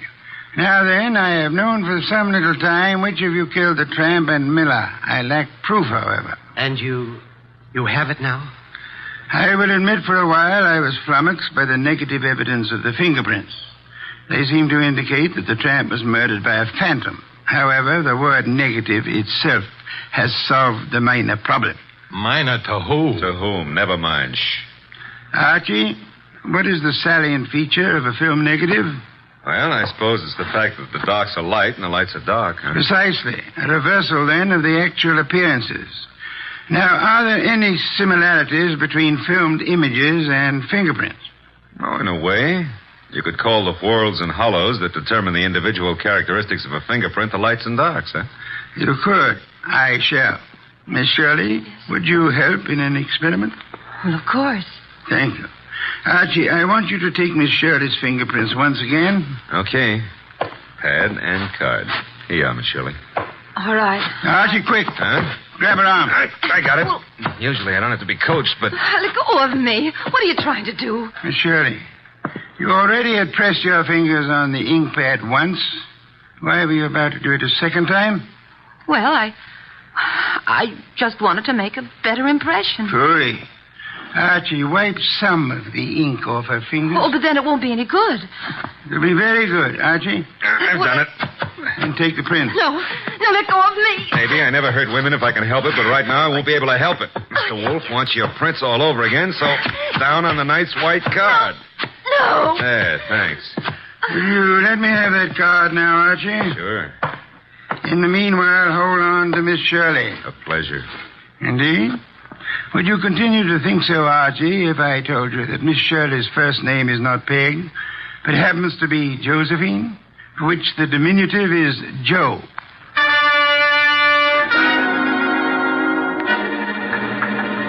Glad they're fixing the bridge. I was beginning to think we'd be here forever. Boy, we have been.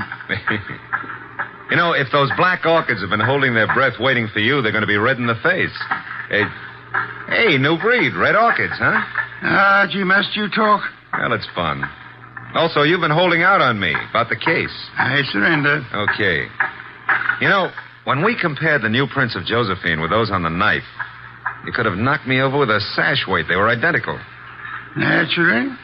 She stabbed the tramp. Yeah, but what was the fingerprint gag? She merely loaded her fingers so heavily with ink that she falsified the markings. She filled up the hollows and walls with ink. The result was that ridges became hollows and vice versa. in the same fashion that a photographic negative falsifies lights and darks. You got that when I mentioned the word negative. It works, huh? Try it sometime. Yeah, the very next bank I robbed. But you said you knew who killed Miller and the tramp even before you exposed the fingerprint gimmick. How? We knew Miller's murderer lived in this house. Had been stealing from him and so on. Stealing what? Cash, of course. He, as the girl admitted, was an eccentric, kept his money on the property. Cregan had probably heard of it, hence his casing of the house. Yeah? Our problem, therefore, was to discover who lived in this house. All three suspects denied it. Josephine Shirley told us, as you may remember, that she'd gone for a walk and then been driven by the flood to this house where we found her. Well, that's what she said. It could have been. No, because as you may also remember, she tripped at one point over the living room rug and mentioned why. Sure, she said she was wearing high heels. Uh-oh, because out in the country there are no pavements, so girls don't go for a walk in high-heeled shoes. Therefore, she hadn't gone for a walk. Therefore, she was lying. Therefore, she killed Miller, and... I should have noticed those heels myself. You should have, Archie. Your trouble, I suspect, was that you didn't notice the feet for the legs.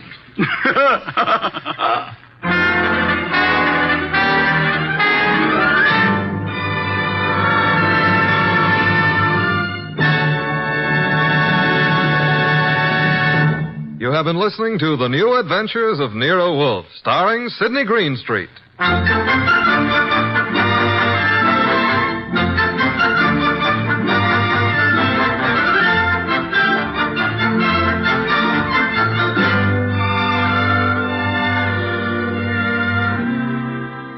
Tonight's transcribed story was based on the characters created by Rex Stout. This is an Edwin Fadiman program produced and directed by J. Donald Wilson. In the cast were Gerald Moore as Archie Goodwin, and G.G. Pearson, Howard McNear, Tim Graham, and Eddie Fields. Next week at this same time, Nero Wolfe and Archie will bring you The Case of the Vanishing Shells. Don Stanley speaking. 3 chimes mean good times on NBC.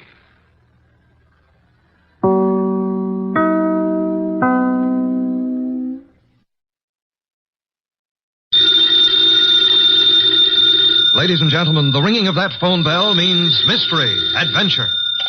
Nero Wolfe's office, Archie Goodwin speaking. Mr. Wolfe? No, he isn't. Huh? Oh, well. For you, maybe he is. I'm not here. Oh, yes. He's always here. I've gone out. No. He seldom ever goes out. I won't start on anything tonight. Well, sure, he'd love to start on a case tonight. What's your name? Oh, that's a beautiful name. Address? Archie, it's another woman hang-up. No, honest. I'm not Mr. Wolfe, but I'm his agent. Yeah, I'll be right over, miss. Goodbye. What's her trouble? Where are you going? Well, she said she's received some threatening notes and she's afraid to leave her hotel. So long, boss.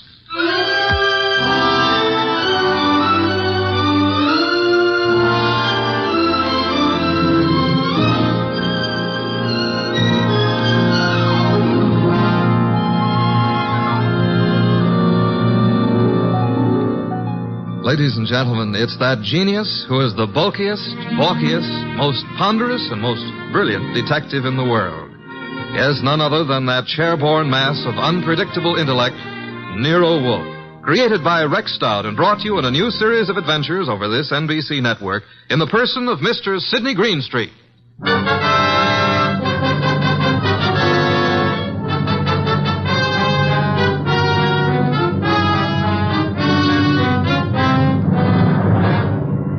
We prefer to call tonight's story The Case of the Vanishing Shells. It didn't seem to be difficult at first, but, well, I'm not a stupid individual, but so often I allow myself to become mesmerized by beautiful women. Heaven bless them. Doris Murray was such a woman. She phoned us first late one afternoon about 5 o'clock, then again at 5:30. Very well, Mr. Goodwin, but I would prefer to see Mr. Wolfe. Well, I said I'd be there at 6, Miss Murray. I don't want to talk any longer on the phone. Please hurry. There's someone at the door. I'll see you in the cocktail lounge at your hotel. At 6 o'clock. That's half an hour. Don't fail. Who is it? Emil Stoner. Oh, come in, Emil. You got my call, darling. Here, let me take your briefcase. I'll just put it here on the piano, Doris. I'm terribly upset about those threatening notes, darling. I know it's upset you, too, but I'm determined to find out who it is. I'm not going to let them bluff me out of my first chance to play the star part in one of your shows. But look, Doris, there's that other part. Is that all I mean to you?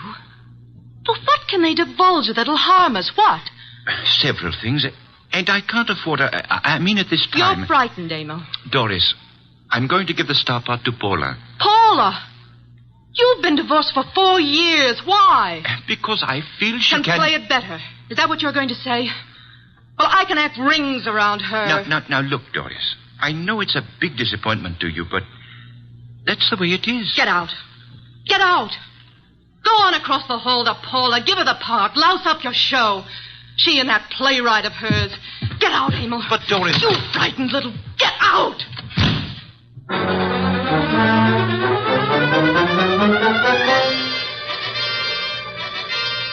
I believe, Mr. Wolfe, you're making a great mistake in not coming along. Indeed.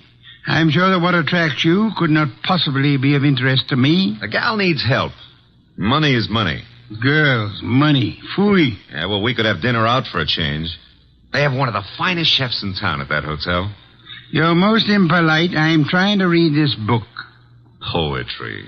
Archie. Yes, sir? Shut up. Well, we need money. That filthy green cabbage is necessary to our existence. This may be a tough case, you know. You're sufficiently intelligent. Sometimes. If I sat around like you do, I'd weigh 500 pounds, too. Archie, leave the room. Besides, it's only 300.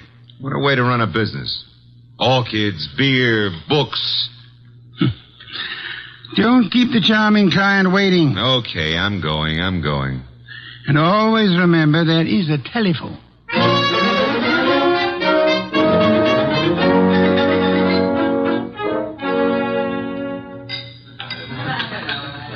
Thank you, waiter.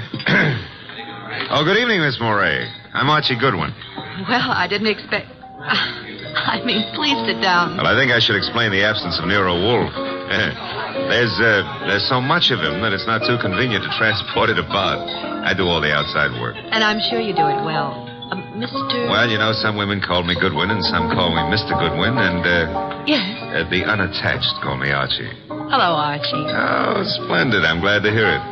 Now we can get right down to the nasty old business that's troubling you, Doris. First, here's the 500 retainer fee. Well, thank you. Now, what's the note about? Well, there are 2 notes, both printed by hand. Uh-huh. Will you hand me my purse, please? Oh, sure. Thank you. Oh, I see. Doris Moray.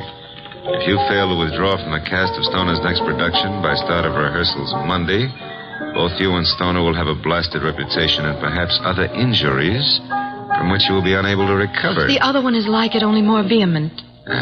Someone or a group of someones are intent on keeping you out of Stoner's shows, huh? It's too bad.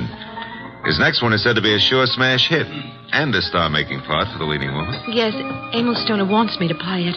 He's been planning on it ever since David Banning wrote the play. What does David Banning think of you playing the part? Well, I don't think he's too enthused about it. You see, Mr. Stoner and Paula Kenyon have been divorced for 4 years, but she has continued to be his top leading woman. Now she's engaged to David Banning, who wrote this play. Oh? Makes things a bit difficult. Well, of course, Rick Hunter, Stoner's director, is... Hunter's somewhat in favor of your playing the part. Well, Rick Hunter is very fond of my work. And very fond of you as well, huh? Yes, unfortunately. I like Rick Hunter tremendously, but Emil Stoner has been of greater interest to me. In fact, we're more or less engaged, Mr. Goodwin. Oh, well, had any words lately with the ex-Mrs. Stoner? Paula Kenyon, is that her name? Paul and I were great friends when I first joined the Stoner Productions, but I don't know, I don't think she appreciated the fact that Mr. Stoner and Rick Hunter, the director, took such an interest in me. Tell me, did you ever think you were in love with Rick Hunter? Yes, at first I was thrilled by his artistic imagination. And then as time went on, I realized that he was subject to melancholia. Mr. Stoner was more stable, and I needed someone older to advise me. Well, what's wrong with your reputation of Mr. Stoner's? Well, there's nothing I fear, but I'm afraid Mr. Stoner is somewhat disturbed by these threats. He feels there's something in his past of sufficient import to really harm him. I think it's nonsense. Well, then what we have to do is uncover this person or persons before you end up with ruined careers on Broadway. Where does the ex-Mrs. Stoner live? Well, as a matter of fact, she lives just down the hall from me. Lived here for years. Oh, well, I think it's advisable, honey, that you stay close to your room until we solve this thing. Oh, but I'm not afraid for my life, Archie. No? Well, I am.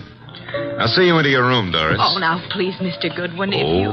You don't trust the boy, huh? Oh, well, Such beautiful eyes. Oh, Lovely red hair. Yeah. You could have the lead in my new play. I never wrote one, but for you, I'll try anything.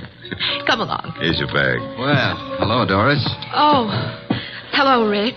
Mr. Goodwin, this is Rick Hunter. Hiya, Hunter. Nice shows you've been putting on. I've just been admiring your work, Goodwin. Oh, well, that's nice. I'm glad. Nothing like encouragement for a beginner, Mr. Hunter. You're ready for the big time from what I saw. Heard from Emil Stoner today, Doris? I talked to him once this morning. Have you been sitting in the cocktail lounge all afternoon? Yeah. That I have, honey. I want to see you play that lead, baby. And I think I've just about got it all settled. Dreaming about it won't settle it. Liquor never accomplished anything in itself, Rick. Come on, Mr. Goodwin. He's a very jealous man, Doris. In fact, right now, I can feel his thoughts piercing me between the shoulder blades. Oh, excuse me. Here's a phone booth.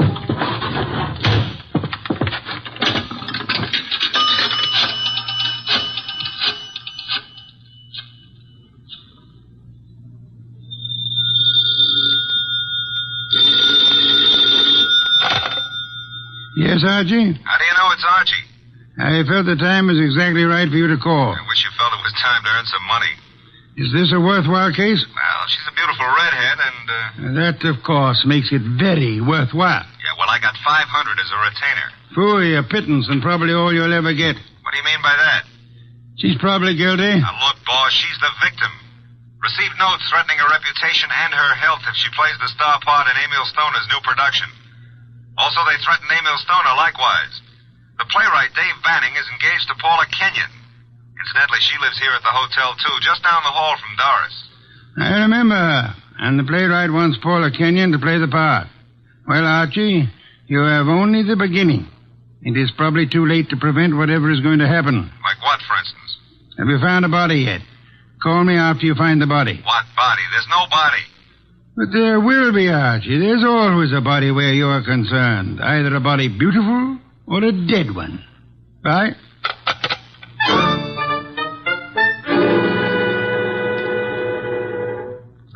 Thanks for seeing me to my room, Archie. Oh, I'm not stopping here, Doris. I'll take a look inside. But I'm not... Oh, I insist. Part of my job, you know. If I fail to take every precaution, Mr. Wolfe would never... Oh, look in that chair. Emil. Emil? Emil Stoner?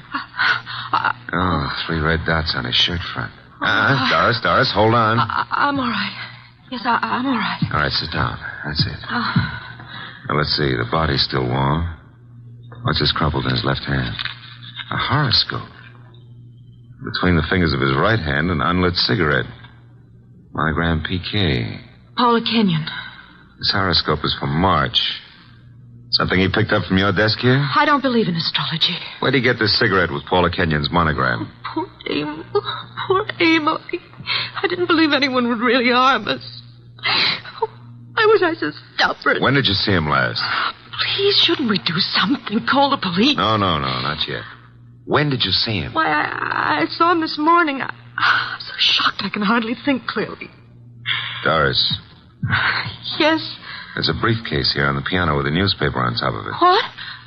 Oh, it is. Yes, it's Emil's.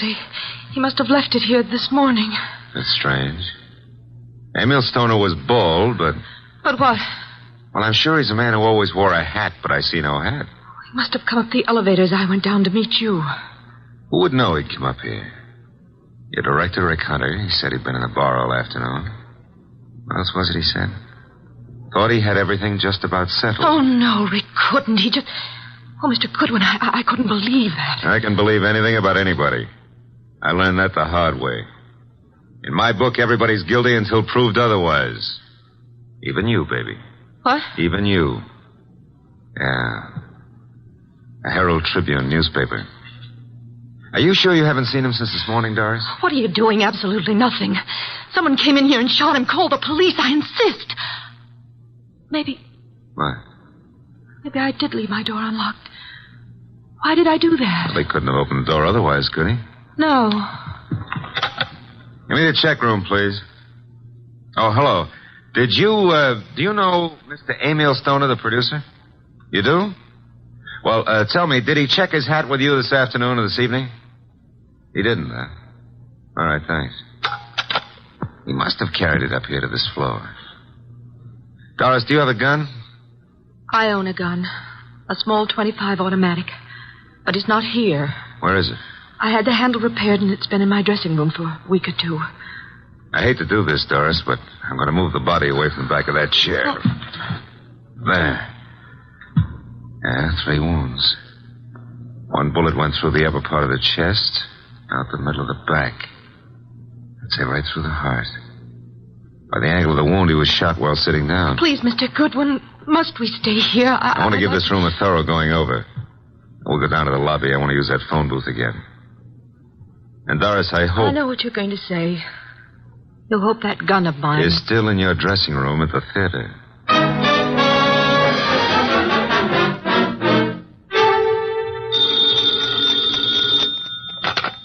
Nero Wolfe speaking. Oh, Mr. Wolfe, may I have your autograph? I'm taking a correspondence course on how to be a detective, and I think you're a wizard. That's so kind of you to say so. I would be just thrilled to have your autograph on the bottom of a paycheck. Why are you calling from a phone booth? What? Who said I was? It's obvious.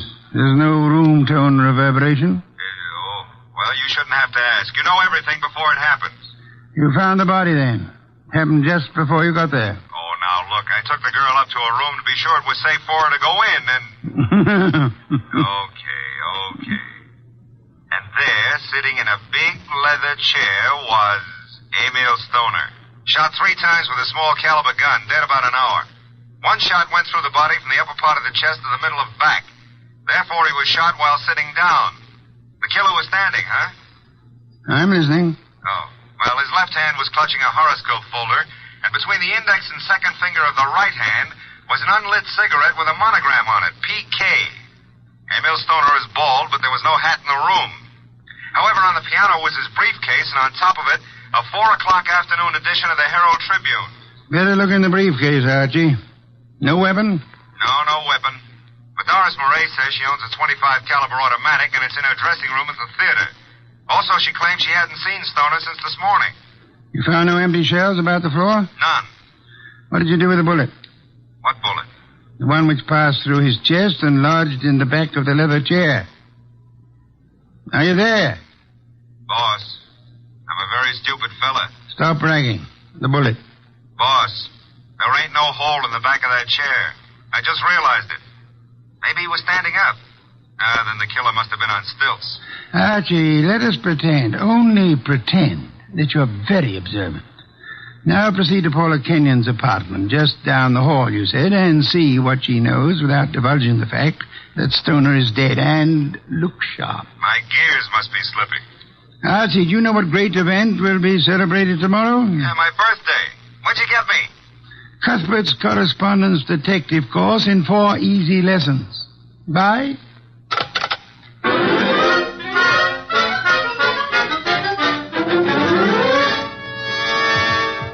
This is Paula's apartment.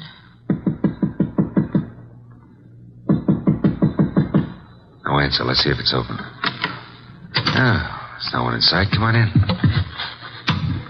Now, look, if anyone walks in on us, we found the door open and we just came in to wait, huh? Which is the truth, isn't it? Yeah, that's right. Here on the desk we have a stack of horoscopes, Doris. And a box of Paula's monogrammed cigarettes. Mr. Goodwin. Huh? This is Emil's grave fedora hat. And he was in this apartment this afternoon. What are you staring at? Oh, small pearl-handled automatic. Yes. .25 caliber. Yeah, it's been fired very recently. We won't touch it now. Does it look like yours? Archie, it is mine. Your initials? I found old Jenkins, the stage doorman at the theater, to look in my dressing room, and... well, my gun isn't there. Did you leave the gun out in plain view in the dressing room? Yes, for several days anyway. Then I put it behind the mirror. I suppose many people have seen it then. I'm sure.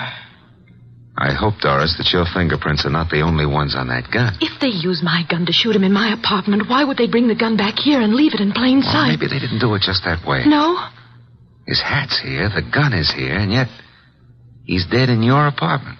How can you answer that? Well, maybe he was sitting here waiting for Paula, and someone called him out and over to your place and shot him. That's no good. Doesn't make sense. Now, if he was sitting in this chair here and someone entered that door, Hey. What is it? Look in the chair back. Little round hole. Start looking for some empty shells around here. You find something? Now I want to make a call. He was shot with this automatic. 3 shells were ejected. They certainly vanished.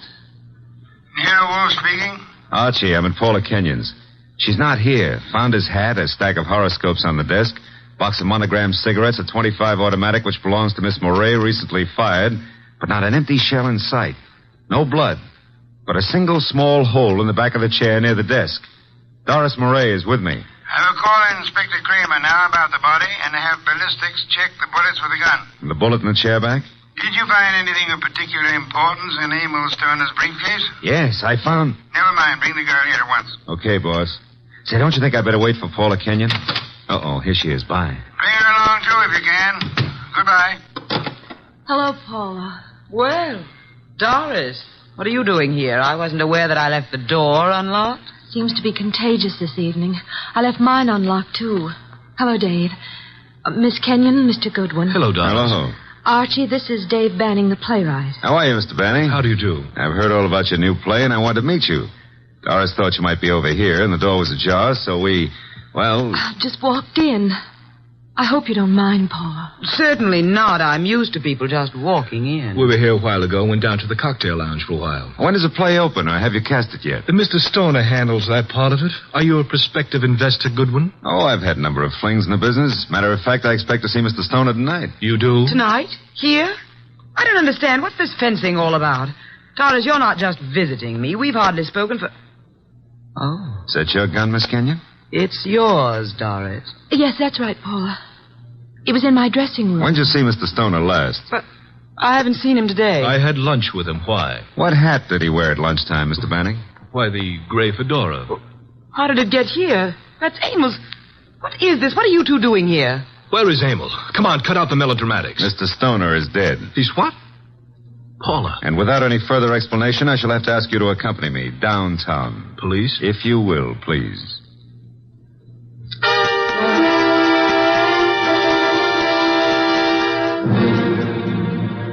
They're still in the front room, boss. I'll bring them into your office when you're ready. Yes, Archie. I'm sure they're all anxious to talk. They've been sitting there for an hour now. Maybe we ought to make some sort of explanation to them, huh? Why? This sort of technique should work very well in this particular instance. Yeah, but I don't know about that director, Rick Hunter. He may be difficult. Does anyone know that you found the completed and signed contract in the briefcase? No one. Mm-hmm. Good. Now we have the threat notes, the contract, the afternoon newspaper, the briefcase, the fedora hat, the gun, no ejected shells, the horoscope, the cigarette, and the 2 chairs. One with a small hole in it. Come in. Ah, Inspector Kramer at last. What have you? Well, we covered every inch of that place and didn't find a single empty shell. There were 2 bullets in the body and the one that passed through him into the chair back in Paula Kenyon's place. They were all 3 fired from Doris Moray's little automatic. Any fingerprints on the gun? None but Doris Moray's. Not unexpected, to say the least. The bullet that was lodged in the chair in Paula's place went through his heart. Now, he was apparently shot in her room, but... But how did he get into Doris Moray's place? I'll be able to explain that when we locate those 3 empty shells, Inspector. Bring our guest in, Archie. Come in, please.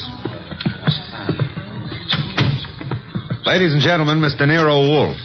Miss Paula Kenyon. Hello. Miss Doris Moray. Hello, Mr. Rick Hunter, the director. How do you do? David Banning, the playwright. How do you do? Won't you be seated, please?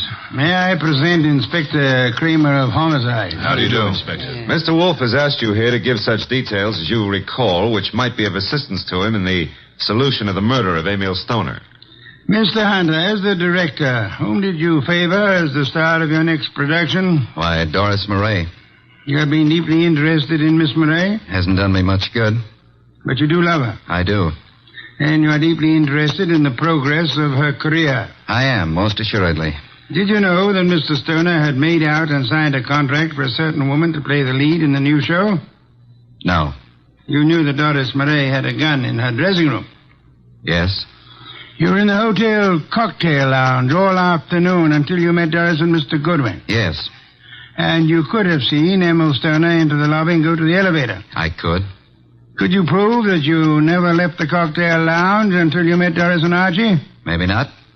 Did you see Mr. Stoner go into the elevator? I did.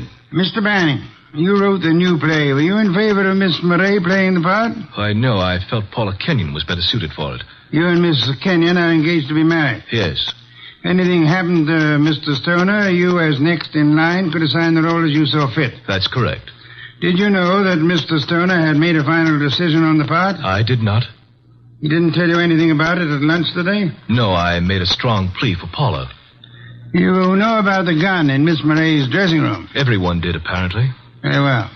Miss Kenyon, did Emil Stoner visit your apartment often? Not often. We were not on too friendly terms. Did you phone him to visit you this afternoon? No, who said I did? No one? I merely asked. Were you, by any chance, still in love with Emil Stoner? Now, see here, I don't appreciate that kind of talk. Just relax, Mr. Banning. I was not in love with Mr. Stoner. That was over. You and Doris Murray were at one time very friendly. Yes. Till I found out how two-faced she was. Emil was a fool to fall for her, but you couldn't tell him anything. All she's interested in is a career. You're not interested in your career, Miss Kenyon? Well, yes, in a way. You wanted the star part. You phoned Stoner this morning. Yes, but he said he was going to give it to her. You knew about Doris's gun? No, I didn't. You recognized it immediately, boss. Well, yes, I knew. What if I did? Then you wrote these threatening notes to Miss Murray. I did not. I did not. You didn't know the contract had already been signed? No. Then you still had a motive to kill him. I wrote those notes. She had nothing to do with it. You can check them on my typewriter. We know, Mr. Banning. We've already done it. I know how it looks, but Paula didn't do it. I knew he was coming to her place. I called him. I knew Paula was out. I did it. If so, what did you do with the ejected shells? I threw them away. How many? 3. Oh, no, David, please don't. I don't believe you, Mr. Banning. Miss Murray, did you know the contract had been made out and signed? No. You're lying, Miss Murray. You said you didn't see Stoner this afternoon. I didn't. You called him and asked him to visit you. You did get the threat notes and they frightened you. But you didn't know they would frighten Stoner. I did not phone him, nor did I see him. Yes, you did. His briefcase was on the piano. And he was there in the late afternoon because he brought with him a 4 o'clock edition of the Herald Tribune. What if he was there? I didn't kill him. He told you then about his decision. He left Halliday, forgot the briefcase, and went to Paula's apartment to wait for her. That's not true. That's not true. Filled with rage, you got your gun, which you said had disappeared from your dressing room, then calmly put it into your bag, walked across the hall, and shot him as he sat reading a horoscope. No. Archie, her handbag. Thank you. Notice, I run my finger through a hole in the corner. She fired through the bag. And see, 3 empty shells. No. And here's a contract made out to Paula Kenyon. Too bad, Miss Murray.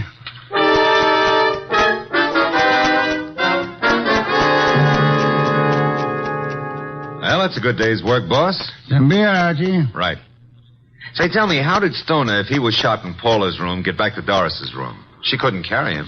Oh, now, Archie, that's not too difficult. He walked. Shot through the heart? Impossible. That's a fallacy, Archie. Official medical records show that people have walked a block in such instances. No wonder Doris was so shocked when she saw him back in her room. The shooting took place after she called us, and it seemed unbelievable that anyone would leave the gun and not the ejected shells.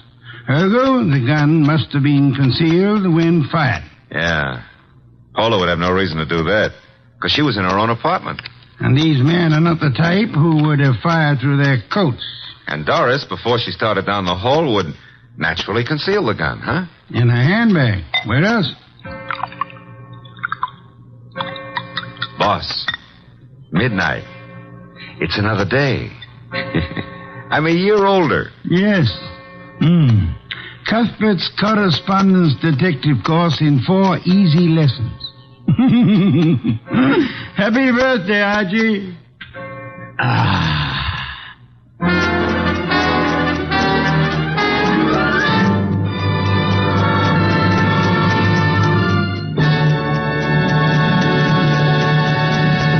You have been listening to The New Adventures of Nero Wolfe, starring Sidney Greenstreet.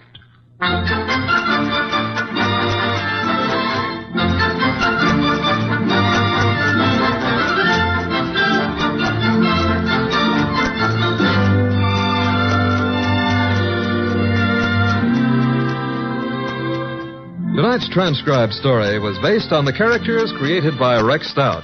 This is an Edwin Fadiman program, produced and directed by J. Donald Wilson. In the cast were Gerald Moore as Archie Goodwin, and Gene Bates, Betty Lou Gerson, Bill Johnstone, Peter Leeds, and Vic Perrin. Next week at this same time, Nero Wolfe and Archie will bring you The Case of the Party for Death. Don Stanley speaking.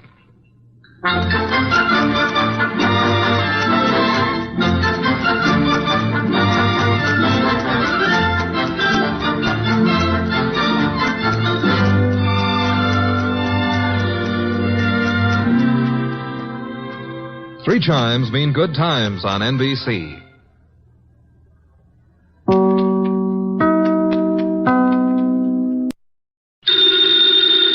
Ladies and gentlemen, the ringing of that phone bell brings you mystery, adventure. Nero Wolfe's office, Archie Goodwin speaking. No, I'm sorry. Mr. Wolfe is busy planning a menu. I'll see if he can talk to you. What's the name again? You want to talk to a dame named Mrs. Collins? Hang up, Archie. Do we know a Mrs. Collins? No. I don't suppose you care, but I think her voice is very charming. Doubtless. Every female has a charming voice to you. Hang up. Okay. I'm sorry, Mrs. Collins, but at the moment, Mr. Wolfe is too involved with his digestive system to be interrupted. However, if I may introduce myself, Archie Goodwin, Mr. Wolfe's assistant, if I can be of any help. Archie. Yes, Mrs. Collins, I'll ask you. Cocktail party. Hang up, Archie. Mrs. Collins, I'm afraid it would be better if you didn't expect Mr. Wolfe. Goodbye.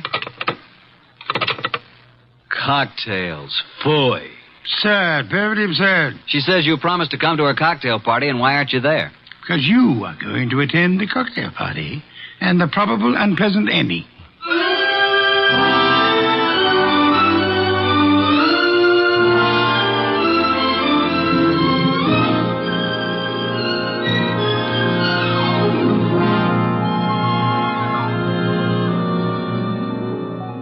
Ladies and gentlemen, it's that genius who is the bulkiest, balkiest, the most ponderous, and most brilliant detective in the world.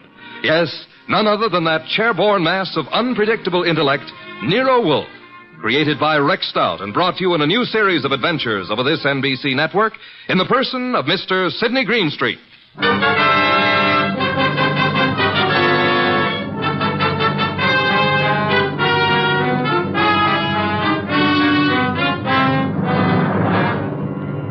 Mr. Wolfe and I refer to this as the case of the party for death. Nero Wolfe really should have gone to the party since he'd accepted, but I was delegated. I can't complain now since it was there that I met Georgia, the most beautiful redhead. Well, that's my weakness, redheads. Yeah, blondes and brunettes. Well, anyway, Mr. Wolfe was adamant about going to the party. I've never been to a cocktail party in my life. You know, I drink nothing but beer. You could take your beer with you, couldn't you? I could not. Do we know a Mrs. Collins whose cocktail party you said you'd go to? The phone rang and I picked it up. Where was I? Exactly. Okay. So a Mrs. Collins with a beautiful, seductive voice conned you into accepting an invitation to a cocktail party that you knew you weren't going to. Archie. Yes, master. Just a little less sarcasm, perhaps. Sarcasm? Call it impertinence, then. Impertinence, master? Exactly. Less of that. Much less. Okay. Continue now. Where was I? You were reading the duck recipe. Oh, yes, the duck. Oh, here we are. Dodine de canard. The dodine is one of the oldest dishes in the repertory of French cooking, being mentioned in books of the 14th century. Le Grand Cuisinier de toute Cuisine. Hooey, what time is it, Archie? Almost 6:30. Oh, in that case... You going to get up? Here on this card are your instructions, Archie. If you are still alive tomorrow, you may make your report. I helped the huge bulk that was Nero Wolfe out of his specially built desk chair and walked with him to the elevator that would take him upstairs to his orchids. I stepped back to the desk and found the card which bore my instructions. In his small, perfect handwriting, I read, Mrs. Albert Collins, Empire Towers. Arrive at 7, say I sent you. After the murder, telephone me before the police arrive. At exactly 7, I rang Mrs. Collins' doorbell.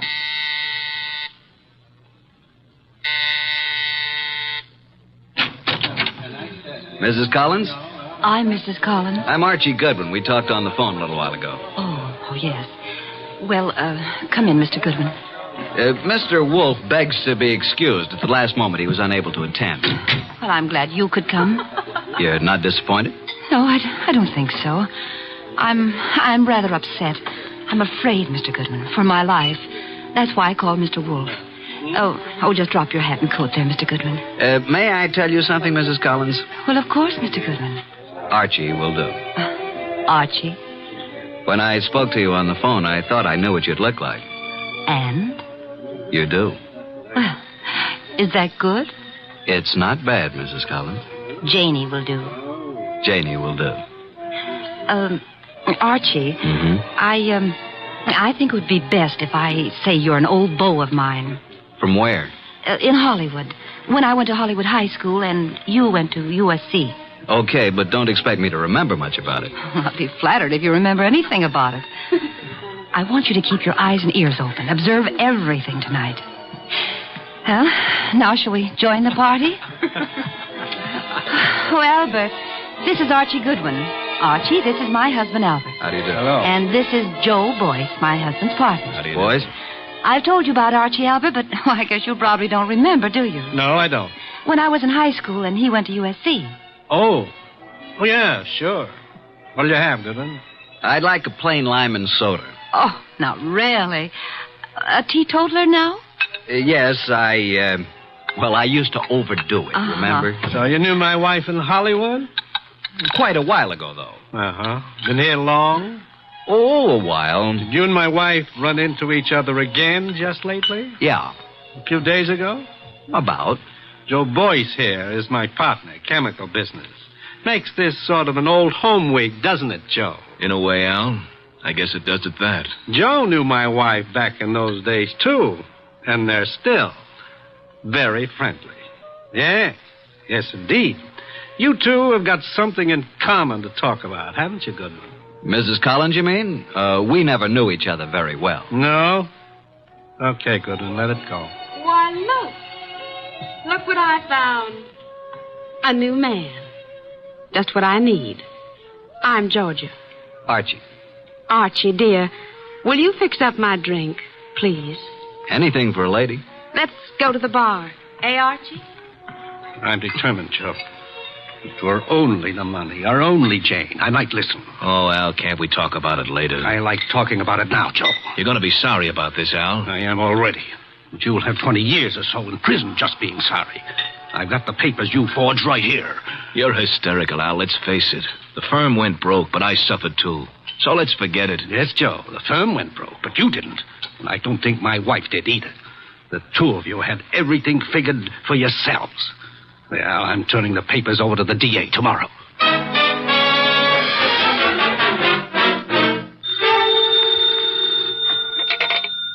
Nero Wolfe speaking. Archie, what do you know about this expected murder, if anything? Has it happened yet? No, but who's supposed to get killed? I haven't the faintest idea, Archie. Then why don't you stop it? That is impossible. I don't even know who's there. You want me to tell you? Not in the least. How am I supposed to prevent it if I don't know what I'm looking for?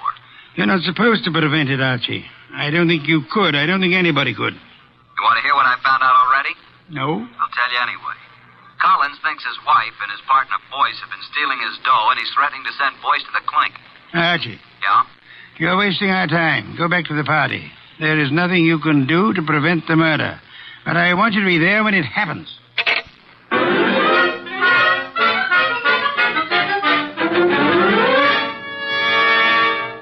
Now that all the guests have gone, let's sit down here, Georgia. When Janie was in Hollywood, she must have had more good-looking boyfriends. Let's get personal about this, Georgia. Yeah, let's. When you say good-looking, do you mean me? I don't mean anybody else, Archie. You know, I think you're pretty, too. You'd better not let Jane hear you say that. You think she'd care? I thought you knew Jane. Only slightly. You don't like Jane too well, do you? Why? Why? Why what? Why don't you tell the truth about it? No man as attractive as you ever knew Jane slightly. Either they knew her or they didn't know her. Maybe you think I'm getting a little tipsy. The idea never occurred to me. No? Well, it has to me. Refill your glass? I'll come with you to the bar.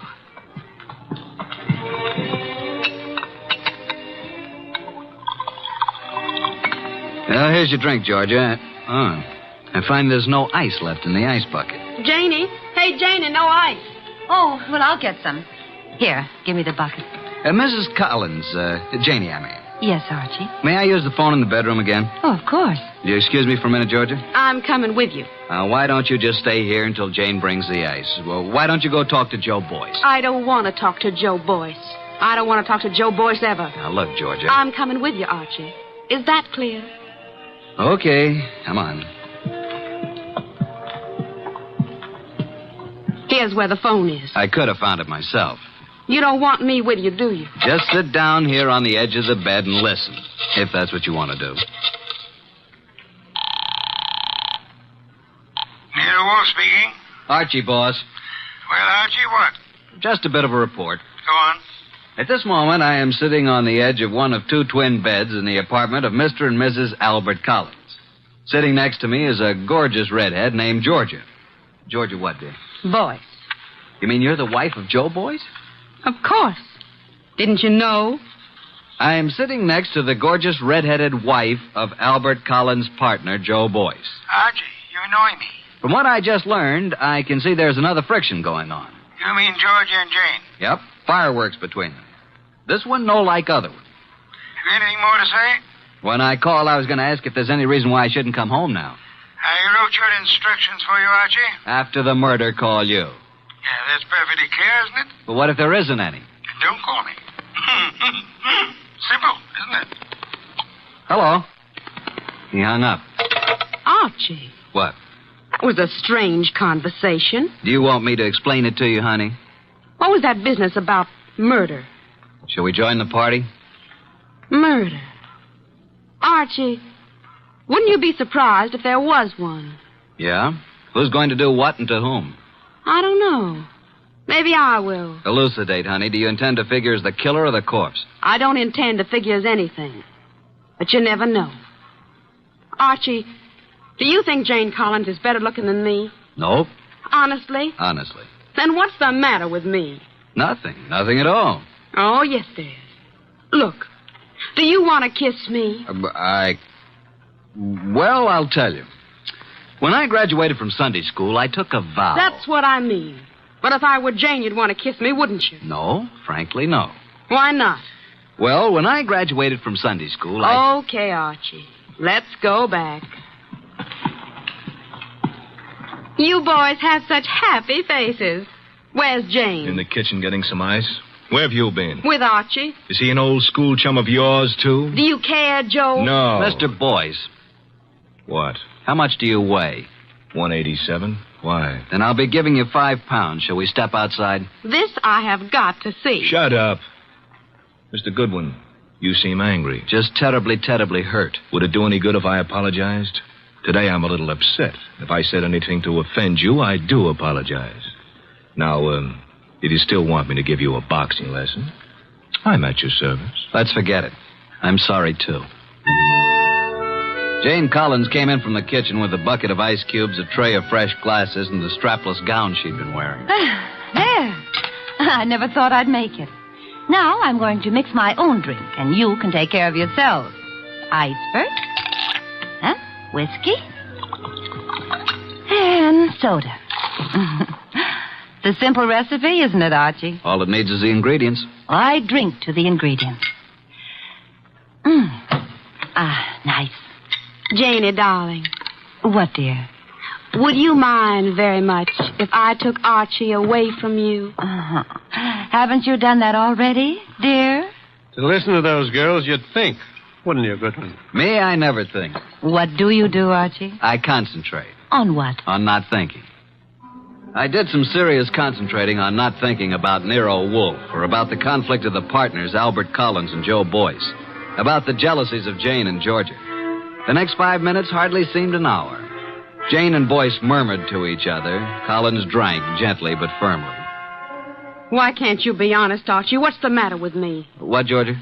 You weren't listening, were you? To every gorgeous word you said. What did I say? I want to hear it again, just the way you said it before. I said, why shouldn't there be a murder? Why not? It's an order. It's just not considered the thing to do. Thing to do. Can you think of anything better? No, frankly. I can. My glass is empty. My glass is empty, too. Jane. Jane! Oh, I'm sorry. I'm not much of a hostess, am I? Oh, don't answer that. Oh, you're all empty. But I've only drunk half of mine. You don't usually drink so slowly, Jane. I'm just not in the mood tonight. I usually drink faster to keep you from drinking mine. See, Albert always gulps his and then reaches for mine. What's the difference? Well, I'll fix you some fresh drinks, but put my drink over there by you, Georgia, and lay off, Albert. I only had about 3 swallows of it. Besides, you don't need any more. I suppose we know what dear Jane is going to do, don't we? Lay off, will you? Lay off. It's my husband who said that, Archie. Archie, meet my husband, Mr. Boyce. I will now explain why dear Jane took our glasses away to the kitchen when she could have poured a drink right here. Listen, Georgia, will you... Mr. Boyce is speaking, Archie. What, Mr. Boyce? Nuts. Mr. Boyce says nuts, Mr. Goodwin. What do you say, Mr. Collins? I think Joe has covered the field. We were talking, weren't we, Archie? Possibly. We were talking about dear Jane. She's got to be always the prettiest, always devastating. Right now, she's putting on a completely new face. And in about 20 minutes, when our tongues are hanging out, she'll come back, all horsed up and bright and smiling, with another tray of drinks. Yeah, she'll take all night to fix them. Well, I'm going to get some air on the balcony. Don't jump off. Al, you're drinking too much lately. I should worry you, Joe. Especially now. When you start drinking not only your drinks, but everybody else's too, well... Jane's right. Is that what worries you? Slide Jane's glass down. The ice is all melted. You see what I mean? Okay, Joe, let's not be nasty until tomorrow. That gives me an idea. Think I'll propose a toast. Until tomorrow. You know, it may be rather fitting that I should drink a toast from the glass that Janey left. Until tomorrow. Go!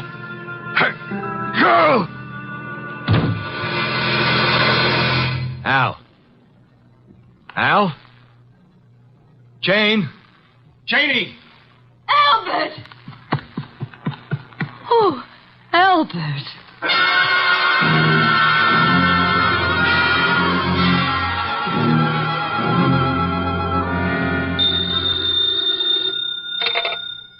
Nero Wolfe speaking. May I come home now? Oh, hello, Archie. I said, may I come home now? Have you sent for the police, Inspector Kramer? Of course. Who was killed, Archie? Albert Collins. How, Archie? I don't know. You were right, though, weren't you? Naturally. About what? Murder. Oh, that. We can talk about it tomorrow. Good night, Archie. Come home when you can. What do you mean, come home when I can? You'll be held as a witness, won't you? Try not to wake me with the elevator when you come in. Well, Inspector Kramer, you've had me here at headquarters for a long while. For quite a long while. Haven't you asked me enough questions? Goodwin, you say you never saw these people before, Collins or Boyce or their wives. Yet when all the other guests had gone, you were still there. I guess I just don't know how to say goodbye. You didn't know they were partners in a chemical company. You didn't know that Boyce had forged a lot of papers with Collins' name. All I know is what you tell me. Goodwin. Yes, sir? I'm trying to be nice. Yes, sir. Now, I know, of course, that you went to that party because Nero Wolfe told you to. Do you? My question is, how did Wolfe know it was going to happen? Why don't you ask him? I already have. He told you? He says he never heard of Collins or Boyce. Did he say he'd ever heard of me? He says he isn't responsible for you or your shady friends. Maybe he knows I found a poison pellet in George's bag. Inspector, may I make an important call? Go ahead.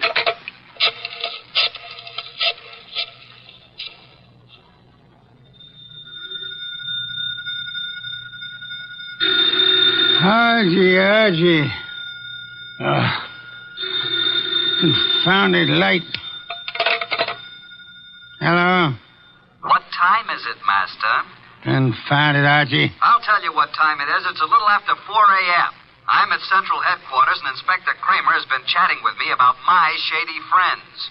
Kramer is a jackass. Just a second. Pick up the other phone, will you, Inspector? Sorry, Mr. Wolfe. What was that you were saying about Inspector Kramer? I said Kramer is a jackass. Thank you. Wait a minute. Wolfe. Oh? Eavesdropping, Inspector. I was just talking about bringing you down here for a little questioning, Wolfe. Phooey. What's that? Phooey. It can be spelled in several ways. I spell it P-F-U-I. Phooey. You think I won't bring you down here as a material witness? Yes, I think you won't. I think you'd be making a great mistake if you did. A great mistake? Why? Because I might not tell you who killed Collins.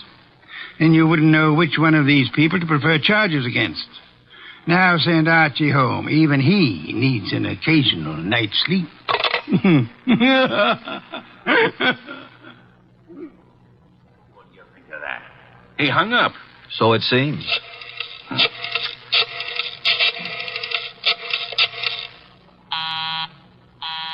Busy?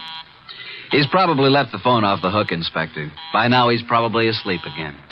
You know I can go out there, don't you? Sure you can. More important men than you have tried it. And where are they now? Goodwin? Yes, sir. I'm going to let you go. I'm sure Mr. Wolfe and I are very grateful, Inspector. You want to know why I'm letting you go? I know why. Why? Because if you're nice and cooperative and don't make too much trouble, Mr. Wolfe will solve this case for you and tell you whom to prefer charges against. Goodwin. Sir? Get out. Thank you, Inspector.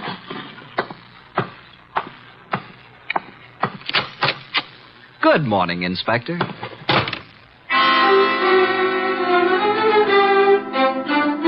At 3 o'clock the next afternoon, I was rearranging the furniture in Nero Wolfe's office while the great man sat behind his desk watching me perspire. Are you finished now, Archie? I guess so. And tell me where they sat. There were 2 couches, like this, in front of a fireplace. Collins and Boyce were sitting together on one couch. When Georgia and I came in, they were looking at some canceled checks. Where was Mrs. Collins? I told you she was getting ice and fresh glasses. Why was she getting fresh glasses, Archie? Where were the empty ones? I don't know. Maybe they were the same ones she brought back, washed and polished. Archie, I trust your powers of observation absolutely. That's why I sent you to Mrs. Collins' cocktail party. Okay, how did you know there was going to be a murder? If it was a murder. It was a murder, Archie. But isn't it obvious? How is it obvious? Suppose Collins slipped a few drops of the poison into his drink himself. It's very strong, very deadly poison, with a remarkably strong odor. Like almonds, I know. I smelled it when I picked him up. Archie, was anything found on the body that might have contained the poison? A fountain pen? Whatever? Not even that. Inspector Kramer found a poison pellet in Georgia's handbag. He thinks she poisoned Collins' drink. Say, could be. But it wasn't his drink, it was his wife's. Then Georgia was trying to kill Jane, and Collins got it by mistake. We shall soon see, Archie. I was expecting a murder because you told me to expect it. I watched every move that everybody made. There's no possibility that Jane's glass, the glass with the poison in it, was tampered with by anybody. Yes, I believe. Okay. Archie, you're sore, aren't you? Have you ever spent the night with Inspector Kramer? He's really a good man, too. Why did you say he was a jackass? Because he didn't know who killed Collins. Do you? Of course. Was there ever any question about it? Just a moment, please. The only trouble is it may be difficult to prove. That's why we are giving this little cocktail party this afternoon with the help of Inspector Kramer. By the way... Yes? Call Mrs. Collins and tell her to bring a bucket of ice from her refrigerator. Why? Because our refrigerator's broken down. No, it hasn't. I was just out in the kitchen a minute ago. Our refrigerator has broken down. And it would be very helpful if Mrs. Collins would bring a bucket of ice cubes. What makes you think she'll do it? She will. Call her. 6:45. There we were in Wolfe's office doing a repeat performance of last night's smash hit. 2 couches faced each other, a cocktail table between them. On one couch, red-headed Georgia and me. On the other couch, it was a big one, Joe Boyce, Jane Collins, widow of the lately defunct Albert, and Nero Wolfe. Jane had been drinking a little slower than the rest of us. Our glasses were empty. Hers was still half full. Wolfe said, Archie. Yeah? At this point in last night's party, Mrs. Collins got up and left to get some fresh drinks. Repeat what she said. Approximately? Approximately will do. I think she said something like this. She said, put my drink over by you, Georgia. Lay off, Albert. I've had about 3 swallows of it. Besides, you don't need any more, Albert. Am I right, Jane? Close enough, Archie. But what of it? No, what is this nonsense all about, Wolfe? Mr. Wolfe is trying to make something out of nothing. I think Mr. Wolfe is going to turn up something mighty interesting. Don't look so perturbed, Joe. Since I'm playing the part of the late Mr. Collins, pass me Jane's glass. I'll keep my glass, Mr. Wolfe. I haven't finished my drink. You're a very clever woman, Mrs. Collins. Would it be too much if I ask what this is all about? What worries you, Archie? You make it sound as if that drink she's holding is poison. But it can't be, because as yesterday, she's already drunk half of it herself. When our freezer broke down, she was more than willing to bring a bucket of ice cubes, wasn't she? So? What would happen, Archie, if you froze a gelatine-coated pellet of poison in the center of one particular ice cube? Mrs. Collins hasn't finished her drink. Notice the ice is all melted now. She hasn't taken one sip since the ice melted completely. She came prepared in case she was exposed. Smell it, Archie. No, Archie, stand back. I can easily swallow this before you can reach me. Mr. Wolfe, in a few seconds, I'll drink it. But tell me something first. Tell me how you knew. Jane, listen to me. I knew there was going to be a murder last night because you said so. I knew that it was you who would commit the murder because it was you who invited me. You hoped an expert witness would prove that you couldn't have killed your husband. So I sent Archie Goodwin, whose observations are always exact, even when he doesn't know the import of what he's observing. She brought back clean glasses. She poured the drinks out of bottles already open. And if anybody had put anything in or touched one of those glasses, I would have seen it. Exactly. The poison pellet was frozen in a certain ice cube. Mrs. Collins put that cube in her own drink, drank it until the ice had almost melted down to the poisonous pellet center. And then she took all the other glasses away, leaving only hers half full. And as usual, her husband drank it. No, Jane, don't. Too late, Joe. Too late.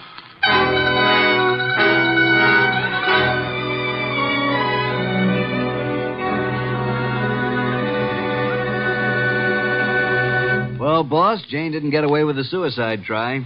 That was clever thinking you did. I prepared a cube of ice in which I had frozen a gelatine capsule containing nothing more than a vitamin compound. I substituted for the cube in which Jane had placed the poison for herself. Wonder why Jane Collins wanted to have Joe. He'd stolen practically all the money in the company. He was just a crook. Birds of a feather, Archie. I don't believe Joe Boyce had any idea that Jane was planning a murder. And he still had all the money. Well, the forgeries will put him away for a long time. And poor Georgia could have had it pinned on her if it hadn't been for me. Yes. You knew all along, didn't you, that Jane had planned to have Georgia accused by planting another pellet of the poison in Georgia's handbag. Jane would have gotten rid of her husband and Joe's wife in one stroke. You knew all that, didn't you? Well, how about a bottle of beer, boss? Could you spare the time? Georgia. Beautiful redhead. Wonder where she is tonight. I'm sure I haven't the slightest idea, but in case you do... well, just be quiet with the elevator door when you come in.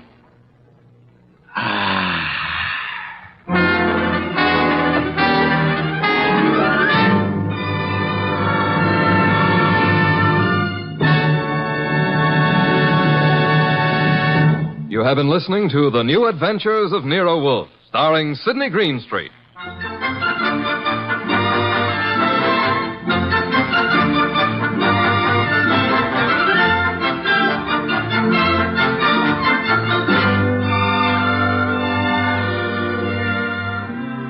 Tonight's transcribed story by Mindred Lord was based on the characters created by Rex Stout. This is an Edwin Fadiman program, produced and directed by J. Donald Wilson. In the cast were Harry Bartell as Archie Goodwin, and Gigi Pearson, Herb Butterfield, Peter Leeds, Evelyn Eaton, and Bill Johnstone. Next week at this same time, Nero Wolfe and Archie will bring you The Case of the Malevolent Medic. Don Stanley speaking. 3 chimes mean good times on NBC.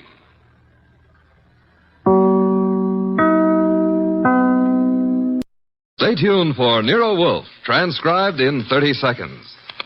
Tomorrow, you're invited to a 1-hour concert by the renowned NBC Symphony. The orchestra will be under the direction of Bruno Walter for tomorrow's performance, and celebrated violinist Joseph Szigeti will be featured soloist. Selections for tomorrow include the overture to Mozart's Marriage of Figaro and the same composer's brilliant concerto for violin and orchestra. You're invited every Saturday to a concert by the NBC Symphony. Ladies and gentlemen, the ringing of that phone bell brings you mystery, adventure. Nero Wolfe's office, Archie Goodwin speaking. Who? Mr. Hal Horton, United Industries? Oh, I see. Well, I must warn you, Mr. Horton, Mr. Wolfe doesn't take kindly to big industrialists. Says their great wealth upsets his digestion. Why do you want to see him? The connection's bad. I don't hear... Who? Who? Mr. Horton, who... We're cut off. What is it, Mr. Goodwin? Mr. Hal Horton called. I understand that. I won't see him. Tell him what money I have to invest I put into orchid plants. Mr. Horton wasn't promoting anything. And what did he call you for? The great Horton needs a detective. Maybe just my occupational reflex, but I thought he said somebody'd been murdered.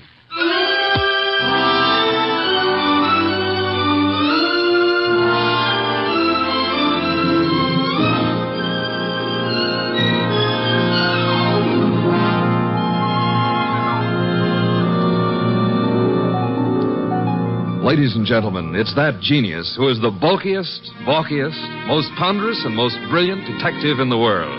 Yes, none other than that chair-borne mass of unpredictable intellect, Nero Wolfe, created by Rex Stout and brought to you in a new series of adventures over this NBC network in the person of Mr. Sidney Greenstreet.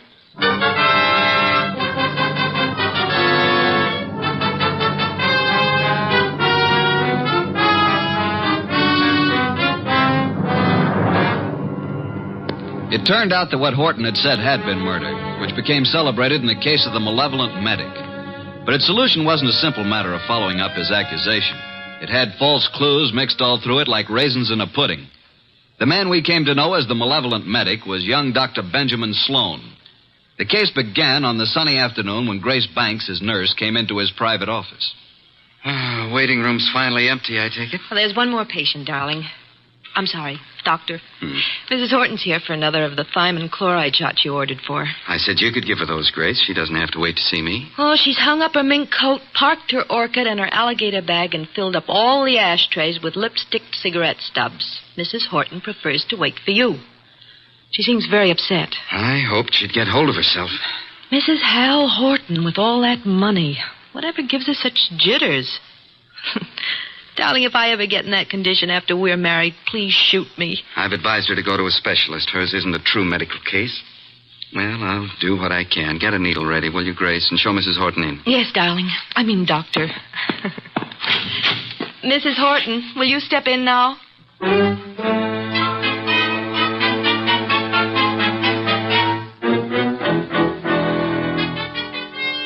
Been in that waiting room for hours. Ben, I wrote you every day this week. Why didn't you answer me? You say your health hasn't improved, Leslie. I'm worse. Much worse. Still chain smoking, drinking, and the sleeping pills? I have to take something. I can't walk the floor all night, can I? Thinking. Why are you so unhappy, Leslie? You have what you always said you wanted. Money, clothes, excitement. You have the right to say that. But don't. Please don't. I'm only pointing out facts you should face. I told you from the beginning you need a nerve specialist. I need you. Nobody else can help me at all. Leslie, you went over this the last time you were here, and in all those letters you've been sending. Now, let's cross it off for good, shall we? Don't talk like that. You don't mean I'm no longer a lovesick dope, and you're the wife of one of the biggest industrialists in the country. Yes, Hal Horton. I despise him. He thinks his money makes him God. He thinks he can buy anything that he bought me. He made me think I was getting the world with a fence around it. Everything I want is on the other side of that fence. You don't know what you do want. I want us the way we used to be, happy in love together. Leslie, please be quiet. Why? Miss Banks is in the laboratory. She can hear you. What of it? I'm not ashamed. I'll tell her. I'll tell everybody. Imagine Hal's face when he finds out I'm leaving him, but I'm coming back to you. He already knows about you. I told him you were in love with me, that you're jealous. He doesn't like it. Leslie, you're raving. Now stop it. You always said I was the most attractive woman in the world. You made your choice. Now get this into your head. I'm really in love now. In a few weeks, I'm going to be married. Now I'll get your medicine. So it's really true. You are going to be married. Yes. I'd heard it, but I didn't believe it. Going to marry a nurse. All my friends have known and been laughing at me. Please, now that's enough. I made a plan, a wonderful, beautiful plan about us. Ben, you love me. Ben, say you love me. Mrs. Horton, that is all over. You don't love me. No longer. You're here as my patient, and that's all. After this treatment, I must ask you to get another doctor. A wonderful, beautiful plan for us. And now she threatens to step in and spoil it. Well, maybe I'll spoil a few plans. How would you like that? Threats will accomplish nothing. I can ruin things for you, Ben. All those fancy ideas of yours about having a fine practice, being a great doctor. Do you want to give those up? I can arrange it so that maybe there won't be any wonderful future for you. Are you prepared to face that possibility? Because I'm prepared to make it a reality. And I mean it. You'll regret this day as long as you live. I'll get your medicine, Mrs. Horton. Hand me my bag. Thank you.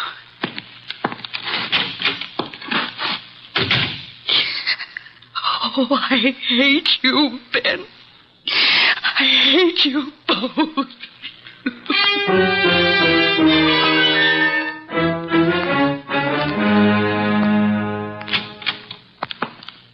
Sorry to have kept you waiting, Mrs. Horton. Miss Banks had to do a repair job before she could use the sterilizer. Alcohol, Miss Banks? Yes, Dr. Sloan. Now, Mrs. Horton, may I help? Thanks. So nice of you. There. Right side for the hypo this time, isn't it?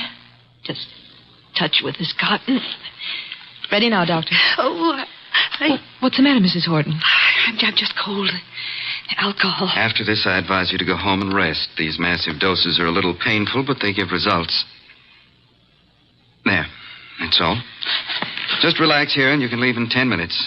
Come, Miss Banks. I want to talk to you.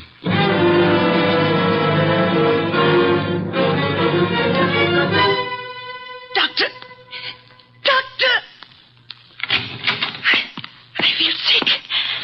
I feel very sick. You might as well stop acting. I can't get up. My feet. Ben, look at her. Something's happened. Hysteria. No, her face. Oh, Ben, she's falling. Mrs. Horton, hold on to me. I've got you. Hold her up. Leslie, what is it? Pain. Terrible pain. Where? What from? Sick everywhere. Pain, everything's pain.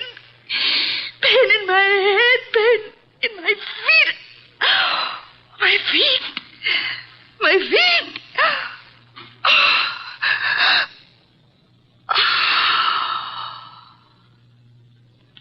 Doctor, she's dead. Yes, Grace. Get a card from the files. I want to study it. From the first day Mrs. Horton came here. What was it, Ben? What happened to her? Symptoms are of a heart condition from which it seems the patient has just expired. Then you must call her husband. Grace, did you hear me? Yes, Dr. Sloan.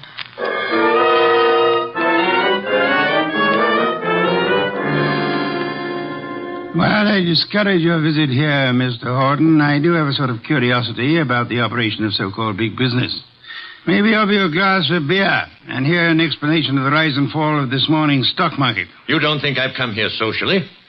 I wish to engage your services for... Not available. You're a detective, aren't you? Specializing in cases that interest me. Sherry, Mr. Horton? I don't need it, thank you. But Mr. Wolfe says he specializes in cases that I've just got here. I haven't told my story. I don't believe you even know who I am. Oh, yes, we do. We do indeed. A millionaire. Did I offend you by speaking of a fee? No, on the contrary. It is that portion of your conversation which interested me most. Frankly, I plan to spend the evening examining the first edition of Henry James I'd like to purchase, and the word fee suggested a possible way. Now, what have you done, sir? What have I done? One doesn't have to be a detective to recognize you're in trouble, Mr. Horton. Look, Mr. Wolfe, I have done nothing. But I've got a question I've got to have answered. I need facts. They tell me you're the man who can give them to me. If Nero Wolfe can't get them for you, they're not facts, they're fancies, Mr. Horton. Well, my story's involved. But the gist of it is, your beautiful wife, a former model, died last week. The death certificate indicated a heart attack. You suggest she was murdered. How did you know? Never mind how I came to my conclusions. How did you come to yours? Leslie had been going to a Dr. Benjamin Sloan. She said he was a specialist. Some friend had recommended. She'd been upset. He was giving her vitamin B shots, she told me. You doubt that was true?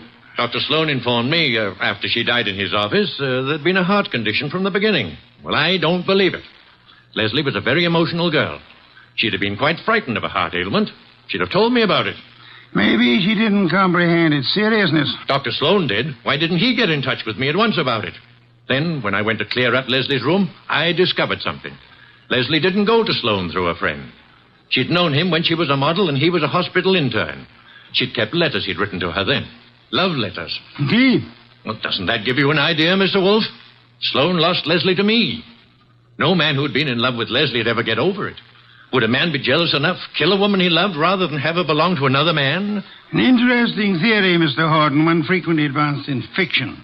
Shall we investigate and see how it works out in fact? You'll take the case, then. The intricacies of the feminine nature are challenging if you do not have to come in contact with the creatures. The practical research in such matters I leave to Mr. Goodwin here. It is a field in which he specializes. But it's you I want. Our method of operation is not under your control, Mr. Horton. You'll be so kind, Archie. Get a first-hand report of Dr. Benjamin Sloan and the women in his life.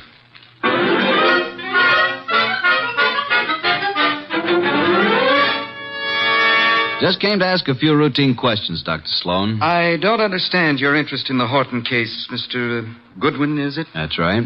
The death certificate was signed and a report made to the medical inspector. Detectives are a snoopy lot. Detectives? Are you from the police department? No, I'm employed to note some details before we close up the Leslie Horton estate. Sudden deaths have to be double-checked. I'm afraid I can't add a thing to what I've already reported.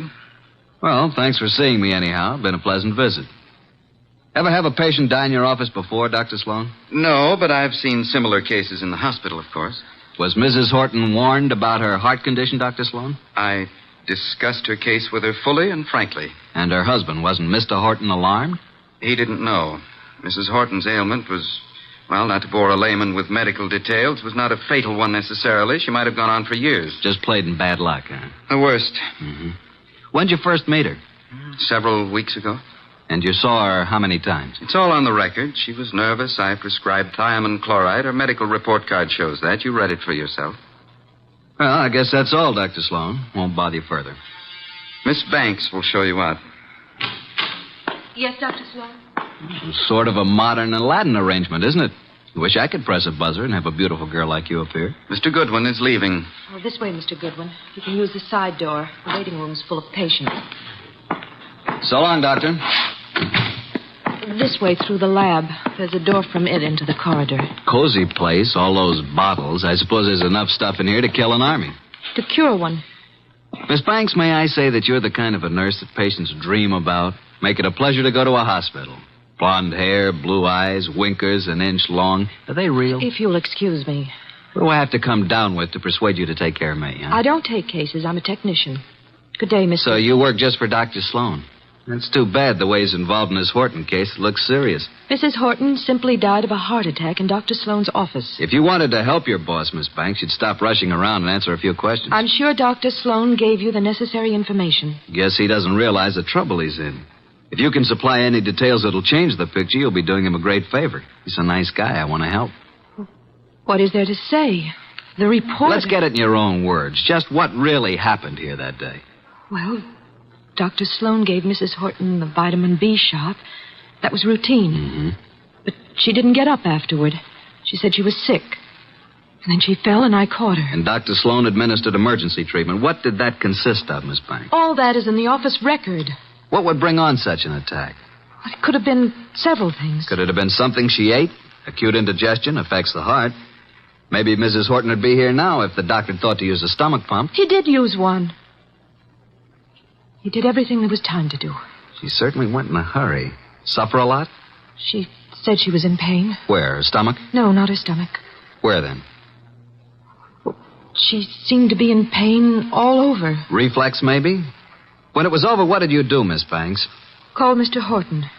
Must have been a blow to the great man. I understand she was younger than he is and quite a sultry gal. I've talked to you professionally because you said it was necessary to help Dr. Sloan.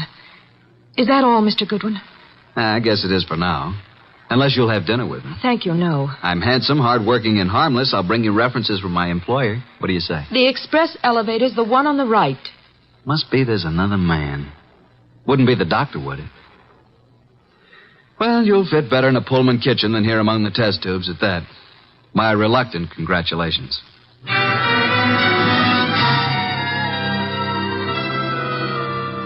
The verdict, Archie? Innocent as lambs, both Sloan and the nurse. Evidence to prove it? My unfailing sensibilities, not the murderer type.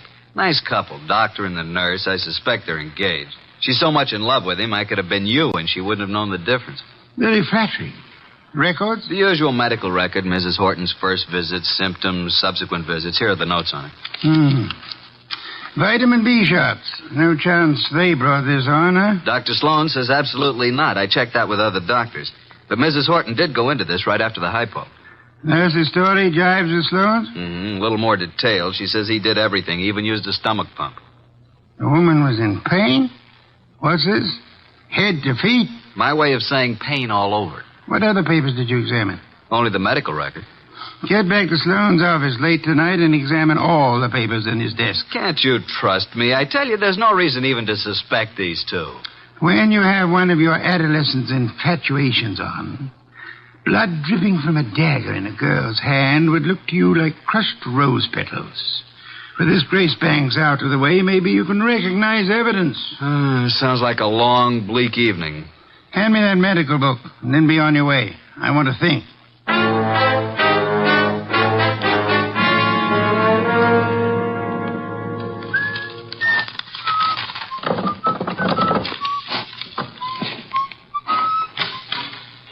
Well, good evening, Mr. Goodwin. Oh, good evening, Dr. Sloan. This is a surprise to us both. I didn't anticipate that you'd be keeping office hours after midnight. What are you doing in my office at 2 o'clock in the morning, Mr. Goodwin? Reading your mail and having a ghoulish time surrounded by all these shiny instruments of yours. You've been rifling my desk. I wouldn't do that if I were you. I put things back very neatly, even the letters from this little secret compartment, which isn't secret at all to anybody who knows about desks. I've kept only one. Give me that Easy. It's the my darling mine first shan't ever give you up one way or another one. You remember? I'll bet that nice little nurse you're engaged to never wrote that, did she?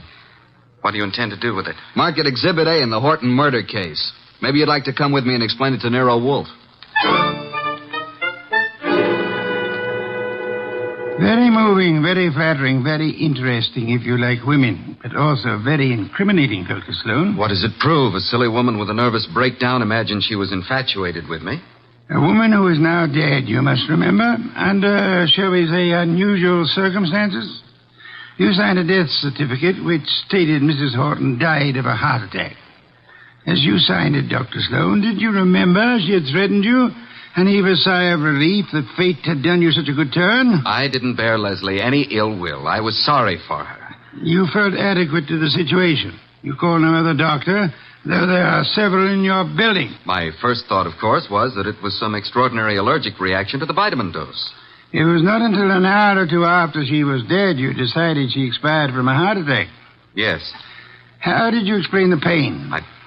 I reported no pain. Miss Banks said Mrs. Horton had pain from her head to her feet. Grace said that? Well, not in those words, but that was the general Dr. Sloan, why did you use a stomach pump on a heart case? Why, I told you I tried everything. Sometimes an acute digestive disturbance. I suggest you did it because to you, as to any qualified physician, the pain in the feet suggested poisoning, a particular kind of poison, an inorganic poison. There wasn't any in her stomach. You maintain that? Archie, get the medical examiner on the phone. Tell him the body of Miss Hal Horton must be examined for any evidence of poisoning. I know you think Mrs. Horton was murdered, but it's impossible. There'd been no one near her. Miss Banks? Miss Banks couldn't have done it. She was working with me constantly. That's what I thought you'd say, Dr. Sloan.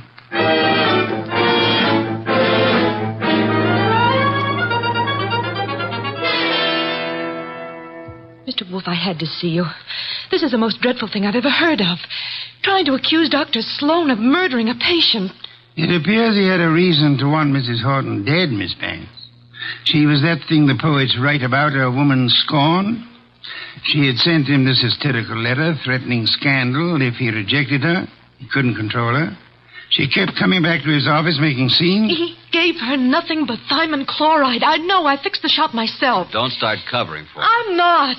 I tell you, I'd fill the needle. And I didn't put anything but thiamine chloride in it. You haven't any reason to think anybody did, except for that letter you stole. If it wasn't for that letter, give it to me. Give it to me. Stop it, Archie, quick. Now, drop it, baby. Come away from that fireplace. Why, you little tiger kitten. I didn't think you had it in you. Come on, let go of it. Let go. Give it to Papa. Now, look what you did. You almost got Nero Wolfe out of his chair. Destroying evidence is a serious offense, young woman. She kept coming to the office, writing and pestering him. I heard her from the laboratory. You read her letters, too, didn't you? You knew if something didn't stop her, Dr. Benjamin Sloan was a ruined man. But he didn't kill her. I know he did. I don't believe he did. You don't? Oh, well, then who? You've just provided an excellent motive for having done it yourself, Miss Banks.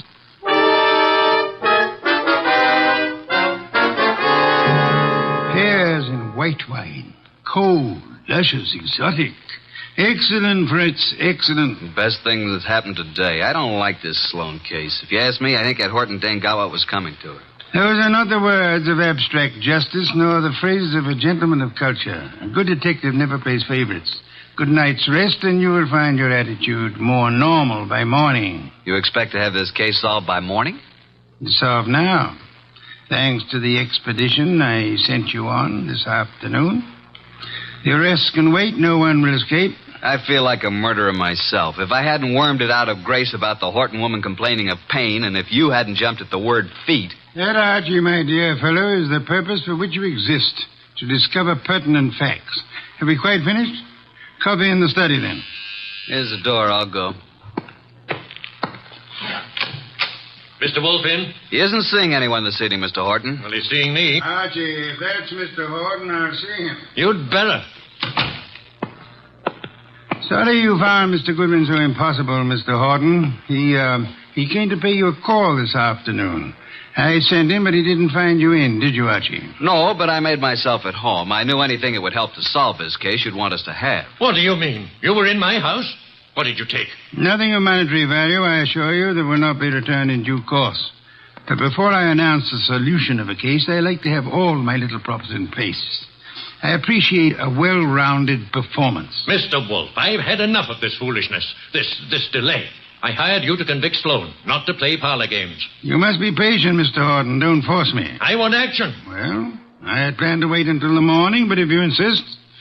These papers here may interest you, Mr. Horton. Mr. Goodwin here collects them, your wife's letters. Leslie's? You recognize the script? These are addressed to Dr. Sloan. Do they prove anything against him? The lady's correspondence should be kept private. This other letter, however, was sent to you. To me? Leslie's? What? Give it to me. Easy, Horton, easy. Don't grab. No, but that letter's mine. You stole it from my desk. There is a point in a case, Mr. Horton, where letters cease to be personal property and become evidence. What evidence can that letter provide? It seems you had reason for wanting to kill your wife, Mr. Horton. A man can get annoyed by a note saying his wife never loved him, that all his money isn't enough, and that she's going to another man. You accusing me of murder? It could have been the perfect crime. Poisoning one of those pills she was forever taking, or on the tip of the cigarette she chain-smoked, in a doctor's office to die in.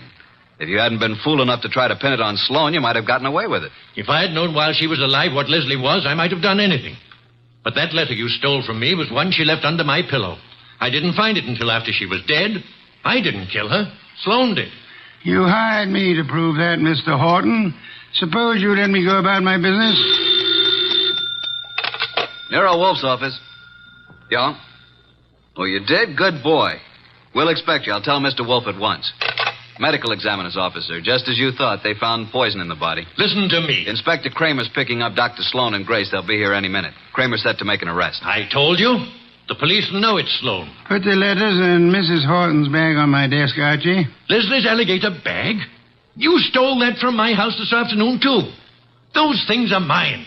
Inspector Kramer will want to take them with him. What, do you think I wanted made public what Leslie did to me? Kramer can't have them. Maybe the inspector will want to take you, too, Mr. Horton. Let them in, Archie. Come in, Inspector Kramer. Dr. Sloan, Miss Banks. Wolf asked me to bring them here first before I locked anybody up. Mrs. Horton was murdered, all right. I'm sending a man for Horton, too. You won't have to. Mr. Horton's waiting here to join the party. Come into Mr. Wolfe's office. Good evening, Inspector. Good evening, Wolf. Will you all please range yourselves around the room as I indicate? Miss Banks here. Dr. Sloan, Mr. Horton. Archie, you stand between the two men, if you please. Mr. Wolfe, this is a dreadful mistake. I swear the doctor didn't... Stop thinking about the doctor. What about you? If you're accusing Miss Banks, I might as well tell Hold you it, now. Dr. Sloan. From here on, anything you say will be held against you. That's what I want. Let Grace go home and Well, I'll... for heaven's sake, why don't you arrest the man? Isn't it obvious he's guilty? You and your trumped-up charges against me. I'll do the talking now, Mr. Horton. Mrs. Horton died from a certain inorganic poisoning. Poison administered in your office, Dr. Sloan, with a hypo syringe. Let's get it over with. I gave her the hypo. But I filled the needle. There you are. They're both guilty. Which would solve the case if they weren't lying. Miss Banks believes Dr. Sloan killed Leslie for her sake. Dr. Sloan thinks Miss Banks put poison in the hypo to save him from professional ruin. They're trying to protect each other. The fact is the hypo they gave was perfectly harmless. It did not kill Mrs. Horton. Then what did? Mrs. Horton came to your office in desperation, Dr. Sloan. But she came prepared for the worst. You see this handbag? Can any of you identify it? Yes. It's hers. Is it Mr. Horton? It's Leslie's. The bag she carried to the office the day she died. Open it, Archie. You will see it contains her change purse, billfold, cigarette case, matches, her handkerchief, nothing more. That is, not unless you look closely. Then you will observe this lining has a double fold. A secret compartment. Exactly. We open it this way, and there we find it. A hypodermic needle with which the unhappy woman committed suicide. Miss Banks, Dr. Sloan, you can stop protecting one another. Mr. Horton, the world need never know you were a betrayed husband. Mrs. Horton killed herself while in a confused state following a mental breakdown. The case of the malevolent medic is closed.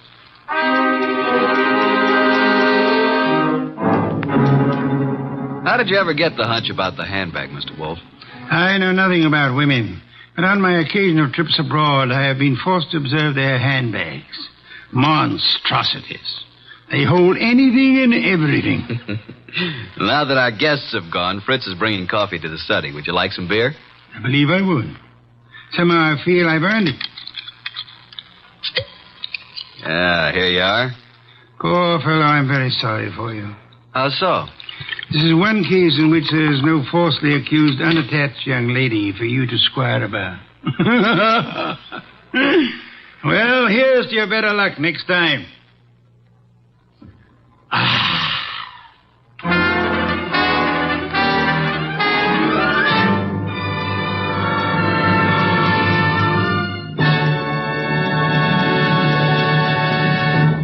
You have been listening to The New Adventures of Nero Wolfe, starring Sidney Greenstreet.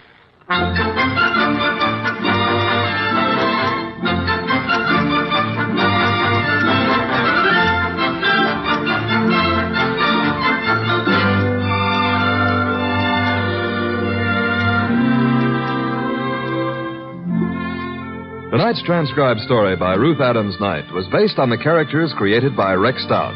This is an Edwin Fadiman program, produced and directed by J. Donald Wilson. In the cast were Harry Bartell as Archie Goodwin, and Gene Bates, Vic Perrin, Bruce Payne, Bill Johnstone, and Mary Lansing.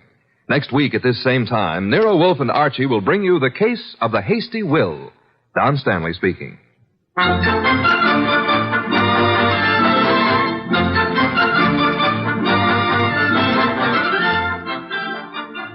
3 chimes mean good times on NBC. There's music and mystery for you every Saturday evening on NBC. For music, tomorrow, your hit parade brings you the top tunes in the land with Snooky Lanson, Eileen Wilson, and Raymond Scott's orchestra. And for mystery, Herbert Marshall stars as the Man Called X, a man in search of adventure who travels wherever there is intrigue, danger, and romance. More good mystery at Sam Spade next on NBC.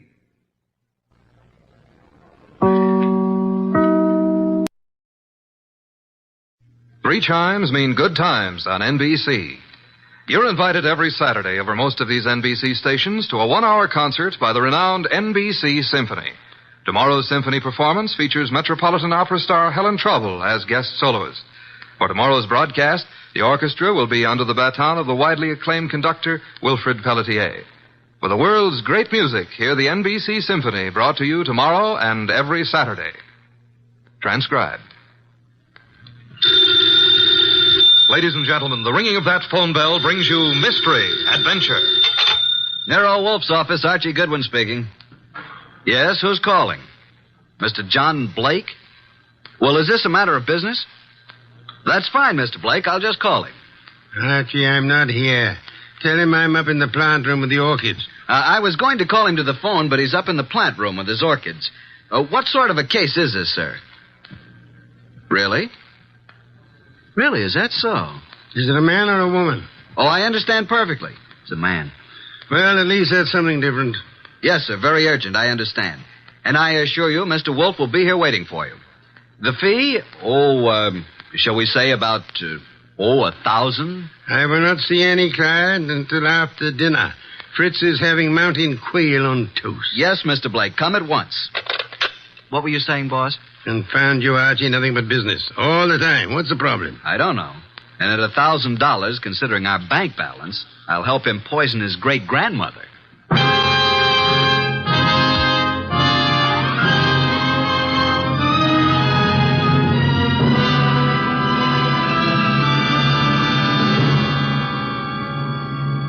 Ladies and gentlemen, it's that renowned genius who is the bulkiest, balkiest, most ponderous, and most brilliant detective in the world. Yes, none other than that chair-borne mass of unpredictable intellect, Nero Wolfe. Created by Rex Stout and brought to you in a new series of adventures over this NBC network in the person of Mr. Sidney Greenstreet.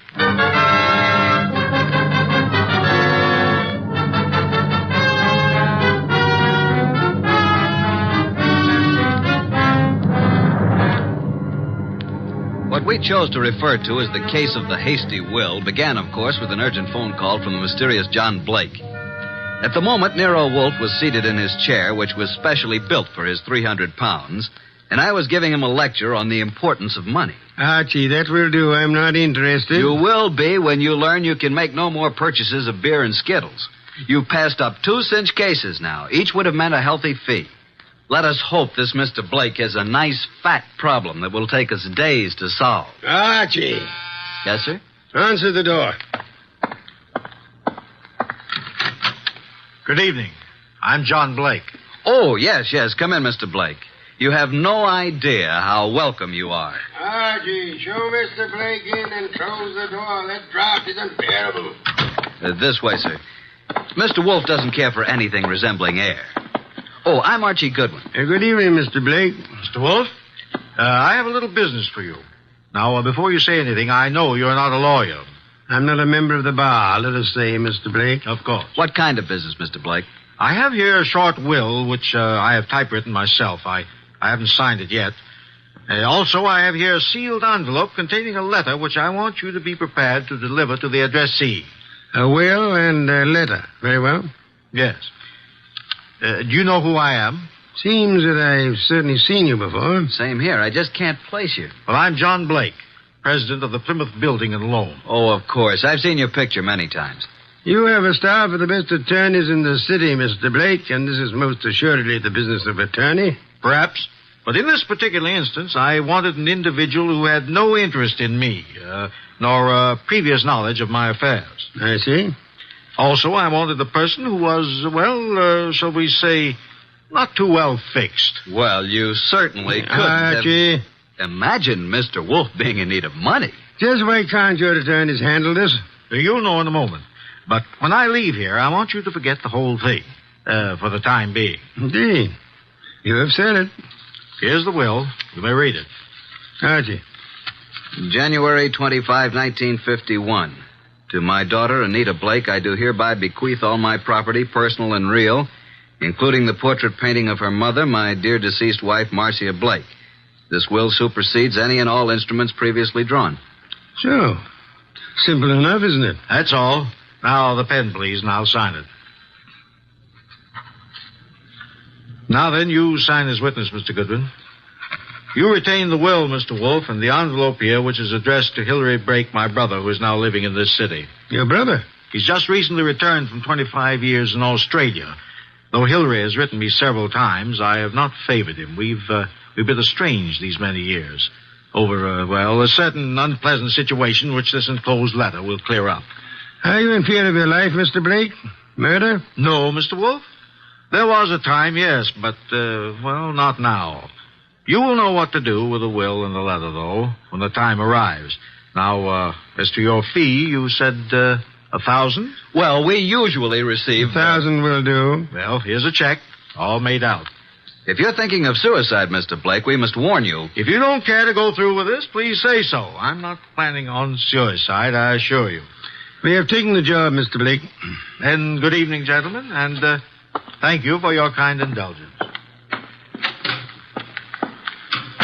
Well, that's the simplest little 1,000 we ever made. I believe, Mr. Goodwin, you're going to be quite surprised. I want you to get acquainted with John Blake's secretary. You will more than earn this 1,000, young man.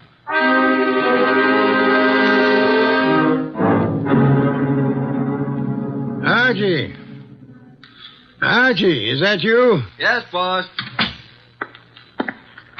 What time is it? It is 6 p.m. The clock is right in front of your eyes. I'm thinking, Archie, it's very interesting. Very. An entire day has passed since the visit from John Blake. Did you learn anything from Blake's secretary? I did. He left his office late yesterday, she said. His daughter Anita is quite upset because he didn't come home. Check his club? Yup. I didn't talk to the daughter, but I learned that she's engaged to a young fellow named Wilbur Martin. She told the secretary that her father had been acting strangely of late, a bit morose. And what does the daughter feel has happened? Anita's afraid he's been kidnapped. You haven't met nor talked to any other than the secretary? Not yet. And so far, no one's called the police. Good. We must, for the time being, prevent that. What did you learn of Blake's brother from Australia? He's been here only a year. They've met only once or twice since his return. The secretary thinks the breakup was because of their love for the same woman. Hilary became very wealthy in Australia. Very well, Archie. It is time for you to visit Miss Anita Blake at her home. I'd love to, boss. She's a mighty purty gal. Phooey. Archie, you can do me a great service. Anything. Be sure to close it tightly as you leave. Close what? The coal chute, of course.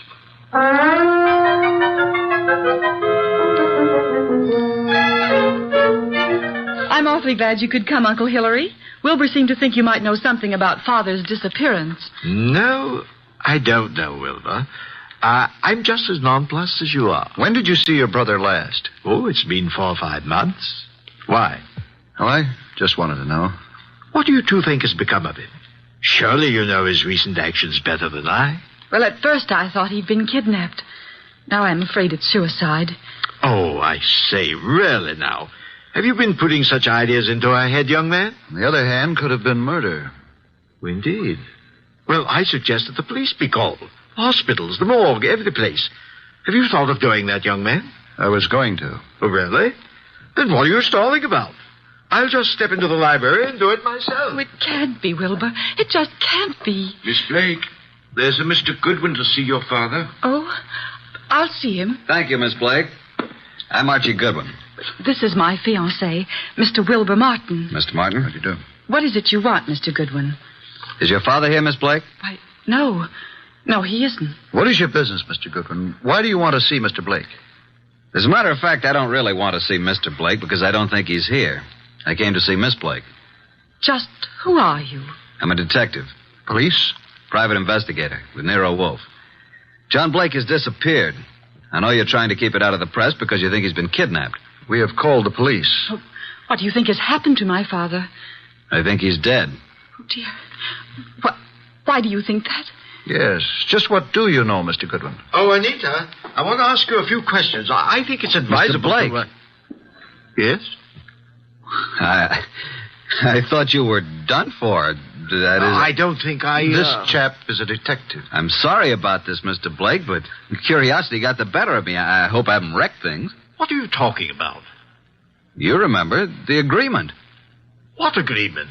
Mr. Goodwin, do you know who you're talking to? Why, yes, John Blake. Oh, no, Mr. Goodwin. This is my Uncle Hillary, my father's brother. Hillary? Hillary Blake? Yes, my father's twin brother. John and Hillary were twins. Of course. Well, that's news to me. I didn't know that. What did you know about him? Well, now that I look at him, now that I can recall his speech, there is a difference. And now, why do you think John Blake is dead? I've just come from police headquarters. You mean he's been murdered? No. From all indications, he's committed suicide. Suicide? Are you sure? Poor father. Oh, I was afraid of this. This morning, a hat and an overcoat were found on the East River docks near Pier 9. In the coat was a typewritten copy of a will made yesterday. The hat bears the initials J.B. There was a will? Yes. Could you identify the hat and coat, Miss Blake? Well, yes, of course. Very well. Come in, Sergeant. This is Sergeant Hanlon. Miss Blake, do you recognize this coat and hat? Yes. Oh, yes, I do.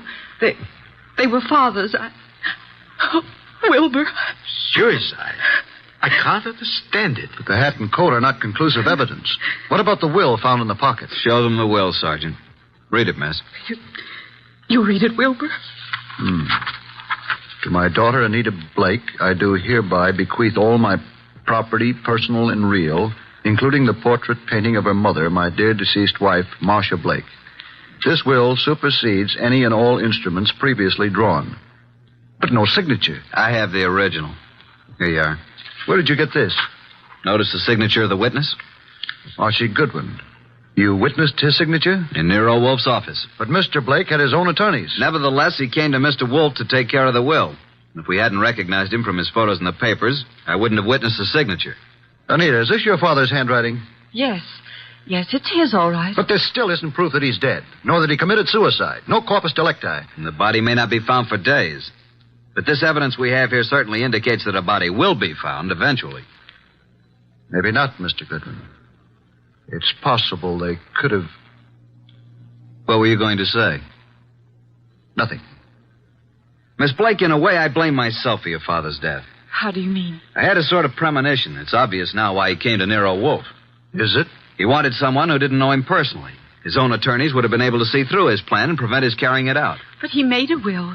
Why did he draw this new one? Yes, that's what I don't understand. Well, I still am not convinced that he committed suicide. Mr. Blake, here is a letter he asked to be delivered to you. Oh, well now. Perhaps it will shed some light on the problem. What does it say, Uncle? Jove. Says, Hillary, 25 years now, jealousy and bitterness have kept us apart. I know why you stayed in Australia all these years. I know you loved Marcia. She was rightfully yours. But I loved her too, and I couldn't go on without her. I know you've despised us both, and I've pretended to despise you. I had to pretend, because I lied to Marcia. I told her you were engaged to marry a woman in Sydney. Marcia was innocent. I was to blame. When Marcia died last year, and you wrote that you were coming back, I knew then that your resentment had faded, but I didn't answer you, and I've kept away from you because I couldn't face you. I've told you all this because things have happened which you will learn soon enough that have decided me to close my book and write fini. I have made a new will, leaving everything I possess to Anita. Anita is young, Hillary, and I beg you to watch after her as though she were your own, which, but for my selfishness, she might well have been. Forgive me, Hillary. Well, this certainly indicates suicide. But what does he mean by things have happened? That, Miss Blake, is the motive, for which we'll just have to wait. Yes, for that and the body.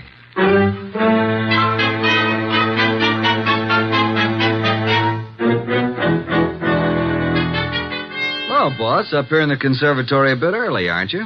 How are the orchids? Well, it's a nice sunny morning. Even though it is around 0 outside, the sun is fine for them. And behold, Archie. Huh? What is it? The Dendrobium sclerostel. Yes, indeed. What about it? Showing 2 buds. Most encouraging. Indeed so. Boss, I can't take the steam heat here. Tell me, this painting of Marcia Blake, is it large? It hangs over the Blake mantle, about 3 by 4 feet. Find it most intriguing that John Blake should mention the painting in so short a will. And Hillary, does he seem to offer any suggestion on this problem? He has very little to say. Wilbur has definite ideas, and he's in there pitching all the time. He has a rather unpleasant way about him, though. You have talked with Inspector Kramer? I have. And asked Miss Anita and Hillary to meet you at the morgue to look at the body? Right. And I left Wilbur out of this gathering. This body is practically unidentifiable, huh? In Kramer's opinion, it is. After you're finished down there, I'd like to have a chat with this Wilbur Martin. Okay, but you'll get nothing out of him. I've tried. Archie, you're becoming so conceited. Soon I fear I'll have to fire you. If it were summer, I would forthwith resign. Run along and close our coal chute behind you.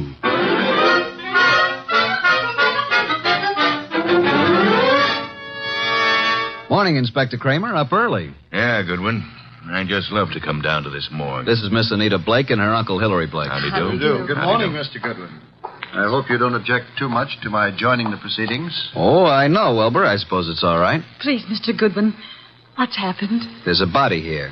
Rather badly bruised and cut and in a bad condition, but I think you should look at it. Oh, I'm sorry, Miss Blake, but I'm afraid it's necessary. Very well. I'll be all right. Now, I'd like to come along. Oh, yes, Wilbur, you must. Well, come on. This way.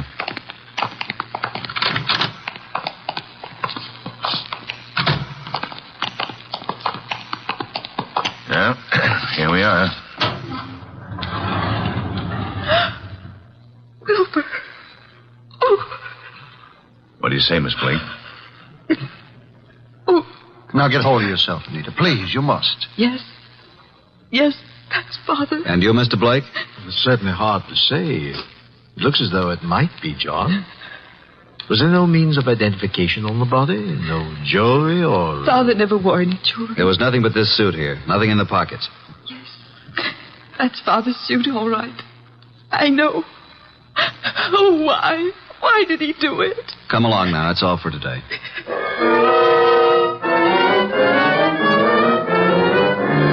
Mr. Wolfe, this is Mr. Wilbur Martin. Ah, yes. How do you do, Mr. Martin? Sit down. Thank you, sir.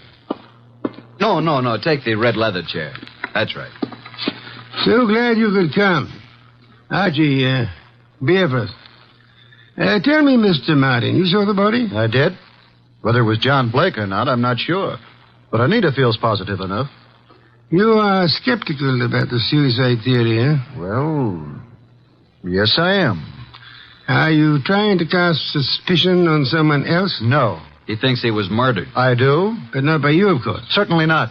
But who would know that John came here, signed the will, and gave us the letter to his brother? He must have contemplated suicide, don't you think? Are you positive it was John Blake who signed the will? How interesting.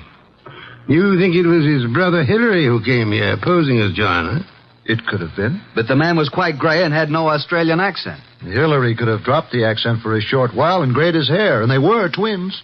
So enlightening, Mr. Martin. Do go on.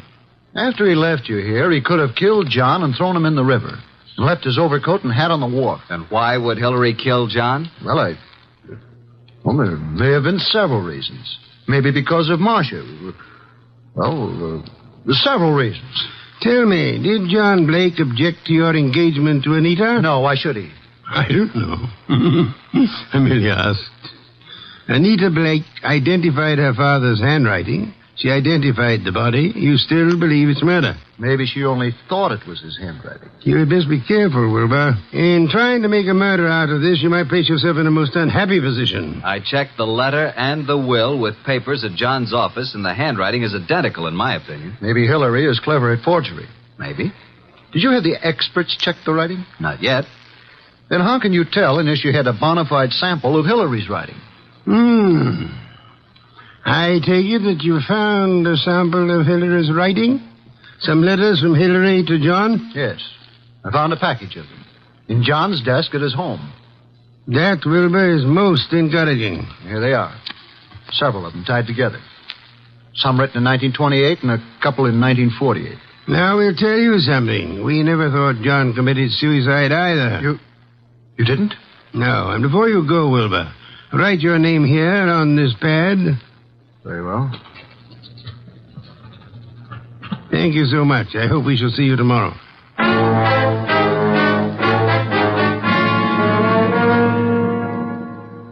Well, I'm surprised, Inspector Kramer, to see you out in such inclement weather. I like the cold spells. Sit in the red leather chair. Yeah, thanks.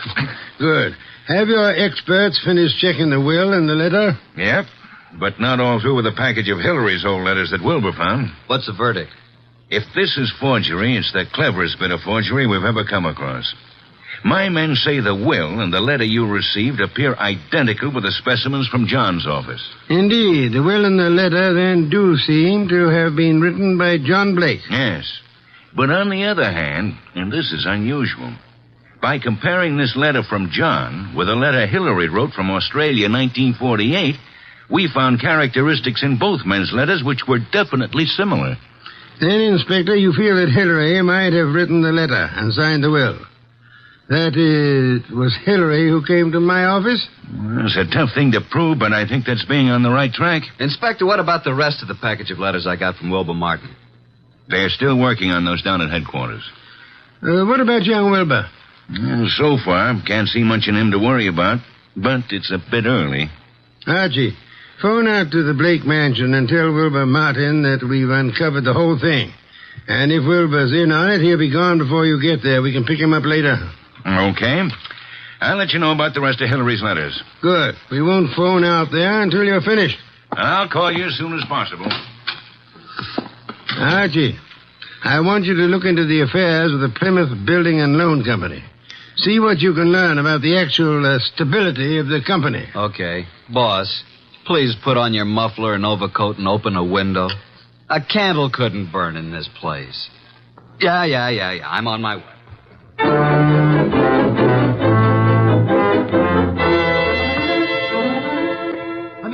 Anita. What is it, Wilbur? What's happened? I came out as soon as I heard. Well, what's happened? Speak up, man. You haven't heard? You don't know? No, what? Look at these headlines. Plymouth Building and Loan crashes. Wilbur, what does this mean? It means your father embezzled the funds of the company and he has gone to the wall. What? Yes, close the doors. Oh, no, Wilbur, no, I can't believe such a thing. I'm sorry, Anita, but there it is in black and white. Then this is the motive for John's suicide. Why? Why? Because he knew he was caught. What else? He could have put the money back, couldn't he? Yes, but maybe he lost it by trying to make more to cover up the shortage. I don't think he lost it. You don't? No. Oh, nonsense. He must have. Else why would he kill himself? Maybe he didn't kill himself. Oh, this is awful. Oh, please, Anita, you mustn't worry. I know this is very embarrassing for you, but it isn't your fault. Now, let me take you away for a while. We can run down to Mexico until this blows over. You won't take her to Mexico. You won't take her any place. Just what do you mean? What's wrong with you, Wilbur? You're acting stupid. Your father may have fleeced the company, but I don't believe he lost the money. Wilbur. He hid the money, and your Uncle Hillary found the hiding place. And he set up the suicide to cover your father's murder. Hillary killed him. Oh, you're crazy. You're out of your mind. Why, this doesn't make sense. I have all the money I need. Yes, you have now.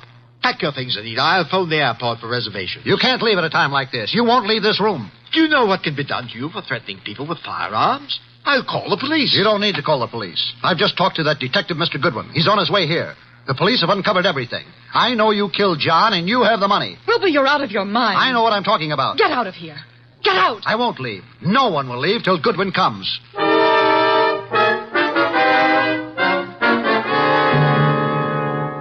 Archie, come in, Miss Blake.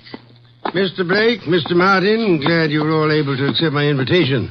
You too, Inspector Kramer. Yeah, I know how glad you are I could be here, Wolf. Please be seated, folks. Hillary was going to Mexico on the next plane and taking Anita with him. Mexico? John Blake stole the money from the company, but Hillary found out about it and killed him. Mr. Wolf, this is utter nonsense. Mr. Blake, Inspector Kramer's handwriting experts have examined the will and the letter left with me. They have also checked them with your recent letters from Australia. Indeed. And your letters from Australia show a definite resemblance, having the same characteristics as the letter and the will you've given me. You mean you think that I signed the will and wrote the letter? Definitely.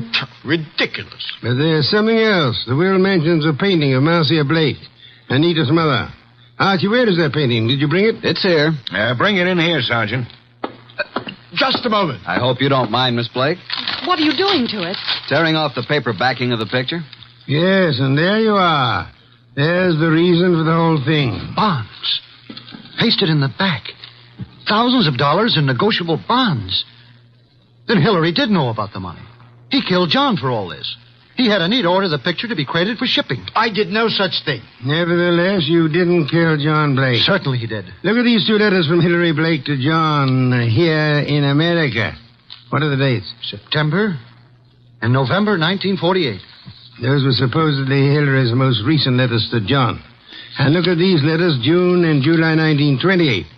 Notice any difference? All are signed by Hillary, but the ones dated 1928 are not at all like the ones written in 1948. Not the least similarity. The ones dated 1928 were written by Hillary. But those dated 1948 were written by John. By John? How do you mean? Carry on, Inspector. You're under arrest, Mr. Blake. Not for murder, because there's been no murder. You're under arrest on a charge of embezzlement. Embezzlement? Oh, but how can And you, Miss Blake, are under arrest as an accomplice. What? I don't understand. Mr. Wolfe. Wilbur, you yourself unearthed the old 1928 letters, really written by Hillary from Australia. The recent letters are not in the same handwriting. They were poorly forged by John in 1948. Furthermore, we checked with Australia and learned that Hillary Blake died in Sydney 10 years ago. And this man here is really John Blake, posing as Hillary to escape the penalty for looting the company. Anita. It just doesn't seem possible. Anita knew all about it, and they might have gotten away with it if they hadn't come to us, Archie. What a fantastic plan. I'm giving you back your $1,000, Mr. Blake, but I'm afraid it won't do either of you much good now. Thank you so much, Inspector Kramer, for dropping in.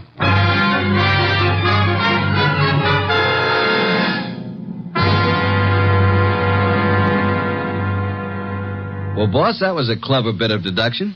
You really think so, Archie? It was quite a blunder for so clever a man as John Blake. Why did he make the mistake of coming to us?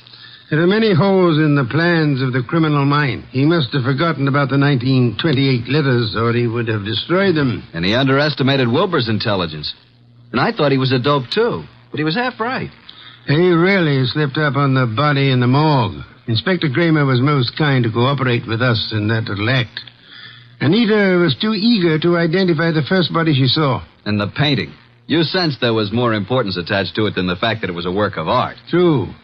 Some beer, please, Archie. Coming up, boss? Now, that brings me to an unpleasant subject. What's that? You were talking about resigning. Are you still in that frame of mind? Resigning? When did I say anything like that? Then you're going to be content with conditions as they are? Why, of course. What are you saying? And you don't mind it a bit as long as this dreadful weather continues? Well, not at all. Don't mind what? Going in and out of the house through the coal chute.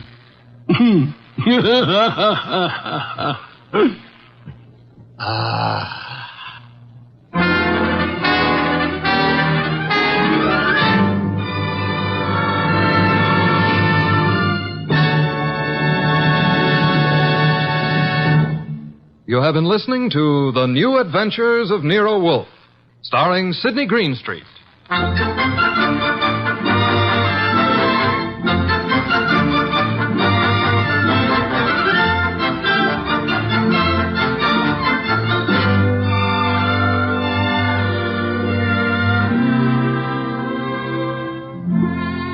Tonight's transcribed story by John Edison was based on the characters created by Rex Stout and produced and directed by J. Donald Wilson. In tonight's cast were Harry Bartell as Archie Goodwin, and Victor Rodman, Louise Arthur, Hal Gerard, and Bill Johnstone. Next week at this same time, Nero Wolfe and Archie will bring you The Case of the Disappearing Diamonds. Don Stanley speaking. 3 chimes mean good times on NBC.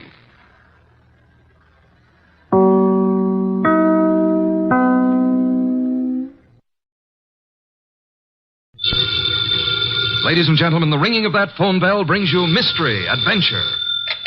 Nero Wolfe's office, Archie Goodwin speaking. Willie Inch, did you say? Just a second. Do you want to talk to a fellow named Willie Inch, which I doubt? No. He says he's got to see you. Got to. Who is he? I'll ask.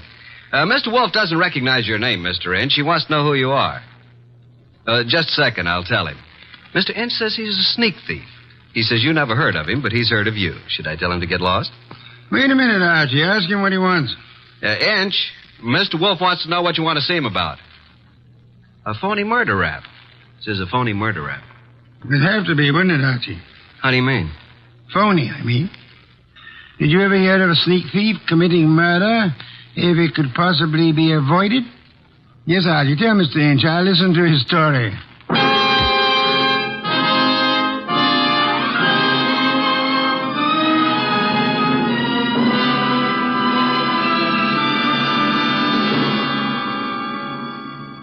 Ladies and gentlemen, it's that renowned genius who is the bulkiest, balkiest, most ponderous, and most brilliant detective in the world.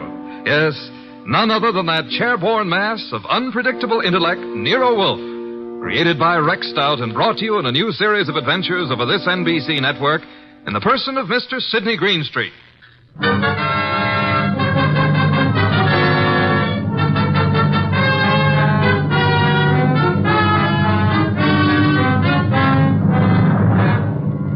When Mr. Wolfe and I talk about this little difficulty, he calls it the case of Archie Goodwin and how he got hooked. However, I call it the case of the disappearing diamonds. I prefer my title. He prefers his. Anyhow, it started with an improbable character named Willie Inch. That'll be our sneak thief, Archie. Let him in. Okay, boss. Okay?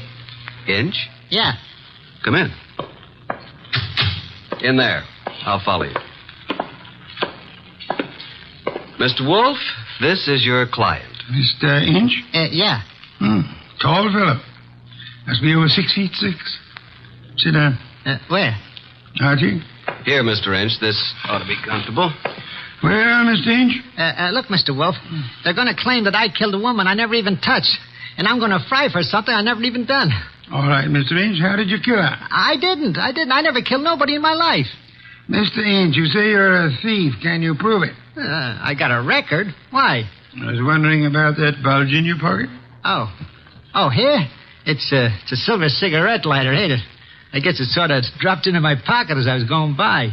You see the way it happened. Never mind, Mr. Inch. Now tell me how you didn't kill the woman for whose murder you will fry. Well, Mr. Wolfe, sir, it was like this. There was a window half open, you see, and I happened to crawl inside the house. But hey, now. Well, Mr. Inch? This is just between us, ain't it? Possibly. How do you mean? Explain, Archie. Mr. Wolfe said possibly. Oh. Well, okay. So I happen to find myself in the bedroom, see?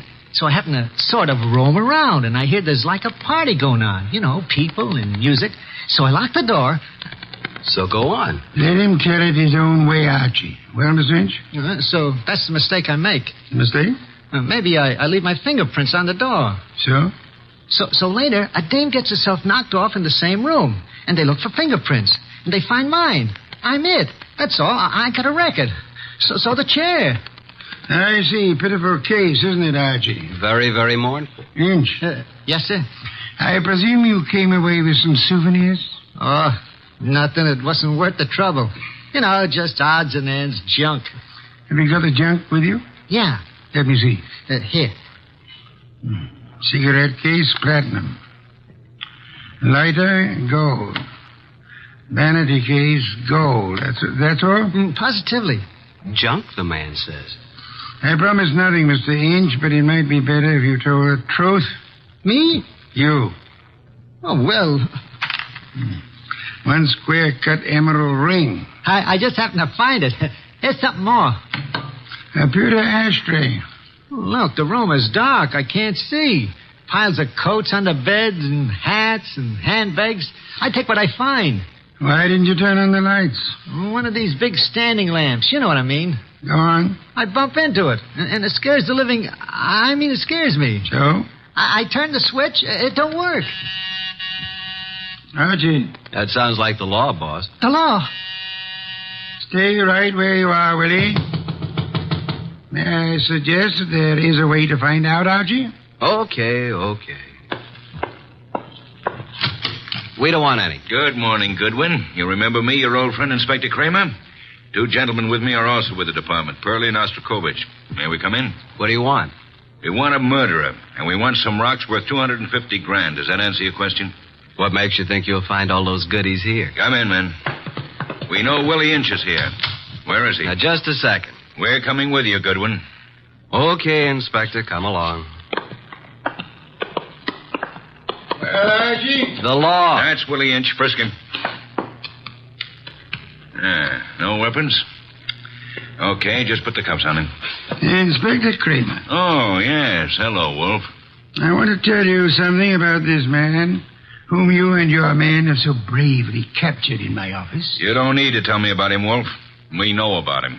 Do you indeed? Yes. We know he killed Mrs. Florence Avery March and stripped $250,000 worth of diamonds off her. That's all we need to know. I didn't do no such a thing. Where's the ice, Willie? I never even seen none, honest. Take him away, boys. I'll make the charge when I get back to my office. Wait, Mr. Wolfe, sir. Take him. Look, I ain't done nothing, I tell you. Inspector Kramer. Yeah. We're going to have a little talk now, aren't we? If necessary. How do you mean? Explain, Archie. Mr. Wolfe means you're going to have a little talk, if necessary. Very funny. I will now draw up a chair and show you why it's necessary. In the first place, $250,000 worth of diamonds makes it necessary. Archie, if you please, a bottle of beer. Okay.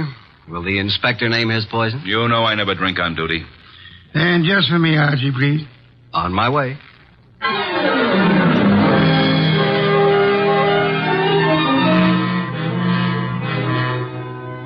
While I opened a bottle of imported beer, it occurred to me that I had something to be grateful for. At least I wasn't in Willie Inch's enormous shoes. And as I went back to the office, I had time to wonder why Mr. Wolfe would stick his fat neck out for a no-good like Willie. Thank you, Archie, and sit down, Archie. Inspector Kramer has a theory that may amuse you. Nero Wolfe's office. It's for you, Inspector. Hello, Kramer. Yeah? A gold cigarette holder? That's all? Okay. Inspector, do you realize that you have already taken a great deal of my time? Archie. Yes, Inspector? The great Mr. Wolfe just said I had a theory that might amuse you. Would you care to hear it? I can hardly wait. Okay. My theory is that both Wolfe and you are receivers of stolen property and possibly guilty of murder conspiracy. So far, you got me in stitches. Willie Inch, with a record as long as your arm, robs the home of Mrs. Florence Avery Marsh. He strangles her with a silk scarf, takes the diamond she's wearing, grabs everything else that's lying around, and then what? Is it a question? I'll tell you what. He will, too. Archie, listen. Then Inch brings the stuff here, the stuff that's piled on Wolfe's desk, and the diamonds. You want me to tell you where the diamonds are? They're in that safe right there. Inspector Kramer, I know nothing about the diamonds. They are not in the safe, and they're not in the house. Now, you can take my word for it, or you can get a search warrant and make a fool of yourself. I'm going to have lunch.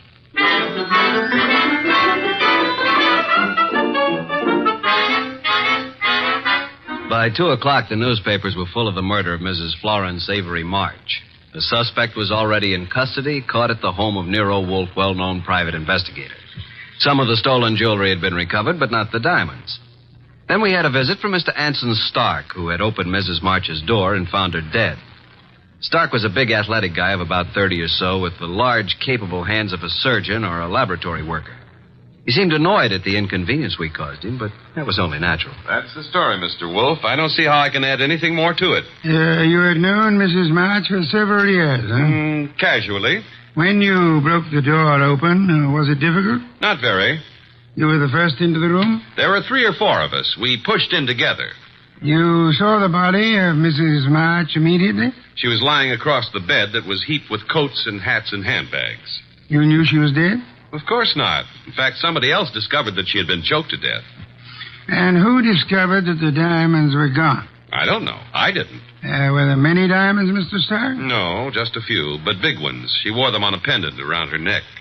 Mr. Stark, I want to thank you again for having been so patient. I have been patient, Mr. Wolfe. I have my own business to attend to. Which is? Oh, I have a small but hopeful enterprise. Electronics, tubes for radio and television. Mostly experimental. Oh, that reminds me, Mr. Stark. When you entered the bedroom, was the light on or off? Let me see. Of course, it was on. It must have been on. Why? Just curiosity, Mr. Stark. Oh? Anything more? That's all, except thank you for coming here. Archie, will you take Mr. Stark to the door?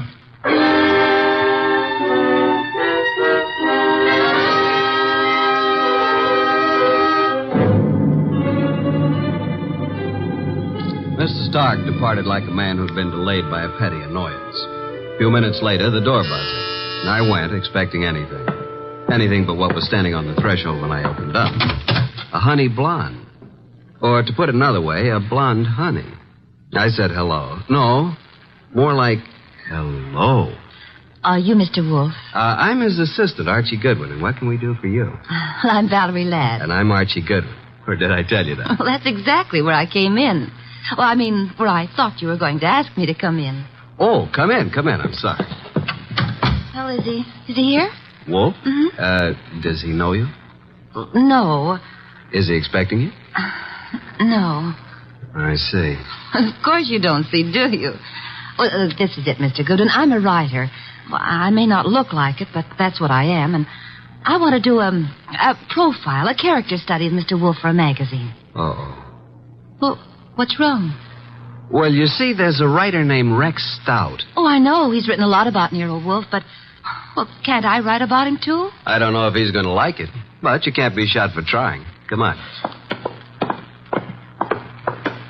Mr. Wolfe, this is Valerie Ladd. Pardon me for not rising, Miss Ladd. It is not impolite. It is merely impracticable.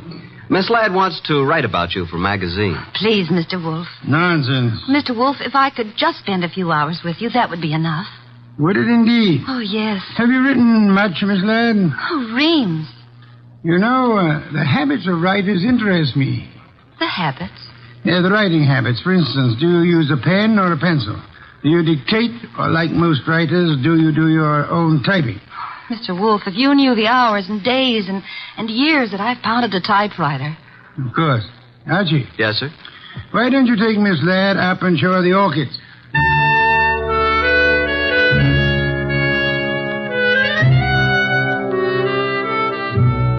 You never know about Nero Wolfe. At least I never do.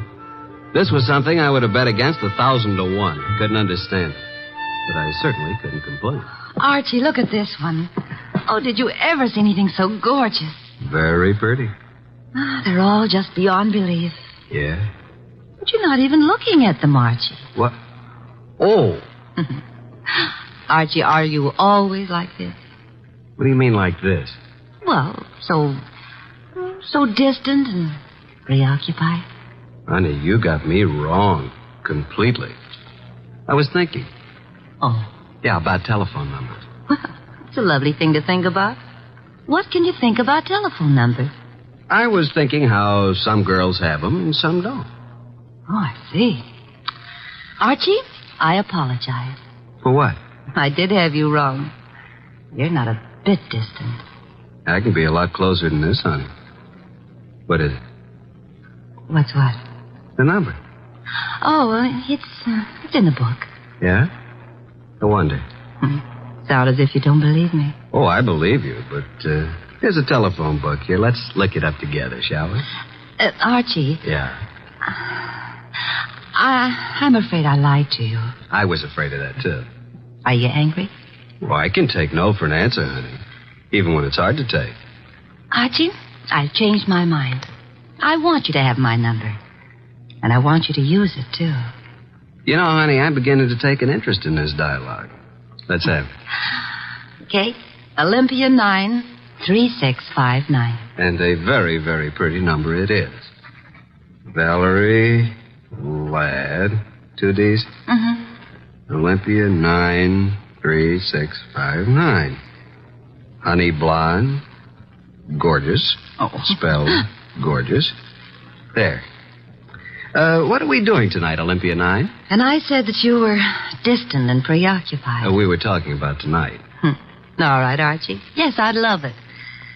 Oh, these orchids, they're really beyond belief. And you won't even look at them. True. I'm too busy looking at you. Well, how do I look, Archie? Beyond belief, honey. Beyond belief. Well, there goes the Goodwin luck again. It's a house phone, partner. Mm-hmm. Yes, sir. Okay. He wants us to come down.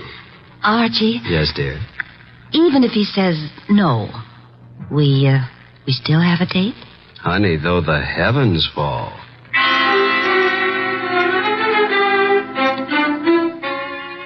When we entered the office, Mr. Wolfe was frowning over a sheet of letter paper in his hand. He looked up and tossed the paper to me. That is a peculiar thing, Archie. The sheet of letter paper just arrived. Since Miss Ladd is interested in detection, show it to her.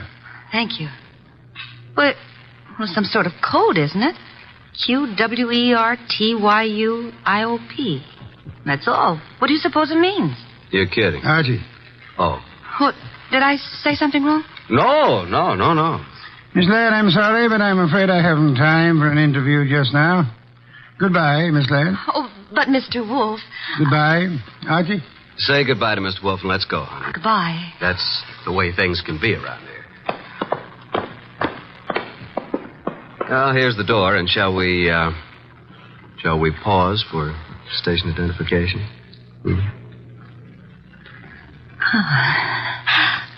I'll wipe it off, Archie. There. Thanks. Well, what happened, Archie? Yes, indeed. Yeah, Mr. Wolfe, I mean. Oh. Why did he suddenly want me to go? Well, I'll tell you, though I don't know whether I should.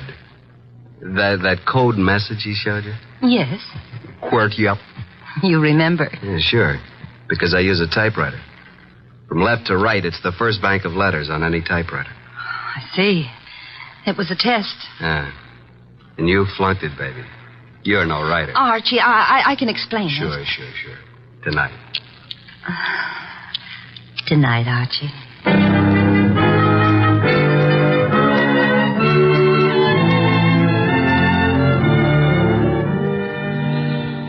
You do believe me, don't you, Archie? Oh, of course, baby, of course. Well, it's just that I was there at the party, when poor Florence was murdered. Then I read in the paper about, how they caught the man at Nero Wolfe's. And I always wanted to be a writer, so I thought if I could get an exclusive interview that would be a good way to start my career, wouldn't it? Yes, it would. Pardon me a second, will you, Valerie? I gotta make a phone call. There's a booth. It'll only take a minute or two.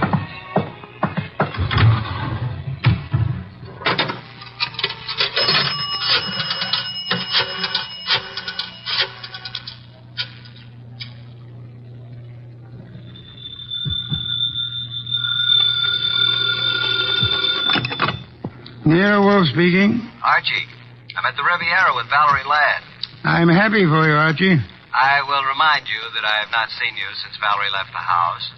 I was otherwise occupied, Archie. With orchids. With orchids? What do you want, Archie? Now, look, with that typewriter gag, you practically told me she was a phony, didn't you? Of course. Just for the record, how did you know? Have you looked at her fingernails? She never touched a typewriter in her life. I wanted to be sure. Okay, now do you want me to tell you something? You mean that your charming companion Valerie was at the party when Mrs. March was murdered? How did you know that? Simple, Archie. I got a list of the guests from Inspector Kramer. Among them was the name of Valerie Laddway. Simple? Ladd. Yeah, sure. Okay, what am I supposed to do about it? Just hang on, Archie. Just hang on.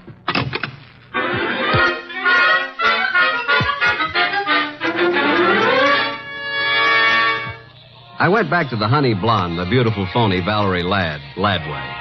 I went back to the table where she should have been, but she wasn't there. I sat down and waited. Looked at my watch, 11:24. 11:32, no Miss Laddway. 11:45, I finally realized that not only Valerie, but her coat and bag were also absent. I called the waiter. Yes, sir? What happened to my friend? The young lady left some time ago, sir. Okay, give me the bill. She paid it, sir. She did? Yes, sir. In fact, she said you gave her the money for it. Yeah? Wait a minute. Well, I didn't know it, but she is certainly right.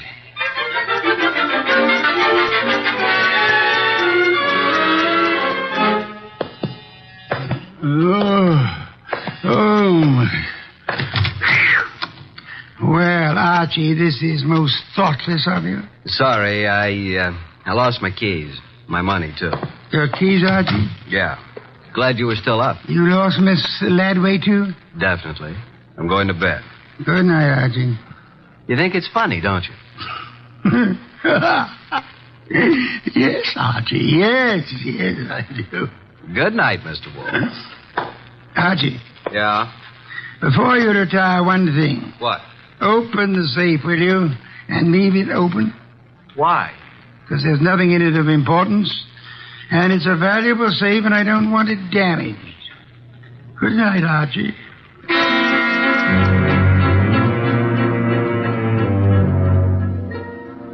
At about 2 o'clock in the morning, I thought I heard a noise. I got up, put on the rest of my pajamas, picked up my gun, and went down to the office. The man had his head in the safe, and everything was scattered all over. I stepped inside the door. Put your hands behind your back and stand up. Huh?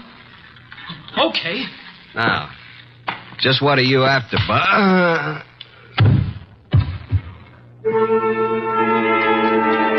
When I woke up, I was alone on the office floor. I did not feel good. The place looked as if a hurricane had struck it. Every file drawer had been empty. I felt a draft from somewhere. Got to my feet, trying not to joggle my head too much. It was the front door standing open. It closed it gently. Then very, very gently, I groped my way to the kitchen for ice, water, and towels. Archie. What? Oh, didn't you hear me scream? No. Is it bad? It's better. You're angry, aren't you? Nuts. What, Archie? I said nuts, Mr. Wolfe, nuts. I'm sorry about what happened. Yeah, you expected it. But I didn't expect you to be caught by somebody behind you. You must have known there would have been two of them. Now, how would I know that? How? Think of Mr. Ladway's delicate hands. Do you believe she intended to open the safe herself? You think she stole my keys and so on? Well, let me tell you... Hey, wait. That guy was digging in the safe that... Then who hit me in the head? Gee, someday you'll be the death of me. In the morning, will you tell Inspector Kramer I'd like to see him here?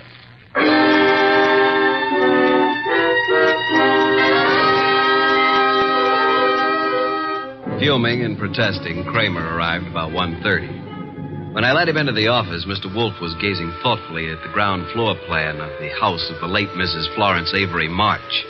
We'd gotten it from the original architects. Wolfe looked up and almost smiled.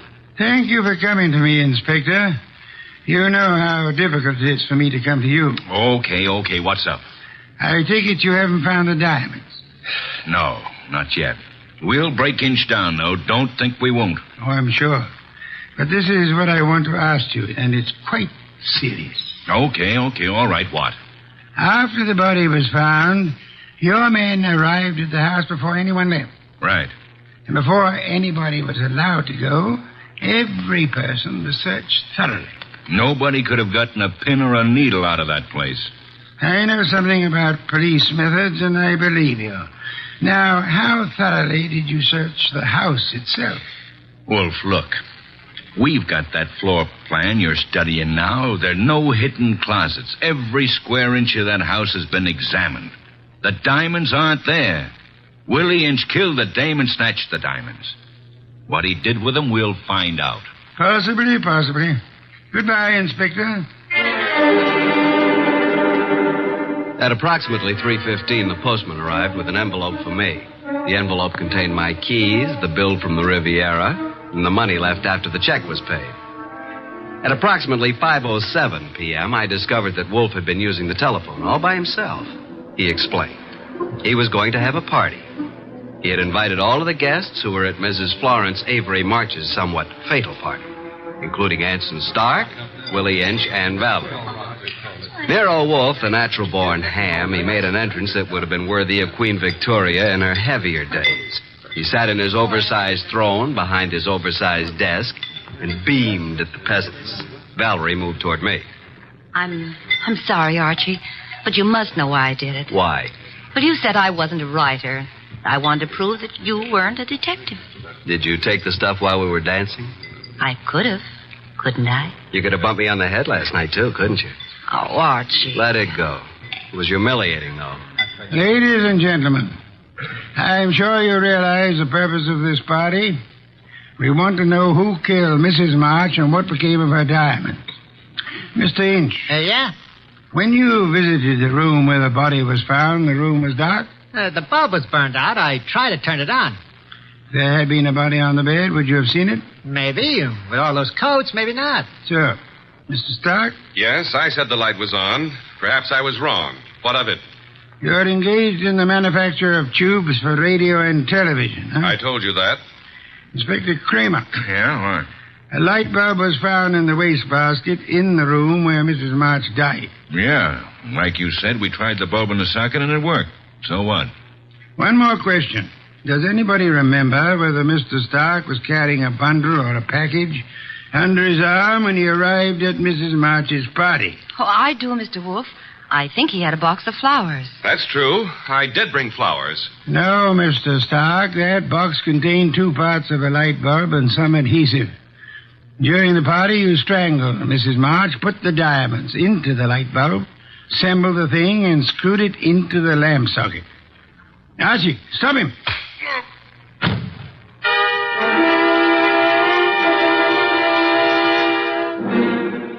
Really, Archie, it was quite simple. Light bulbs are only a stem glass bowl and a brass sheet. Yet nobody, including the police, would think of looking inside one.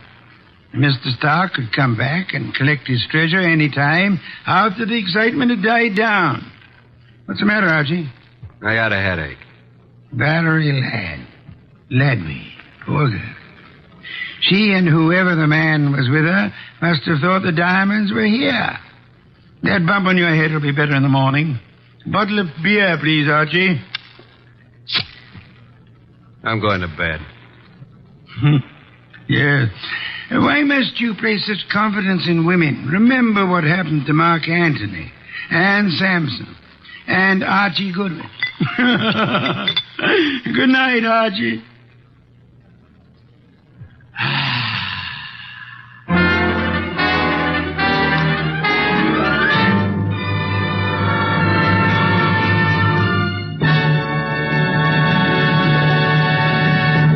You have been listening to The New Adventures of Nero Wolfe, starring Sidney Greenstreet.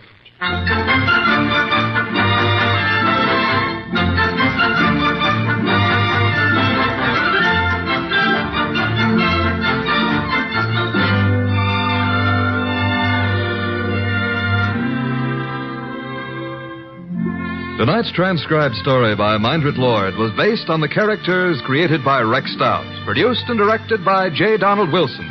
This is an Edwin Fadiman production. In the cast were Harry Bartell as Archie Goodwin, and G.G. Pearson, Bud Heaston, Gray Stafford, Dick Ryan, and Bill Johnstone. Next week at this same time, Nero Wolfe and Archie will bring you The Case of the Midnight Ride. Don Stanley speaking. 3 chimes mean good times on NBC.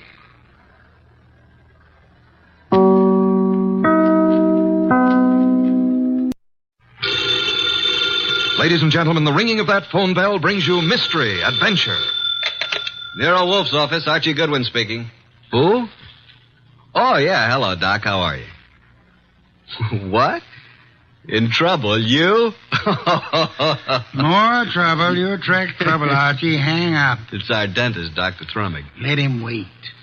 We never can find him when we need him. Tell him it's after office hours. Doc, you're talking so fast I can't make head and tails of it. Look, listen, Doc. Come on over here and we'll be able to hear you. It'll only take you a few minutes. Right. You consistently disobey me. I want to work on my paper about odontocosms. Doc Trummig has a friend who's in some trouble, and he needs our advice. Besides, we owe Doc a fair-sized little bill, remember? Money again, Archie. Money is the curse of our times. Yeah, man. Bring on all the curses that is available.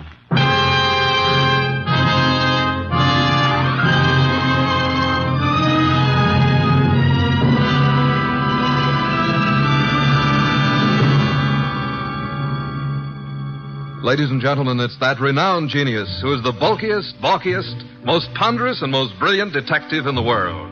Yes, none other than that chairborne mass of unpredictable intellect, Nero Wolfe, created by Rex Stout and brought to you in a new series of adventures over this NBC network in the person of Mr. Sidney Greenstreet.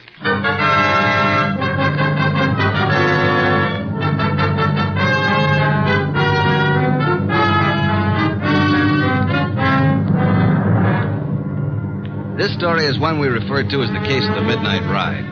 Oh, yeah, there was a ride, all right. But it would never have happened if we hadn't received another phone call a few minutes after our Dr. Thrummig phone. It was late in the evening, and Nero Wolfe was studying his paper on orchids while I was absorbed in playing some phonograph records.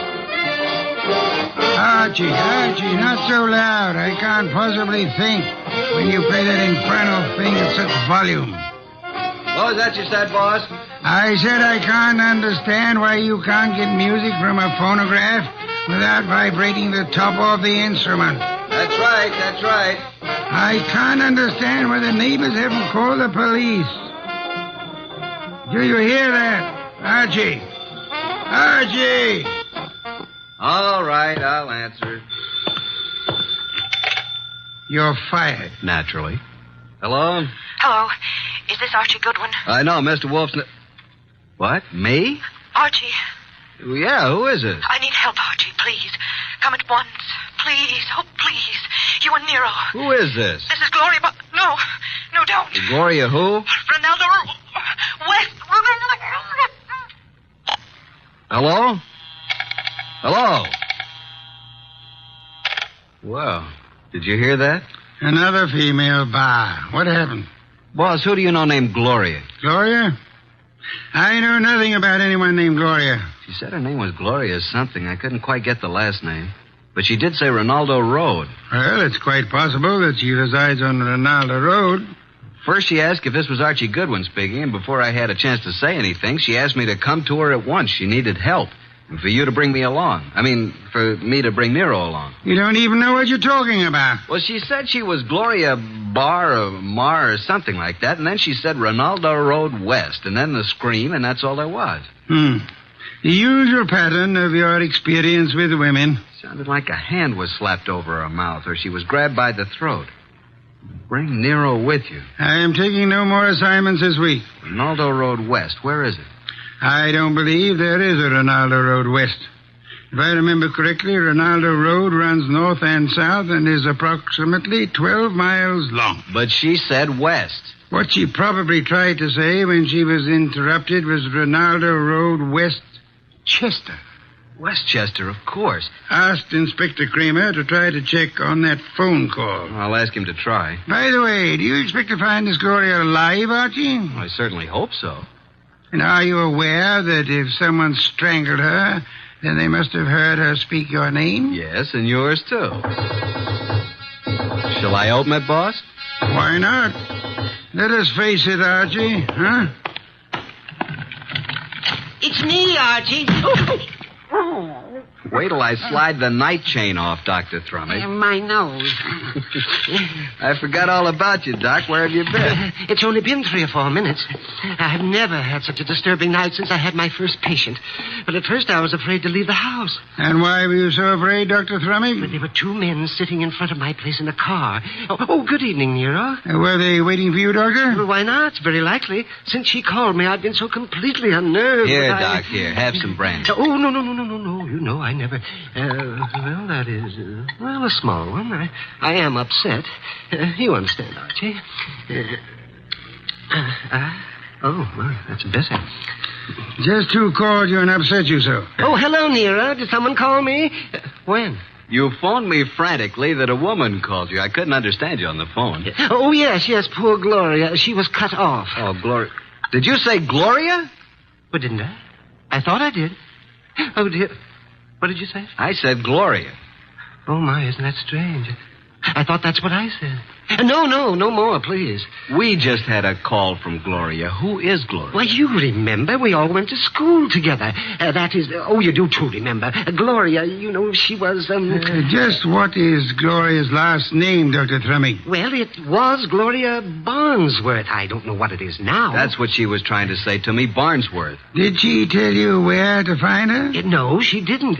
Oh, dear me. She was just about to tell me when I said I'd call you and Archie and get your help. And then she was cut off. How do you know she's the Gloria Barnsworth you knew and I'm supposed to know? My. Could you open the windows? Why, yes. Archie. Oh, sorry, Doc. The air outside's contaminated. Oh, is that so? With what? Oxygen. These factories. Oh, well, I found her picture in an old class photo. Here it is. Oh, yeah, now I remember. But, Doc, you and this gal were several years ahead of me in school. I'm not in this picture, so she must be about 40 now. Well, gentlemen, you both seem to have the situation well in hand now. So, if you'll excuse me, I will retire to my room. Yes, but we don't have anything figured out yet. But you will. Let me know in the morning how successful you have been. Good night. Well, anyway, a woman called here, and just as she was about to tell me who she was and her address, she was cut off as though she was strangled. Yeah, Archie, did you say someone strangled her? I don't know, Doc. I hope not. Well, let's start our search along Ronaldo Road. Archie, don't answer it. They're after me. The men in the car, they saw me come in here. After you, nonsense. They found out Gloria phoned me. Don't let them in. Now, how could you know all that? Oh, dear me. Do you mind? A short one? I'm so weak tonight. Please, Archie, don't open it. I warn you. Now, just relax, Doc. I'll handle this. Good evening. Evening. Are you Archie Goodwin? No, he is. Yes. No, I'm not. He is. Put up your hands. Unhook the night chain. Now just turn off this light. Oh, I told you.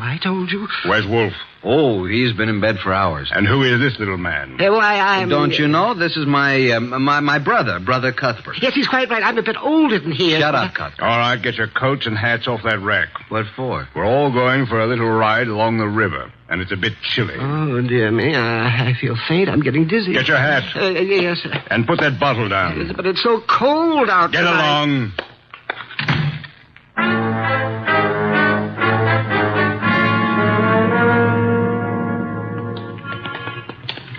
Here's the car. Now, Mr. Goodwin, hand over that gun in your pocket. But I haven't got... Okay, there you are. Thank you. Now get in the car. You get in the front seat with the driver, Goodwin. Your brother can get back with me. Okay, you know where we're going, driver. Yeah, but what? Get going. But do you know who this guy is? I do. Why? Well, now, look, Well, this guy is Archie Goodwin. What if he is? Well, this won't work. I mean, I didn't know it was going to be Goodwin. He's with Nero Wolfe. What's your name, pal? I can't see you, but I seem to recognize your voice. Well, you see, it was like this. I was in a... Are you going to shut up and start driving? Okay, I'm going.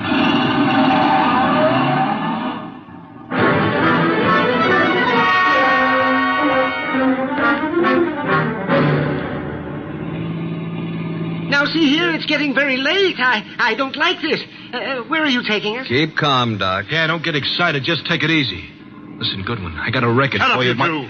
What's the idea back of all this, friend? Pull off the road here, driver. Yes, but we're way out in the country. Now, we'll all get out here. Now, wait a minute. I said get out. You too, driver. Oh, now, wait a second. What's the big idea? Now, all of you start walking over to that clump of trees. Go on. What's he going to do? What do you think?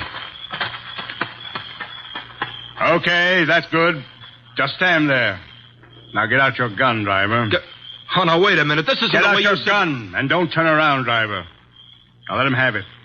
Go on, or I'll kill you. I don't go in for this kind of stuff. Besides, shoot and empty your gun into them. Go on. Now just drop your gun on the ground. There.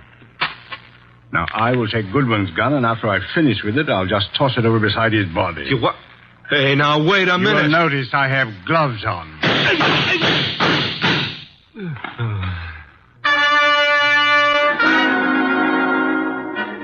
Hey, Doc. Dr. Thrumming. You all right, Doc? Oh, Archie, I'm sorry. I'm sorry I got you into this. I can't last long. Where are you hit?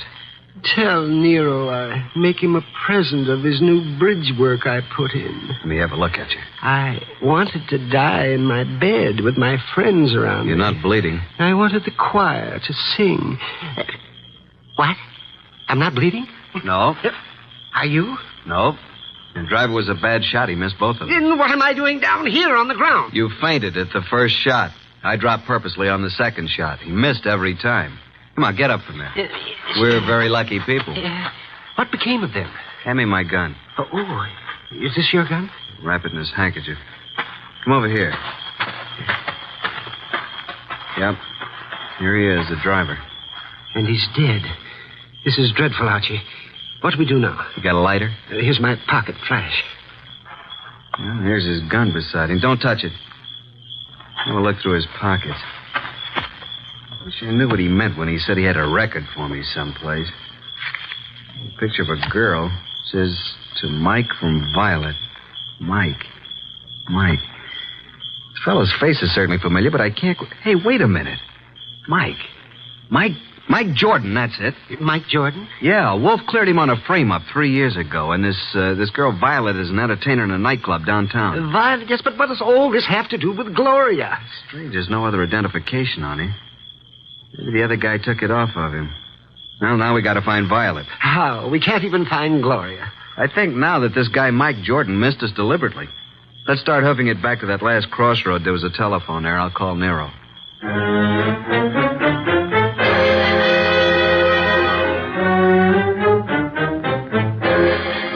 So that's the story so far, Mr. Wolfe. Sorry to wake you up, but we wanted you to know. Yes, we did. Oh, such a night. What was your reason for telling the man that Dr. Thrumming was your brother? Well, I didn't want him to know that it was Doc because Gloria had called Doc, and he must have known about it. And the driver turned out to be Mike Jordan. And what did Mike say to you in the car? Well, he didn't finish, but he said, I got a record for you, Goodwin. And then the man shot him up. And when you located Violet at her place, she was cataloging recordings, Bring it in here now, Archie. Sit down, Dr. Thrumming. Yes, I am a bit weary. Come in, Violet. Violet, this is... Hey, wait a minute. You're Nero Wolfe. Sit down, Miss Violet. Oh, what's the idea, Mr. Goodwin? Why'd you bring me here? Well, you look at this photo. It says, to Mike from Violet. Where'd you get this? I got it, Violet. What we want to know is, where's Mike now? What's he doing? Can you tell us where he lives? What's Mike done now? Can you tell us his address? Maybe. Do you know who he has been working for? Yeah. A guy with a big car and a lot of dough. You seen this man? Yeah, kind of a good-looking guy. I think his name is Durant or something like that. I understand you've been occupying yourself with cataloging some phonograph recordings. Yeah, that's what I was doing when Mr. Goodwin came in. Mike's got a home recorder over at his place. Do you have all the records that have been made on the machine so far? No, just what we made in the last week. Lots more at his place. Do you and Mike know of a woman named Gloria? No, at least I don't remember. It was on Rinaldo Road. Gloria Barnsworth was her maiden name. Where is this Rinaldo Road? I don't know. It's in Westchester, we think. I've never been there. What has Mike done, Mr. Wolfe? Is it bad? As a matter of fact, Mike is in the clear. Good. There's no charge against him, and there never will be. You haven't seen him for a couple of days? No. And I never go to his apartment unless him and some guests are there. Do you know where he is? Will you give me the address of his apartment? Okay. 324 East 35th Street. Thank you very much, young lady. What's all so mysterious? Oh, something's happened to Mike. I can tell by the way you talk. Very well, Archie. You have a special visit to make. Look for the machine, and it's quite late, so you had best hurry. Well, I'm going with you, Archie. Good night, Nero. Good morning. Oh, I don't even know what day it is. Come along, Violet. We'll drop you at your place first.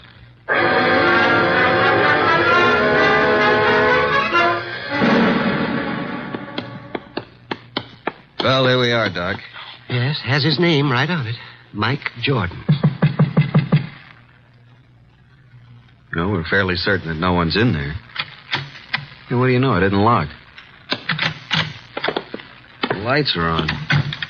I know. Listen. Yes, a light humming noise. Huh. But where is it coming from?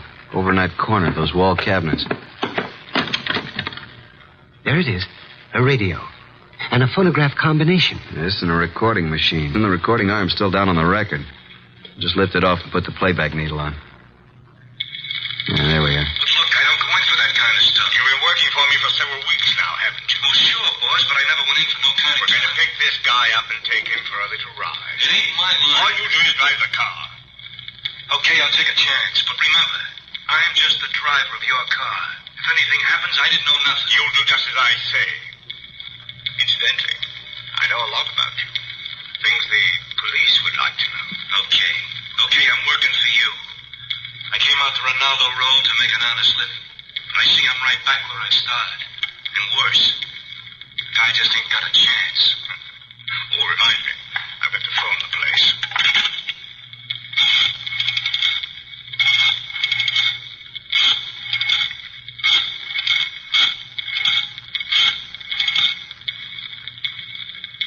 Hello? How is it? I see. Yes, tonight. Yes, tonight. That's his plan. Oh, yes, he's all right. No, don't worry. Goodbye. Have you got a gun? Sure, but I've never used it. You won't need it. But I want you to bring it along just in case I do. Now, you've got nothing to worry about. I'll take care of everything. And nothing will be traced to either of us.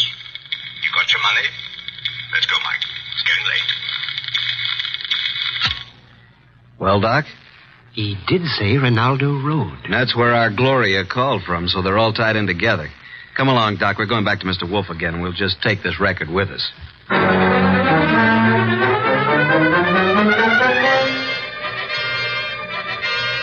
Well, Archie, I guess this phonograph was worthwhile after all.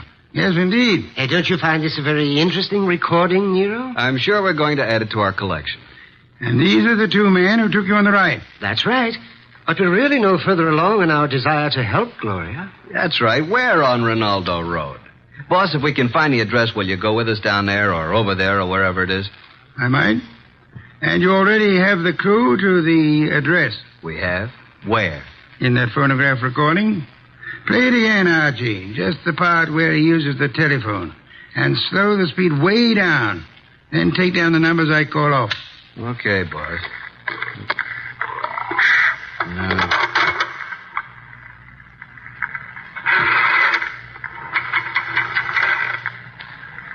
Six, 5, 3,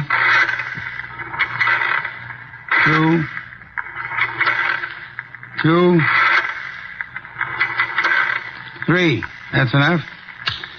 By slowing down the record, we were able to count the clicks of each number he used on the dial. Now, there's the number the man called. We hope it is on Ronaldo Road. Have Inspector Kramer get the address of that number combination, and we are ready to make our assault. I'll call Kramer, and then I'll get the car out. It hadn't been out for weeks. Maybe it won't start. No such luck, Archie, I assure you. No such luck.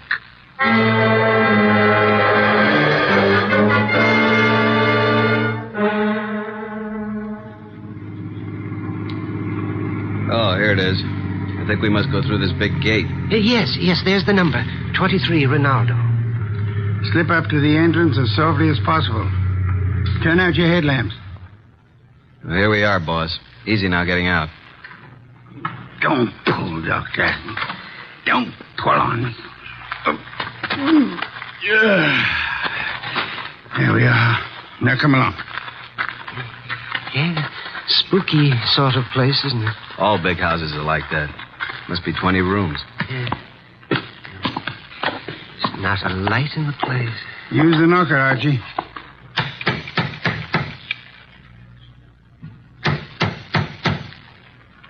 Uh-oh, stand back. Here comes somebody. Yes? Is Gloria in? What? Gloria? And who are you? We are here to see Gloria. Come. It's this hour of the night? Certainly not. Just a moment. She's an old friend of mine. Yes, and his too. He's Archie. My good man, what is your name? Jennings, sir. And the household is in bed at this hour. What is it, Jennings? Who's at the door? They're asking for you, Miss Gloria. For me? Well, come in, gentlemen. You may go, Jennings. Please. Very well, miss. Just as you say. Now, what did you want? Say, Doc, is this the Gloria? Well, I don't know. It doesn't seem... Are you Gloria? Yes. Well, why did you call us? Oh, then you're Archie Goodwin. Yes, and I'm Dr. Thrumming. But you I called you because I need your help. Desperately. Gloria, what is going on here at this hour? Oh, and who are these gentlemen? Well, you see, Uncle, Mr. Goodwin came... Came to see you? Why? Well, because I think you'd better go to your room, my dear. Don't you think that is best? Your room and rest? No, I don't want to. I won't. Go to your room. No, I won't. I can't. All those people walk in and out. They want to kill me. Jennings, take her to her room. Yes, sir. Come along, miss. No, I won't. Let me go. There are hundreds of people. They'll kill me. Come along. No, please. No. I'm so sorry, but there's nothing we can do with her. Now, Mr. Goodwin. Yeah? What is it you wish? The girl called you Uncle. Oh, pardon me, I'm Nero Wolfe. How do you do, Mr. Wolfe? Yes, she called me Uncle, but I'm not really a relative. I'm Dr. Gunther, retained by the family. As you can see, the girl is quite ill. Oh, well, we're old friends of Gloria's, and we'd like to see her. But you just saw her. We don't refer to this young lady. We have in mind the elderly Gloria. Now, come, Dr. Gunther. You know to whom we refer. What? You mean the girl's aunt? Well, it's very strange. If you are a friend of the aunt's, that you are not aware of her condition. Her condition? Yes. The aunt has been bedridden for nearly a year. Paralysis. And it seems to be most coincidental with your visit, but she passed away this afternoon. Died? Gloria? This afternoon? But how could that be? We'd like to see the remains, Dr. Gunther. Yes, we'd like to see the remains. Just where are they? They are here, Mr. Goodwin. And if you and your brother and Mr. Wolfe will step this way to the small parlor. There you are, gentlemen. I'll leave you alone. I'll be in the library. Well, gentlemen, there she is. What do you say? Do you recognize this woman? Well, yeah. It's been many years, but that is Gloria Barnesworth. Well, good heavens, yes. It's Gloria, all right. Poor woman. I remember now. She married a very wealthy manufacturer named Kenton, who died. She's remained a widow, I guess. He said she died this afternoon. Are you sure it was an elderly woman who called you this evening? And by the way, just feel her forehead. It's warm. She couldn't have been dead more than an hour. She isn't dead. No signs of pulse. Your cigarette case, please. Very slight moisture. Respiration barely perceptible. She's under heavy narcosis. Been given a heavy dose lately. Let's get out of here. Wait. Do you recognize the uncle, rather Dr. Gunther? No, do you, Thrumming? No. Does he look like the man who took you for a ride? It was too dark, boss, and he was all bundled up in heavy clothes. Let's get out of here. The door was locked after we came in. He's right. Come on, Doc, let's put our shoulders to it. 1, 2... Go! Well, gentlemen, what on earth does this mean? Why'd you lock the door? Oh, I'm sorry. It's a spring lock. I had no intention of locking the door. And I suggest, Archie, that you have it repaired. And now, Archie, will you step to the door and let Inspector Kramer in? He followed us up the driveway. Yeah, about time. Getting cold out here. Inspector Kramer, this is Dr. Gunther. In that room is a woman he claims is dead. She is actually under the heavy influence of narcotics. Yeah? Well, who is she? Mrs. Gloria Kenton, widow of the wealthy shoe manufacturer. And this attractive young lady coming down the stairs is supposed to be mentally ill, which I do not believe. Her name is Gloria, too. A niece of the elder Gloria. But Archie and I both knew Gloria Barnesworth. Kenton. Yeah, I get it. And I suggest that this man is not a doctor, but is young Gloria's husband, And they're attempting to force the Aunt Gloria to change her will in their favor. This is utterly ridiculous. The aunt was able to phone Doc Thrummig and me tonight, but she was apparently caught in the act. And this man, who is posing as the uncle, hired Mike Jordan to drive his car while he picked up Archie with the intent of killing him. Well, this is the same man? The same. And if Mike Jordan hadn't recognized Archie, both of you would be quite dead. This man double-crossed Mike and killed him, believing that the whole thing would be blamed on Mike. Mike deliberately missed. All right, so what's he going to do about it? Come on, let's get out of here fast. Look out, he's a cop. All right, now get those hands up and keep them up. Come along, Archie. I have another appointment. The inspector can handle it from here on.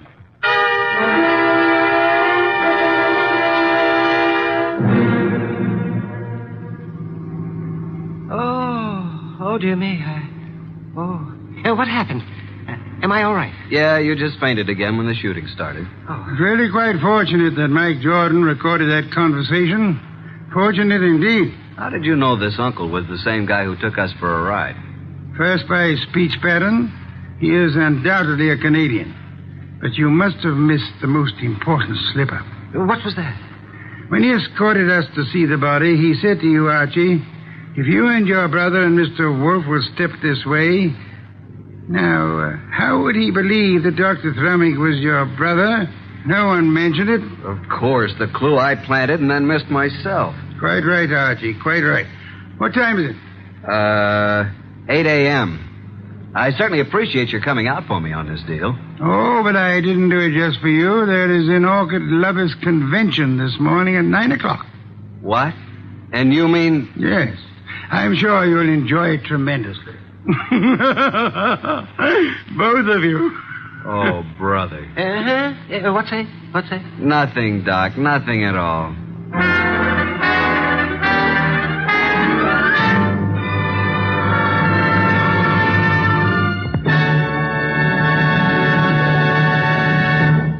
You have been listening to The New Adventures of Nero Wolfe, starring Sidney Greenstreet.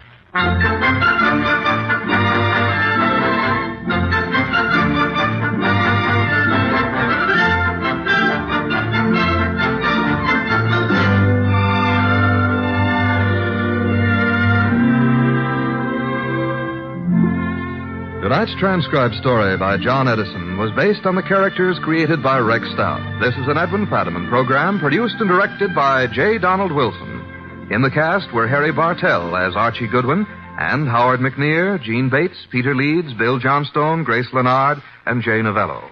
Next week at this same time, Nero Wolfe and Archie will bring you The Case of the Final Page. Don Stanley speaking. 3 chimes mean good times on NBC.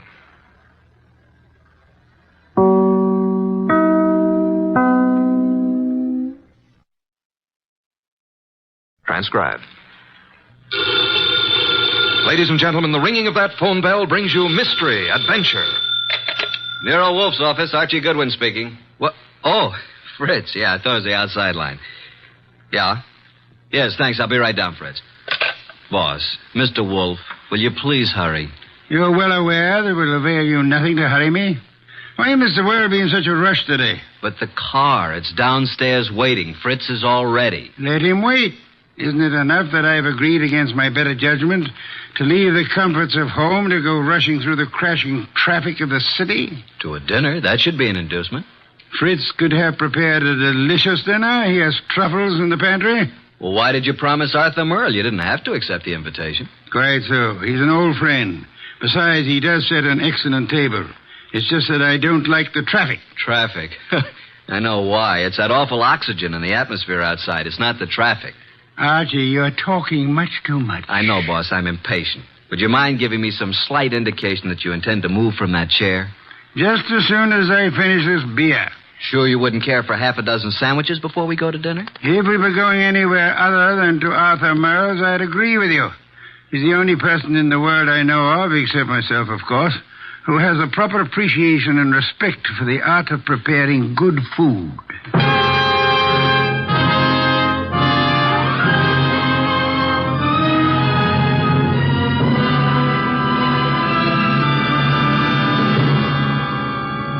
Ladies and gentlemen, it's that renowned genius who is the bulkiest, balkiest, most ponderous, and most brilliant detective in the world. Yes, none other than that chair-borne mass of unpredictable intellect, Nero Wolfe, created by Rex Stout and brought to you in a new series of adventures over this NBC network in the person of Mr. Sidney Greenstreet.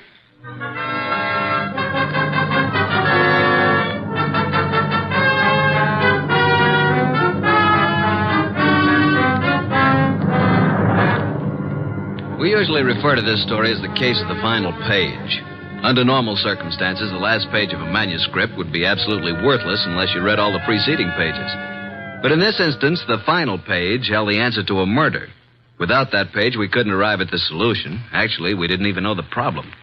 Anyhow, I finally got Nero Wolfe to the lobby of Arthur Merle's apartment building. Going up.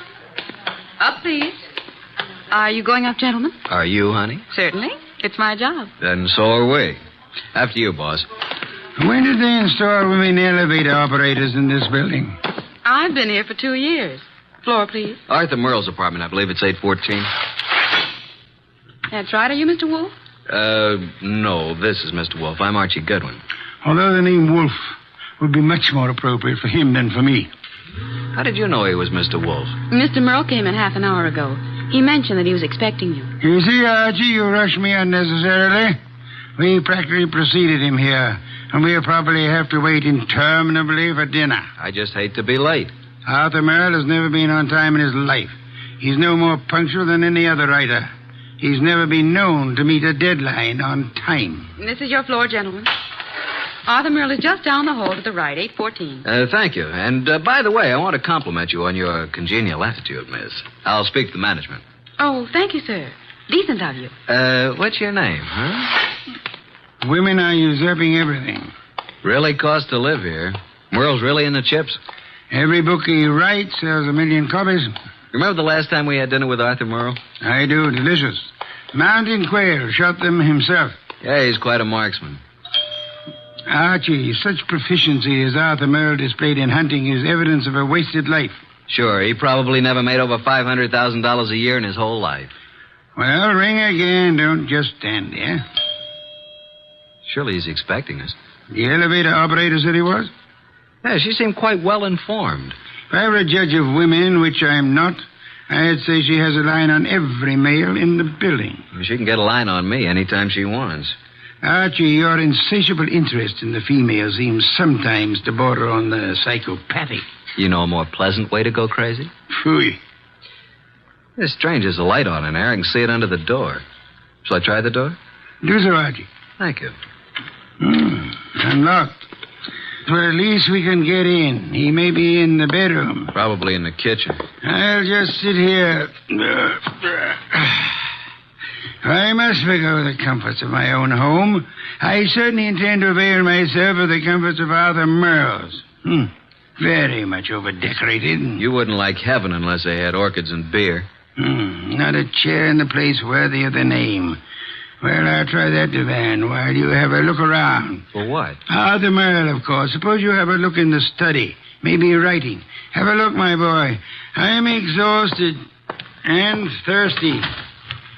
See if he has any... Boss! Good heavens, Archie, don't shout. I'm coming. It's Arthur Merle. Look, slumped over his desk, a knife in his back. Yeah, he's quite dead.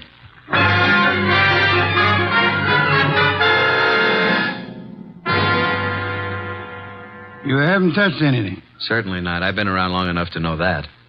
Well, you just call Inspector Kramer at homicide. How long do you think he's been dead? I'd say a half hour. From all appearances, yes. And perhaps only 10 minutes. I can't understand it. Why would anyone want to kill Arthur Merle? Everybody liked him. Last man I'd expect such a thing to happen to. The answer is probably a considerable distance from the question, Archie. Inspector Kramer, homicide. Archie Goodwin, Inspector. Just a minute. Nero Wolfe wants to speak to you. Oh, no. Don't tell me you two have stirred up something on a night like this. It's 10 below zero. I'm sorry. Here you are, boss. Hello, Inspector. Yes? What is it this time, Wolf? Find a dead body on the Grant's tomb? I'm sorry you'll forgive any apparent failure to find humor in your little witticism. But I'm at Arthur Merle's apartment. I suggest you come here at once. Seems that Arthur finally met a deadline.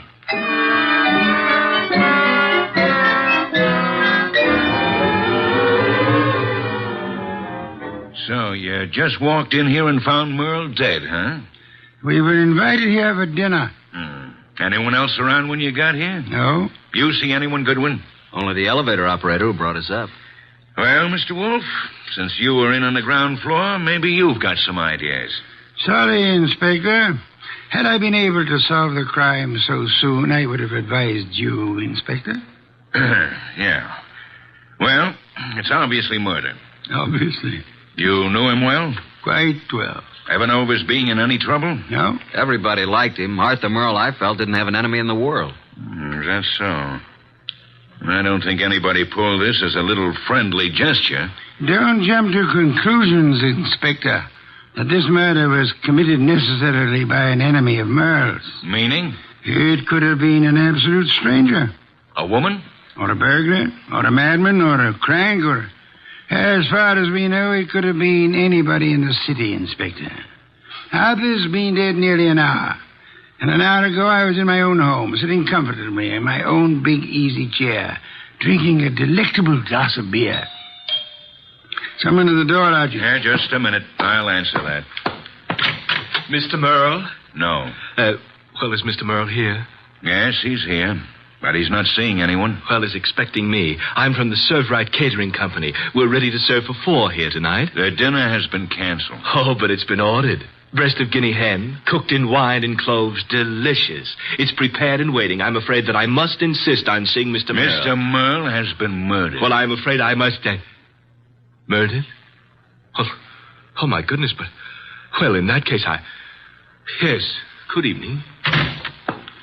Don't you think you might have taken a bit more time with the fellow, Inspector? Why? You might at least have let him serve the dinner. Guinea hen, wine, and cloves sounded positively delectably... Look, I've had dinner. I'm afraid you're too busy, Inspector. So busy that you've just passed up an extremely interesting bit of information. What are you talking about, Wolfe? He said he was to serve dinner for 4. Well? Arthur Merle, Archie, and myself are only 3. Well, who else was supposed to be here? A 4th guest who either hasn't arrived yet or who arrived earlier and left. Oh, I see what you mean, Wolfe. Good. In that case, I'll leave you to pursue your deductions from that premise. Archie, will you please stay with the inspector and be of any help that you can? As for myself, I'm going back to my own home, which I should never have left in the first place.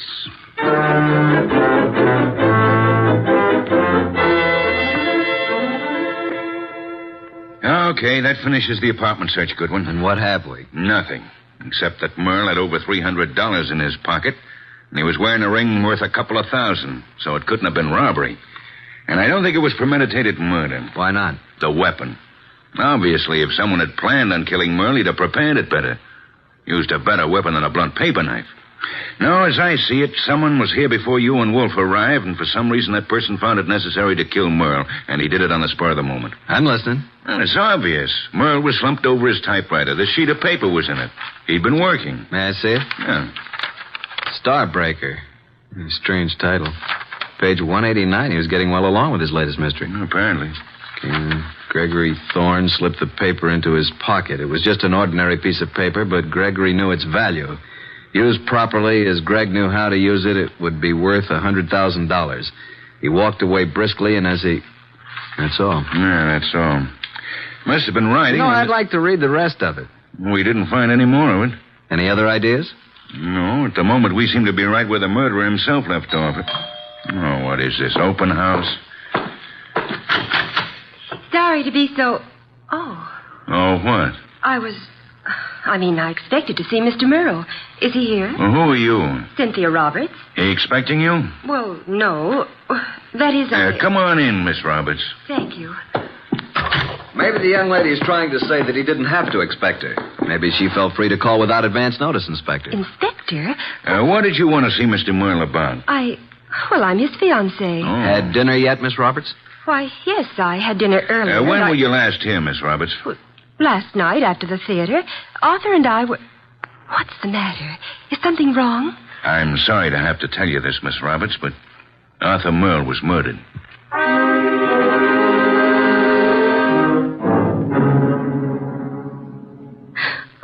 And you say you hadn't talked to Mr. Merle all evening. Is that right, Miss Roberts? Yes, that's right. You didn't have a date with him tonight? Oh, no. Then why did you come here? I told you we were engaged. I just came by, that's all. I see. Any more questions, Inspector? None for the present. How about you, Goodwin? Nope. But maybe Wolfe. Let me call him. Yes, I guess under the circumstances, we can't very well leave him out. Go ahead.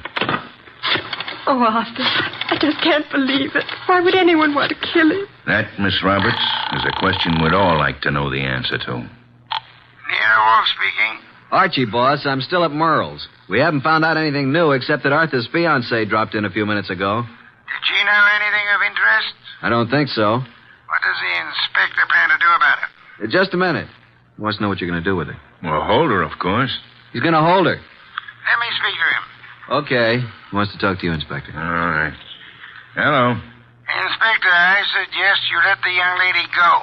Are you crazy? I haven't got enough suspects in this deal to be letting the hottest one go free. You can't consider her a suspect simply because she knew Arthur. Now, see here, Wolf. If you go around arresting people at random, you'll suddenly be tipping your hand to the real murderer, admitting that you don't have a real clue to go on. And just what do you suggest? Find a motive, Inspector, find a motive. Then, if you stumble on a suspect, you'll have some basis for making an arrest. At the moment, I suggest that you let the girl go and tell Archie to stop wasting his time down there and come home at once.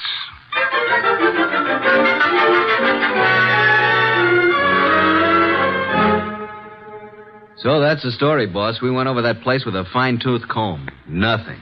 There's not a single suspect. The last person to see Arthur alive was the elevator girl. Correction, Archie. The last person to see Arthur Merle alive was the person who ended his life. Well, I just can't imagine that pretty little elevator gal. You don't solve crimes by imagination, Archie. Then there's Cynthia Roberts, his fiancée. You suspect her? Not exactly, but just suppose she did have a motive. Maybe he threw her over. Wouldn't it have been very clever of her to come back to Arthur's apartment after the police arrived, allegedly looking for her? I thought you were the admirer of the fairer sex, Archie. So far, the best you can do is practically accuse the elevator girl and Arthur's fiancé of murder. Well, who else is there? Certainly the fellow who came with the food doesn't count. I repeat, who else is there? The entire population of the city, Archie. Thanks. Well, that's all I get. Oh, there was something else. What? This. Page 189 of what appears to be Arthur's latest novel. It was in his typewriter. As you can see, he just started the page. Starbreaker. Very interesting. What's the rest of it? That's all we found. What? And there was something missing. Archie. Yes, boss? First thing tomorrow morning, get the address of Mr. Morton, who publishes Arthur's books. Then get over to see him right away.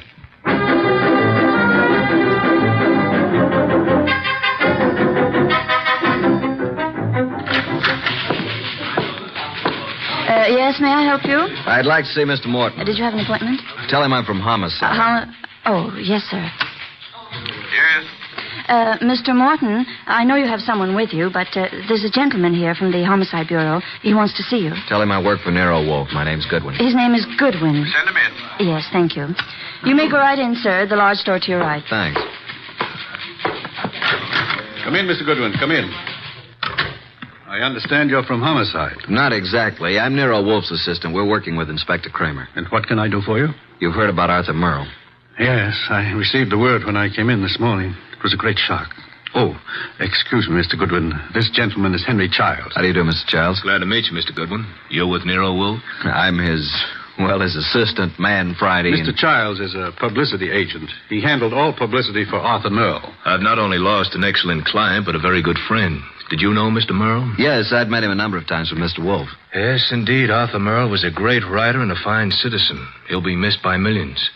Mr. Goodwin, when was the murder discovered? Last night, shortly before dinner. Well, what do the police, what do you think the motive was? Don't know as yet, Mr. Childs. A little early for that. Well, it's certainly a shame. I wanted to ask you a few questions, Mr. Morton, privately. I hope you don't mind, Mr. Charles. Oh, no, not at all. I was about to leave. I'll run along now, Mr. Morton. See you again soon, Mr. Child. Good morning, gentlemen. Well, Mr. Goodwin? You did a lot of business with Mr. Merle, Mr. Morton? I published every one of his novels for the past 8 years. And you intended to publish his new one, the one he was working on? Yes, we had a contract. The usual agreement between you. Naturally. Although I didn't know the story, I was always sure that if Arthur wrote it, it was good. Mr. Merle's name on the novel was a guarantee that it would sell 1 million copies. You don't know what this last one was about? Haven't the faintest idea. We relied completely on Arthur's judgment. Not even any carbon copies, huh? Not that I know of. Why? When Mr. Merle was killed, the only thing missing from his apartment was the novel. The novel? The first 188 pages, all we found of it were a few lines of page 189 in his typewriter. He must have been working on it when the murderer stabbed him. But the rest of it's gone. You mean, Goodwin, the novel's gone? Oh, this will cost me $1 million. Well, it cost Arthur Merle his life. Arthur Merle dead and his novel gone. I can hardly believe it. Well, thank you, Mr. Morton. I hope I've been of some help, although I'm don't sorry quite... you haven't. But we may call on you again. Before it's over, you may be a great help.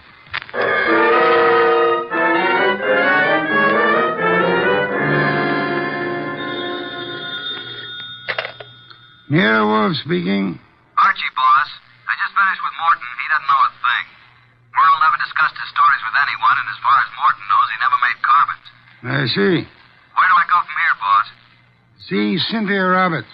Oh, then you haven't dismissed the possibility that she may have had something to do with it. Being his fiancée, she probably knows more about Arthur than anyone else. She may know who the fourth guest was to have been last night. And she also may know what Merle's novel was about. Right, boss. I'm anxious to know what the novel was about, too. I personally don't give a hang what the novel was about. What I want to find is someone who does know the story. Because I have a hunch that whoever knows that is the person who killed Arthur Merle.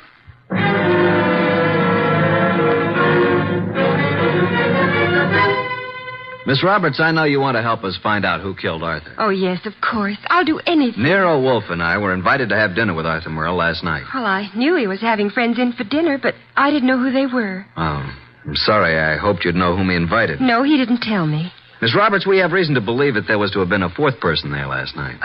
A fourth? The caterer came to deliver dinner for 4. Now, the fourth party never did show up, or else came earlier and left after Arthur was killed. You mean someone Arthur invited to dinner might have killed him? Maybe. Oh, there's no one that I can think of who bore any ill will toward Arthur. We're convinced that this was done on the spur of the moment. Unpremeditated murder. Arthur Merle suddenly became a threat to someone. Now we've got to find out what the threat was and who was threatened. We'd hoped you could help. I'm sorry. Did he ever discuss his new novel with you? Oh, no, he never talked about his stories until he'd finished them. So his latest mystery contains the answer to an even greater mystery. Unless we find the first, they'll both go unanswered.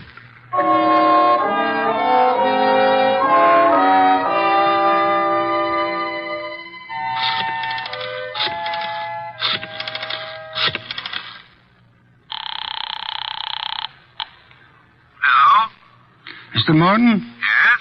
Nero Wolfe speaking. Oh, yes. Your man Goodwin was here to see me. I presume you are interested in seeing Merle's murderer brought to justice? Certainly. Arthur was a close friend of mine. And his death cost you a bestseller, I know. Now, would you be willing to help a bit? Why, yes, if I prepared a statement for the papers. I want you to call the literary editors first thing in the morning. Here's what I want you to tell them. Got a pencil and paper? Yes.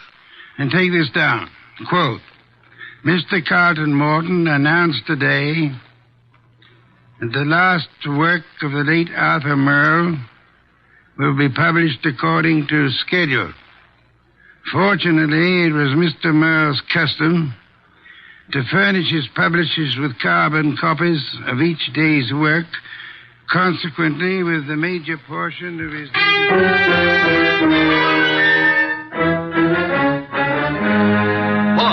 Boss! Good heaven, Archie. Please don't be so loud. Look here. In this morning's paper, why, that rat, he lied to me. That...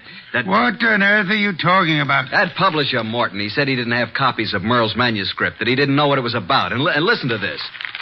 Mr. Carlton Morton announced today that the last work of the late Arthur Merle will be published according to schedule. Fortunately, it was Mr. Merle's custom to furnish his publisher with carbon copies of each day's work.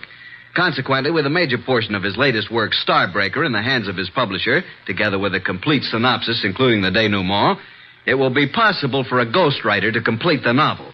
It will be published posthumously and proceeds with... Boss, did you hear that? I did, and it couldn't have been more to my liking if I'd written it myself. Now, excuse me. I want to make a telephone call. Who? Publisher Morton. Yeah, I'm beginning to see. He lied about the whole thing. I still don't see why he'd kill Merle, but on... Hello, Mr. Morton. This is Nero Wolfe. Yes, perfect. Now I'll call Kramer, and he and Archie will be waiting for you. Remember now, if anything comes of it, you are to say the manuscript is in the safe in your home, and you steer the party here. Say you've recently rented this place. I hope we'll be seeing you. Yes. Goodbye. Oh, and be careful. Remember what happened to Arthur. The manuscript is in my desk in the middle drawer.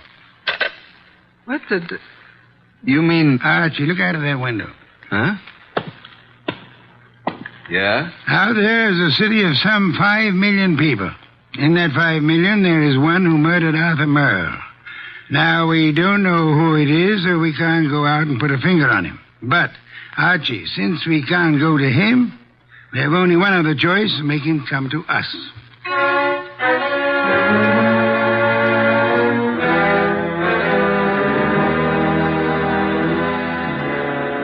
You tell me why we're sitting here in the dark in Wolfe's office? Yes, Inspector Kramer. Mr. Wolfe promised us a caller. Mr. Morton is to pretend that he's rented this place recently. Well, who's the caller? Can't tell you until he or she gets here. You seem certain he'll come. I'm quite certain. I'm just hopeful. You trying to tell me that Morton killed Merle? You're almost as dense as Archie was. No, Morton didn't do it. Unless Mr. Wolfe is very wrong, which is doubtful, before the night is over, Morton will know who did. And it won't be long until we know, too. You should get on a quiz program. You're so good at guessing games. Shh. Listen. Huh? Someone's coming. A great introduction, my dear Kramer. I hope there are 2 of them. Inspector, behind these drapes. Quick! I'll get behind the screen. All right, Mr. Morton. So far, you've been very cooperative. Just keep it up. I have no intention of doing otherwise. Your gun has me completely convinced, Mr. Childs. Get the manuscript. Yes, just a moment. It's in my desk. Wait a minute. I thought you said it was in the safe. A mistake, Mr. Childs. I don't have a safe. Shall I get the manuscript? Yes, but no tricks. You be careful. I'm being exceedingly careful, Mr. Childs.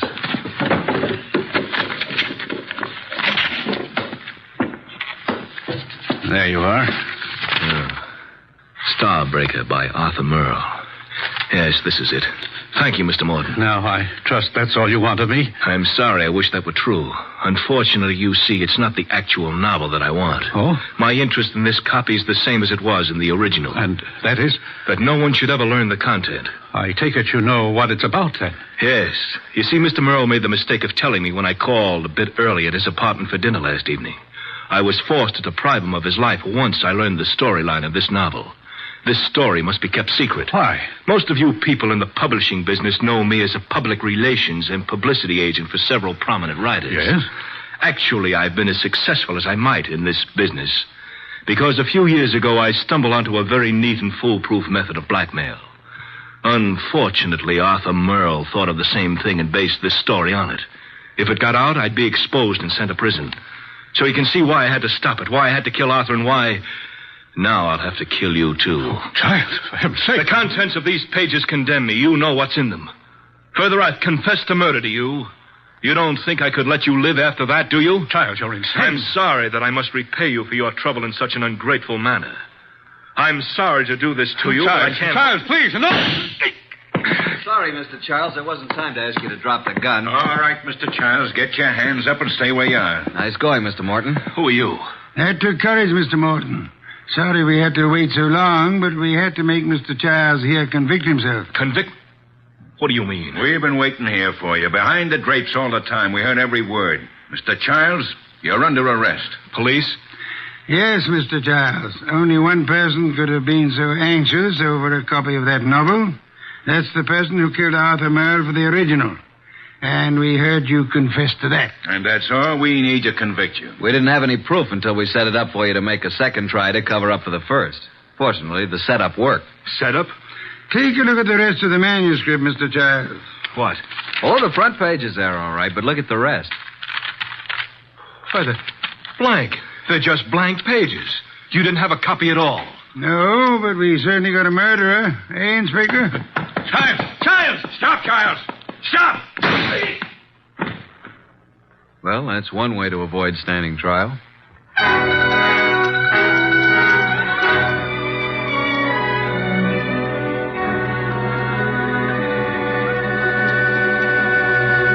Well, Archie, I'm glad you and Kramer got Childs. Some beer, please. That was a clever scheme, boss, making him think there was a copy. Yes. In a way, though, I wish it hadn't been just a scheme. Meaning? I wish there had been a copy of Arthur Merle's novel. Why? You never read detective stories. No, but I've drummed up so much curiosity over this one, I'd like to know exactly what that blackmail gimmick really was. Good night, Archie.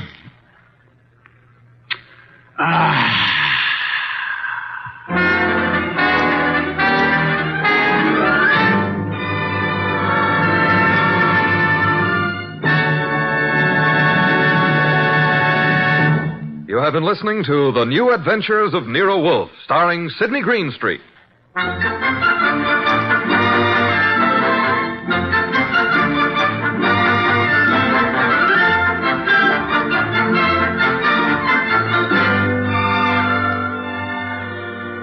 Tonight's transcribed story by Don Arthur was based on the characters created by Rex Stout. This is an Edwin Fadiman production and is directed by J. Donald Wilson. In the cast were Harry Bartell as Archie Goodwin, and Evelyn Eaton, Peter Leeds, Lucille Alex, Marna Keneally, Herb Butterfield, and Bill Johnstone. Next week at this same time, Nero Wolfe and Archie will bring you The Case of the Telltale Ribbon. Don Stanley speaking. 3 chimes mean good times on NBC.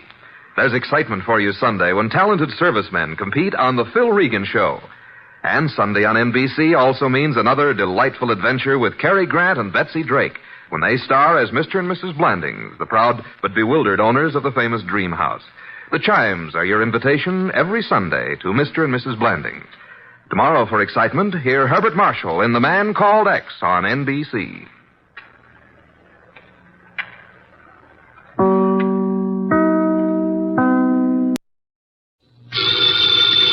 Ladies and gentlemen, the ringing of that phone bell brings you mystery, adventure. Nero Wolfe's office, Archie Goodwin speaking. What? Who? Who is this? Who wants to speak to Mr. Wolfe? Nobody. Nobody? I said that. Hang up. It's late and it's too cold. And even if it weren't, I would not consider for one moment moving from this room. Please, Mr. Wolfe, I can't hear a thing this old gentleman's saying. Does it matter? You heard what I said? No. Now, what did you say? You were late because she was killed. Well, who was killed? I can't hear you. What is it about, Archie? He says he was due here an hour ago, but she was killed. Who was killed? What does he want? Do you want us to solve the crime? I say, do you want us to find out who killed her? Oh. He says he knows who did it, but he has an important message for you. Well, then come right over. We'll be waiting, Mr. Jenkins. Archie, why do you insist on taking every silly little case? Because, boss, we need to recover for March 15th.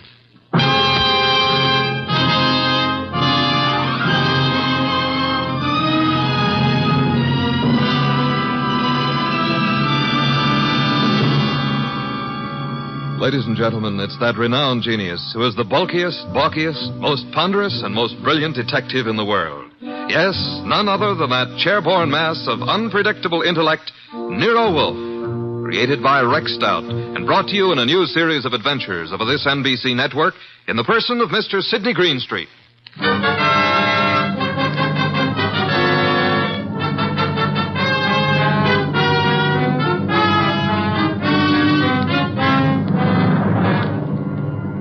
This case I like to refer to as the case of the Telltale Ribbon. Perhaps a better title would be Wolfe Goes A-Hunting. For in a way, this was one of those unusual instances in which my boss, of his own free will and without any coercion, actually decided to leave the house and go to the scene of the crime. It started when the strange old gentleman who phoned us finally arrived. Well, there's our client, Mr. Wolfe. Evening. It's me. Who's me? Oh, I just phoned you. I'm Jenkins. I got a dispatch for Nero Wolfe. Oh, you're Jenkins. Well, come in. Mr. Wolfe, this is Mr. Jenkins. Says he has a dispatch for you. Yep. Yeah. Are you Wolfe? I am. Where is the dispatch from? Don't know. You don't know? How come? Oh, I know, but I'm supposed to say I don't. See? That's my job. What is? Just to say I don't know. What about the murder? Yeah, who was killed? Oh, my goodness. It was a terrible thing. We were just crossing the turnpike, and this fella come at us out of nowhere. The killer? Yeah. Must have been drunk, I guess. Well, how did it happen? Did he shoot her, stab her? Oh, no. He ran into her with his car. And she was only 9 years old. Your granddaughter? No, it was Bessie. But the police got him. I have to appear, I guess. Probably get 90 days, he will. For murder? Murder? Was somebody murdered? I must have missed something. Look, we're talking about Bessie, and what do you want us to do about it? Nothing. Bessie's my old horse. Oh, no. But say, who was it that was murdered? Nobody yet. Good night, Mr. Jenkins. I thought you said it was important. It might be. At least that's the way I was told. What might be? This here letter I was bringing to you. This dispatch. Well, gotta get along now. Goodbye. Well, get him. What a pixie. What is in the envelope? Mr. Wolfe, look. 5 $100 bills. And the note says, Mr. Wolfe, your services are desperately needed. Come up this weekend as my guest. Signed E. Malott. Edward Malott, the wealthy manufacturer. Well, looks as though you're going out this weekend. Well, Archie, pay my respects to Mr. Malott, and I hope you enjoy the weekend. Good night.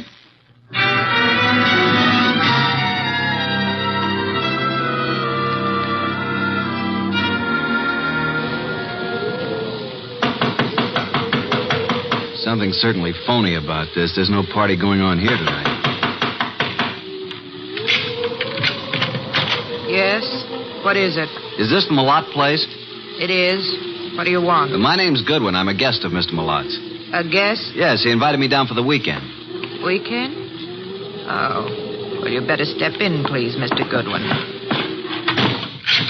Quite a bolt you've got on that door. Yes, isn't it? Just sit down there, please. I'll get Mr. Malott. He's in the library. Oh, here he is. This is Mr. Goodwin, sir. Says he's come down for the weekend. Mr. Goodwin, good evening. You've come for the weekend, you say? Well, yes, wasn't that the idea, Mr. Malott? Well, I don't understand, Mr. Goodwin. Didn't you send me this note asking me to come here? Note? I did not. Oh, well, this is my personal note stationery, but I don't recall sending this. I didn't even type it. And I'm in the habit of signing my name with a pen, not with a typewriter. E. Malott. You're certainly Edward Malott. Yes. Services are desperately needed. What does this mean? What services? Who are you, Mr. Goodwin? Are you serious? I'm a private investigator. I'm Nero Wolfe's assistant. Oh, indeed. Nero Wolfe, eh? I know of him, yes, indeed.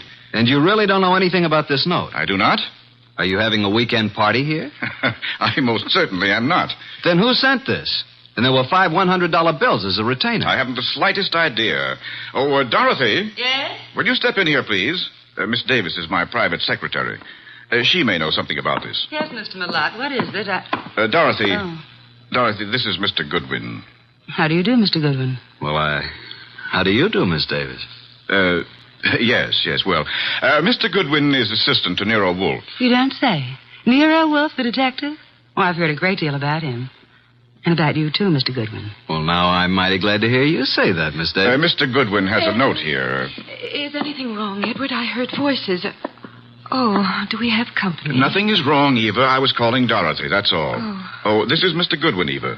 My wife, Mr. Goodwin. How do you do, Mrs. Malott? Mr. Goodwin, yes. How do you do? Now, as I was about to say, Dorothy, Mr. Goodwin... What's going on? Mr. Goodwin, this is my son, Larry. Good evening. What's wrong? Mr. Goodwin has been invited here for the weekend. He has an invitation supposedly written by me. At least it's on my stationery. Look at this, Dorothy. Know anything about this note? No. I certainly didn't write it. But it's my personal notepaper, and my signature is typewritten. I'd never do that. Well, somebody sent it. Who's Jenkins? Jenkins? Never heard of him. A little dried-up old man. He delivered it to us. Yeah, maybe it didn't even come from this house. I'm positive that it didn't. Never heard of Jenkins. You have a typewriter here, of course. Yes? I'd like to see it. Certainly, Mr. Goodwin. In the library. How far have you come, Mr. Goodwin? From New York, Manhattan. Oh, and it's such a dreadful night, too. Yes. And it is rather late. Late? It's only 7:30. Why not stay here for the night? Plenty of room? Yes, Mr. Goodwin, plenty of room. Well, I don't really think that's necessary. On the other hand, it would be a tough drive back to the city in this storm. I'll accept your hospitality, Mr. Malott. Very good. Oh, Jeffries, show Mr. Goodwin to the East Wing. And take care of his car. Yes, sir. Good night, Mr. Goodwin. You mean you're all going to retire now? I haven't even had my dinner. We retire very early here. But Jeffries will prepare anything you want. Good night.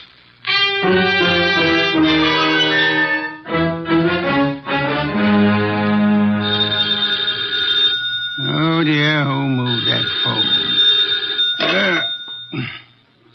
Hello, Wolfe speaking. Archie, boss.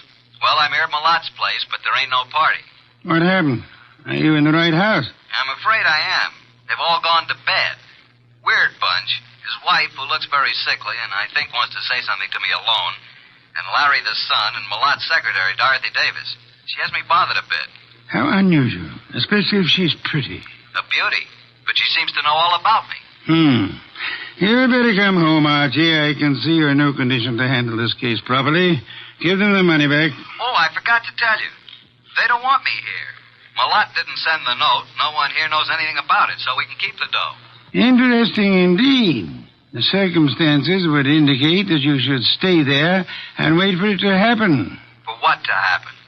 For whatever it is the fates have conspired to have happen there while your shining little ego is in the midst of it. Aye?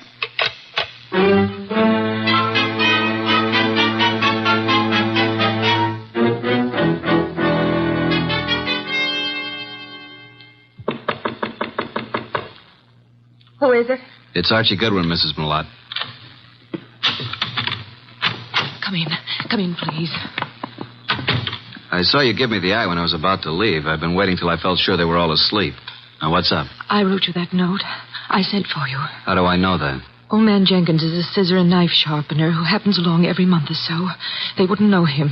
I put 5 $100 bills in the envelope. Okay, why? My life is in danger. I've been threatened. I received 3 notes through the mail. They were all postmarked in New York City. Could I see them? Here they are. All typewritten. The first one reads, "There is no love for you in Grey Gables." The second, "Why stay on in the face of death?" And the third, "The time is shorter than you think." Do you think this is an inside job, Mrs. Malott? Well, at first I didn't. But lately I've come to think it is. What caused you to think that? For some time I've been having severe spells. I thought it was indigestion. But then it occurred to me that I always broke out in cold perspiration. I was left horribly weak and terribly thirsty. Thirsty?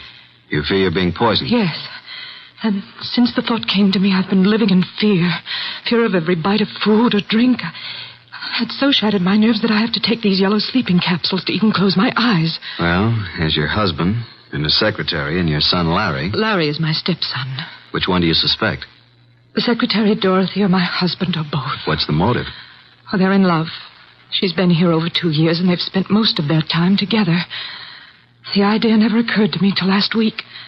And when I watched them, it was quite obvious. Anybody else know about these 3 notes? Oh, no. Then I'll keep them for a while. Good night, Mrs. Malott. And don't worry.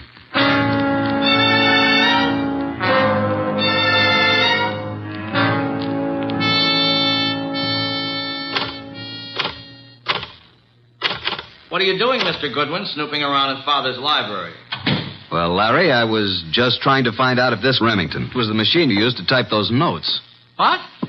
What notes? The notes you sent your stepmother. Why, I don't know anything about any notes. Then why were you so startled? I'm not startled. Why would I threaten her? So you do know about them. I didn't mention the contents of the notes. I just happened to see them on the table in her sitting room. You don't care too much about your stepmother, do you? Oh, she's all right. You don't care too much about Dorothy either, do you? I certainly don't. Why not? Well, I don't like her tactics, making a fool out of my father. If anybody here sent those notes, she did. You think Dorothy would have a motive? I certainly do. Of course you wouldn't have a motive, would you? No. Well, I'm inclined to think you would. Well, just what motive would I have? You don't seem to like any woman who's too close to your father. Maybe because you'd resent anyone sharing in the estate if your father died. If I were you, Mr. Goodwin, I'd leave. Tonight. And the sooner the better. Good night.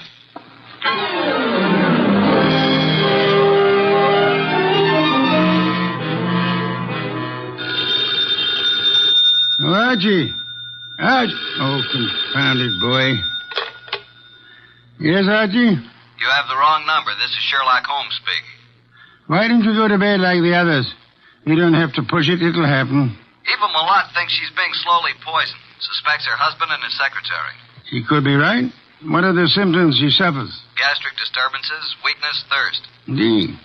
What about the son? Have any ideas? He doesn't like his stepmother and is decidedly against his father's secretary, Dorothy. He knew all about the notes Mrs. Malott had received, saw them on her dressing table. He believes Dorothy's the culprit. Then I should say that Dorothy should be the next on your list. You can say that again. Be careful, Archie. Use your head this time. Incidentally, Larry advised me to leave the place tonight. Bit of a threat it was, too. What shall I do, Mr. Anthony? Do nothing. The trouble will come to you. Bye.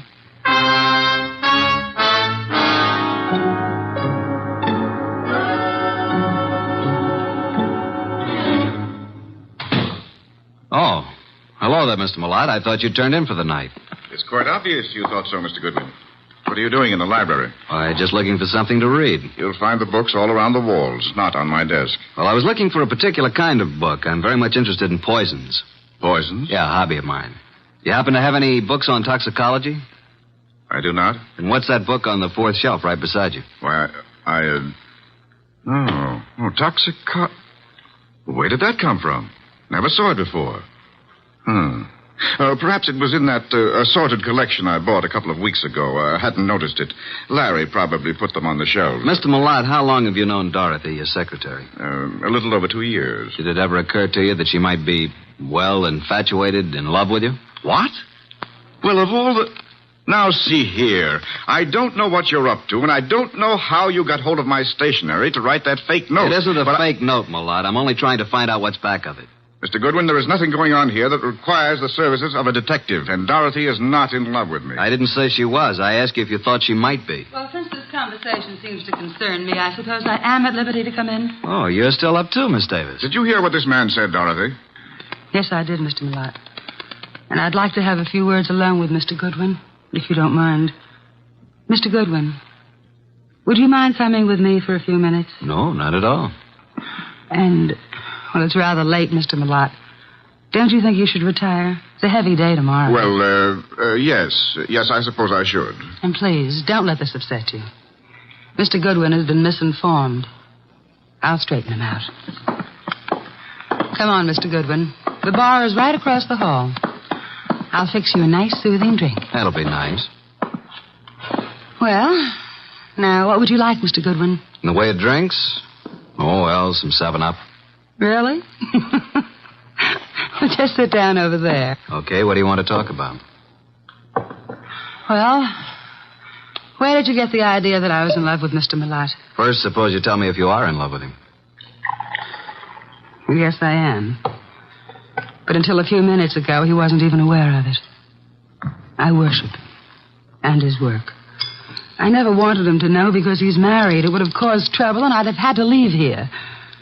But now he knows it's true. Well, now that he knows, what will happen? I'm going to leave tonight. Now. I see. And since I don't own a car, Mr. Goodwin, I'm going to ask you to do me a very great favor. Will you run me into New York? I want to leave without a word. If I wait till morning, I'll have to explain to Mr. Malott, and... well, that would be most embarrassing, Archie. Oh, now it's Archie. You don't really mind, do you? No, I guess I don't. I should, maybe, but... Don't you like your drink? What'd you put in this drink? What do you mean? What'd you dope it with? Archie, why would I do that? Might be several reasons. There's nothing in that drink. No? Then suppose you drink it. Why? Give it to me. I'll throw it out.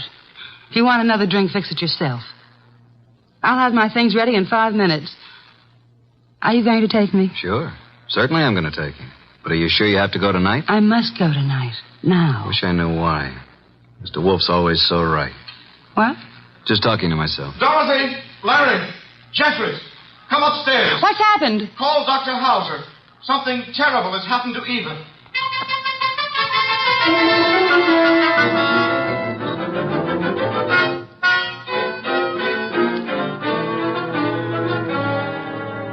Well, Dr. Hauser?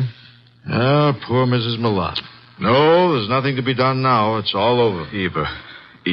You'd better lie down, Mr. Malott. I'll phone and take care of everything. I'll be here if you need me. I have to make out the certificate. Yes, come along, Mr. Malott. Just a minute. You too, Larry. I don't want to make this any more unpleasant for you, but, Doctor, just what are you going to put on the certificate as the cause of death? Acute gastritis. Is that what you've been treating her for? Well, she's had several attacks lately. I'd warned her to be cautious of her diet. And that was wise advice, too. Did you know about these attacks, Mr. Malott? Yes, I did. And you, Dorothy? Yes, I knew. And you knew also, Larry? No, I knew she hadn't been feeling well. How long had Mrs. Malott been suffering from insomnia? Oh, a year at least. I prescribed Nemitol. In yellow capsules? Of course. I wrote a prescription every so often calling for 12 capsules. You all knew about that, of course. I thought so.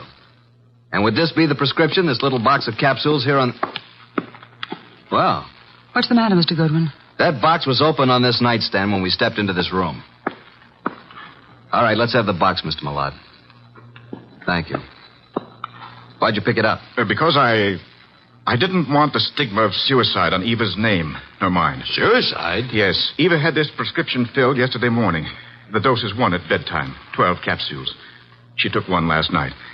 I glanced at the open box when I came into the room, and there were only 8 capsules left. I knew instantly what had happened.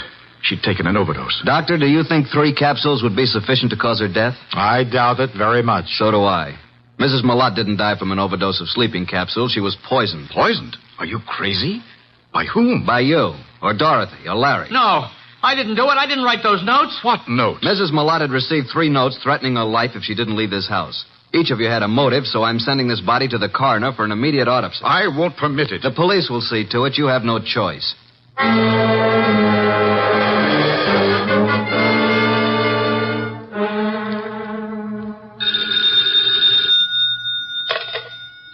Yes, Archie. What now? Do you know who did it?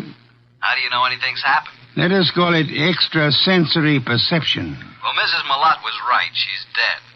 Her doctor knew nothing about the spell she was having as being caused by anything but indigestion. How about an autopsy? It's all in the works. Looks like a metallic poison, all the symptoms. Oh? Did you search the house carefully for such a poison? I did.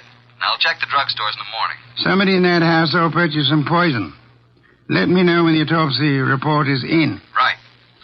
Let's see now. We have Mr. Malott, Dorothy Davis, and Larry the son. He's Mr. Malott's son, but not the child of Eva Malott, remember? Yes. Is it true that Dorothy is in love with Malott? Yeah. Dorothy admitted it to me, but claimed Malott wasn't aware of it until tonight. And earlier this evening, Dorothy tried her best to get me out of the house, insisted that I drive her into town. She tried to give me a drink, which I think might have contained knockout drops. You don't say. Archie, I should have Fritz drive me up to the Malott place at once. Archie, are you there? No, boss. I just fainted.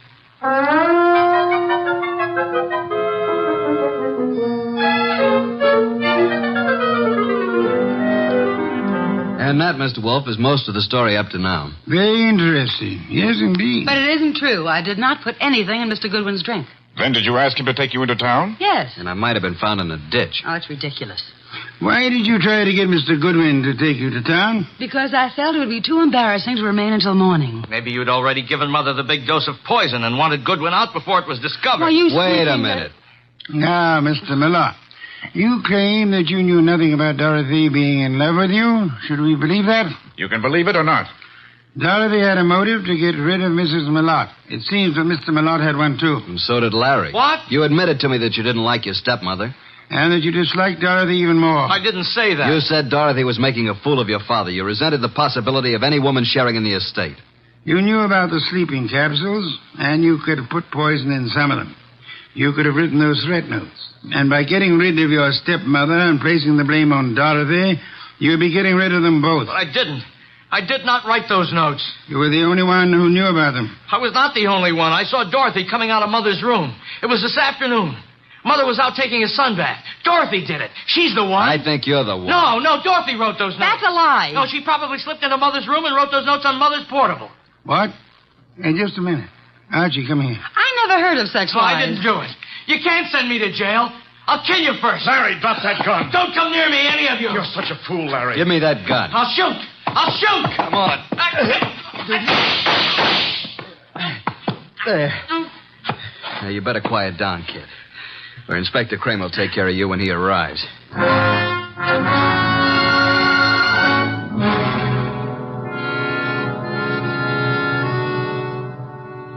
Well, Mr. Wolfe, what goes on here? Where's Goodwin?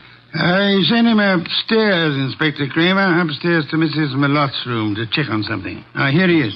Yeah? What have you been doing, Goodwin? This, Inspector, is the pièce de résistance. This is what Mr. Wolfe has been waiting for. This little black box contains a typewriter, a portable noiseless Remington. Mrs. Malotte's typewriter. What? I didn't even know she had a typewriter. Larry knew she had one. And this is undoubtedly the very typewriter the threat notes were written on. All three of them. You were right, boss. Oh, I knew she had a typewriter, but I didn't write those notes. Oh, shut up. Archie, how do you know the notes were written on this typewriter? I've compared the type and the ribbon. They're both the same. These notes were written on this Remington. It was Dorothy. Larry, I don't believe a word you've been saying. Dorothy couldn't possibly be guilty of such a thing. If anyone is guilty, you yourself certainly have all the earmarks. Everybody's against me, even my own father. But I'm innocent, I tell you. Let me get it. I think I know who it is. Hello? Yeah, just a second. You better take it, boss. Wolf. Oh, yes, go ahead. Let's have it. Yes? He's here, but he won't mind. Yes? I see. Uh-huh. You just finished? Oh. Good. Right. Bye.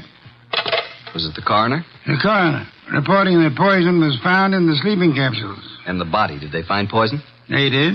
You were right again, boss. I'm going up to Mrs. Malotte's room for a while.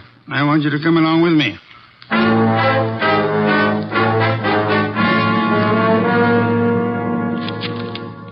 Find anything yet, Archie? No, mostly bills and invitations to bridge parties and so on. Ah. You find something, boss? Yes and no. This pocketbook detective story. What about it? I was just flipping through the pages, and I find this corner turned down. Well. What is it? Look and read. Why stay on in the face of death? Interesting. The very words used in one of the notes. Give me the book. Of course, this doesn't prove a thing either, but it does confirm what I was... Oh. What now? This cinches it. Get them all up here, Archie. Tell Kramer to bring them all to the bedroom.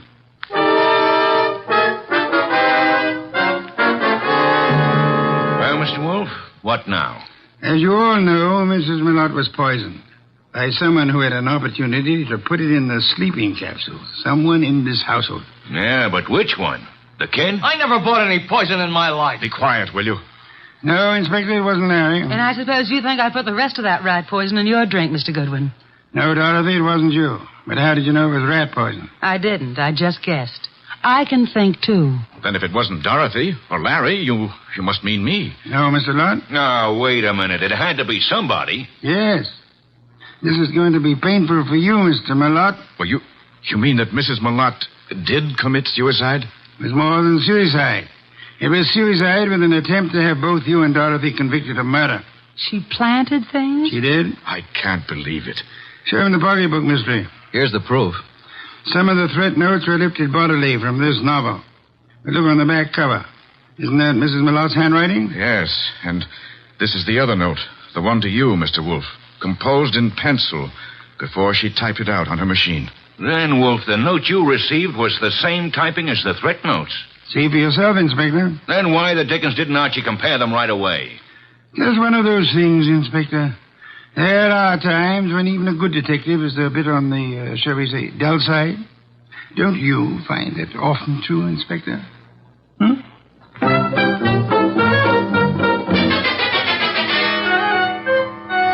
Nice of you to go all the way out there, boss. I was a bit stuck.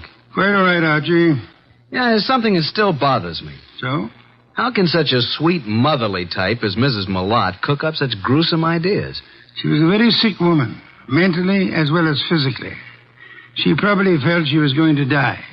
And her warped mind seized on the opportunity to make sure that this Dorothy didn't get her man after she was dead. And speaking of Dorothy, she's a mighty pretty... Yeah.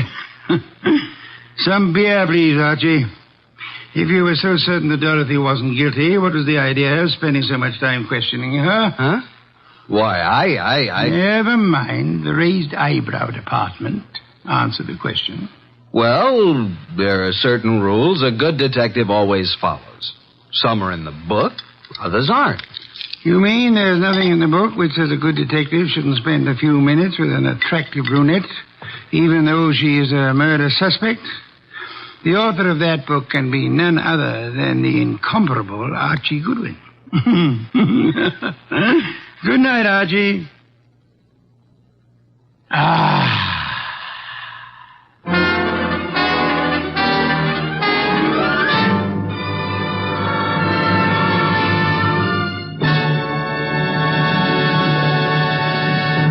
You have been listening to The New Adventures of Nero Wolfe, starring Sidney Greenstreet.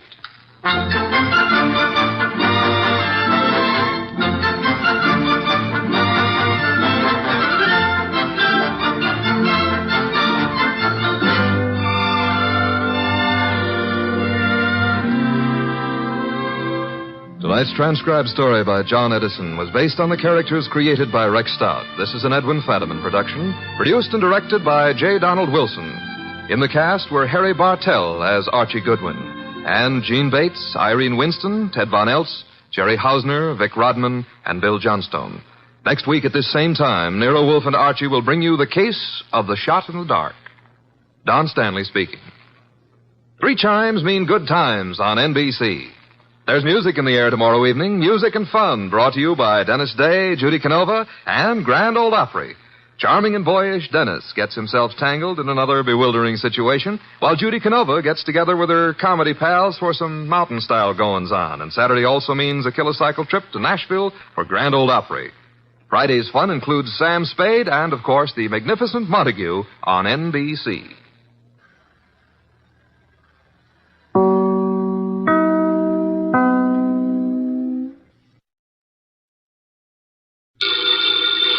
Ladies and gentlemen, the ringing of that phone bell brings you mystery, adventure. Nero Wolfe's office, Archie Goodwin speaking. Just a moment, please. Hey, boss, Mr. Tom Wilcox wants an appointment. How about 1 o'clock? Archie, no appointments today. I intend to pot some dendrobium offsets. 1 o'clock will be fine, Mr. Wilcox. You see the Tom Wilcox who was acquitted yesterday of the murder of that singer, Keith Hansen? Mr. Wilcox, are you the Tom Wilcox who... Oh, you are. I see. What does he want with me? Mr. Wilcox, why do you seek Mr. Wolfe's services? I see. Well, our fee is $1,000 with a retainer of $500, okay? Oh, yes, Mr. Wolfe will see you. What's that? Hey, what was that? Hey, Mr. Wilcox. Archie, stop shouting, hey. He whispered someone was at the window. Then I heard a shot and he dropped the phone. Boss, I'm afraid we've just lost a client.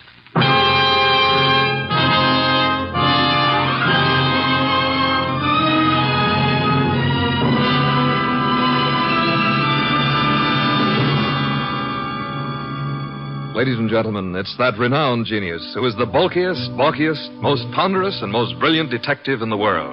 Yes, none other than that chairborne mass of unpredictable intellect, Nero Wolfe, created by Rex Stout, and brought to you in a new series of adventures over this NBC network in the person of Mr. Sidney Greenstreet.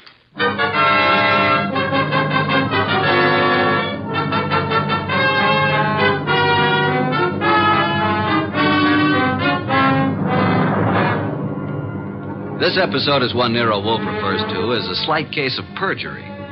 It all started with a phone call from Tom Wilcox and the ensuing shot, which I was sure had brought our newfound income to an early end. Anyway, there was the shot and... Hello? Mr. Wilcox? Hello? Well, boss, I've certainly waited long enough for him to come back to the phone. We may have just lost a nice bankroll. Nonsense, Archie. Other clients will rescue us. Now for a cold bottle of beer, Archie. We're almost out of beer. I better get over there and see what happened to Mr. Wilcox. The beer first. Nero Wolfe's office, Archie Goodwin speaking. Oh, Wilcox, you all right? Well, was that a shot? It was, huh? I'm glad it missed. Tell him to come right over here. Yeah, you dug the slug out of the wall. Well, come right over. Boss, the police never found the gun that killed Keith Hansen. No gun was found. Wilcox said he thinks he was shot at with a .32. He dug the bullet out of the wall. The murderer of Hansen must now be after Wilcox. If Wilcox is telling the truth. He was acquitted. The society gal, Mrs. Patricia Park, established his alibi, said she was with Wilcox at the time the murder was supposed to have occurred. I read the papers, Archie. Where's last night's paper? Wow, boss, look at her picture. Ooh, she's a honey. Archie, will you get me some beer? Well, if you move your arm 6 1/4 inches, you can't possibly miss it. Mr. Wolfe, this is Tom Wilcox, our new client. How do you do? Archie, the red leather chair for Mr. Wilcox. Mr. Wolfe, I'd like your aid in finding the murderer of Keith Hansen. Indeed. Why do you suppose you were shot at this morning? I gave a statement to the press last night, which was printed this morning, saying that I was going to seek out the killer of Keith Hansen. The killer obviously wants me stopped. Here's the bullet, a .32, I'd say. Why did you go to Keith Hansen's apartment on the day of his death? I went there to tell him to stay away from my sister. We had a fight. The manager came and stopped us. I told Hansen I'd kill him if he didn't lay off. The manager heard this. Then I went home. What time was that? About 8:30. The police claimed I returned to Hansen's apartment and shot him. I couldn't prove I was at home all night. It was going rough for me until Patricia Park testified she was with me at the time when the crime was said to have been committed. Why didn't you tell the police in the first place that this Patricia Park was with you? Well, that's the whole trouble. She wasn't. What? Her claim that she spent the hours from 9 till midnight with me was a lie. In fact, I'd never met the woman in my life. Have you contacted this Patricia since your release, Mr. Wilcox? Yes, but she refuses to see me. Archie, phone Mrs. Patricia Park and tell her that she must see you at once for her own good. Time is of the essence.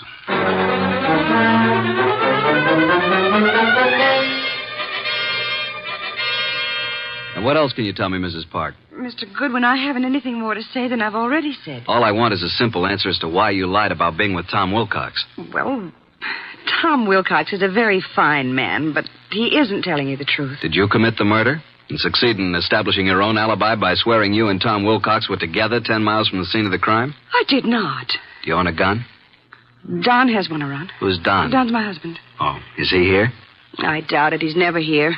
Spends most of his time at the bookies, throwing away every cent he can get his hands on. I've had to cut his allowance to practically nothing. Doesn't he work? No. He studied medicine, but gave it up. He was an illustrator for years, but gave that up when his eyes were burned in a plane crash. Mm-hmm. Where's the gun? It's in the desk. It used to be in here. What caliber? I don't know. Where were you at 10 o'clock this morning? Why, I think I was with the cook. Someone fired a shot at Tom Wilcox this morning through the window. No. Oh, no. Archie, please don't continue with this investigation, please. How well did you know Keith Hansen? Not very well, but enough to realize he was no good. Mr. Goodwin, if you'll drop this case, I'll give you $1,000 cash. Not interested. But I am interested in learning why you lied, why Tom was shot at this morning, and why you should try to bribe me. You must stop for your own sake. How will it benefit me to step out of it? The killer tried to stop Tom Wilcox. You might be next, and he may not miss this time. Go on. Why have you been protecting Wilcox? I believe Tom Wilcox was innocent. And I didn't want him to be sentenced to die, so I lied at the trial. He told us today he'd never seen you before. That's true. But he looked so innocent, so clean and good and decent. That's not very believable. If you don't think Wilcox killed Hansen, who do you think did it? Please believe me, Archie. I don't know. I tell you. Hi, sis.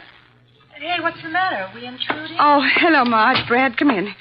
This is Mr. Goodwin, my sister and brother-in-law, Marge and Brad Keene. How do you do? Hello. What gives, and who's Mr. Goodwin? A private detective, Marge. I've just explained to Mr. Goodwin that I wasn't with Tom Wilcox at the time of Keith Hansen's murder. Pat, why did you tell him that? Mr. Goodwin, I hope you will not use this knowledge against Pat. Did you all know Keith Hansen? Yes.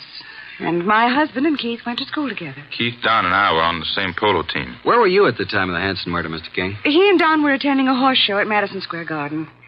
Marge and I didn't want to go. We stayed here. Where were you at 10 this morning, Mr. King? Why, I had an appointment with my dentist, Dr. Flagg, Rockefeller Center. And you, Mrs. King? I was shopping. Ilsa's salon, a sale on dresses. Why all this questioning? Marge, someone tried to kill Tom Wilcox this morning. What? May I use the phone, Mrs. Park? Yes, of course. First door to your left. Suppose you try to find the gun. Marge, that gun is missing from the desk. I haven't seen it. Do you know the caliber, Mr. King? 32, I think. It must be in the house. For your sake, I hope you find it.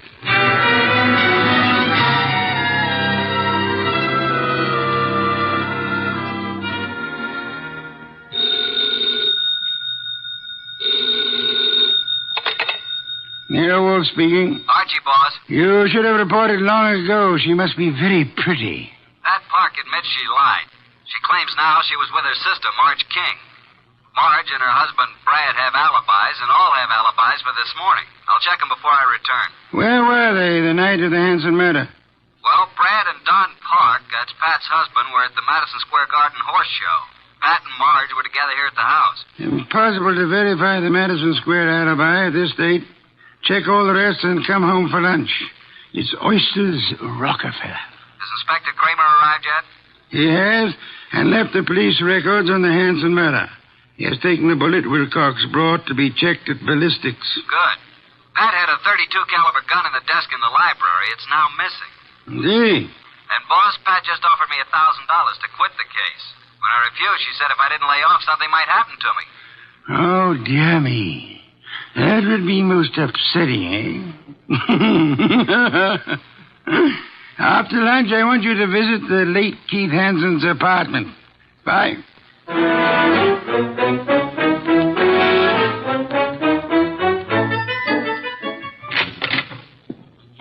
Before you join the others, Mr. Goodwin, I want to talk to you. All right. Close the door, Marge. Pat didn't mean anything when she offered you money, Archie. And she wasn't threatening you, honest. I'm convinced. Why the pressure? Well, why don't you sit down? Here, by me. Okay. What's on your mind, huh? Archie, I can add another 1,000 to what Pat offered. Wouldn't that be enough, Archie? I can give it to you right now. Brad will write a check. Does Brad want me to stop, too? He said you couldn't be persuaded. Every one of you seems to have had a reason for killing Hanson. None of you apparently liked him. Now, be a good little girl, Marge, and stop trying to act like a Delilah. If you're innocent, you have nothing to worry about. You're stuffy. I hope you do get hurt. Thanks a million. Now, let's join the others. Well, Pat, did you find the gun? I can't find it anywhere. Oh, Mr. Goodwin, this is Don Park, my husband. How do you do? How are you? Have you seen the gun, Mr. Park? Not for ages. You're a detective, eh? Yeah. May I ask where you were this morning about 10? Why? Frankly, I was at my bookies. Where's that?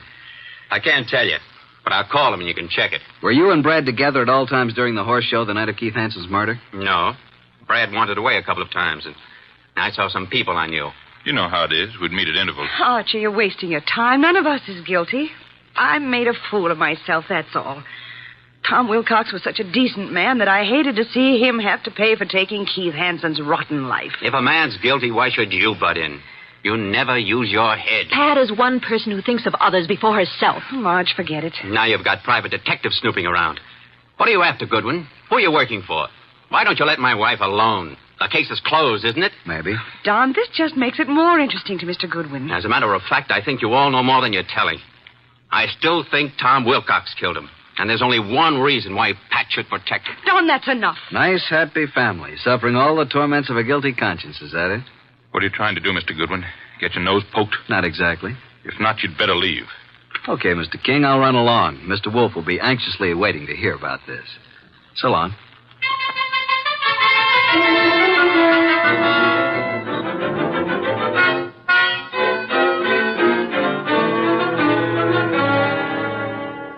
Pat Park's cook verified her alibi for 10 o'clock this morning, then.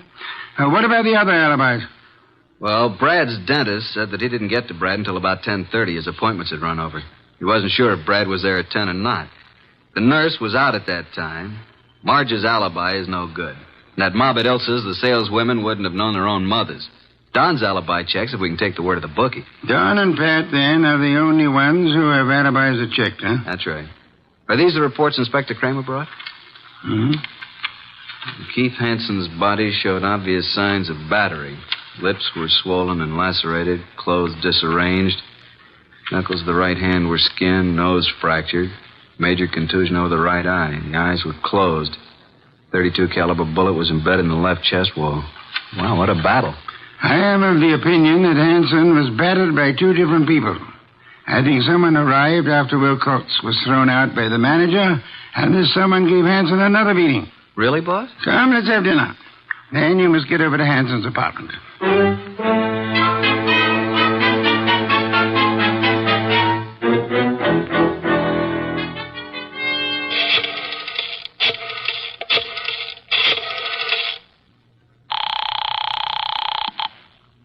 Boss? Yes, Archie? What have you found at Hanson's place? Well, the desk yielded one thing of interest. Keith's address book. And Marge's name is in there. Apparently he'd known her before she was married, when she was Marge Van Cott. I see. A married name King was added in a different colored ink. Pat's phone number's there, and of course Don's and Brad's office numbers. There are a few bills, but no letters, no clues. Sure? Boss, I've combed the place, and there's no... Hey, wait a minute, I'll call you back. Who's there?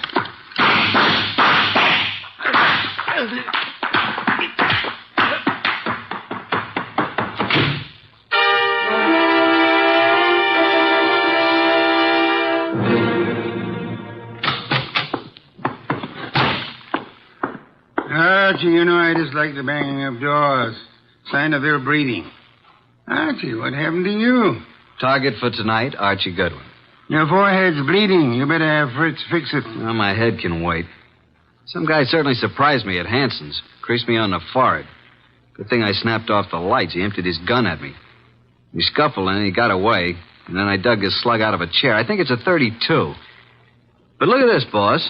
A little round piece of glass. Found it on the floor. It's very small, very smooth, and concavo-convex in shape. Half an inch diameter. Watch crystal? Don't think so. The edges are too smoothly ground. I'll examine it under a magnifying glass. I'll get it, boss.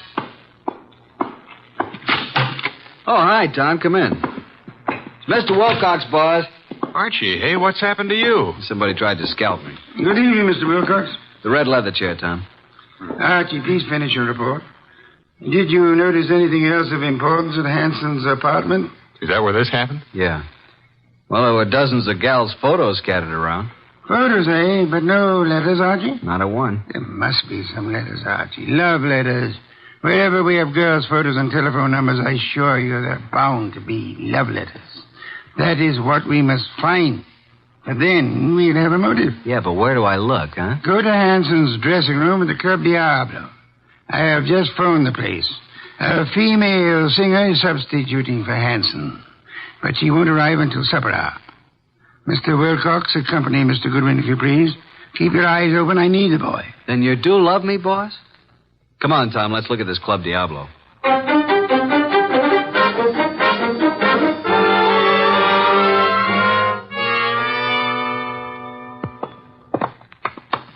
Well, I fixed it up with a stage doorman. Here, this is Hanson's dressing room. What a layout. This dressing room's fancier than most of the Met stars get. Hanson fixed it up himself. A bar, refrigerator, hot plate, television set. He could live here. Some of this stuff could be the new girl singers. I don't think so. Well, let's get to work, Tom. Take the drawers in his dressing table first. What are we looking for, Archie? Mr. Wolfe says the motive. He means letters. There's nothing here.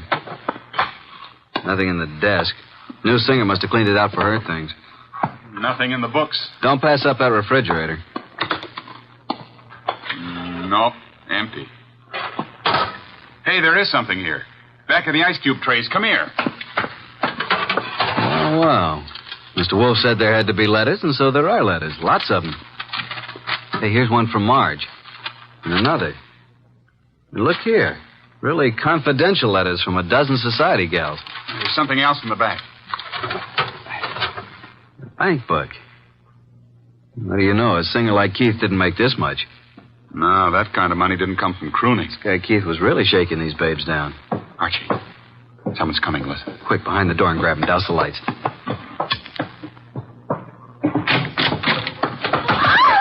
Marge, run! Hold it, Tom. Well, it's you two. You dirty rat. Hagen woman. What are you and Archie doing here? The letters. Oh, Archie, you found them. Archie, please, give me those letters. Don't touch. I'll just put them safely away in my pocket. Besides, you didn't write all of these. Give them to me. At least give me my letters. I'll tell you what. You go on home and stay there, and we'll leave it up to Mr. Wolfe. Tom, take him outside. I want to use his phone. Come along, ladies. Let us oblige Mr. Goodwin. I'll meet you at the stage door, Archie. Right.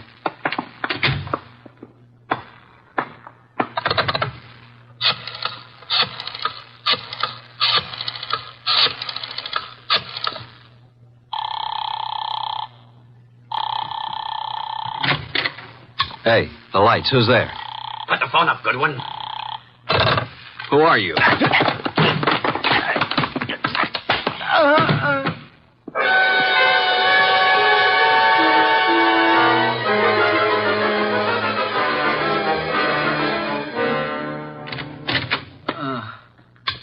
Archie, what happened? Are you hurt? Here, let me help you. I'm all right. I guess. Ooh, my head. Did you see anybody? No, I didn't. I shouldn't have left you. Turn out the lights before I saw him. He whispered. Got away with all the evidence. Where are the girls? I sent them home in a cab.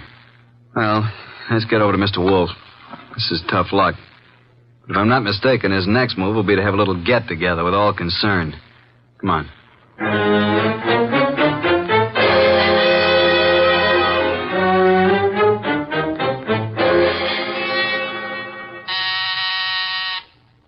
Archie, the door, our guests are arriving. Excuse me, Tom. Come in, Inspector Kramer. Good one. Good evening, Inspector. Well, Mr. Wolfe, got the killer? You said you'd hand him over to me this evening. In time, Inspector. You know Tom Wilcox, of course. Mr. Wolfe, Evening, Inspector.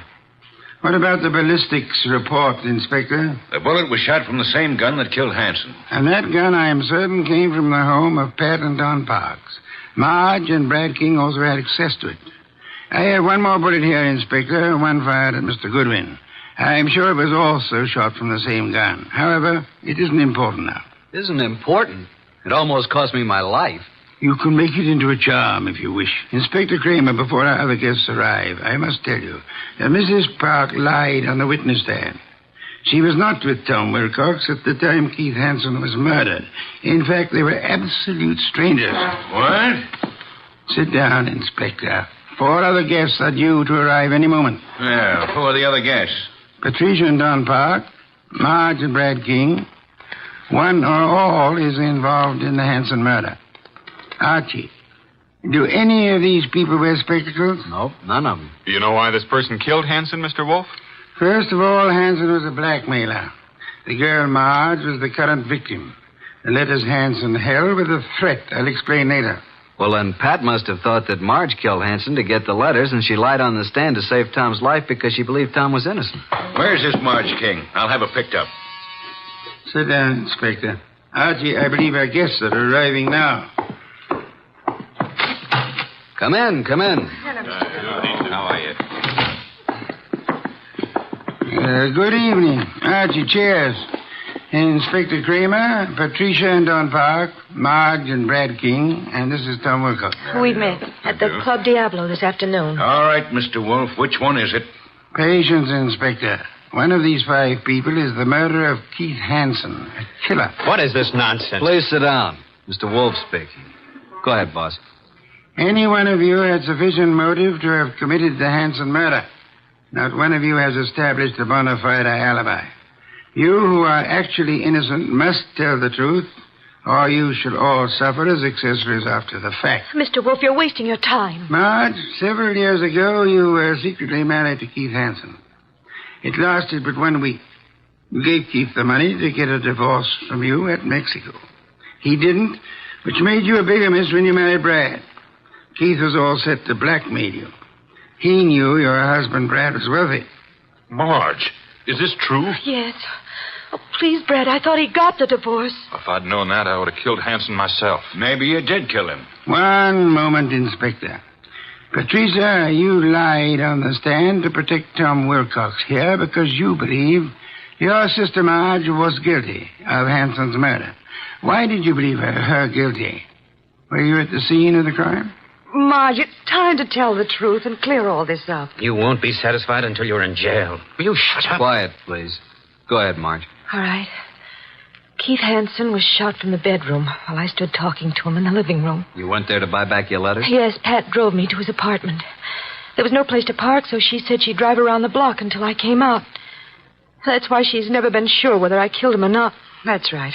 Because I feel I might have shot him if I'd been in your place. Because of what Hansen did. What was it he did? Keith Hansen demanded $10,000 in exchange for the letters. Pat loaned me the money, so Brad wouldn't know. What? Is that true, Pat? You loaned her $10,000? I got to Keith's apartment about 9:30. He looked awful. He obviously had been in a fight. The room was mussed up and his nose was bleeding. Yes, go on. He went to the bedroom to get the letters and came back saying they were gone. I didn't believe him. Keith said he knew who had taken them and he'd have them back by morning. He grabbed the money from me and put it in his pocket. He was just about to tell me who took the letters when there was a shot from the bedroom door. Keith Hansen fell to the floor, but I didn't see anyone. I wanted to get my money from his coat pocket, Pat's money, but I couldn't touch him. His staring, wide-open eyes were horrifying.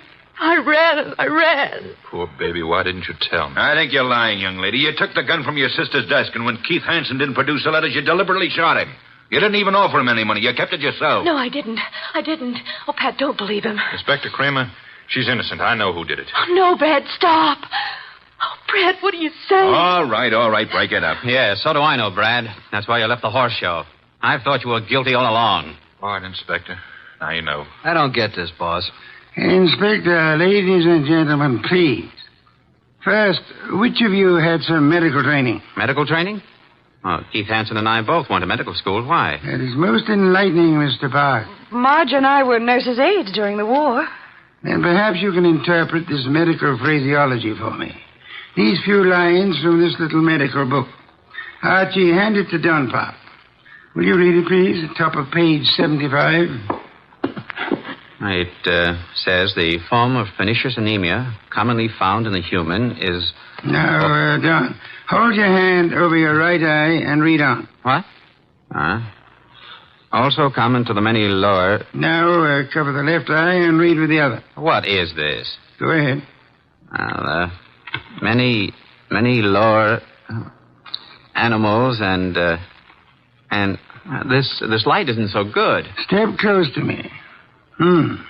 Yes, thank you. Mr. Park, here is the contact lens for your right eye. I'm sure you've been tremendously handicapped without it all day. Inspector Don Park is your murderer. Don't move, Park. Keep away, I warn you. Drop that gun, Park.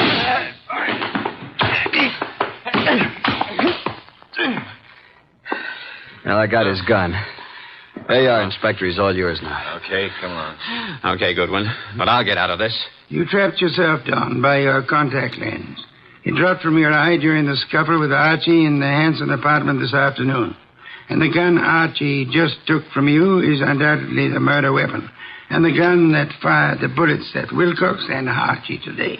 Hey, Tom, are you all right? There's blood on the side of your head. Just grazed my scalp. You and I must have hard heads.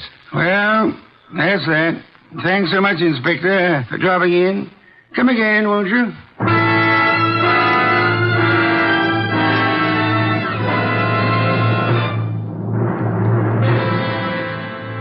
This was a rough day's work, boss. Some beer, Archie, please. Right. Hey, what was that business about the medical training? Marge said the body of Keith had staring, wide-open eyes, preventing her from touching the body. But the police found the eyelids closed. How did they get closed? Well, he must have bothered Don, too, and he closed him, his medical training. Right. A layman would never touch the eyes of the dead. Marge couldn't, not even to get back the $10,000. Here's your beer. Why did Don do all this, boss? Obviously, he learned of Hanson's blackmail scheme and was trying to force him to agree to split Marge's $10,000.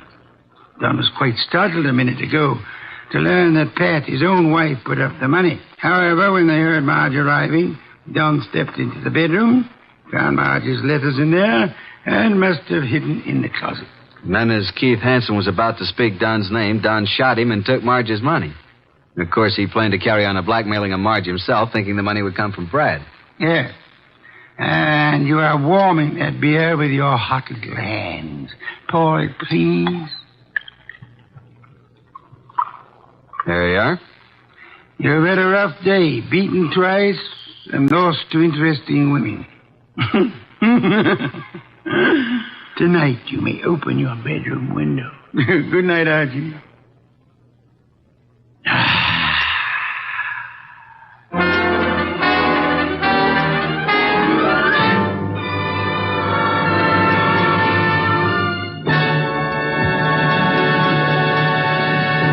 You have been listening to The New Adventures of Nero Wolfe, starring Sidney Greenstreet.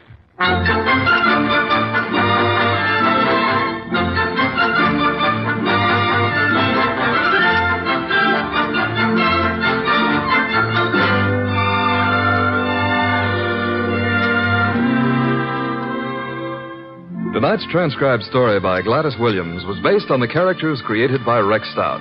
This is an Edwin Fadiman production, produced and directed by J. Donald Wilson. In the cast were Harry Bartell as Archie Goodwin, and Mary Lansing, Gene Bates, Paul Marion, Barney Phillips, Ken Peters, and Bill Johnstone. Next week at this same time, Nero Wolfe and Archie will bring you The Case of the Lost Heir. Don Stanley speaking. 3 chimes mean good times on NBC.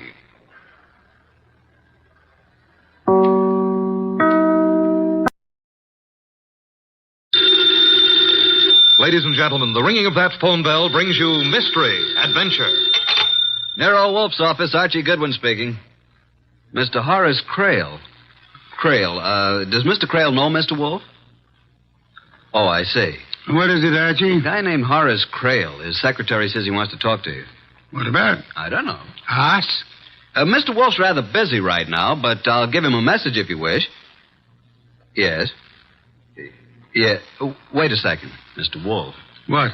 Black on red and red on black. Archie, this is solitaire. So? Solitaire is a game that is played by one single person alone. If I wish to put a red card on a red card or a black card on a black card... You're cheating. Of course I am cheating. What is the message Mr. Horace Crail's secretary asked you to convey? Just that he wants to see you. In a rather tragic sense, I suppose he does. Why tragic? In that he wants to see me. He is blind. Tell him to come here at his own convenience. Okay. What does Mr. Crail want to see Mr. Wolfe about? A murder? A murder that may still be prevented. Archie. Just a second. What? I have run the cards out perfectly. Is it his own murder Mr. Crail wants us to prevent?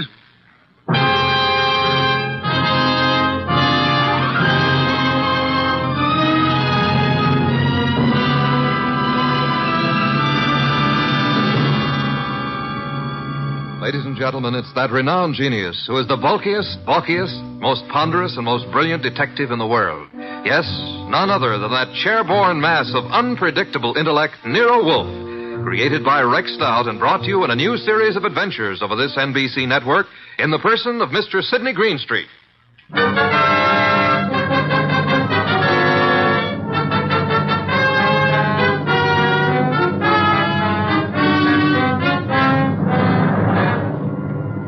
Once in a long while, Mr. Wolfe and I talk about this affair. When we do, we call it The Case of the Lost Heir. But I don't think the title's quite adequate. For me, it ought to be called The Case of the Gone Goose. And I was the goose.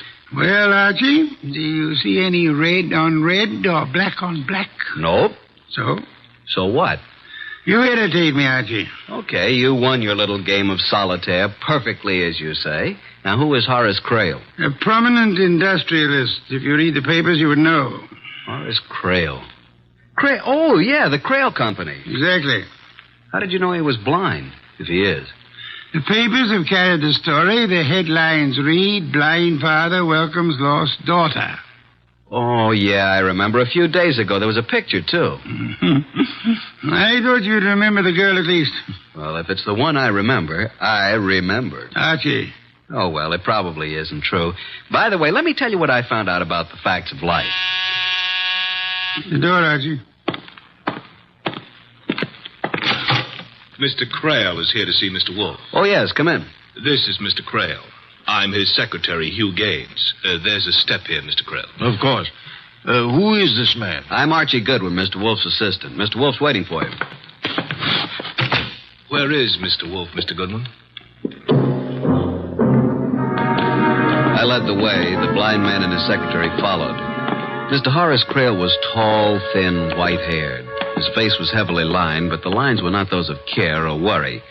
He wore very dark glasses through which he might not have been able to see even if he had had his sight. Hugh Gaines, the secretary, was in his late 20s, surprisingly young and surprisingly handsome for the kind of a job he had. I led them into Mr. Wolfe's office, made the introductions, and sat them down. Well, Mr. Crail, what can I do for you? As you see, Mr. Wolfe, I'm blind. Need I say you have my deepest sympathy? I don't give a hoot for your sympathy, Mr. Wolfe. Though, thank you, of course. I mention my condition merely because it affects the position in which I find myself. Go on. You. Yes, Mr. Creel? Tell Mr. Wolfe about my daughter. Oh, incidentally, Mr. Wolfe, I asked my secretary to do this because in this way you will get a first-hand account. Now, let's see. A few days ago, Tuesday to be exact, at about 3 o'clock in the afternoon, a young woman walked into the house and said she wanted to see her father. I spoke to her myself. She said her name was Magda Creel. I asked her certain questions. Why, Mr. Gaines? He asked her questions because he thought, and I thought, that my daughter died 13 years ago. Oh, either the girl who came back to me is my daughter, or she is an imposter, and she belongs in jail. Is there any doubt in your mind about it? Of course. That's why I'm here. On the telephone, you said something about preventing murder. Well, I have a stepson named Anthony George to whom I intended to leave my money, not because I liked him. Simply because I had nobody else to leave it to. Except your daughter. Except my daughter. If she is my daughter. We were talking about murder. I was talking about my daughter and my stepson. Same thing, I take it. Maybe, possibly. I don't know. Mr. Creel. Yes? I am not a wealthy man, but I'm certainly able to make ends meet. Yeah? What do you mean? Explain, Archie. I think Mr. Wolfe means that if you don't want to be frank with him, he'd rather not waste his time. Mr. Wolfe, I apologize if I've seemed to spar with you. Phooey. See, a blind man can only judge by what he hears and smells and feels. So? No, I must be a little more cautious than I would have to be otherwise. I'm sorry, Mr. Creel. Patience is not one of my virtues. Now, about your daughter, or your non-daughter. What's her name? Magda. She calls herself Magda Creel, which was my daughter's name. What makes you think she isn't your daughter? Well, $10 million, partly. Once again, Mr. Creel? My estate may be worth more than that, but surely not less. You? Surely not less, Mr. Creel. Rather more, I should say. Yes, 10 million might have some appeal to an ambitious girl, Archie? Sure, but I'm not a girl, and I'm not ambitious. Nobody could accuse you of either fault. Mr. Creel, we are getting nowhere. Either you tell your story from the beginning or take it somewhere else. Archie, I'd like some beer.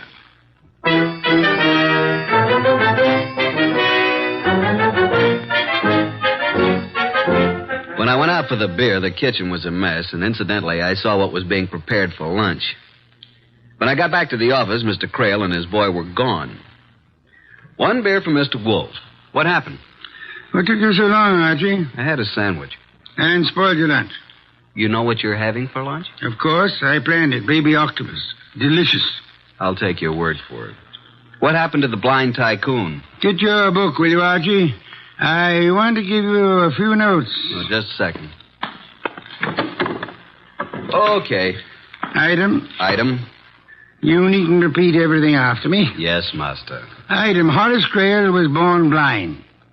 Item, his wife and their 6-year-old daughter, Magda, disappeared in their private plane 13 years ago.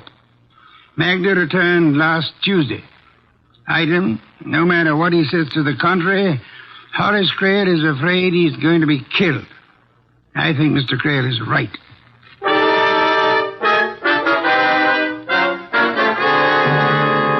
Memo from Archie Goodwin to Nero Wolfe. Time 4:32 p.m. The notes you dictated on the Creel case are on your blotter. 3 pages of them. You are with your orchids. I am on my way to the Creel domicile to meet the other characters in this turgid drama. As per instructions, I will bring them here if possible. Love, Archie. Well? Beautiful. Mr. Goodwin. Archie.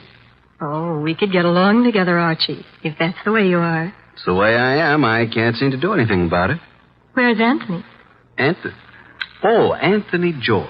Well, I thought both my repulsive half-brother and I were supposed to meet Nero Wolfe. I'm here in case anybody wants to know.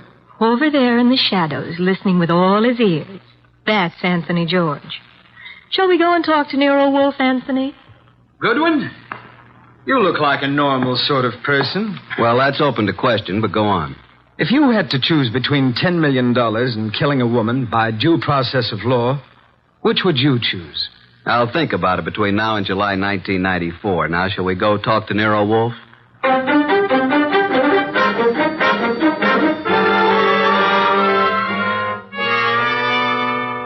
Miss Creel. Yes, Mr. Wolfe.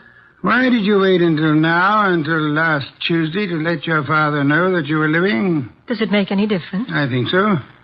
13 years ago, I was 6. What she means is that she was 6 when she died. But I didn't die, Anthony Sweet. Obviously. But Magda Crale did. With my mother. His mother. Anthony says he doesn't remember me as a child. But I remember him, the brat. What about me? Well, when I was about 4 or 5, you were 8 or 9, I suppose. Do you remember dressing up in one of Daddy's tailcoats, a sword, and Mother's hat with a plume? Suppose I did. You're still not my sister. Don't worry, Anthony.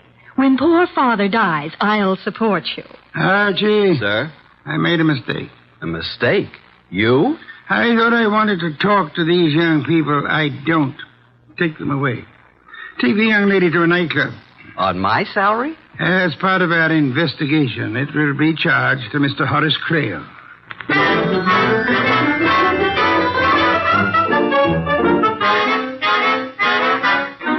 It was no hardship at all. In fact, it was a pleasure.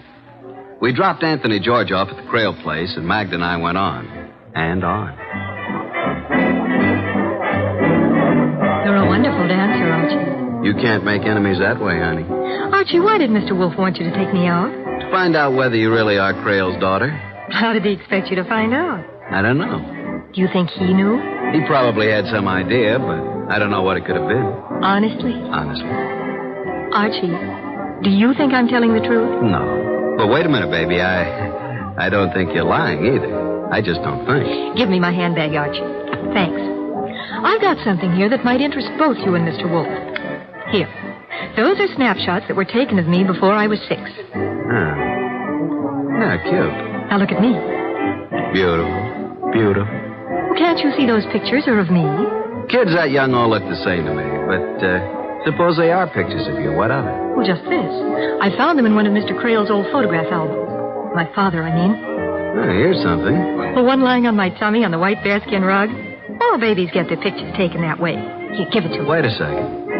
What's this mark under your shoulder blade? It's a little birthmark, like a strawberry. Yeah, it's clear. Look, honey. Why are you so interested in babies, Archie? Because I always thought I should have been a mother. Now, look, have you still got that mark on your back? Of course. At least I suppose so. They don't go away, do they? Where are you going? I'll be right back.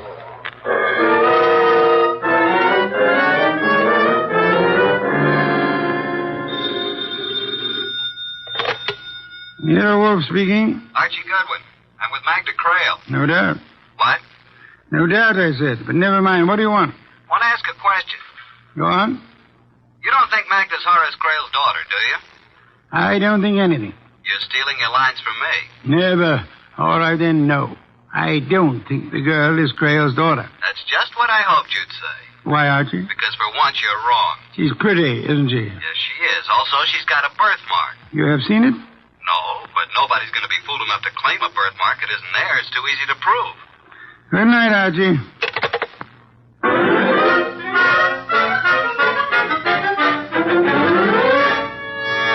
I thought you deserted me, Archie. Well, you know Hugh Gaines, don't you? Hello, Gaines. Hello, Goodwin. Making hay while the moon shines? You know, if you work that into a routine, it could be pretty dull. You don't like me, do you? Do I have to? No, not in the least. Well, that's good. Mr. Wolfe and I feel it's wrong to like any of our clients, especially in nightclubs. Really? Why? Because they might sit down at your table while you're making a telephone call. Oh, I'm sorry. Never mind. Finish your drink. Once again, I'm sorry. Forget it. Mr. Crale seems to think that Magda's trying to rook him. Apparently. What do you think? Boys, I'm here, too, you know. Quiet. What do you think, Mr. Gaines? Well, to me, it's a matter of no importance one way or the other. As for Mr. Crale, what he wants is absolute proof. And, of course, there's no such thing as proof that is absolute. Do you want me to add it up for you? Yeah, that's exactly what I want you to do for me. Add it up. 13 years ago, Mrs. Crale and her small daughter, Magda, boarded a chartered plane in St. Louis to fly across the Ozarks to Hot Springs, Arkansas. Mm-hmm. They took off, and that's the last that ever was heard of them, or the pilot, or the plane. Okay, add some more. Mr. Crale had the whole area searched for months. The search itself cost almost $50,000. And the plane was not found. They finally decided that it must have fallen into the Mississippi, where it would sink to the bottom and stay forever. Now, wait a minute. Magda. Yes, Archie? Don't you remember anything about this trip? Nothing. Not a single thing. The last I remember is Mother putting me to bed in a strange city, in a hotel. And that's all. Okay, what's the next thing you remember? Archie, dear. Yeah? Didn't my father go over this whole business with Mr. Wolfe? I suppose he did. Then do we have to do it again? There must be some reason why he wanted me to take you to a nightclub. Because I might say something I haven't already said 100 times? Maybe. What's the next thing you remember after your mother put you to bed in a strange city? Archie, I have a confession to make. This I believe. Go ahead. $10 million is a lot of money. So I've been told. I don't really remember a single solitary thing before I was 6 years old and going to school in Rogers, Arkansas. Not Anthony George wearing tails and a sword? It was one of the pictures in the album. Not your mother putting you to bed in a hotel in St. Louis? $10 million, Archie. So you're not Magda Crale? Well, of course I'm Magda Crale. Oh, I may have tried to make the story sound a little more convincing than I should have. But I'm Magda Crale just the same. How could I be anybody else? So far, I can't see why you shouldn't be anybody else. Miss Crale will now bring up the matter of the diary. Won't you, Miss Crale? The diary? Oh, you don't know. Then Mr. Wolfe has told you nothing at all about this case, has he? He probably told me all I needed to know. What about a diary? Well, you see, Mr. Goodwin, Miss Crale's memory begins at about the happy age of 7. A black-haired, green-eyed, pigtail brat named Maggie Lomax. Only child of Walt and Mabel Lomax of Rogers, Arkansas. Am I correct, Miss Lomax? Miss Crale, I mean. He's a sarcastic character, isn't he, Archie? That he is. What about this diary? To cut a long sob story short, Walt and Mabel Lomax died in an automobile accident a few weeks ago, leaving only Maggie. Take it from there, Maggie. There was no money. I looked through the house to find anything I could sell, and I came across a hidden box. The diary was in the box, along with some clothes that might fit a 6-year-old girl. The clothes look like what the girl was last seen wearing. How do you know? Well, there's a photograph of one of Mr. Crale's albums taken in St. Louis the day before the flight. But for $10 million, those clothes could be reproduced, stitch for stitch. Archie, dear. Take him out in the alley? It would be a pleasure. Oh, now, wait a second, Archie. With one arm tied behind you, I think you could probably beat me into a pulp. Is it all right if we don't prove it? We were talking about the diary, Archie. Okay, what about it? Archie, I don't even claim the handwriting is mine. What's handwriting when you're 6 years old? Still, the first page is one of those things that has name of parents, home address, and like that. Color of hair, eyes, you know. Sure, I had one myself. Certainly. Every child had one. One or a dozen. Maybe they still do. You fill in the first page and then you never write another word. Honey. They were cheap. I doubt if they cost a quarter, and there was a place that said, my first date, favorite pastime. Look, baby. Oh, he calls me baby, Mr. Gaines. Yes, I noticed that. I think he'd believe your story no matter what you told him. Get lost, will you, Mr. Gaines? What's that? Get lost. Drop dead. Turn blue. Well, I can take a hint. Good night, Archie. And Miss Lomax. Prissy, isn't he? Prissy is the word. He doesn't seem to believe your story. He believes what he's told to believe. It's his job. Sure. You believe me, don't you, Archie? Honey, you're beautiful, just the way you are. Now, let's talk about the diary. I hate you. I hate you, too. Shall we dance? The diary. Oh, dear. Where is it? Do you call this romance? No, I call it working overtime. Where is it? Here, in my handbag. Here. Push over. We look at it together. I'm not crowding you, am I? What's a little crowding? Cozy, isn't it? Now, look at the cover first. My diary, 1934. I suppose somebody gave it to me for my 6th birthday. Let's just not suppose anything, shall we? All right, Archie. Page 1. Name, Magda Crale. Date of birth, October 11th, 1928. But you read it. Or can you read? Anything you can write, honey. Date of birth and so on. Father Horace Crale, Mother Mabel Crale. Hair black, eyes green. My favorite pastime, playing with dolls. Playing has a Y in it. You know what I think, Archie? You wouldn't call that writing, would you? Not real writing. It's more like printing. I think my mother guided my hand when I wrote that. Yeah, that's the way it looks, all right. Well... Dance now? Dance now. While we danced, while I held that disturbing girl in my arms, I tried to believe the case was just as simple as it seemed. Somehow she'd survived a plane crash, a head injury, then a normal life with a couple who naturally wouldn't tell her that she wasn't really theirs. I tried to believe it. I was trying hard when... Archie, don't look. There's Anthony George. Oh, yeah, alone in the corner. You've had a lot of experience, Archie. Do you think he's a killer? A what? Do you think he'd commit murder? I don't think anything about him, but why should he? For $10 million? I see what you mean. Are you worried? Not with you around, Archie. Not with you around.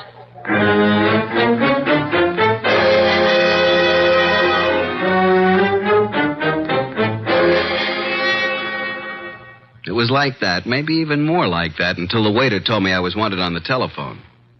I asked her to keep the table warm, that I'd be right back. Hello. This is Archie Goodwin. Archie? Oh, hello, Mr. Wolfe. I've been talking to Mr. Crail. Wonderful. Little less humor, perhaps? Okay, what about Mr. Crail? He showed me some pictures of his daughter. Baby pictures? Unfortunately. Some of the pictures were missing from the album. Those are the ones I've been looking at. Archie, I'm interested in that birthmark. So am I. Do you think you could persuade the young lady to have a picture taken of her back undraped? Wait a minute. Just one moment, please. Well? You mean that? Clear picture in a bright light. How would you like her posed, Mr. Wolfe? I am not amused, Archie. Okay, I'm sorry. All I want is a clear, sharp, focused picture of that birthmark. And I expect you to get it for me. Good night, Archie.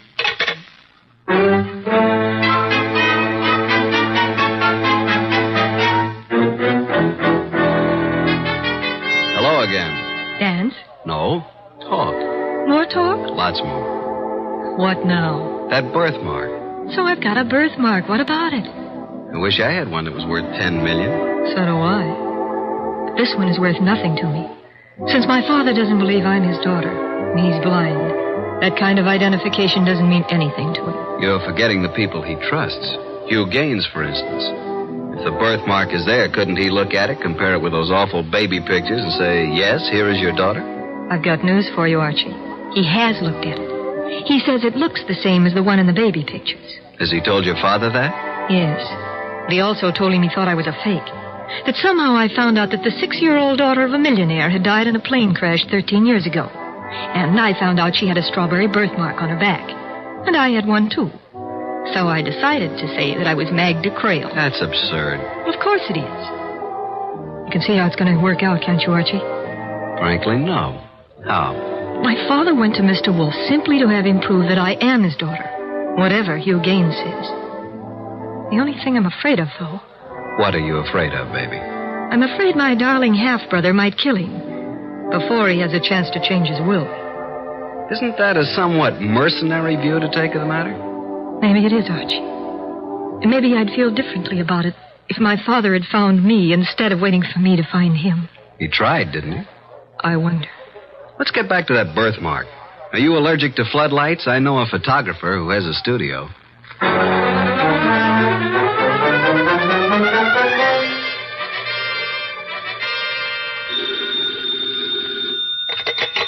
Confound it, Archie. How did you know it was going to be me? Because nobody else would dare to call me this late. What do you want? I got the pictures. They're drying now. If you come home, bring them with you. They may be important tomorrow. Have you heard that Horace Crail was murdered? No. How? Who? Where? Tomorrow we'll talk about it, Archie. Good night.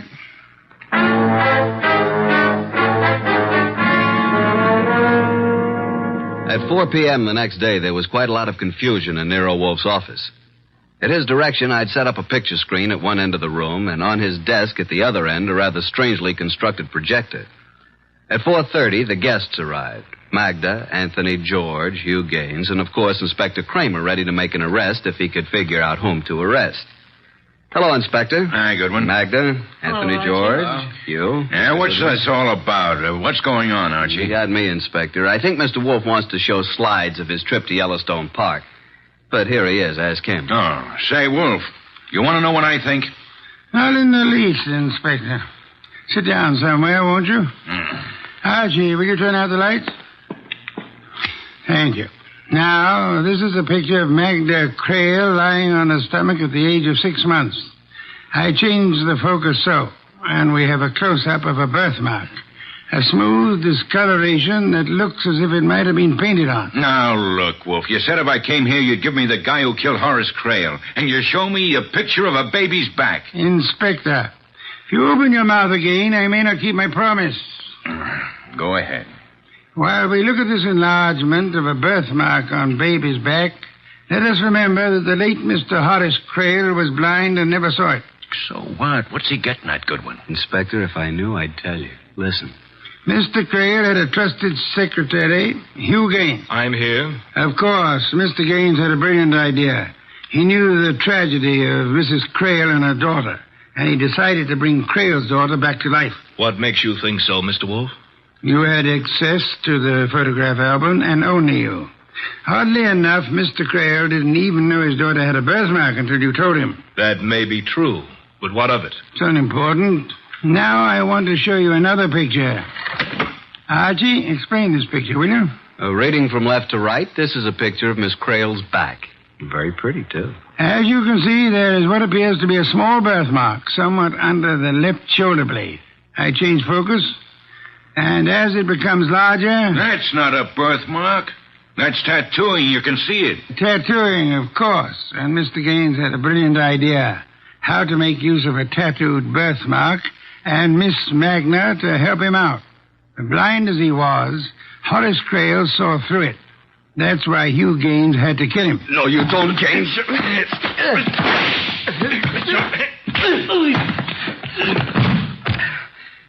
Mr. Wolfe. Mr. Wolfe, you all right? Of course I'm all right. Well, Inspector Kramer, Mr. Gaines is your man.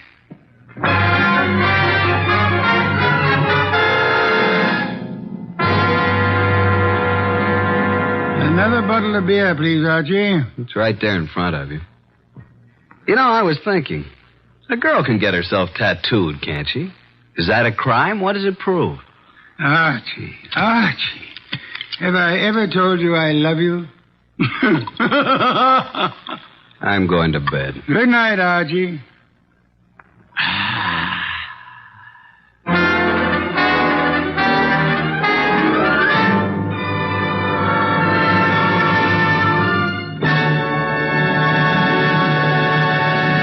You have been listening to The New Adventures of Nero Wolfe, starring Sidney Greenstreet.